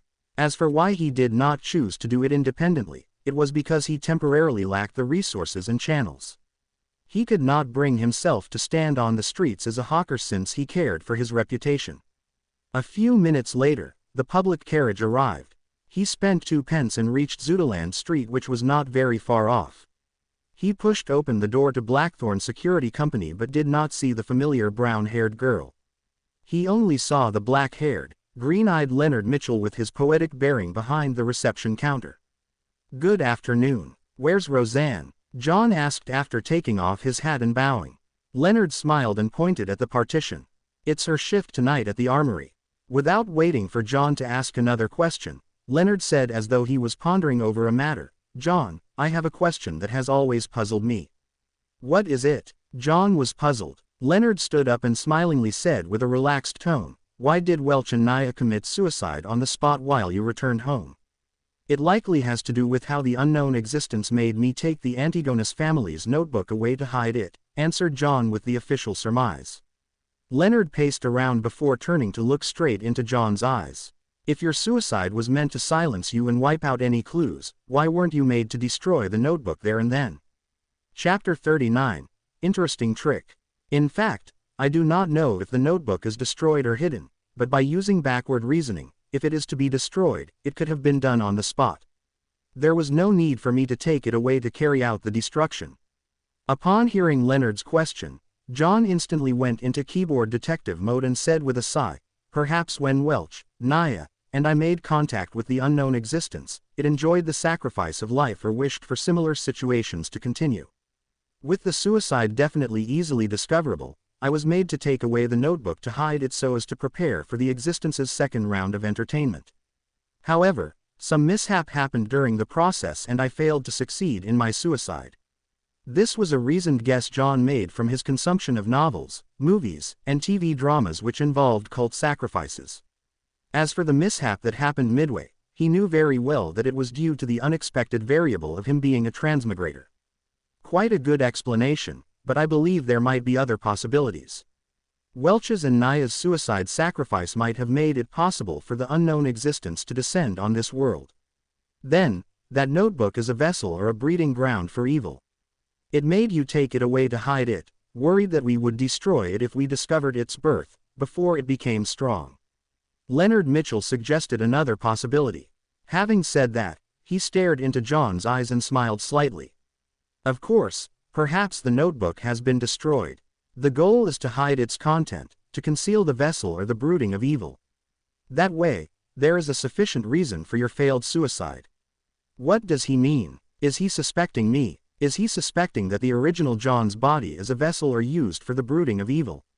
No, what he's being a vessel for is a transmigrator. Actually, brooding isn't a correct term. John was taken aback. While he secretly criticized the idea, he weighed his words. I will not try to defend myself since I've lost memories from that period. Be it Captain or Madam Daly, they have already confirmed that I'm fine. Your joke isn't funny. I'm only considering a possibility. It does not eliminate the blow the unknown existence encountered when it descended, which caused your suicide to fail. We believe that the goddess will ultimately bless us." Leonard laughed as he changed the subject. "Did you discover anything in the afternoon?" After the conversation and the previous encounters, John was very wary of Leonard.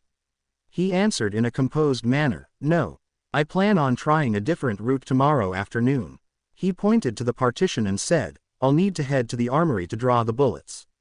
The shooting club opened to 9 at night. After all, its availability increased only after many of its members got off work. "May Goddess bless you." Leonard smiled as he gestured the sign of the crimson moon on his chest. He watched John pass through the partition and listened to his footsteps down the stairs. Leonard's smile gradually vanished as a look of doubt appeared in his green eyes. He whispered something with a displeased tone. Down the stairs, John followed the gas lamp-illuminated corridor to the armory and archives. The iron door was open and the brown-haired Roseanne was standing in front of the table. She was chatting with a top hat-wearing middle-aged man with a thick black beard. "Good afternoon." "No, good evening. It's always night here. John, I heard from old Neil that you have become a Beander." "It's called seer." Roseanne turned her head and deluged him with her questions. She did not hide her curiosity and concern. John nodded with a smile. "Good afternoon, Miss Roseanne. It's indeed always night here, but it makes one feel a sense of serenity." "The description you gave wasn't accurate enough. It should be said that the sequence potion I consumed has the name seer." "You still chose to become a Beander after all," Roseanne said with a sigh as she fell into a deep thought. John looked at the middle-aged man beside her and asked politely, "You are another Nighthawk member or one of the other 2 civilian staff I have not met?" Roseanne puckered her lips and said, "Brett, our colleague. He wishes to change slots with me to free up the night after tomorrow. He plans on going to the theater in the North District with his wife to watch The Prideful One. It's to celebrate their 15th-year wedding anniversary. He's truly a romantic gentleman." Brett smiled as he extended his hand and said, "With Miss Roseanne around, there's nothing that requires repeating." "Hello, John. I never expected you to become a Beander so quickly. As for me, hey, I might never have the courage." "Perhaps it's as the saying goes, the ignorant knows no fear," John said in a self-deprecating manner as he extended his hand to shake Brett's. "Me not having courage is not something bad," said Brett with a shake of his head. "A Beander once told me before his death to never probe the strange and dangerous matters. The less you know, the longer you live." At that moment, Roseanne interjected, "John, there's no need to mind it. I heard from old Neil that as a seer, you are used as support. It's relatively safe as long as you do not attempt to communicate with unknown existences. Why are you dressed in such clothes? It's so unbecoming of a gentleman. What are you here for?" "I'm here to draw my 30 bullets." John did not reply to Roseanne's first question. He believed that the lady would quickly forget the matter. "All right." Roseanne pointed at the table and said, "Brett, it's all yours. You should know where the keys and bullets are." "Oh, old Neil really is petty. He did not even leave his hand-ground coffee behind. He promised me that I could drink my fill today." She prattled on as John received the bullets. The duo left together and went their separate ways at Zootaland Street. One took a public carriage home while the other walked into the shooting club. Bang, bang, bang. John repeated the process, gripping the gun, raising his arms, shooting, releasing the cylinder, ejecting the empty shells, and stuffing in rounds, again and again. He became familiar with the process and built it into his muscle memory. Of course, he had a few breaks in between to review and correct the process. After finishing his practice, John used the grounds to do various exercises like push-ups. He worked hard to train his body to improve his physique. Once everything was over, he sat in an untracked carriage home. Only then he realized it was nearing 7 and the sky was already dark. Just as John was planning to head to the market or streets to buy the ingredients for dinner, the door opened. Melissa had returned with her stationery-filled bag. Apart from that, she carried quite a lot of groceries. "I thought you and Benson would be home rather late. This morning, I took out one solely from the place you hide the money. Upon seeing her brother's questioning look, Melissa explained in her usual serious manner. Since you took the money, why didn't you take the public carriage to school? John had been reminded of the matter from the morning. Melissa said with a frown, why should I take a public carriage? It costs 4 pence to get to school. A return trip means 8 pence. Counting Benson and you, we will be spending 24 pence on transportation daily. That's a whole solely. In a week, yes, without counting Sunday, that's still 12 pence. It's almost equal to our rent. Stop, stop, stop. Don't flaunt your mathematical prowess. John lowered his palm in an amused manner. Melissa first stopped before adding, it's pretty good walking to school. Our teacher said that everyone should exercise frequently. Besides, I can pick some damaged components on the way. John chuckled and said, then let's do the math again. The public carriage costs 12 solely. The rent is 12 solely and 3 pence. It's a total of £1, 4 solely and 3 pence. Using Benson's salary is enough to pay for it, and there will be quite a bit of change left. Yes, he has received last week's salary. As for me, I can still earn £1.10 solely every week. Even if we eat meat every day while counting expenses like gas, charcoal, wood, and condiments, we would still have some left if we are frugal with lunch. We can even subscribe to the morning papers for just 1 penny. In 2 months, when I make up for the advanced payment, I can save money for both you and Benson. We can have new clothes. But we have to think of the possible accidents. Melissa stayed firm on her point. John smiled at her and said, then, we can eat less meat. Don't you find spending 50, no, 100 minutes on the road a waste of time? You could use that time to read more and think over problems and improve your results. That way, Melissa, you will be graduate with excellent grades. You will be able to find a job with a pretty good salary. When that happens, what is there to worry about? Quote. He fully displayed his experience gained from debating with people on message boards and finally convinced Melissa. She agreed to take the public carriage to school. Phew, I've finally suckered her into doing it. No, how can I call it suckering? This is called convincing. John lampooned before taking over the groceries that Melissa had bought. He said with a sigh, remember to buy beef or meat like mutton and chicken. Eat until you're full and enjoy yourself. Only then will you be equipped with a healthy body and a clever brain to match the demanding requirements needed for your studies. Just mentioning it makes me salivate. Melissa puckered her lips and after a few seconds of silence, said, all right. The next morning, after ensuring that Melissa took a public carriage, John and Benson separated and went to their respective companies. The moment John stepped into the door, he saw old Neil and Roseanne chatting by the reception desk. The former was still in his classic black robe, without any concern for the gazes of others. The latter had changed into a casual cream-colored dress. Good morning, Mr. Neil, Miss Roseanne, greeted John as he took off his hat. Old Neil gave him a mischievous look. Good morning, you did not hear anything you shouldn't have heard last night, right? No, I slept very well. John was also quite puzzled over that. He could only put it down to his inadequate perception. Haha, don't mind that. Actually, it's not that easily heard. Old Neil pointed to the partition and said, go to the armory. We will continue out mysticism lessons this morning. John nodded and followed old Neil down the stairs and arrived at the armory to replace Brett, who had been on duty the entire night. What will we be learning today?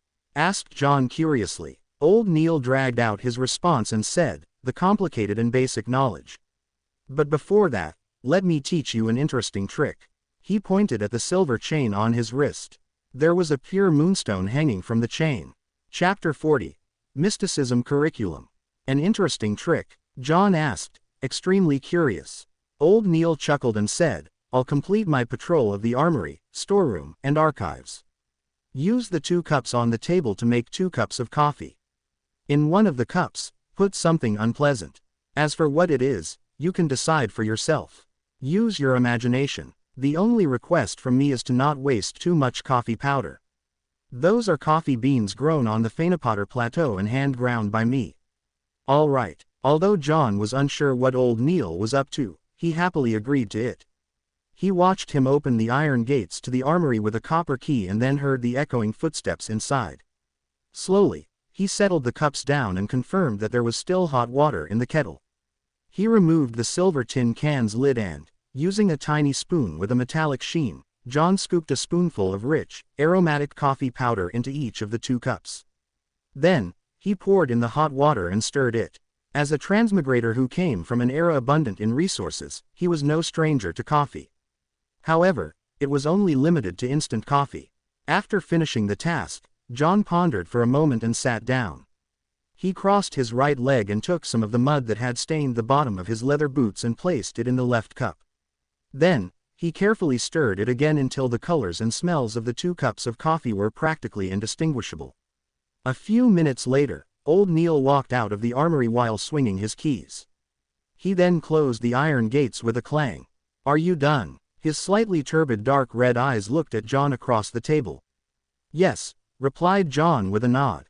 Old Neil chuckled and removed the silver chain from around his wrist and sat down. His expression quickly turned serene.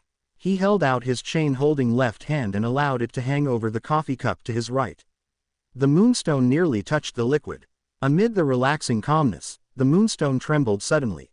It began spinning the chain in a counterclockwise manner. "This cup is the one with the unpleasant thing," said old Neil surely. Without waiting for John to confirm, he put away the silver chain and picked up the other cup of coffee and took a sip. "Do you like bitter coffee? I'm used to having a tablespoon of sugar and a tablespoon of milk."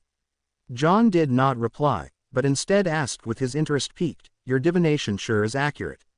Was it because of the moonstone?" "That was moonstone, right. This is known as pendulum dowsing in divination. It's also called spirit dowsing. It relies on your own astral projection's connection with the spirit world and space to communicate with spiritual intelligence through the aid of natural materials such as crystals, gems, or special metals. The good and bad of things can be divined. Let's talk about the 2 cups of coffee. A counterclockwise motion implies bad, while a clockwise motion is good. If it doesn't move, it's neither good nor bad. You can write the statement on a piece of paper. Take note, it's a statement and not a question." Old Neil put down the cup of coffee and explained in detail. John asked as though he was thinking, "Does that mean one should use questioning sentences?" "Yes, you cannot use, 'Is so-and-so willing to be my fiancé?' but you should instead use, 'So-and-so is willing to be my fiancé.' Write it on a piece of paper and place it on the desk. Then use your dominant hand to hold the pendulum chain. Take note, use your dominant hand," said old Neil with a chuckle. "When doing so, keep your arm straight. Adjust the chain's length and make the moonstone hang just above the piece of paper to the point of almost touching what we wrote. Then, close your eyes and repeat the sentence 7 times in your mind. Open your eyes when you are done and see if the spirit pendulum turns or not. If it doesn't, close your eyes again and repeat the process until it moves." John nodded slightly and asked, "Counterclockwise means no, and clockwise means yes. It can also be interpreted as success or failure," corrected old Neil. He taught John the other usages and details of spirit pendulum divination. John pondered over the matter and discovered that it was a very useful divination trick. For instance, he could quickly use it in an unfamiliar environment to determine if the food he was offered was poisonous or not. He did not need any additional knowledge of field biology. Of course, such divination methods were overly simple. The answers he could receive were limited to 2 or 3. There was no way for deeper investigation or interpretation. For example, although something could be harmful to the body, it could become very beneficial after some processing. An example was certain foods. They were indeed damaging to the body, but nothing serious. If one was on the brink of starving, eating it would not be a huge problem. These were things that spirit dowsing could not determine. "I will have to quickly save money to buy crystals or pure silver to create a spirit pendulum." John sighed. Old Neil looked at him in puzzlement. "You can apply for one directly. This is standard issue for Beyonders, especially Beyonders like us who take on a support role. There's still a topaz and pure silver spirit pendulum in the armory. But I'm still not a formal member of the team." John's heart palpitated in excitement, but he felt a little hesitant. Old Neil chuckled and said, "For Beyonders, regardless of whether they are formal members or not, they have to be provided with conveniences in other areas since there's no pay rise. Maybe the word perk is more suitable. I'll apply with Captain later. John clenched his fists secretly as he made up his mind. How was he to know if Captain would approve his request without trying? All right, said old Neil with a smile. We can officially begin our mysticism curriculum. The basics consist of symbolism. Do you know what symbolism means? John recalled the bits and pieces he had heard and the things he had seen and heard from his spirit world and the gray fog. He deliberated and said, regardless of the spirit world or the illusory stellar space, as well as the unknown realms, they are beyond our sensory world. It's not something that can be accurately described by the information our ears, nose, and eyes obtain. What we obtain are simply indescribable experiences and direct revelations. They also appear as abstract characters or pictorial symbols. These symbols represent different items and different meanings. Very accurate, as expected of a seer. Old Neil nodded solemnly. Only by grasping the ability to interpret the symbols can you really take the next step into the world of mysticism. Yes, the pictures on tarot cards and each of the elements in the pictures are symbols. They are man-made symbols that help us understand and interpret primordial revelations. He pulled out a piece of paper and picked up a fountain pen beside him. He drew a short curve. Following that, he added a few vertical lines beneath the curve. He looked up at John and asked, "Do you know what this symbol represents?" John looked at it for quite a while before saying hesitatingly, "Eyelashes." Quote. Old Neil exhaled. This is the symbol of the bumper harvest constellation. This is the thunderous constellation, and this is the frost constellation. He casually drew a few more symbols.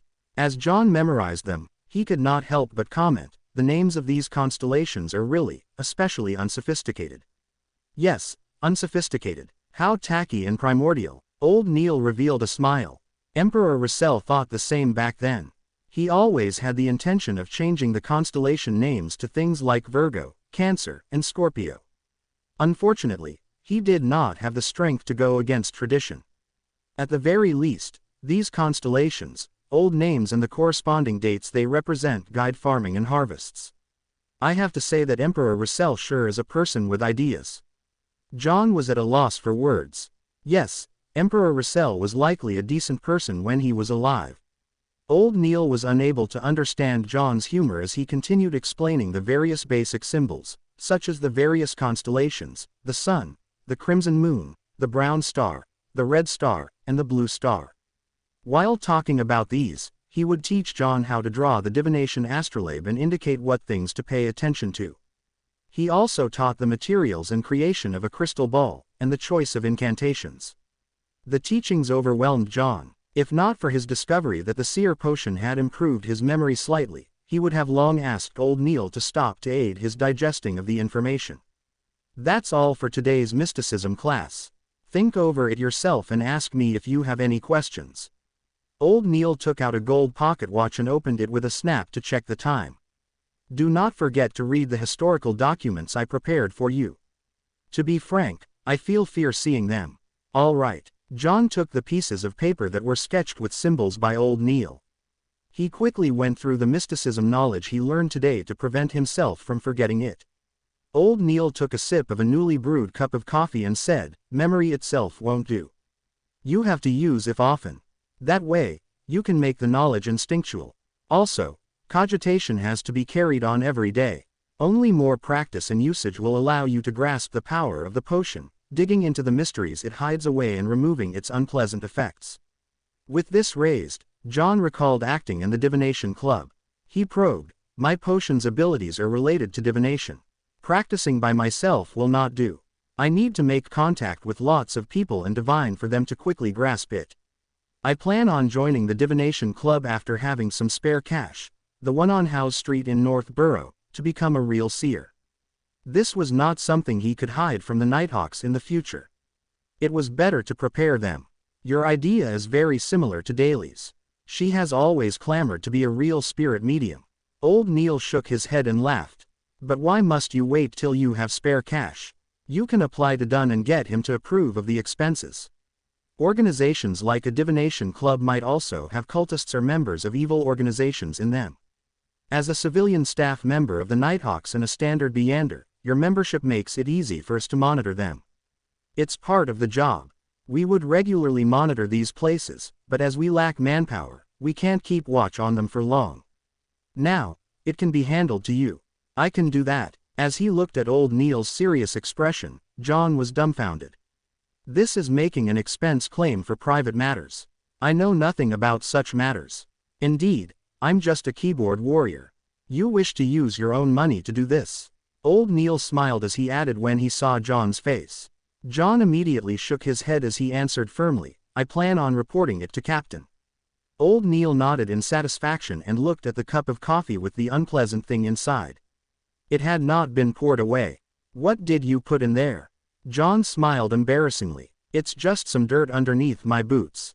Its color and your coffee powder look almost the same. Old Neil was taken aback as he suddenly clasped his mouth and roared, Why aren't you pouring it away yet? Chapter 41. Audrey and her Susie. After pouring out his coffee, Leo went back to the armory. He grabbed the thick stack of historical documents and transcripts from Mr. Nelson and headed upstairs to the Nighthawk agency. Tap, tap, tap. His footsteps echoed in the silent basement. He came up the spiral staircase, pushed open the door, and got his bearings before heading for the second office across the hall. After 2 days on the job, he had a pretty good idea of the layout. The entrance opened into a large reception area with a few couches and tables. Behind a partition was the main office space. To the left, there were 3 rooms. Mrs. Olson's accounting office, a break room with a couple of beds, and the staircase leading to the basement. To the right were another 3 rooms. Captain Stone's office, the administrative office with a typewriter, and the entertainment room for the full-time Nighthawks. Leo had seen Liam Miller playing cards in there with a few other guys. He figured they were playing something like Texas Hold'em. He heard King had given the game a new name, the Righteous Hand, or something, but the rules were exactly the same. Brett was off after his night shift. Rose was at the front desk, and Frank Curtis, the driver who handled all the errands and supplies, was out on a delivery. When Leo opened the door to the administrative office, the 3 desks inside were all empty. The only sound was the silent whir of a fan and the clack of an old typewriter. Anderson Corp. Model 1346. Leo mumbled, recognizing the machine from his old boss's office. He found the complicated mechanisms beautiful. He walked over to the desk, sat down, and got ready to type out a quick draft. At first, he would instinctively try to type out the local words in English before correcting himself. Now that he was more familiar with his new surroundings, he didn't make those mistakes anymore. Tap, tap, tap. The rhythmic clacking of the keys was a steady, mechanical rhythm. To this beat, Leo quickly typed up the funding application. But he didn't rush to see Captain Stone just yet. Instead, he settled in and got serious, reading over the materials Mr. Nelson had given him. He used the time for review and to learn new information. When it was almost noon, he stretched his neck, put the documents away, and reviewed everything he'd learned that morning about the mystic arts. Only after all that did he take his application to the office next door and knock gently. Captain Stone was waiting for lunch to be delivered. When he saw Leo hand him the document, a smile tugged at the corner of his mouth. Did Mr. Nelson teach you this? He did, Leo said, not hesitating to throw him under the bus. Captain Stone picked up his dark red fountain pen and signed the form. I was about to request funding for July, August, and September from the church and the police department anyway. I'll add yours to it. Once it's approved, get the money from Mrs. Olson. You can grab your dowsing pendulum this afternoon.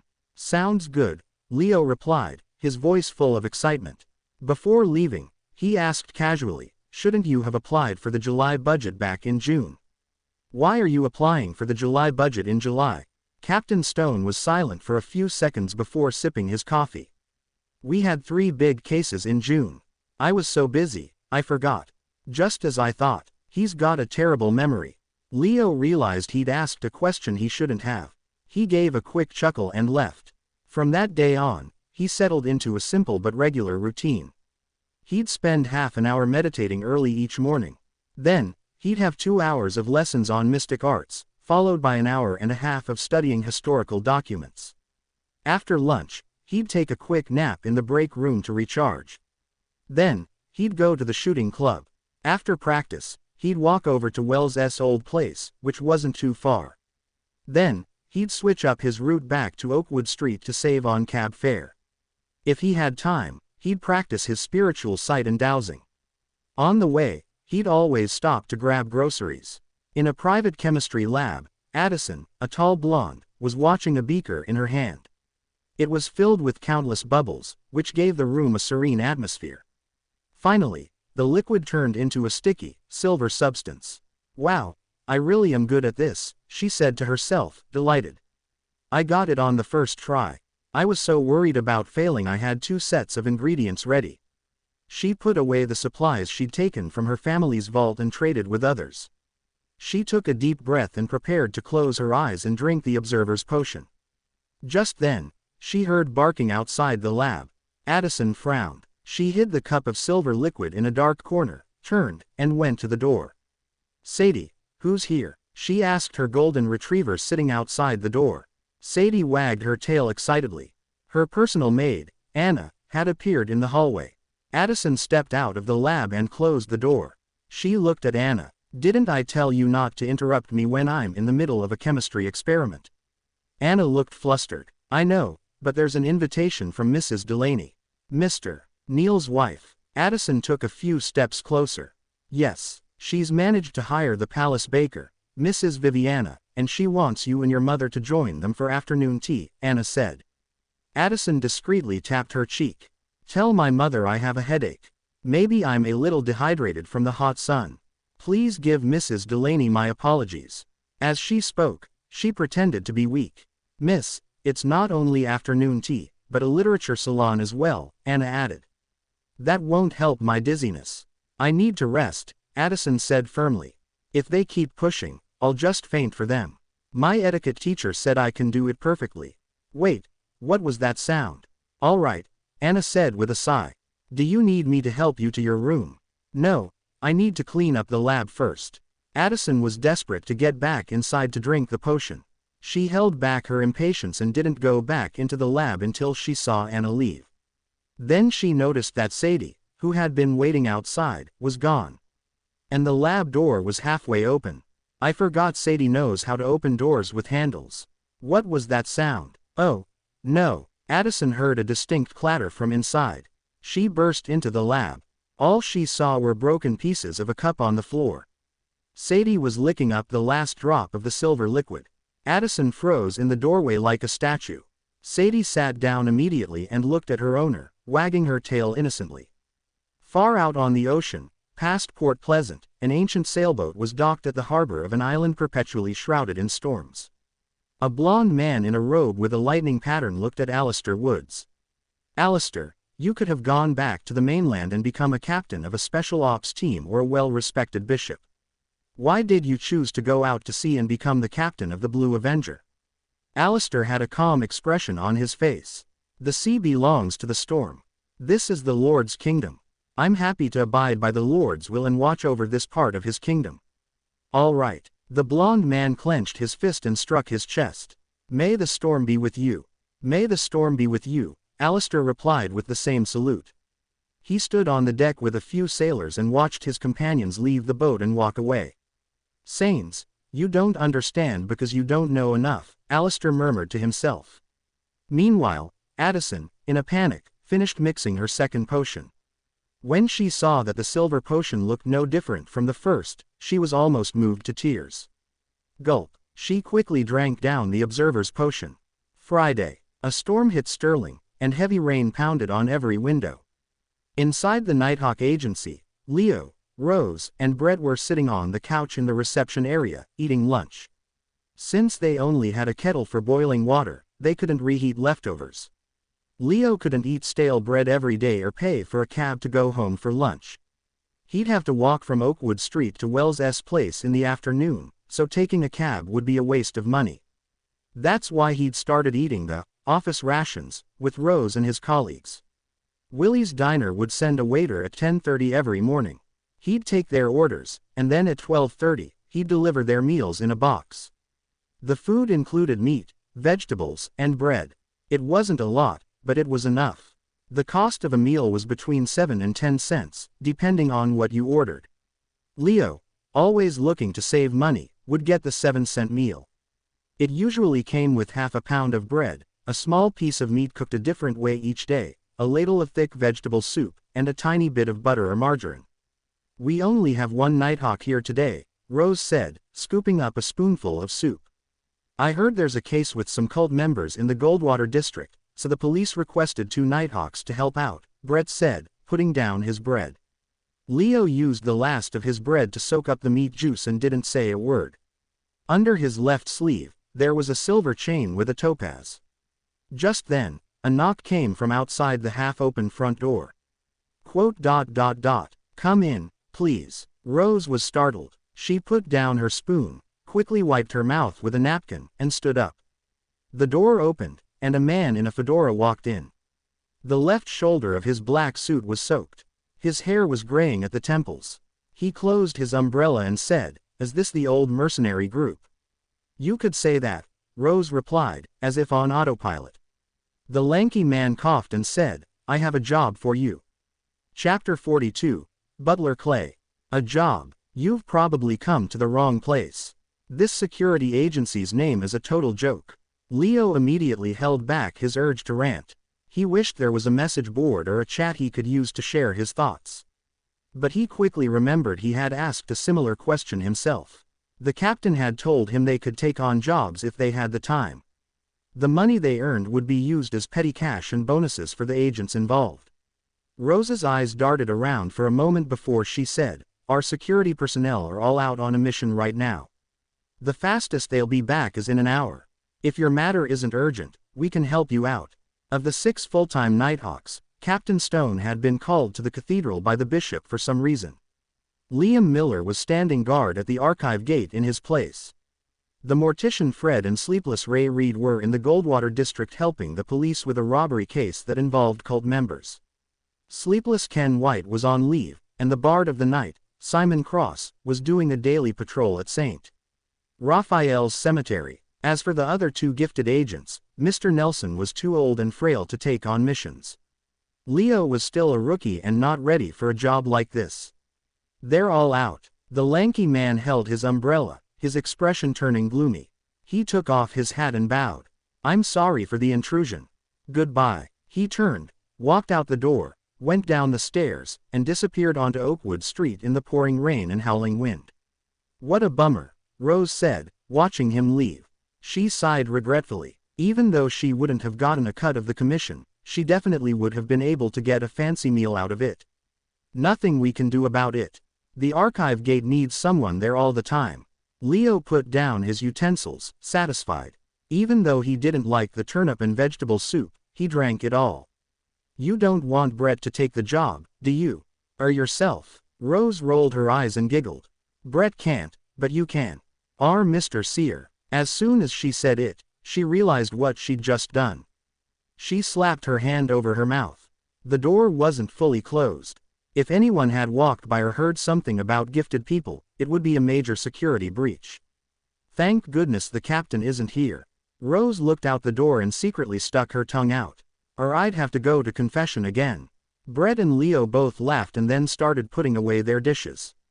When they were done, Leo, who hadn't brought an umbrella, decided to stay at the agency since the rain was still coming down. He grabbed a few newspapers and settled onto a soft couch for his afternoon break. New airship route from Beacon City to Bayport now in service. The complete works of the great Detective Maxwell are coming out soon. An ad for Lazarus Arms. A standard revolver with a 6-round capacity costs $3.50, a shotgun costs $2. Leo was flipping through the Sterling Tribune when a news story caught his eye. The suspect responsible for the murders of Mr. Wells and Ms. Naomi has been captured. We believe this brings a much-needed end to the terror that has gripped the North, Goldwater, and East districts. Wells' father, Mr. Gardner, a banker, has taken his youngest son's body back to Concord City where a large burial will be held. After reading it a few times, Leo sighed. It looked like Wells' father had believed the police's explanation and hadn't hired a private investigator to look into it. His grief over losing his youngest son can't be any worse than what my parents went through when they lost their only son. In a somber mood, Leo sat there, motionless for a long time. He wasn't surprised that he hadn't been invited to the burials of Wells and Naomi. He didn't feel depressed, just quiet. Once everything calms down, I'll find a way to leave some flowers at their graves. Leo was about to go to the break room for a nap when he heard another knock at the door. "Come in, please," Rose said, jolting awake from her nap. The door opened again. It was the same lanky man from before. "Can I wait here? Your security guys should be back soon, right?" he asked sincerely, trying to hide his anxiety. "Sure, have a seat," Rose said, pointing to a couch. Leo was curious. "Where did you hear about our agency? Who sent you here?" He had come back twice in the middle of a bad storm and was still willing to wait. The Nighthawks must have a great reputation for solving cases that seem impossible to others. The man left his umbrella outside and walked to the couch. He replied with a bitter smile, "I've been all over town, to every security agency and private investigator nearby. You're my last hope. Everyone else is too short-staffed to take on more jobs. Honestly, if it weren't for the waiter from Willie's Diner, I would have never known there was another security agency here." "Okay, that's totally different from what I imagined." Leo was speechless. Rose jumped in. "They're that busy. There are that many jobs." The man sat down and sighed. "You're a security agency. I'm sure you've heard about the home invasion on Howe Street." "Howe Street? Armed home invasion? Oh, yeah, I was there." Leo nodded, feeling a little tense. "Yes, because of that violent and cruel criminal, rich people on nearby streets, and even across all of Sterling, are terrified. Besides hiring more security guards, they've also hired a lot of private detectives. This has created a huge demand in your line of work," the man explained clearly. A total chain reaction. Leo and Rose exchanged looks and saw the same self-deprecating smile on each other's faces. The security business was booming, but the Nighthawk agency was completely unaffected. It was a good sign that the company was so good at staying hidden. After another 20 minutes, Leo was about to leave. The rain was slowing down, and he wanted to get to the shooting club. Just then, Liam Miller, with his black hair and green eyes, walked out from the main office. He looked curiously at the man on the couch. "This is a client. Is the captain back?" Rose asked, delighted. "Back." The lanky man was confused. He had been sitting there staring at the door. How could he not have noticed someone coming in? Rose's face froze for a second before she gave a laugh. "As a security agency, we don't always use the front door." "Right, figures," the man said, nodding in understanding. He wasn't surprised by the term, captain. Security agencies were basically like mercenary teams, so it was a normal title. Liam, his white shirt untucked and his black vest draped casually over his shoulders, glanced at the man, then snapped his fingers. "I'm a member of the Nighthawk team. How can I help you?" The man, perhaps used to the wild reputations of mercenaries, didn't look insulted. He just let out a sigh of relief. He watched Liam sit down and chose his words carefully. "My name is Mr. Clay. I am the butler for Mr. Victor, a tobacco merchant. His only son, little Eli, was kidnapped this morning. We've already told the police, and the case has been given top priority. But Mr. Victor is still worried. He wants to use your contacts and your knowledge of Sterling to investigate the case from a different angle and make sure Eli is rescued safely. If you can find where the kidnappers are hiding, Mr. Victor is willing to pay you $100. If you can successfully save young Master Eli, he is willing to double it. $200. Liam smiled lazily. "Mr. Victor only wants us to find their hideout. If not, he wouldn't think his only son is worth $100. A tobacco merchant with close ties to the southern plantations wouldn't offer just $200. No, Mr. Victor is just an ordinary businessman. He's not wealthy. Besides, he believes the police are more professional when it comes to rescuing his son," Mr. Clay said honestly. "All right, no problem." Liam snapped his fingers again. His green eyes turned to Rose. "My beautiful lady, please write up a contract. Stop acting like a poet. All you do is recite other people's work," Rose joked. She had forgotten the client was there and was used to their back and forth. Of course, the Nighthawk agency didn't really care about its clients. It was great to have them, but it was also fine not to. Rose went from the reception desk into the administrative office. Soon, the sound of typing filled the air. The corner of Leo's mouth twitched. They were so unprofessional. There's no standard contract template. This is tragic, and even sadder is that I work for such an unprofessional agency. As soon as these thoughts crossed his mind, Rose came out with a simple contract that only had a few clauses. Mr. Clay and Liam Miller both signed it.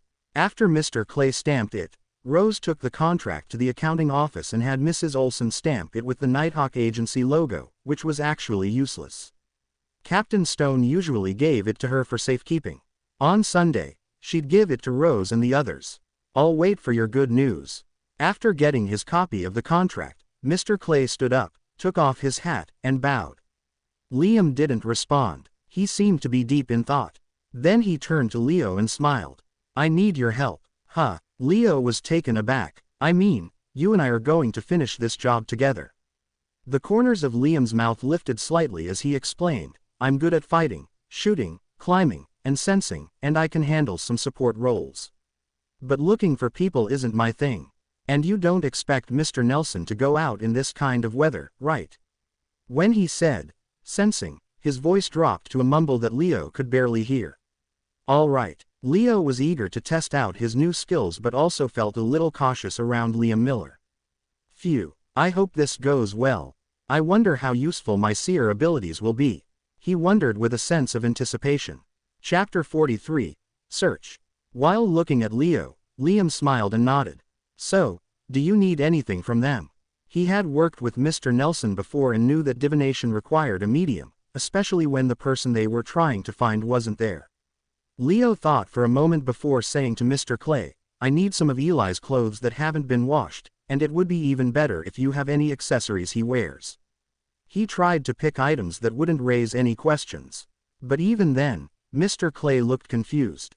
"Why?" he asked. "I have a picture of young Master Eli on me." "Why?" "Because we're divining his location." Leo was at a loss for an answer. If he told the truth, not only would he be breaking the rules of confidentiality, but Mr. Clay would probably rip up the contract and storm out, yelling, "This is a bunch of scams."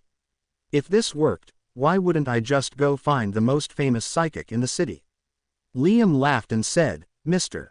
Clay, my partner, my colleague, has a unique pet. His sense of smell is even sharper than a bloodhound's.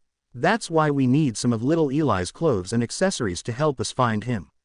As you know, clues usually only lead you to a general area. As for the picture, we'll need that too. We both need to know what little Eli looks like." Mr. Clay nodded slowly, accepting the explanation. "Will you be waiting here, or will you come with me to Mr. Victor's house?"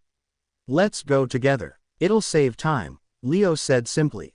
Not only was he eager to try out his new abilities, but he also genuinely wanted to help save the child. "All right, the car is downstairs." As he spoke, Mr. Clay took out a black and white photo and handed it to Liam. It was a picture of Eli Victor alone. He was about 10 years old, with long hair that almost covered his eyes and a lot of freckles. He didn't seem to stand out at all. Liam glanced at it and handed it to Leo. Leo looked at it carefully before putting it in his pocket. Then, he grabbed his cane and put on his hat. He followed the two men out of the agency and into the car waiting downstairs. The inside of the car was spacious, with thick carpets and a small table. Since Mr. Clay was there, Leo and Liam didn't talk. They just sat quietly, watching the city pass by through the rain-streaked windows. "This driver is pretty good," Liam said with a smile, breaking the silence. "Yeah," Leo said, answering distractedly. Mr. Clay gave a small smile. "Your compliments are his honor. We'll be there soon." To avoid alerting the kidnappers, the car didn't stop directly at the Victor residence. Instead, it pulled over on a nearby street. Mr. Clay grabbed an umbrella and walked the rest of the way. As they waited, Liam talked to Leo again. "My guess last time wasn't without a purpose. I was just trying to tell you that the notebook will definitely show up again. Maybe even soon." "That's not exactly a happy guess," Leo said, gesturing with his chin toward the driver, letting him know he didn't want to talk about sensitive topics with outsiders around. Liam whistled and turned to look out the window. He watched the rain streaks on the glass, blurring the outside world. A little while later, Mr. Clay came back with a bag of items. Since he had been in a hurry, the edges of his pants were dirty and his shirt was a little wet. "These are the clothes young Master Eli was wearing yesterday. And this is the storm amulet he always wears." Leo took the bag and looked inside. It was a miniature suit, a small shirt, vest, bow tie, and so on. The storm amulet was a bronze charm with symbols of wind and waves carved into it, but it didn't trigger any of Leo's abilities. "I'll tell you everything that happened the morning young Master Eli was kidnapped," Mr. Clay said, sitting down. He hoped his new hires would be able to help. Leo and Liam weren't interested in the details. All they cared about was how many kidnappers there were, if anything unusual had happened, and if they had any weapons. 3. Normal, armed with guns. After getting the information they needed, they said goodbye to Mr. Clay and hailed a light two-wheeled carriage. Unlike public transport, private cars were either four-wheeled or two-wheeled and were charged by time or distance. Distance was 40 cents a mile in the city and 80 cents outside. Time was $2 an hour. After the first hour, it was an extra 50 cents every 15 minutes. In bad weather or if the customer wanted to go faster, the fare could be even higher. Leo had heard from Isaac that in the capital, Beacon City, drivers were notorious for charging outrageous prices. To him, taking a private car was a luxury. But he didn't have to worry about it right now since Liam had tossed two $1 bills to the driver. "Charge it by the time," Liam said before closing the door. "Where are we going?" The driver was happy and confused, holding the two bills. "Just wait a minute." Liam looked at Leo. Leo nodded slightly and took out Eli's clothes. He spread them out on the floor of the car and wrapped the storm amulet around the handle of his cane. He held the silver inlaid black cane straight over the clothes. He gathered the light in his head and calmed his mind. His brown eyes turned a darker shade as he entered a half-meditative state. He felt his body become lighter. He could vaguely see the spirit world. He silently said, "Eli's location." After repeating it 7 times, he let go of the cane. But it didn't fall. It stayed standing in front of him, even though the car was shaking. Minute, invisible movements happened around Leo, and he felt as if he was being watched. Over the past few days, he had felt this sensation occasionally when he was in a meditative state or using his spiritual sight. With a little fear, he looked at the cane and repeated in his mind, "Eli's location. Eli's location." After he finished, the cane fell and pointed straight ahead. "Straight," Leo said in a deep voice. His voice sounded a little ethereal, as if it could pierce the unknown world. This was one of the divination abilities he had learned, called dowsing rod seeking. The tool he used had to be made of wood, metal, or a mix of both. Normally, he would need 2 real dowsing rods, which were shaped like 2 pointed metal wires. He would hold onto the shorter sides and turn them to find the right direction. But as a seer, Leo had learned through practice that he could use this method to find people directly. He could also use his cane instead of the rods. The direction the cane fell was the direction of the person or thing he was looking for. As for the Antigonus family's notebook, he couldn't remember it at all. Without any memory of it, he couldn't find it. "Go straight," Liam told the driver loudly. "We'll tell you when to turn." The driver didn't understand why they needed to do that, but the money in his pocket kept him quiet. He followed their strange instructions. The car went slowly, passing through street after street. Midway, Leo used dowsing rod seeking again to correct their direction. After they went around a building, he finally figured out that Eli was inside. It had only been 30 minutes since they had left Mr. Clay. After finding the general location, Leo put Eli's clothes away. Instead, he placed the cane, with the storm amulet still wrapped around it, directly on the ground. His eyes turned dark again, and the raindrops around him seemed to spin in place. The cane fell forward, slanted. Leo pointed to the staircase. "Up there. Sometimes, I really envy Mr. Nelson. And now, I envy you." Seeing what Leo could do, Liam smiled and sighed. Leo glanced at him and replied calmly, "This isn't hard. If you were willing to learn, you could definitely master it." Your perception should be pretty high, right? Liam nodded and laughed. That's not always a good thing. He picked up the pace and walked into the building as the rain stopped. Leo was afraid of getting his suit wet, so he jogged to keep up. The building only had 3 stories. It was like an apartment complex. The entrance to each floor was on the staircase landing. There were only 2 apartments on each floor. Leo used dowsing rod seeking on the first and second floors, but the cane just stayed still, pointing upward. The 2 of them moved quietly up to the 3rd floor. Leo once again placed the black cane on the floor. Whoosh! A breeze blew across the stairs, and his eyes changed color. The darkness seemed to suck the souls out of people.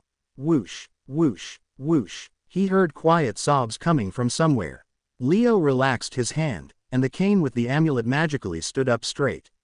He silently repeated Eli's location, again.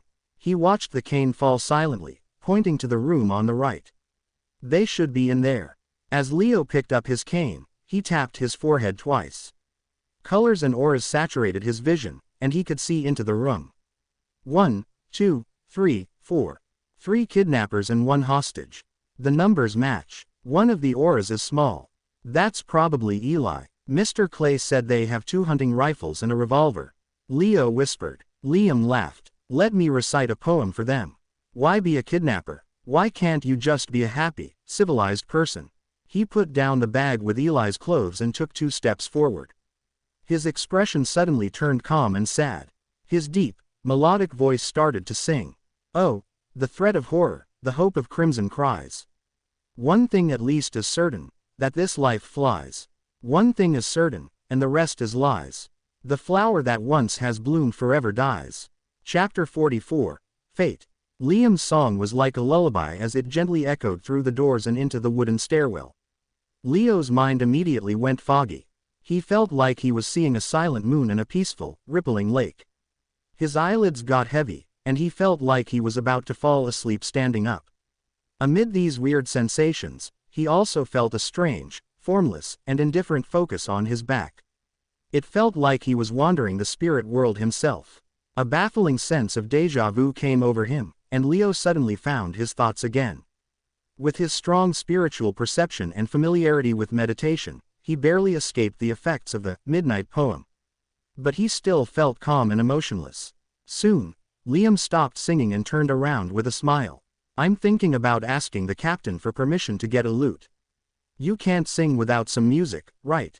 Heh. I'm just kidding. I can hear them asleep. The black-haired, green-eyed Nighthawk with his poetic flair took a step forward and walked to the door that separated them from the kidnappers and hostage. He moved his shoulder and punched the door lock. Crack. The wood around the lock splintered with a muffled sound. This requires precise control, Liam said, turning his head and smiling. He then reached his hand into the hole and opened the door. Leo, who was fully alert again, wasn't as confident. He reached under his armpit, pulled out his revolver, and spun the cylinder, making sure he was ready to shoot at a moment's notice. As the door swung open, he saw one man sleeping at a table with a gun at his feet. Another man was rubbing his eyes, looking dazed, trying to stand up. Bam! Liam slid forward and knocked the waking kidnapper unconscious. Leo was about to go in, but he suddenly sensed something. He turned around and faced the stairwell. Tap, tap, tap. Footsteps were coming from below. It became clear that the something was a hatless man in a brown coat walking up the stairs, hugging a paper bag of bread. He stopped suddenly. He saw the metallic gleam of a gun barrel pointed right at him. His eyes reflected a young man in a fedora, a black suit, and a bow tie. It also showed a cane resting on the railing and the dangerous revolver. Don't move. Hands up. 3, 2, 1. Leo's voice was deep but relaxed. He held the revolver with both hands and tried to imagine the man as a target from his practice. In the tense silence, the man in the brown coat threw the bag of bread and slowly raised his hands. Sir, is this some kind of joke? Is there a misunderstanding? He stared intently at Leo's finger on the trigger, forcing a smile. Leo couldn't tell if he was an accomplice or a neighbor, but he didn't let it show. He said in a deep voice, "Don't try to resist. Someone will figure out the misunderstanding in a little while." Just then, Liam, who had finished with the kidnappers, walked out and saw the man on the stairs. He said lazily, "So the kidnappers have another partner whose job is to get food."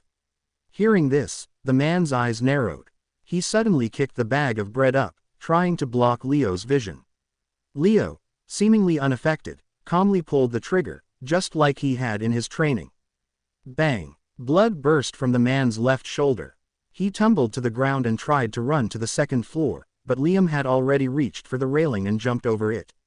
With a dull thud, Liam landed on the man. The man fainted, and Liam swatted away some of the blood that had splattered on him. He looked up at Leo and laughed. "Nice shot. I was trying to hit his leg." The corner of Leo's mouth twitched. He caught a whiff of the blood. He realized that even though he hadn't had any enhancements to his vision or hearing after drinking the seer potion, he could still see objects that were hidden and hear faint footsteps, allowing him to anticipate things. Is this part of spiritual perception? Leo nodded, thinking to himself as he watched Liam find a sharp dagger on the accomplice and drag him into the room. With a gun in one hand and his cane in the other, Leo entered the kidnappers' room. They saw Eli Victor jolt awake from the gunshot. He slowly sat up from his huddled position. Liam had securely tied up the 3 kidnappers with the rope they had used on Eli. He had thrown them into a corner and torn up their clothes to make up for the lack of rope. The unconscious man who had been shot in the shoulder was bandaged, but Liam refused to get his hands dirty, so he didn't bother to take out the bullet. "Who are you guys?" Eli stammered, pleasantly surprised when he saw what had happened. "Yes, you guessed it right. Very precise." The kneeling Liam answered casually. "I never thought this guy had a sense of humor."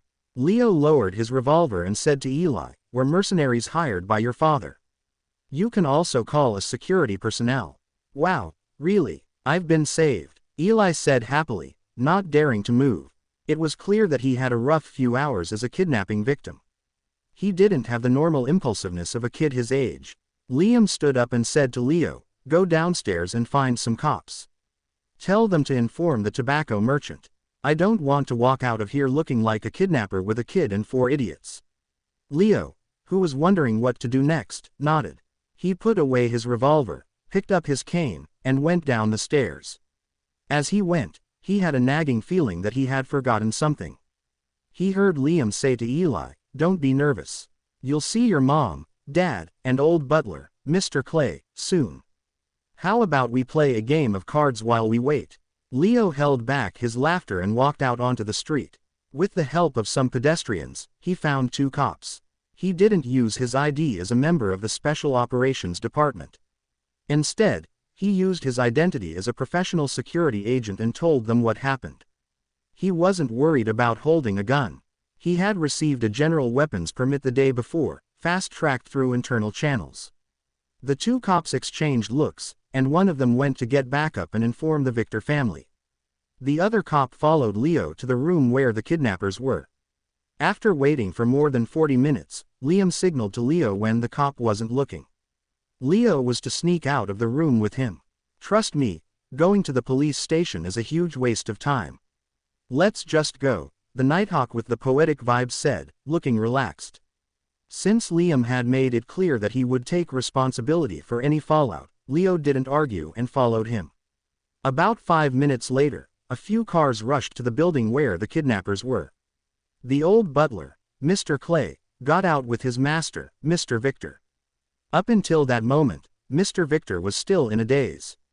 He couldn't believe the news had come so fast. It felt like a dream. Suddenly, he heard a crisp snap and turned around. A 2-wheeled car drove by with its window open. The black-haired, green-eyed Liam had snapped his fingers again.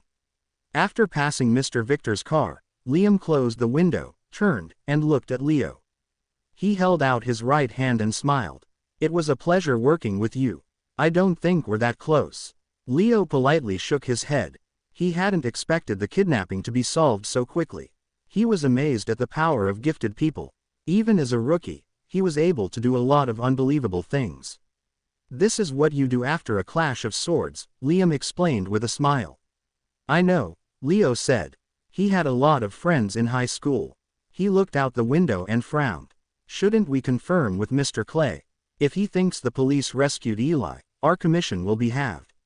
That was $100 down the drain. They had clearly provided the location of the kidnappers. Don't worry about it. Money isn't that important to us, Liam said with a shrug. It's very important to me. Leo gave a strained smile. A lot of poets die from poverty. Liam laughed. I don't think Eli would lie about this. I can tell he's still a pretty innocent kid. But you won't get much of the $200 commission anyway. How much will I get? Leo asked immediately. The unwritten rule is that half the commission goes to Mrs. Olson for the team's extra funding. The rest is split among the members. It's a shame you aren't a full-time member. You'll only get about 10% of the remaining half. $10. That's not bad. Leo pretended to be disappointed and asked, aren't you worried that the kidnappers will realize they were under the influence of gifted powers after they wake up? They won't suspect a thing. They'll just think the weather was great for sleeping and that the song was just a dream. We've already confirmed this, Liam said confidently. It's your bullets that might raise suspicion. Of course, you being a weirdo who loves the mystic arts would be a perfect explanation. I see. Leo felt relieved. He still had the feeling he had forgotten or overlooked something. After getting back to Oakwood Street, Leo didn't wait for Mr. Clay to arrive. He walked to Wells's old place, took a different route home, and bought some beef and olives for dinner. The meal was great, as always, with the three siblings talking and laughing. But they had an extra visitor, a worker who came to collect a few cents for the gas meter. The evening grew dark, and the siblings said goodnight and went to their rooms. Leo was sleeping soundly when he was suddenly woken up by a familiar sensation outside. He opened his door, confused, and went to the spare bedroom. He pushed open the old door and saw a gray desk. On the desk was a notebook with a black, hard cover. A baffling sense of déjà vu came over him. He walked over and opened the notebook. The page he opened to had a picture on it. A person dressed in fancy clothes and a splendid headdress, the fool. Below the fool, there was a line in Hermes. Everyone will die, including me. Fear gripped Leo's heart. He saw that the corner of the fool's mouth was curving into a smile. FFFFFFFF. He sat up in shock. Crimson moonlight was shining through his curtains. He saw his bookshelf and desk and realized he had been having a nightmare. As a seer, he knew what dreams usually meant. So he started to seriously go through his memories. He froze when he did. He knew what he had missed today.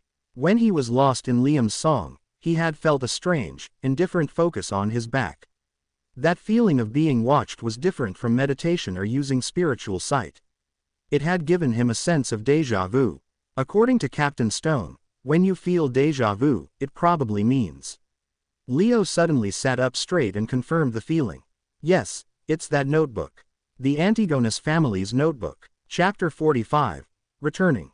The Antigonus notebook is in the apartment right across from the kidnappers. Even though it was a huge coincidence, Leo trusted his gut. He immediately jumped out of bed and quickly changed out of his pajamas. He grabbed a white shirt and started buttoning it. 1, 2, 3, he suddenly realized he had an extra buttonhole at the bottom. He looked closer and saw he had missed the first button, which made his shirt all crooked. He shook his head and took a deep breath, using his meditation techniques to calm himself down. After he fixed his shirt and put on his black pants, he managed to get his shoulder holster on. He pulled the revolver from under his pillow and slid it in. With no time for a tie, he just put on his suit jacket. He grabbed his hat and cane, opened his bedroom door, and crept out into the hall like a thief. He quietly closed his door, went downstairs, and left a note on the living room table saying he had to go to work early. The moment he stepped outside, a cool breeze hit him, and he felt a sense of calm. The street in front of him was dark and quiet, with no one around. Only the gas lamps lit the way. He pulled out his pocket watch. It was just past 6 in the morning, and the crimson moonlight was almost gone, with the first hint of sunrise on the horizon. He was about to look for a private car when he saw a two-horse bus approaching him. A bus this early? Leo wondered, walking forward and waving for it to stop. "Morning, sir," the driver said, skillfully pulling the horses to a halt. The ticket agent next to him was yawning. "To Oakwood Street," Leo said, pulling out 2 dimes and 4 nickels. 40 cents, the agent said without hesitation. After paying, Leo got on the empty bus, which felt lonely in the early morning darkness. "You're the first one," the driver said with a smile. The two brown horses picked up speed. "Honestly, I never thought a bus would run this early," Leo said, sitting near the driver. He made small talk to distract himself and calm his nerves. The driver scoffed. "From 6 in the morning until 9 at night, and all I make is $100 a week." "No breaks?" Leo asked, baffled. "We get 1 day off a week on a rotating schedule." The driver's tone turned heavy. The ticket agent added, "We drive from 6 to 11 in the morning. Then we get lunch and an afternoon break. Around 6 in the evening, we take over for our colleagues." It wasn't always like that.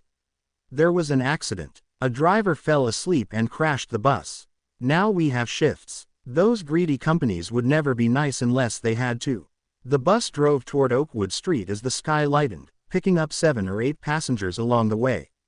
Once Leo felt less tense, he stopped talking. He closed his eyes and replayed yesterday's events, hoping to remember anything he might have missed. When the sun was fully up, the bus finally arrived at Oakwood Street. Leo held his hat down and quickly jumped off. He went straight to 36 Oakwood Street and up the stairs to the Nighthawk agency. The door was still locked. Leo took out the key ring from his pocket, found the brass key, and unlocked it. He pushed the door open to find Liam Miller standing there, sniffing a new brand of cigarettes. "To be honest, I prefer cigars." "You look like you're in a hurry," the poetic Nighthawk said, sounding relaxed and comfortable. "Where's the captain?" Leo asked, not answering the question. Liam pointed toward the back. "He's in his office. As an advanced sleepless, he only needs 2 hours of sleep a day. I bet that's a potion every CEO or banker wants." Leo nodded and quickly walked past him. He saw Captain Stone standing at his office door, dressed in his black trench coat, holding a gold-inlaid cane with a serious, grim expression. "What's going on?" Captain Stone asked. "I had a feeling of déjà vu. I think it's the notebook." "The Antigonus family's notebook," Leo said, trying to be clear and direct.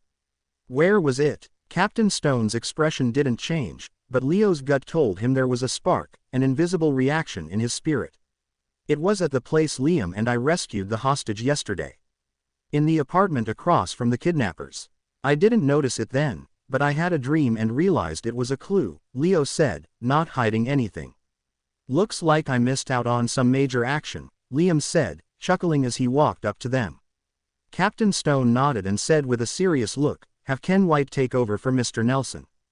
Tell Mr. Nelson and Fred to get ready to go with us." Liam's playful mood disappeared, and he immediately informed Ken and Fred, who were in the entertainment room.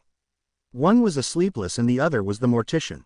5 minutes later, a 2-wheeled Nighthawk car drove down the nearly empty morning streets. Liam was driving, cracking his whip and making a sharp pop. Inside the car, Leo and Mr. Nelson sat on one side, facing Captain Stone and Fred. The mortician's skin was so pale it looked like he hadn't seen the sun in a long time. He looked to be in his 30s with black hair, blue eyes, a high nose, and thin lips. He had a cold, dark vibe and a faint smell of formaldehyde from working with corpses. "Tell me the whole story again," Captain Stone said, adjusting the collar of his black trench coat. Leo ran his hand over the topaz he wore under his sleeve and began, starting from the mission to the dream he had. Mr. Nelson chuckled from beside him. "Your destiny seems tied to that Antigonus family's notebook. I never thought you'd find it this way. Right, isn't this too much of a coincidence?" Thankfully, Liam said that the kidnapping had no signs of any other mysterious powers involved. "It was just a crime for money. Otherwise, I'd think someone set this whole thing up." Leo found the situation really strange. It was just too convenient.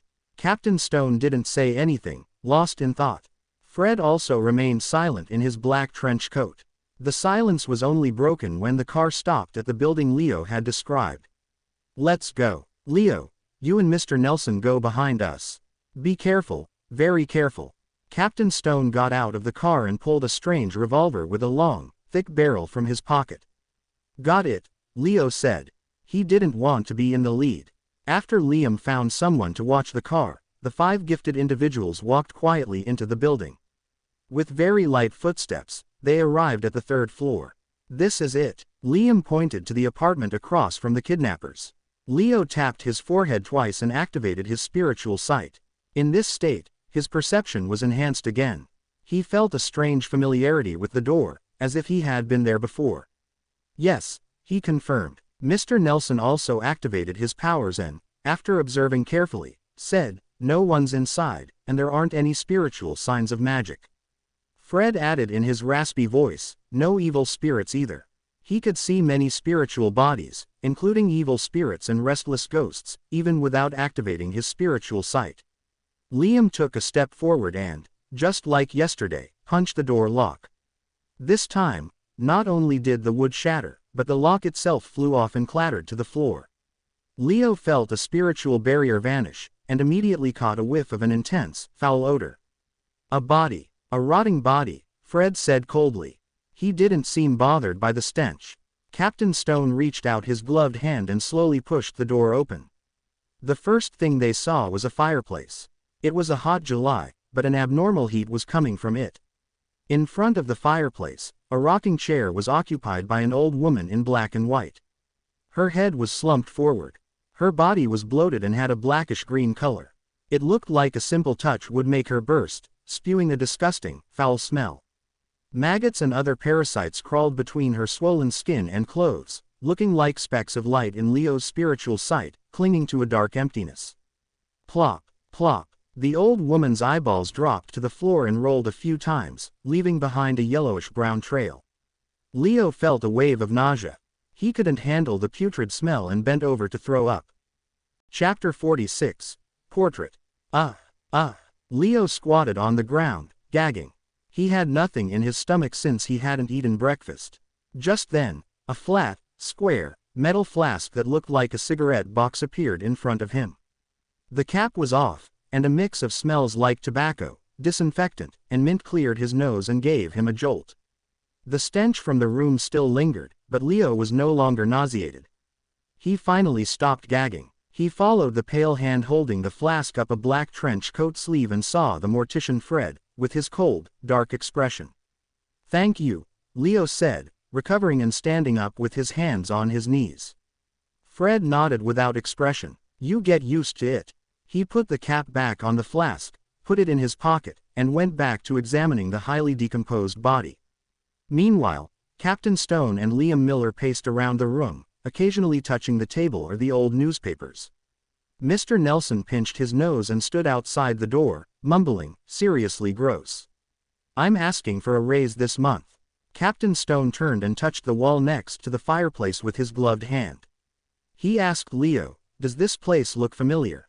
Leo held his breath and imagined his silver pocket watch to calm down. With his spiritual sight already active, he felt a strange sensation. A scene from the deepest part of his memory flashed before his eyes. A fireplace, a rocking chair, a table, newspapers, rusty nails on the door, and silver-inlaid tin cans. The scenes were dark and dull, like an old documentary. They were blurry and ghostly. The scenes layered over what Leo was seeing now. The feeling of déjà vu hit him hard. A ghostly scream seemed to pierce through the walls. "Hornassus, Flegre, Hornassus, Flegre. It feels a little familiar," Leo said honestly, as a sharp pain went through his head. He quickly tapped his forehead twice. Hornassus, the Hornassus mountain range from the original Klein's diary. That's content that was deciphered from the Antigonus family's notebook. The mumbling is so similar to the one before. It has to be some kind of trap, a way to lure me. Leo was so shocked he didn't dare think about it anymore, afraid he'd lose control. Captain Stone nodded and walked to a cupboard. He suddenly reached out and pulled the wooden door open. Inside were 7 gray, stiff, dead rats and some moldy bread. "Liam, go downstairs and get the cops. Explain the situation here," Captain Stone said. "All right," Liam replied, turning and leaving the apartment. Afterward, Captain Stone opened the doors to 2 other bedrooms and searched them carefully. After he confirmed there were no clues and no sign of the notebook, Fred stood up. He wiped his hands on a white handkerchief and said, "She's been dead for over 5 days. There are no obvious injuries, and no clear signs that it was a result of gifted powers. We'll need an autopsy to confirm the exact cause of death. Did you find anything? Captain Stone asked Mr. Nelson and Leo. The two of them, no longer using their spiritual sight, shook their heads. Besides the body, everything else is normal. Actually, no, there was an invisible energy seal on the apartment. As you know, we usually do that when we use ritual magic, Mr. Nelson said after a few seconds of thought. Captain Stone was about to say something when he looked outside the door. A few seconds later, Leo and Mr. Nelson also felt something and looked toward the stairs. Faint footsteps grew louder, and Liam walked up with a policeman. The officer's expression changed when he caught the disgusting smell. He quickly started working with his colleague from the Special Operations Department, knocking on the doors of the residents on the second floor to learn more about the third floor. Moments later, the corporal, with 2 silver stripes on his sleeve, looked at the body in the rocking chair. Katie Stefania Bieber, between 55 and 60 years old. Widow. She's been renting this apartment with her son, Ray Bieber, for over 10 years. Her husband was a jeweler. Her son is about 30 years old and single. He inherited his father's trade and earns about $175 a week. According to neighbors, they haven't seen them in over a week. Before the policeman could continue, Leo knew what was coming. The son, Ray Bieber, was missing. The ancient notebook could be with him. Do you have a picture of Ray Bieber? Captain Stone asked the officer, acting like a high-ranking detective. And he wasn't just acting. He was on the police department's payroll, receiving a salary and benefits that matched his rank. Of course, that was in addition to his salary from the church. The policeman nervously shook his head. I'm not sure. I'll have to go back to the station and check. It's not normal for us to have pictures of every person. Got it. Keep questioning the residents on the first floor. Get all the details, Captain Stone ordered. As he watched the police officer leave, he closed the door and turned to Mr. Nelson. I'll leave the rest to you. Otherwise, we'll have to put all the residents to sleep to get a description of Ray Bieber. I don't really trust sketches made from verbal descriptions. Mr. Nelson nodded. He took a few small bottles from his pocket and scattered the liquids in a specific order. Then, he pulled out a clump of powder and scattered it in a circle around him. A strange, sharp smell spread, overpowering the rotting stench in the room. Leo also noticed an invisible force field around him, separating him from everyone else. It was like the room was sealed again, just like before they had broken the door down. Mr. Nelson half closed his eyes as he mumbled a soft incantation. Leo vaguely heard the words, "Goddess, give me strength, we look to the protection of the night." Hum. A sudden wind tore through the windows and blew the powder up. Leo's heart shook. He got goosebumps and felt an overwhelming sense of dread. It was like he had just plunged into a deep, unsolvable math problem. Suddenly, Mr. Nelson's eyes opened. They were pitch black. He took a fountain pen from his pocket and started drawing on a scrap piece of paper on the table. He was drawing so fast his whole body was shaking. Leo stared and watched a face with deep-set eyes and a tall nose quickly appear. When he finished the short, curly hair, Mr. Nelson wrote a single line below the portrait. Black hair, deep blue eyes. A ceramic tooth on the left side of his mouth. Plop. The pen fell from Mr. Nelson's hand as his body twitched a few times. This is what Ray Bieber looks like, based on the energy left in the room, Mr. Nelson whispered as the color in his eyes returned. Then, he walked back to his original spot and slowly walked in a circle. The invisible force field around them dissipated like a gentle breeze. Praise the lady. Mr. Nelson tapped his chest 4 times, forming the shape of a red moon. Leo's tense nerves relaxed, and he looked more closely at the portrait. He realized that there was nothing special about Ray Bieber's face. He looked mild-mannered, with a slightly long philtrum. I'll try dowsing rod seeking, Leo said. He picked up the portrait, found some of the man's clothes in the bedroom, and spread them out on the floor. Captain Stone, Liam, and Mr. Nelson didn't stop him as they watched him place his black cane over the clothes and portrait. Fred was as silent as always. Leo's eyes turned from brown to black as he finished his recitation and let go of his grip. The black cane stood silently, as if it was stuck to the floor. Ray Bieber's location, Leo repeated to himself. With a humming sound, the cane fell but kept changing directions as it dropped. Finally, It started spinning in small circles. Without any help, the black cane stood up straight again. Leo tried a few more times with the same result. He shook his head at Captain Stone and Mr. Nelson. Some strange power was interfering with his divination. Captain Stone took off his black glove and said to Liam and Leo, "Take this portrait of Ray Bieber and ask the neighbors for one last confirmation. After that, we'll issue an arrest warrant for the murder of his mother." "Got it." Leo held his cane and bent down to pick up the portrait. After the neighbors confirmed that the portrait was indeed Ray Bieber, Captain Stone told Liam and the police officer to finish the paperwork at the station. He and Fred went to a few bars to get some help through other channels. Leo and Mr. Nelson returned to the Nighthawk agency on a bus. It wasn't even 8 o'clock when they arrived. Rose wasn't even there yet. After closing the door, Leo tilted his head at Mr. Nelson, hoping to learn more.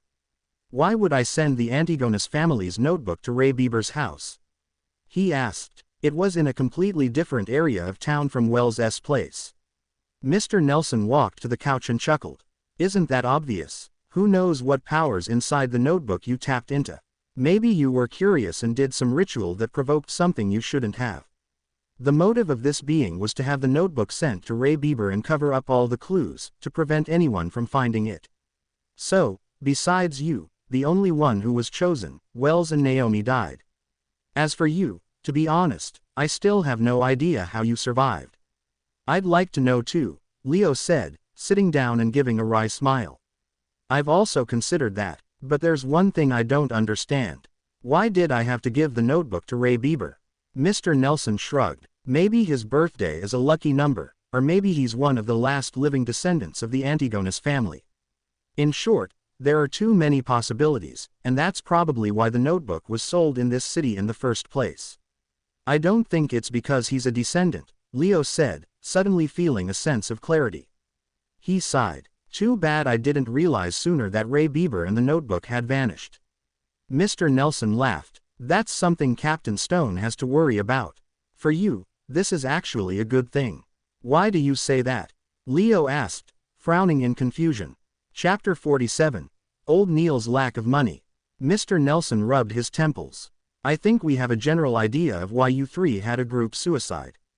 And that notebook is now supposedly in Ray Bieber's hands. The case has been exposed. Whether you're alive or dead won't affect what happens next. I believe that whatever mysterious power caused all of this will not pay any special attention to you. It's just like how you wouldn't pay attention to ants on the ground. Heh, as long as you don't try to make him remember you. And our arrest warrant for Ray Bieber will quickly reach the secret order. They'll also be able to guess that it's related to the Antigonus family's notebook. Believe me, for a secret organization that's been around for over 1,000 years, they have many ways of getting information. So their focus will be on finding Ray Bieber and the notebook before we do. They won't, and it's not possible for them to harass, stalk, or bother you. Kid, congratulations on stepping out of the shadows. What comes next will be a brand new journey filled with sunshine." Leo nodded when he heard that. "I hope so," he said, feeling happy and relieved. He had been so uncertain ever since he came here. Now, it felt like that had finally gone away. But Leo still felt a little uncertain because the notebook seemed to be tied to him in a weird way. It had led him to coincidentally find a new clue while on a regular hostage rescue mission. He was afraid that one day, a delivery person would bring him a package, and he'd open it to find that notebook. "Let's hope everything goes as Mr. Nelson described." He silently prayed. When Mr. Nelson heard his reply, he laughed. "You don't seem like a very religious person. At this moment, shouldn't you be making the sign of the red moon on your chest and saying, 'May the goddess bless us'?" "Mr. Nelson, you don't seem like one either. A real follower wouldn't say, 'What comes next will be a brand new journey filled with sunshine.'" Having been studying with Mr. Nelson, Leo had become pretty friendly with him, so he didn't hesitate to joke back. They both looked at each other and laughed. At the same time, they tapped their chests 4 times. Praise the lady. Just then, they heard a mechanical grinding sound as the main door to the Nighthawk agency opened. The elegant Mrs. Olson, with her hair in a fashionable bun and wearing a light green dress, stepped into the reception area. "Good morning, Mr. Nelson." "Good morning, Leo." She held a small leather purse and greeted them with a smile. It's another fabulous day. A pretty good day. Good morning, Mrs. Olson. You're still as beautiful as you were 10 years ago, Mr. Nelson said with a chuckle. Mrs. Olson's eyes narrowed. Mr. Nelson, the way you give compliments is still as irritating as it was 10 years ago. She emphasized the words, 10 years. As that's so. Mr. Nelson looked at Leo, confused. Never mention anything that reminds a lady of her age. As someone who had read a lot of gossip online, Leo knew exactly what had bothered Mrs. Olson. He smiled and said, "Good morning, Mrs. Olson. You're as beautiful as ever." "Thank you, our outstanding college graduate." Mrs. Olson smiled and nodded before saying, "The old butler already paid the commission. According to the captain's rules, half of it will be used for extra funds, and the other half will be split between you and Liam. But since you aren't a full-time member, you only get 10% of the half. Come sign for it later." "How much did he pay?" Leo asked happily but also a little disappointed. $200. He said, "Lord, the esteemed Storm. I never imagined or believed that this was solved just like that. Why is your security company so unknown? It's an insult to the entire industry," Mrs. Olson said, mimicking the old butler's southern accent. Leo thought about it for a few seconds before saying humorously, "That's just too unfair to the kidnappers. Two gifted people had solved the problem so quickly with so little effort. It was like an adult beating up some kids. They were just unlucky. They must have lost the protection of the divine," Mrs. Olson said with a laugh. "I told the butler that we just got lucky. One of our informants happened to see the kidnappers bring the kid to their hideout. So he shouldn't expect too much from us. We really are just a very ordinary security company. The more you say something is ordinary, the more extraordinary it is." Leo thought to himself with a smile. He watched Mrs. Olson walk away and into the accounting office. Mr. Nelson puckered his lips and said enviously, "You're a lucky kid. You haven't been here long and you've already been on a job that was worth $200. Is that rare?" Leo asked, confused. Before this, he had either been studying or wandering around, hoping to find clues with his spiritual perception. According to Mrs. Olson, we sometimes don't get a single job in a whole week. And most of them are worth less than $20. Mr. Nelson rubbed the moonstone on his wrist and sighed. He looked at Leo with hope. "If you ever find any jobs like this in the future, remember to tell me."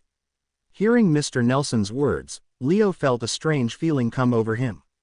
He asked directly, "Mr. Nelson, you seem short on cash. How much do you get paid a week? If you're not comfortable telling me, just ignore the question." Mr. Nelson leaned back on the couch and chuckled. "It's not a secret. I've been here for so many years. Right now, I get a salary from both the church and the police department every week, a total of $120. A weekly salary of $120. Leo said in surprise. $120 a week was over $6,000 a year. He had read in the papers that high-profile lawyers only earned $8,000 to $10,000 a year. And managers at Benson's trading company only earned $60 a week. That was already a good job. "Yes, it's actually a pretty good salary, and we don't have to pay any taxes," Mr. Nelson added with a smile. Leo had heard from Benson that you had to pay taxes if you earned more than $10 a week. Depending on how much you earned, it could be anywhere from 3 to 20%. He had also read about other types of taxes on land, property, and business profits. "That's admirable," Leo said. However, Mr. Nelson shook his head. "A salary like that isn't enough for gifted people like us who are constantly studying hidden mysteries, practicing, and trying rituals." "Don't you get materials from applications?" Leo asked, confused. Mr. Nelson laughed. "There are limits to that. Sometimes we need a good reason. If you want to learn more and experiment with mystic arts, you have to buy your own materials. You can get them from us or from the black market." Leo was surprised. "You can get gifted materials on the black market? I thought the churches wouldn't allow that." He had been looking for a way to get materials. He couldn't always rely on the Nighthawks, could he? There's no way to control it. From a spiritual point of view, all beings are connected and have a spirit. The materials we use aren't just from magical creatures. They also come from ordinary animals, plants, and minerals. For example, The poison hemlock, gold mint leaves, and night vanilla in the seer potion are things you can find every day. They might not have any special properties, but when you mix them right, they have certain effects. So it's not something the church can completely ban, Mr. Nelson explained. Without waiting for Leo to speak, he continued, besides, it's not just the core parts of gifted beings that are useful. For example, a Lavos squid. Besides its blood, its eyeballs, skin, and tentacles are all good materials. Unless the church catches all of them themselves, it's a huge financial burden to completely control them. The lower the grade of the material, the more they can't control it. They can only do their best to keep the more special materials from getting out. Mr. Nelson suddenly laughed. There's another important reason. It's better to know about the black market than not knowing. As long as secret organizations haven't been completely eliminated, this is a pretty good strategy. Besides, it helps us get materials we need. Of course, with markets like that, you'll find illegal stuff. As long as it's not too crazy or dangerous, we'll turn a blind eye to it. At most, we'll use it to fill our vaults. Is it because the big churches are keeping each other in check, so no one can do anything too extreme? Leo guessed. Mr. Nelson nodded but didn't say more. I'm a seer. I'll definitely need to practice and I'll need more materials. Mr. Nelson, can you take me to the black market sometime? Leo asked, giving a valid reason. Mr. Nelson looked like he was in a tough spot. Actually, the people who hang out there aren't all gifted. Some of them are rich people or nobles who are into the occult. Okay, I have a $300 bill due soon. It's not a good time for me to go over there right now. Oh, Leo said. He never thought the reason would be that Mr. Nelson owed money. Moments later, he said carefully, Mr. Nelson, do you need me to lend you some money? I just got a $10 commission. Haha. No, I'll be able to handle it. Mr. Nelson patted the couch and slowly stood up. Sigh. Age really is the enemy. I'm exhausted from watching the armory last night. You should review what I taught you this morning. Read more documents. Tomorrow, I'll teach you the basics of ritual magic. All right. Leo got up and said goodbye, taking off his hat. When Captain Stone didn't return at noon, Leo pretended that he was still looking for the notebook and roamed the streets again. Since he had just made $10, he didn't need to wait for his next paycheck. He could go straight to the divination club. His meditation and spiritual sight had been giving him strange voices and visions, making him eager to start acting. Chapter 48. Hannes Vincent. At the divination club on the second floor of 13 Howard Street, on the city's north side, Leo saw the same beautiful hostess from his last visit. Her brownish-yellow hair was still in a graceful bun, making her look both mature and timeless. Hello. Mr. Glasses isn't here today. Would you like a different psychic? The woman asked with a smile. Leo, who had just taken off his hat, was surprised. You still remember me. It had been 5 days. The woman smiled. You were the first customer to ask for Mr. Glasses' services. You're also the only one to this very day. It's hard for me not to remember. Was I that much of a cheapskate? Leo thought to himself. He asked, when was the last time Mr. Glasses was at the club? The woman glanced at him. To be honest, we don't keep track of when our members come and go. They have their own free will and personal business. I believe Mr. Glasses hasn't been here since that day he gave you a reading. I wish him the best of luck. May the goddess bless him. Leo prayed silently. He didn't ask any more questions. Instead, he smiled and said, I'm not here for a reading this time. I'd like to join the club. Really? That's wonderful. The woman looked genuinely surprised and pleased. The membership fee for the first year is $50. After that, it's $10 a year. I don't think I need to go over the details again, do I? Leo took out a $50 bill he had just received, watching as the portrait of Henry Augustus I left his possession. The woman carefully checked the security features on the bill, put it away, and handed Leo a form. Please fill out your information. I'll prepare your receipt. A receipt? You should just build a Nighthawk agency, Leo thought, amused by his own mind. He picked up a fountain pen and filled in his name, age, address, and company. However, he left his date of birth blank. For a seer, a person's life path number held deep mysteries. After getting his receipt and finishing the registration, the woman held out her hand. Congratulations on joining the city's divination club. I'm Angelica Berahart, and I'm here to help you. These are your membership cufflinks. They have special inscriptions on them to identify you as a member. Hello, Ma'am Angelica. Leo shook her hand and took the dark gold cufflinks. He noticed the special inscription was the root word for psychic in Hermes. Angelica retracted her hand and thought for a second. May I ask what types of readings you specialize in? Or would you like to learn some methods from the club? We can arrange for famous psychics to teach classes and introduce you to other members with similar interests so you can connect with them. I know a little bit of everything. No need for any special arrangements, Leo said, embellishing a bit. He then asked, can I start giving readings? I'm not a total beginner. He was here to act as a seer, not to learn what ordinary people could. Angelica kept a polite smile. You can give readings to people here anytime. However, until we can confirm your skills, we won't recommend you to customers. What do you plan on charging? $2, Leo decided, planning to use a low price to get started. We take a commission of 25 cents. Angelica repeated the rules before writing Leo's information into the psychic directory that customers could choose from. When she was done, she pointed to a meeting room at the end of the hall. Mr. Hannibal Vance is currently explaining astral readings. You can find a quiet spot and listen. You can also ask him questions if you have any. All right, Leo said, his interest piqued. He wanted to know how Hannibal's teachings differed from Mr. Nelson's. Just then, Angelica came up and whispered, Mr. Moretti, would you like some coffee or tea? We have South Bay black tea, Southfield coffee, and Daisy coffee. Leo, who read the papers regularly, knew these were considered low-grade varieties, but he also knew they were better than what he had at home. He thought for a moment and said, a cup of Southfield coffee. 3 sugars, no cream, please. The kingdom's Southfield was famous for beer and red wine, but their coffee was less known. All right, I'll bring it over in a bit. Angelica pointed again to the meeting room. Leo walked slowly to the half-open door and heard a voice with a thick southern accent.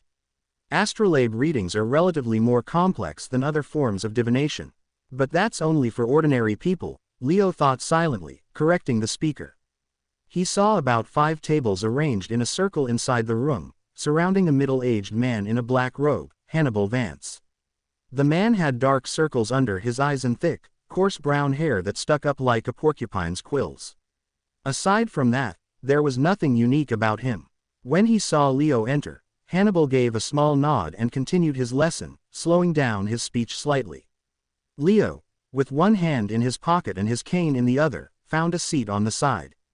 He leaned back comfortably and scanned the circle of 6 members, 4 men and 2 women.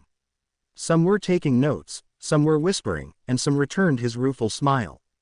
After putting his cane down, Leo adjusted his fedora and tapped his forehead twice. He looked at Hannibal and saw the different colors, brightness, and thickness of his aura. Dark red. He's a little worried. Actually, everything else looks healthy. I wonder what's wrong, Leo muttered to himself, listening to the class. He covered his mouth to keep from laughing. He felt like a total fraud. He was pretty happy with his spiritual sight ability. Even though he could only make general judgments and not get into the details, it was enough to give him a lot of useful information. After looking around, he tapped his forehead again, pretending to think about what Hannibal had just said. Astrolabe reading was a form of astral readings. It required the psychic to calculate the positions of the sun, moon, and other planets and match them to symbols on a chart to determine a person's fate. It was a complicated process. Leo listened silently, not interrupting or asking questions. He occasionally ran his hand over the topaz charm on his sleeve or took a sip of the Southfield coffee Angelica had brought him. After a while, Hannibal rubbed his forehead and said, "You should try creating your own astrolabe. Ask me if you have any questions. I'll be in the Moonstone room." When he left, a young man in a white shirt and black vest got up and walked over to Leo. "Nice to meet you. I'm Edward Steve." "My pleasure. I'm Leo Moretti," Leo said, standing and returning a bow. "Astrolabes are too complicated. Every time I hear about them, I start to get sleepy," Edward sighed, a little self-deprecatingly. Leo grinned. That's because Mr. Vance can't help but give us all the knowledge he has. It's like being given an Inti feast. It's just too much to digest. I could finish an Inti feast. They usually use a huge plate to serve tiny bits of food. Edward laughed and sat up. He asked, "Are you new? I haven't seen you in the 2 years I've been here." "I just joined today," Leo said frankly. "What are you good at?" "I'm best at tarot and poker readings," Edward asked casually. "I know a little of everything, but only a little," Leo said, using a description he often gave himself. He wasn't being humble, there was just too much mystic knowledge he hadn't learned yet. Just as the other members were about to talk about horoscope readings, Angelica walked into the room. "Mr. Steve, someone wants a reading from you." "All right," Edward said with a smile. "I can tell you're a great psychic," Leo said. "No, it's because my price is the most reasonable," Edward said with a soft chuckle. "When ordinary people come for a reading, they won't choose the most expensive ones. And unless they've lost their mind, they won't pick the cheapest ones either. It's easiest to get customers when you're in the middle. I'm one of the ones who's lost my mind," Leo thought. He shook his head with a wry smile as he watched Edward leave. "Looks like the price I set is a problem." He stood up, grabbed his cane, and left the room. He found Angelica again. "I'd like to change my prices." Make it $8. Angelica gave him a long look. "We can do that, but we'll also tell customers that you're a new member." "No problem," Leo said, not bothered. Sometimes, an air of mystery was important for a seer to attract customers. After his details were updated, Leo went back to the meeting room. He saw Hannibal Vance walk out of the Moonstone room, holding a silver-coated mirror. The well-known psychic said to the 5 members, "I recently learned a new divination art. Magic mirror readings. Does anyone want to learn?" Magic mirror readings. That's not safe, Leo thought, pausing outside the room and frowning. Chapter 49. Divination Art. As a seer who had just started his journey into the mystic arts, Leo didn't claim to know everything. But he was sure he knew more than the average person. He knew that different kinds of readings could be split into 3 categories based on where the information came from. The first category used a person's own spirit body and its connection to the spirit world to get answers. This included tarot, poker, pendulums, divining rods, and dreams. Pendulums and rods required a high level of spiritual perception, so most people couldn't get clear revelations. Card readings had fixed symbols, so even a person with weak spiritual power could get a faint answer. Dreams were somewhere in the middle. The second category used a person's information or changes in nature. The psychic would use calculations and interpretations to answer a question. With this method, the psychic had the control, not the person getting the reading. The third category used an outside source, separate from both the psychic and the customer. The Ouija boards Leo knew from his old life belonged in this category. They used rituals to get a direct answer from the unknown or the supernatural. Even though a normal person would likely fail, there were cases where they managed to communicate with evil spirits or entities that drove them to insanity. These methods often led to tragedy. The magic mirror readings Hannibal Vance mentioned belonged to the third category. In mysticism, mirrors were connected to the unknown, like they were doors to the spiritual world. Leo stopped outside the room, wanting to see how the famous psychic would explain it. He wanted to figure out if he needed to inform the captain and shut him down.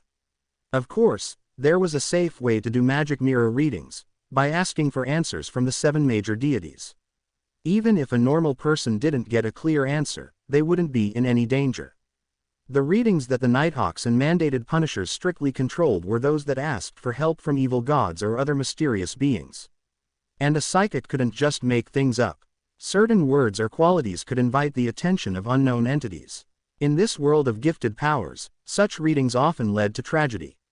Leo even suspected that the original Klein, Wells, and Naomi had performed a forbidden reading by following instructions from the Antigonus family's diary. Just then, Hannibal explained the principles behind magic mirror readings and described the process.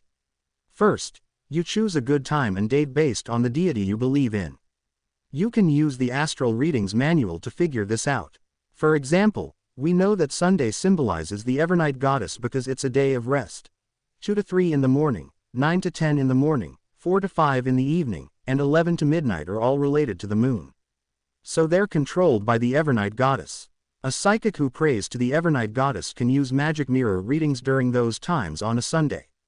A pretty good foundation, Leo thought, nodding slightly while staying hidden by the half-open door. With the 7 major churches keeping each other in check, some mystical knowledge had leaked out. The Astral Readings Manual, for example, contained a lot of symbolic meanings. But without the potions or gifted powers, a normal person couldn't get the desired effects. Second, you must look carefully at the mirror. It has to be a silver-coated mirror. You place the mirror in a position that represents the moon. Hannibal showed them using a prop. No, what he needs now is a spiritual reading, Leo thought, silently correcting him. First, you choose a location and say the phrase, "This place is good for magic mirror readings," 7 times. Then you see which way the pendulum turns. Clockwise for true, counterclockwise for false. Of course, if you're asking for answers from an evil entity, the location wouldn't matter. It would just depend on whether the entity is interested in answering your questions. At this point, Leo felt like a teacher listening in on a class. Hannibal Vance couldn't hear Leo's thoughts as he continued to describe the preparations in a normal tone. When the members finished taking notes, he continued. After you shower, make sure you've closed all your curtains and locked your doors. Then, light a candle and place it in front of the mirror before sincerely praying to the deity you believe in. Try to keep your questions simple. After praying 7 times, pick up your mirror and gently toss it on the ground. Make sure to be gentle. The way it shatters is a revelation from the gods. I will tell you the main symbols in a moment. Phew, this is an orthodox magic mirror reading. Leo sighed in relief as he walked into the room and sat back down in his seat, finishing his coffee in one gulp. So-called orthodox readings meant that it was possible to get revelations, but it was impossible to truly interpret them. But for gifted individuals, they could look directly into the mirror and get clear information if they received a response. Since there were many ways a mirror could shatter, Hannibal taught for a long time. He was still teaching when Edward Steve came back after finishing his reading. Leo didn't ask Edward what he did for his reading or what method he used, as it was an unwritten rule among psychics. As a seer, he had to follow it, unless the other person brought it up. I've found that a lot of times, our interpretations are just too vague. It's like they fit everyone, allowing different people to find a description of themselves in the reading. Edward sighed with a soft sigh, drinking from his cup of South Bay black tea. For example, those who face hardship will eventually see hope. Heh, but no one knows when that hope will come. Or, a journey may not be smooth, but you will arrive alive. Heh, the dead won't be able to argue with me. Since he had missed the beginning, he ignored Hannibal's magic mirror reading class. Survival bias, Leo added with a smile. Survival bias was a phenomenon where a lot of statistics only included the lucky ones who survived. The data ignored those who died, so the results were clearly biased. Right, Emperor Russell was a real philosopher, Edward sighed with a laugh. Leo just raised his empty cup and pretended to take a sip. The members were all immersed in learning about horoscope and magic mirror readings the entire afternoon. They occasionally talked with Leo and Edward. When that happened, Leo tried his best to fulfill his duty as an informal Nighthawk member. He would try to steer the conversation away from anything related to gifted powers or dangerous ideas. However, he failed at the one thing he wanted to do most. A few customers came in, but none of them picked him for a reading. Maybe I need to be more proactive in getting customers. Should I use a few phrases like, "You're having bad luck, nothing you do will go smoothly," or, "You've been plagued with bad luck"? No, that doesn't sound like a seer. Leo shook his head, a little disappointed in himself. He grabbed his cane, stood up, and left after saying goodbye to everyone. At 5:30, Edward Steve put on his coat and was about to leave when he saw a familiar face. "Good afternoon, Glasses. Long time no see," he said with a smile. He saw his friend in his usual suit and black bow tie. He had a monocle hanging from his chest. Then he noticed that his friend didn't look well. Even his soft blonde hair looked dry. "Good afternoon, Edward." Cough. Glasses, with his hat in hand, suddenly used his fist to cover his mouth as he coughed. "You seem sick." Edward asked, concerned. A very serious illness. It turned into pneumonia. If my wife hadn't found a great apothecary who gave me some kind of magic medicine, you would have had to visit me at the cemetery, Glasses said, his voice full of both fear and relief. Lord, I can't believe it. You were so healthy before. Look at you, you're so frail now. I remember when I did a reading for you, there were no signs of a serious illness, Edward said, waving his cane in astonishment. My own reading had the same result as yours. Maybe we aren't qualified psychics. Besides, Glasses suddenly remembered what had happened on Monday, and his expression turned serious. Just then, the beautiful Angelica came over and bowed with a pleasant smile. After they exchanged greetings, she first expressed her concern for Glasses's health and offered a few suggestions. Then, she mentioned, Mr. Glasses, Mr. Moretti, the one who asked for your reading before, has also joined our club. The one who had me give him a reading. Glasses's eyes lit up. Lord, where is he? He just left, Angelica and Edward said, not understanding Glasses's strange reaction. Glasses paced back and forth, agitated. The next time he comes, please ask him when he'll be here if I'm not around. Glasses, what happened? Did that Mr. Leo Moretti do something to you? Edward asked, confused. Glasses held his arm out and stared into Edward's and Angelica's curious gazes. He said with a mix of excitement and awe, he's a very, very, very magical. He lowered his arm and finished after using, very, 3 times, Doctor. Chapter 50. Old Neil's Method of Repayment. 7:30 in the evening, around the Moretti family's dinner table. Leo, why do you have to be at work so early as a consultant? Are the emergencies at the security company more dangerous? Benson asked, forking a potato from a dish of beef stew. Leo carefully spit out a bone from a piece of fried fish and gave his prepared answer. A batch of historical records needed to be shipped immediately to Backland. I had to be there to handle the transfer and make sure nothing was missing. As you can guess, most of those guys are all brawn and no brains, and they don't know any FASAC. Hearing that, Benson, who had finished chewing, couldn't help but sigh. Knowledge really is important. Taking the opportunity, Leo pulled out the remaining $50 bill and handed it to Benson. This is a bonus I got today. You should get some decent clothes too. $50. Benson and Melissa said in unison. Benson took the bill and looked at it again and again. This security company sure is generous, he said, a mix of shock and doubt in his voice. His weekly salary was $60, which meant $240 every 4 weeks. This bonus was a full week's salary. With that salary, he had been able to support his siblings, give them a good place to live, and allow them to have meat 2 or 3 times a week. Every year, they even got a few new clothes. You're doubting me? Leo asked, feigning offense. Benson chuckled. I'm doubting you have the skills or the guts to rob a bank. You're not a good liar, Melissa said seriously, putting down her fork. I'm used to lying now. Leo felt a little pang of guilt. Even though it was out of necessity, his sister's belief in him made him feel a bit sad. Today was an important case, and I played a crucial role. That's why I got the $50, Leo explained. What he said was technically true. He planned to keep the other $50 he got for the club membership a secret. First, because bringing another $50 home would truly scare his siblings into thinking he was doing something illegal. Second, he had to save to buy materials for his training as a seer and to learn more about the mystic arts. Benson bit into a piece of bread and thought for a moment. I don't need new clothes for my job. The ones I have are fine. Before Leo could convince him, he suggested, with this extra money, we'll actually have some savings. I plan to buy some accounting books and study. Leo, Melissa, I don't want my weekly salary to still be below $80 in 5 years. Hey, as you know, my boss and manager are morons. Every time they open their mouths, it's a pain. That's a great idea, Leo agreed, using the chance to change the subject. Why don't you read some of the grammar books in my room? Being truly dignified and earning a good salary is something that's pretty critical. Maybe civil service exams will become a thing in the kingdom someday. Preparing now will give him an advantage. Benson's eyes lit up. I totally forgot about that. Here, let's toast to a beautiful future.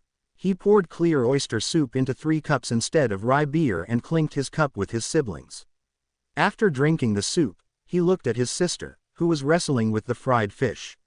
He chuckled and said, "Besides your books, I think Melissa needs a new dress too." Melissa looked up and shook her head. "No, I think it's best to save it," Leo finished for her. "Yeah," Melissa nodded in agreement. "We can find a dress that isn't too expensive and still save the rest of the money," Leo said, not leaving room for argument. Benson added, "Melissa, are you planning to wear that old dress again to Selena's 16th birthday party?"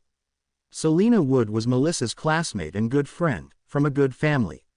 Her older brother was a practicing lawyer, and her father was a senior employee at the Backland Bank branch. The party was just a dinner with friends, where they would chat and play cards. "All right," Melissa mumbled, looking down. Then, she stabbed a piece of beef with her fork. After a short silence, she suddenly looked up. Mrs. Shaw from next door had her housekeeper send a calling card. She wants to make a formal visit on Sunday, at 4 in the afternoon tomorrow. She wants to get to know her new neighbors. Mrs. Shaw. Leo looked at his siblings, confused. Benson tapped the table with his fingers, thinking. Mrs. Shaw from 4 Daffodil Street. I met her husband once. He's a senior lawyer. Senior lawyer. Maybe he knows Selena's brother, Melissa said with a hint of excitement. We're at 2 Daffodil Street, Leo nodded slightly. It's important to know our neighbors, but as you know, I have to be at the company on Sunday. I only get Monday off. Please give my apologies to Mrs. Shaw. He suddenly remembered the neighbors from his old life when he was young, and the neighbors in the Iron Cross Street apartment. He laughed and sighed softly. Formal visits, shouldn't neighbors just get to know each other naturally? Haha. Leo, you wouldn't know. You've been reading a lot of newspapers, but you haven't read the magazines for families and middle-aged women. They say that families with an income of $1,000 to $10,000 a year are middle class. They promote it as the foundation of the entire kingdom and say how the middle class doesn't have the arrogance of the rich and nobles, and aren't as unrefined as the lower class. Benson explained happily, these magazines teach the simpler ceremonies that the nobles use. It's a goal for the middle class. That's why there are differences between intimate calls, semi-formal calls, and formal calls. As he spoke, he shook his head and chuckled. Usually, gentlemen and ladies who consider themselves in this class will be very particular about details. They'll visit their neighbors and friends from 2 to 6 in the afternoon. It's called a morning call. A morning call, Leo and Melissa asked in surprise. Why would a visit from 2 to 6 in the afternoon be called a morning call? Benson put down his fork and knife and threw his hands up. I don't know why either. All I did was read a magazine a female coworker brought in. Maybe it's because they wear their formal robes to make the call. Formal robes were a type of formal attire worn during church services. Later, they became the formal attire for daytime events, different from what was worn for evening functions. All right, remember to buy some good coffee and tea tomorrow afternoon. And get some muffins and lemon tarts from Mrs. Smurns. We can't be rude to our neighbors, Leo said with a chuckle. He dipped his leftover bread in the meat sauce and ate a piece of potato. The next morning was Sunday. Leo finished his last sip of cheap tea, put down the newspaper, and put on his fedora. He grabbed his silver inlaid cane and walked out the door, taking a bus to Oakwood Street. He greeted Rose, who was planning to sleep in the break room after finishing her graveyard shift. After that, he headed to the basement. Around a corner, he met another Nighthawk member, the sleepless Rochelle Rydeen. She had long, slender eyebrows over large, deep blue eyes. Her hair was a silky black. Good morning, Ma'am Rydeen, Leo said with a smile. Rochelle glanced at him with her deep blue eyes and gave an almost unnoticeable nod. They quickly passed each other, but Rochelle suddenly stopped and said, without looking at him, ritual magic is a very dangerous thing. Oh, Leo was taken aback. By the time he turned around, all he saw was her back as she walked away. Thank you, he called after her, a frown on his face. He took a left and quickly found Mr. Nelson in the armory, along with Brett, who wasn't supposed to be there. Let's go to my place. I've already gotten the materials. Brett agreed to watch the armory for me, Mr. Nelson said with a chuckle. Leo was surprised. We aren't doing it here. Mr. Nelson held a silver box and shook his head. There's no space here to practice ritual magic. Leo didn't ask any more questions. He followed Mr. Nelson up to the street and they took a bus to the suburbs on the north side. Mr. Nelson's home was a single-story house. The front yard was full of roses, gold mint, and other materials. The moment they walked in, there was a carpeted foyer with 2 high-backed chairs and an umbrella stand. Past the foyer was a large living room with light-colored wallpaper and a dark brown floor. In the middle of the room was a small floral rug with a heavy round table on top of it. Around the table were long benches, single chairs, and a piano. My late wife loved music, Mr. Nelson said, pointing to the piano. He then added, the sofa and coffee table are in the bedrooms, let's do the ritual magic in the living room.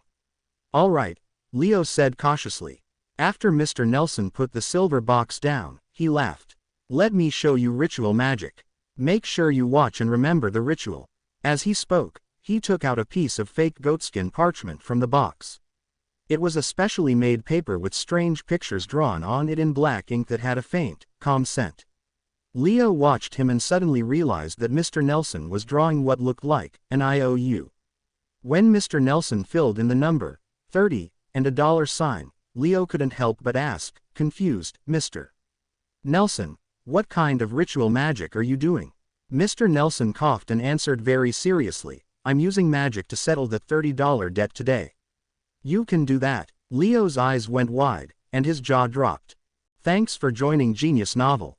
Don't forget to like, share, and subscribe for more chapters of imagination and keep reading, keep dreaming.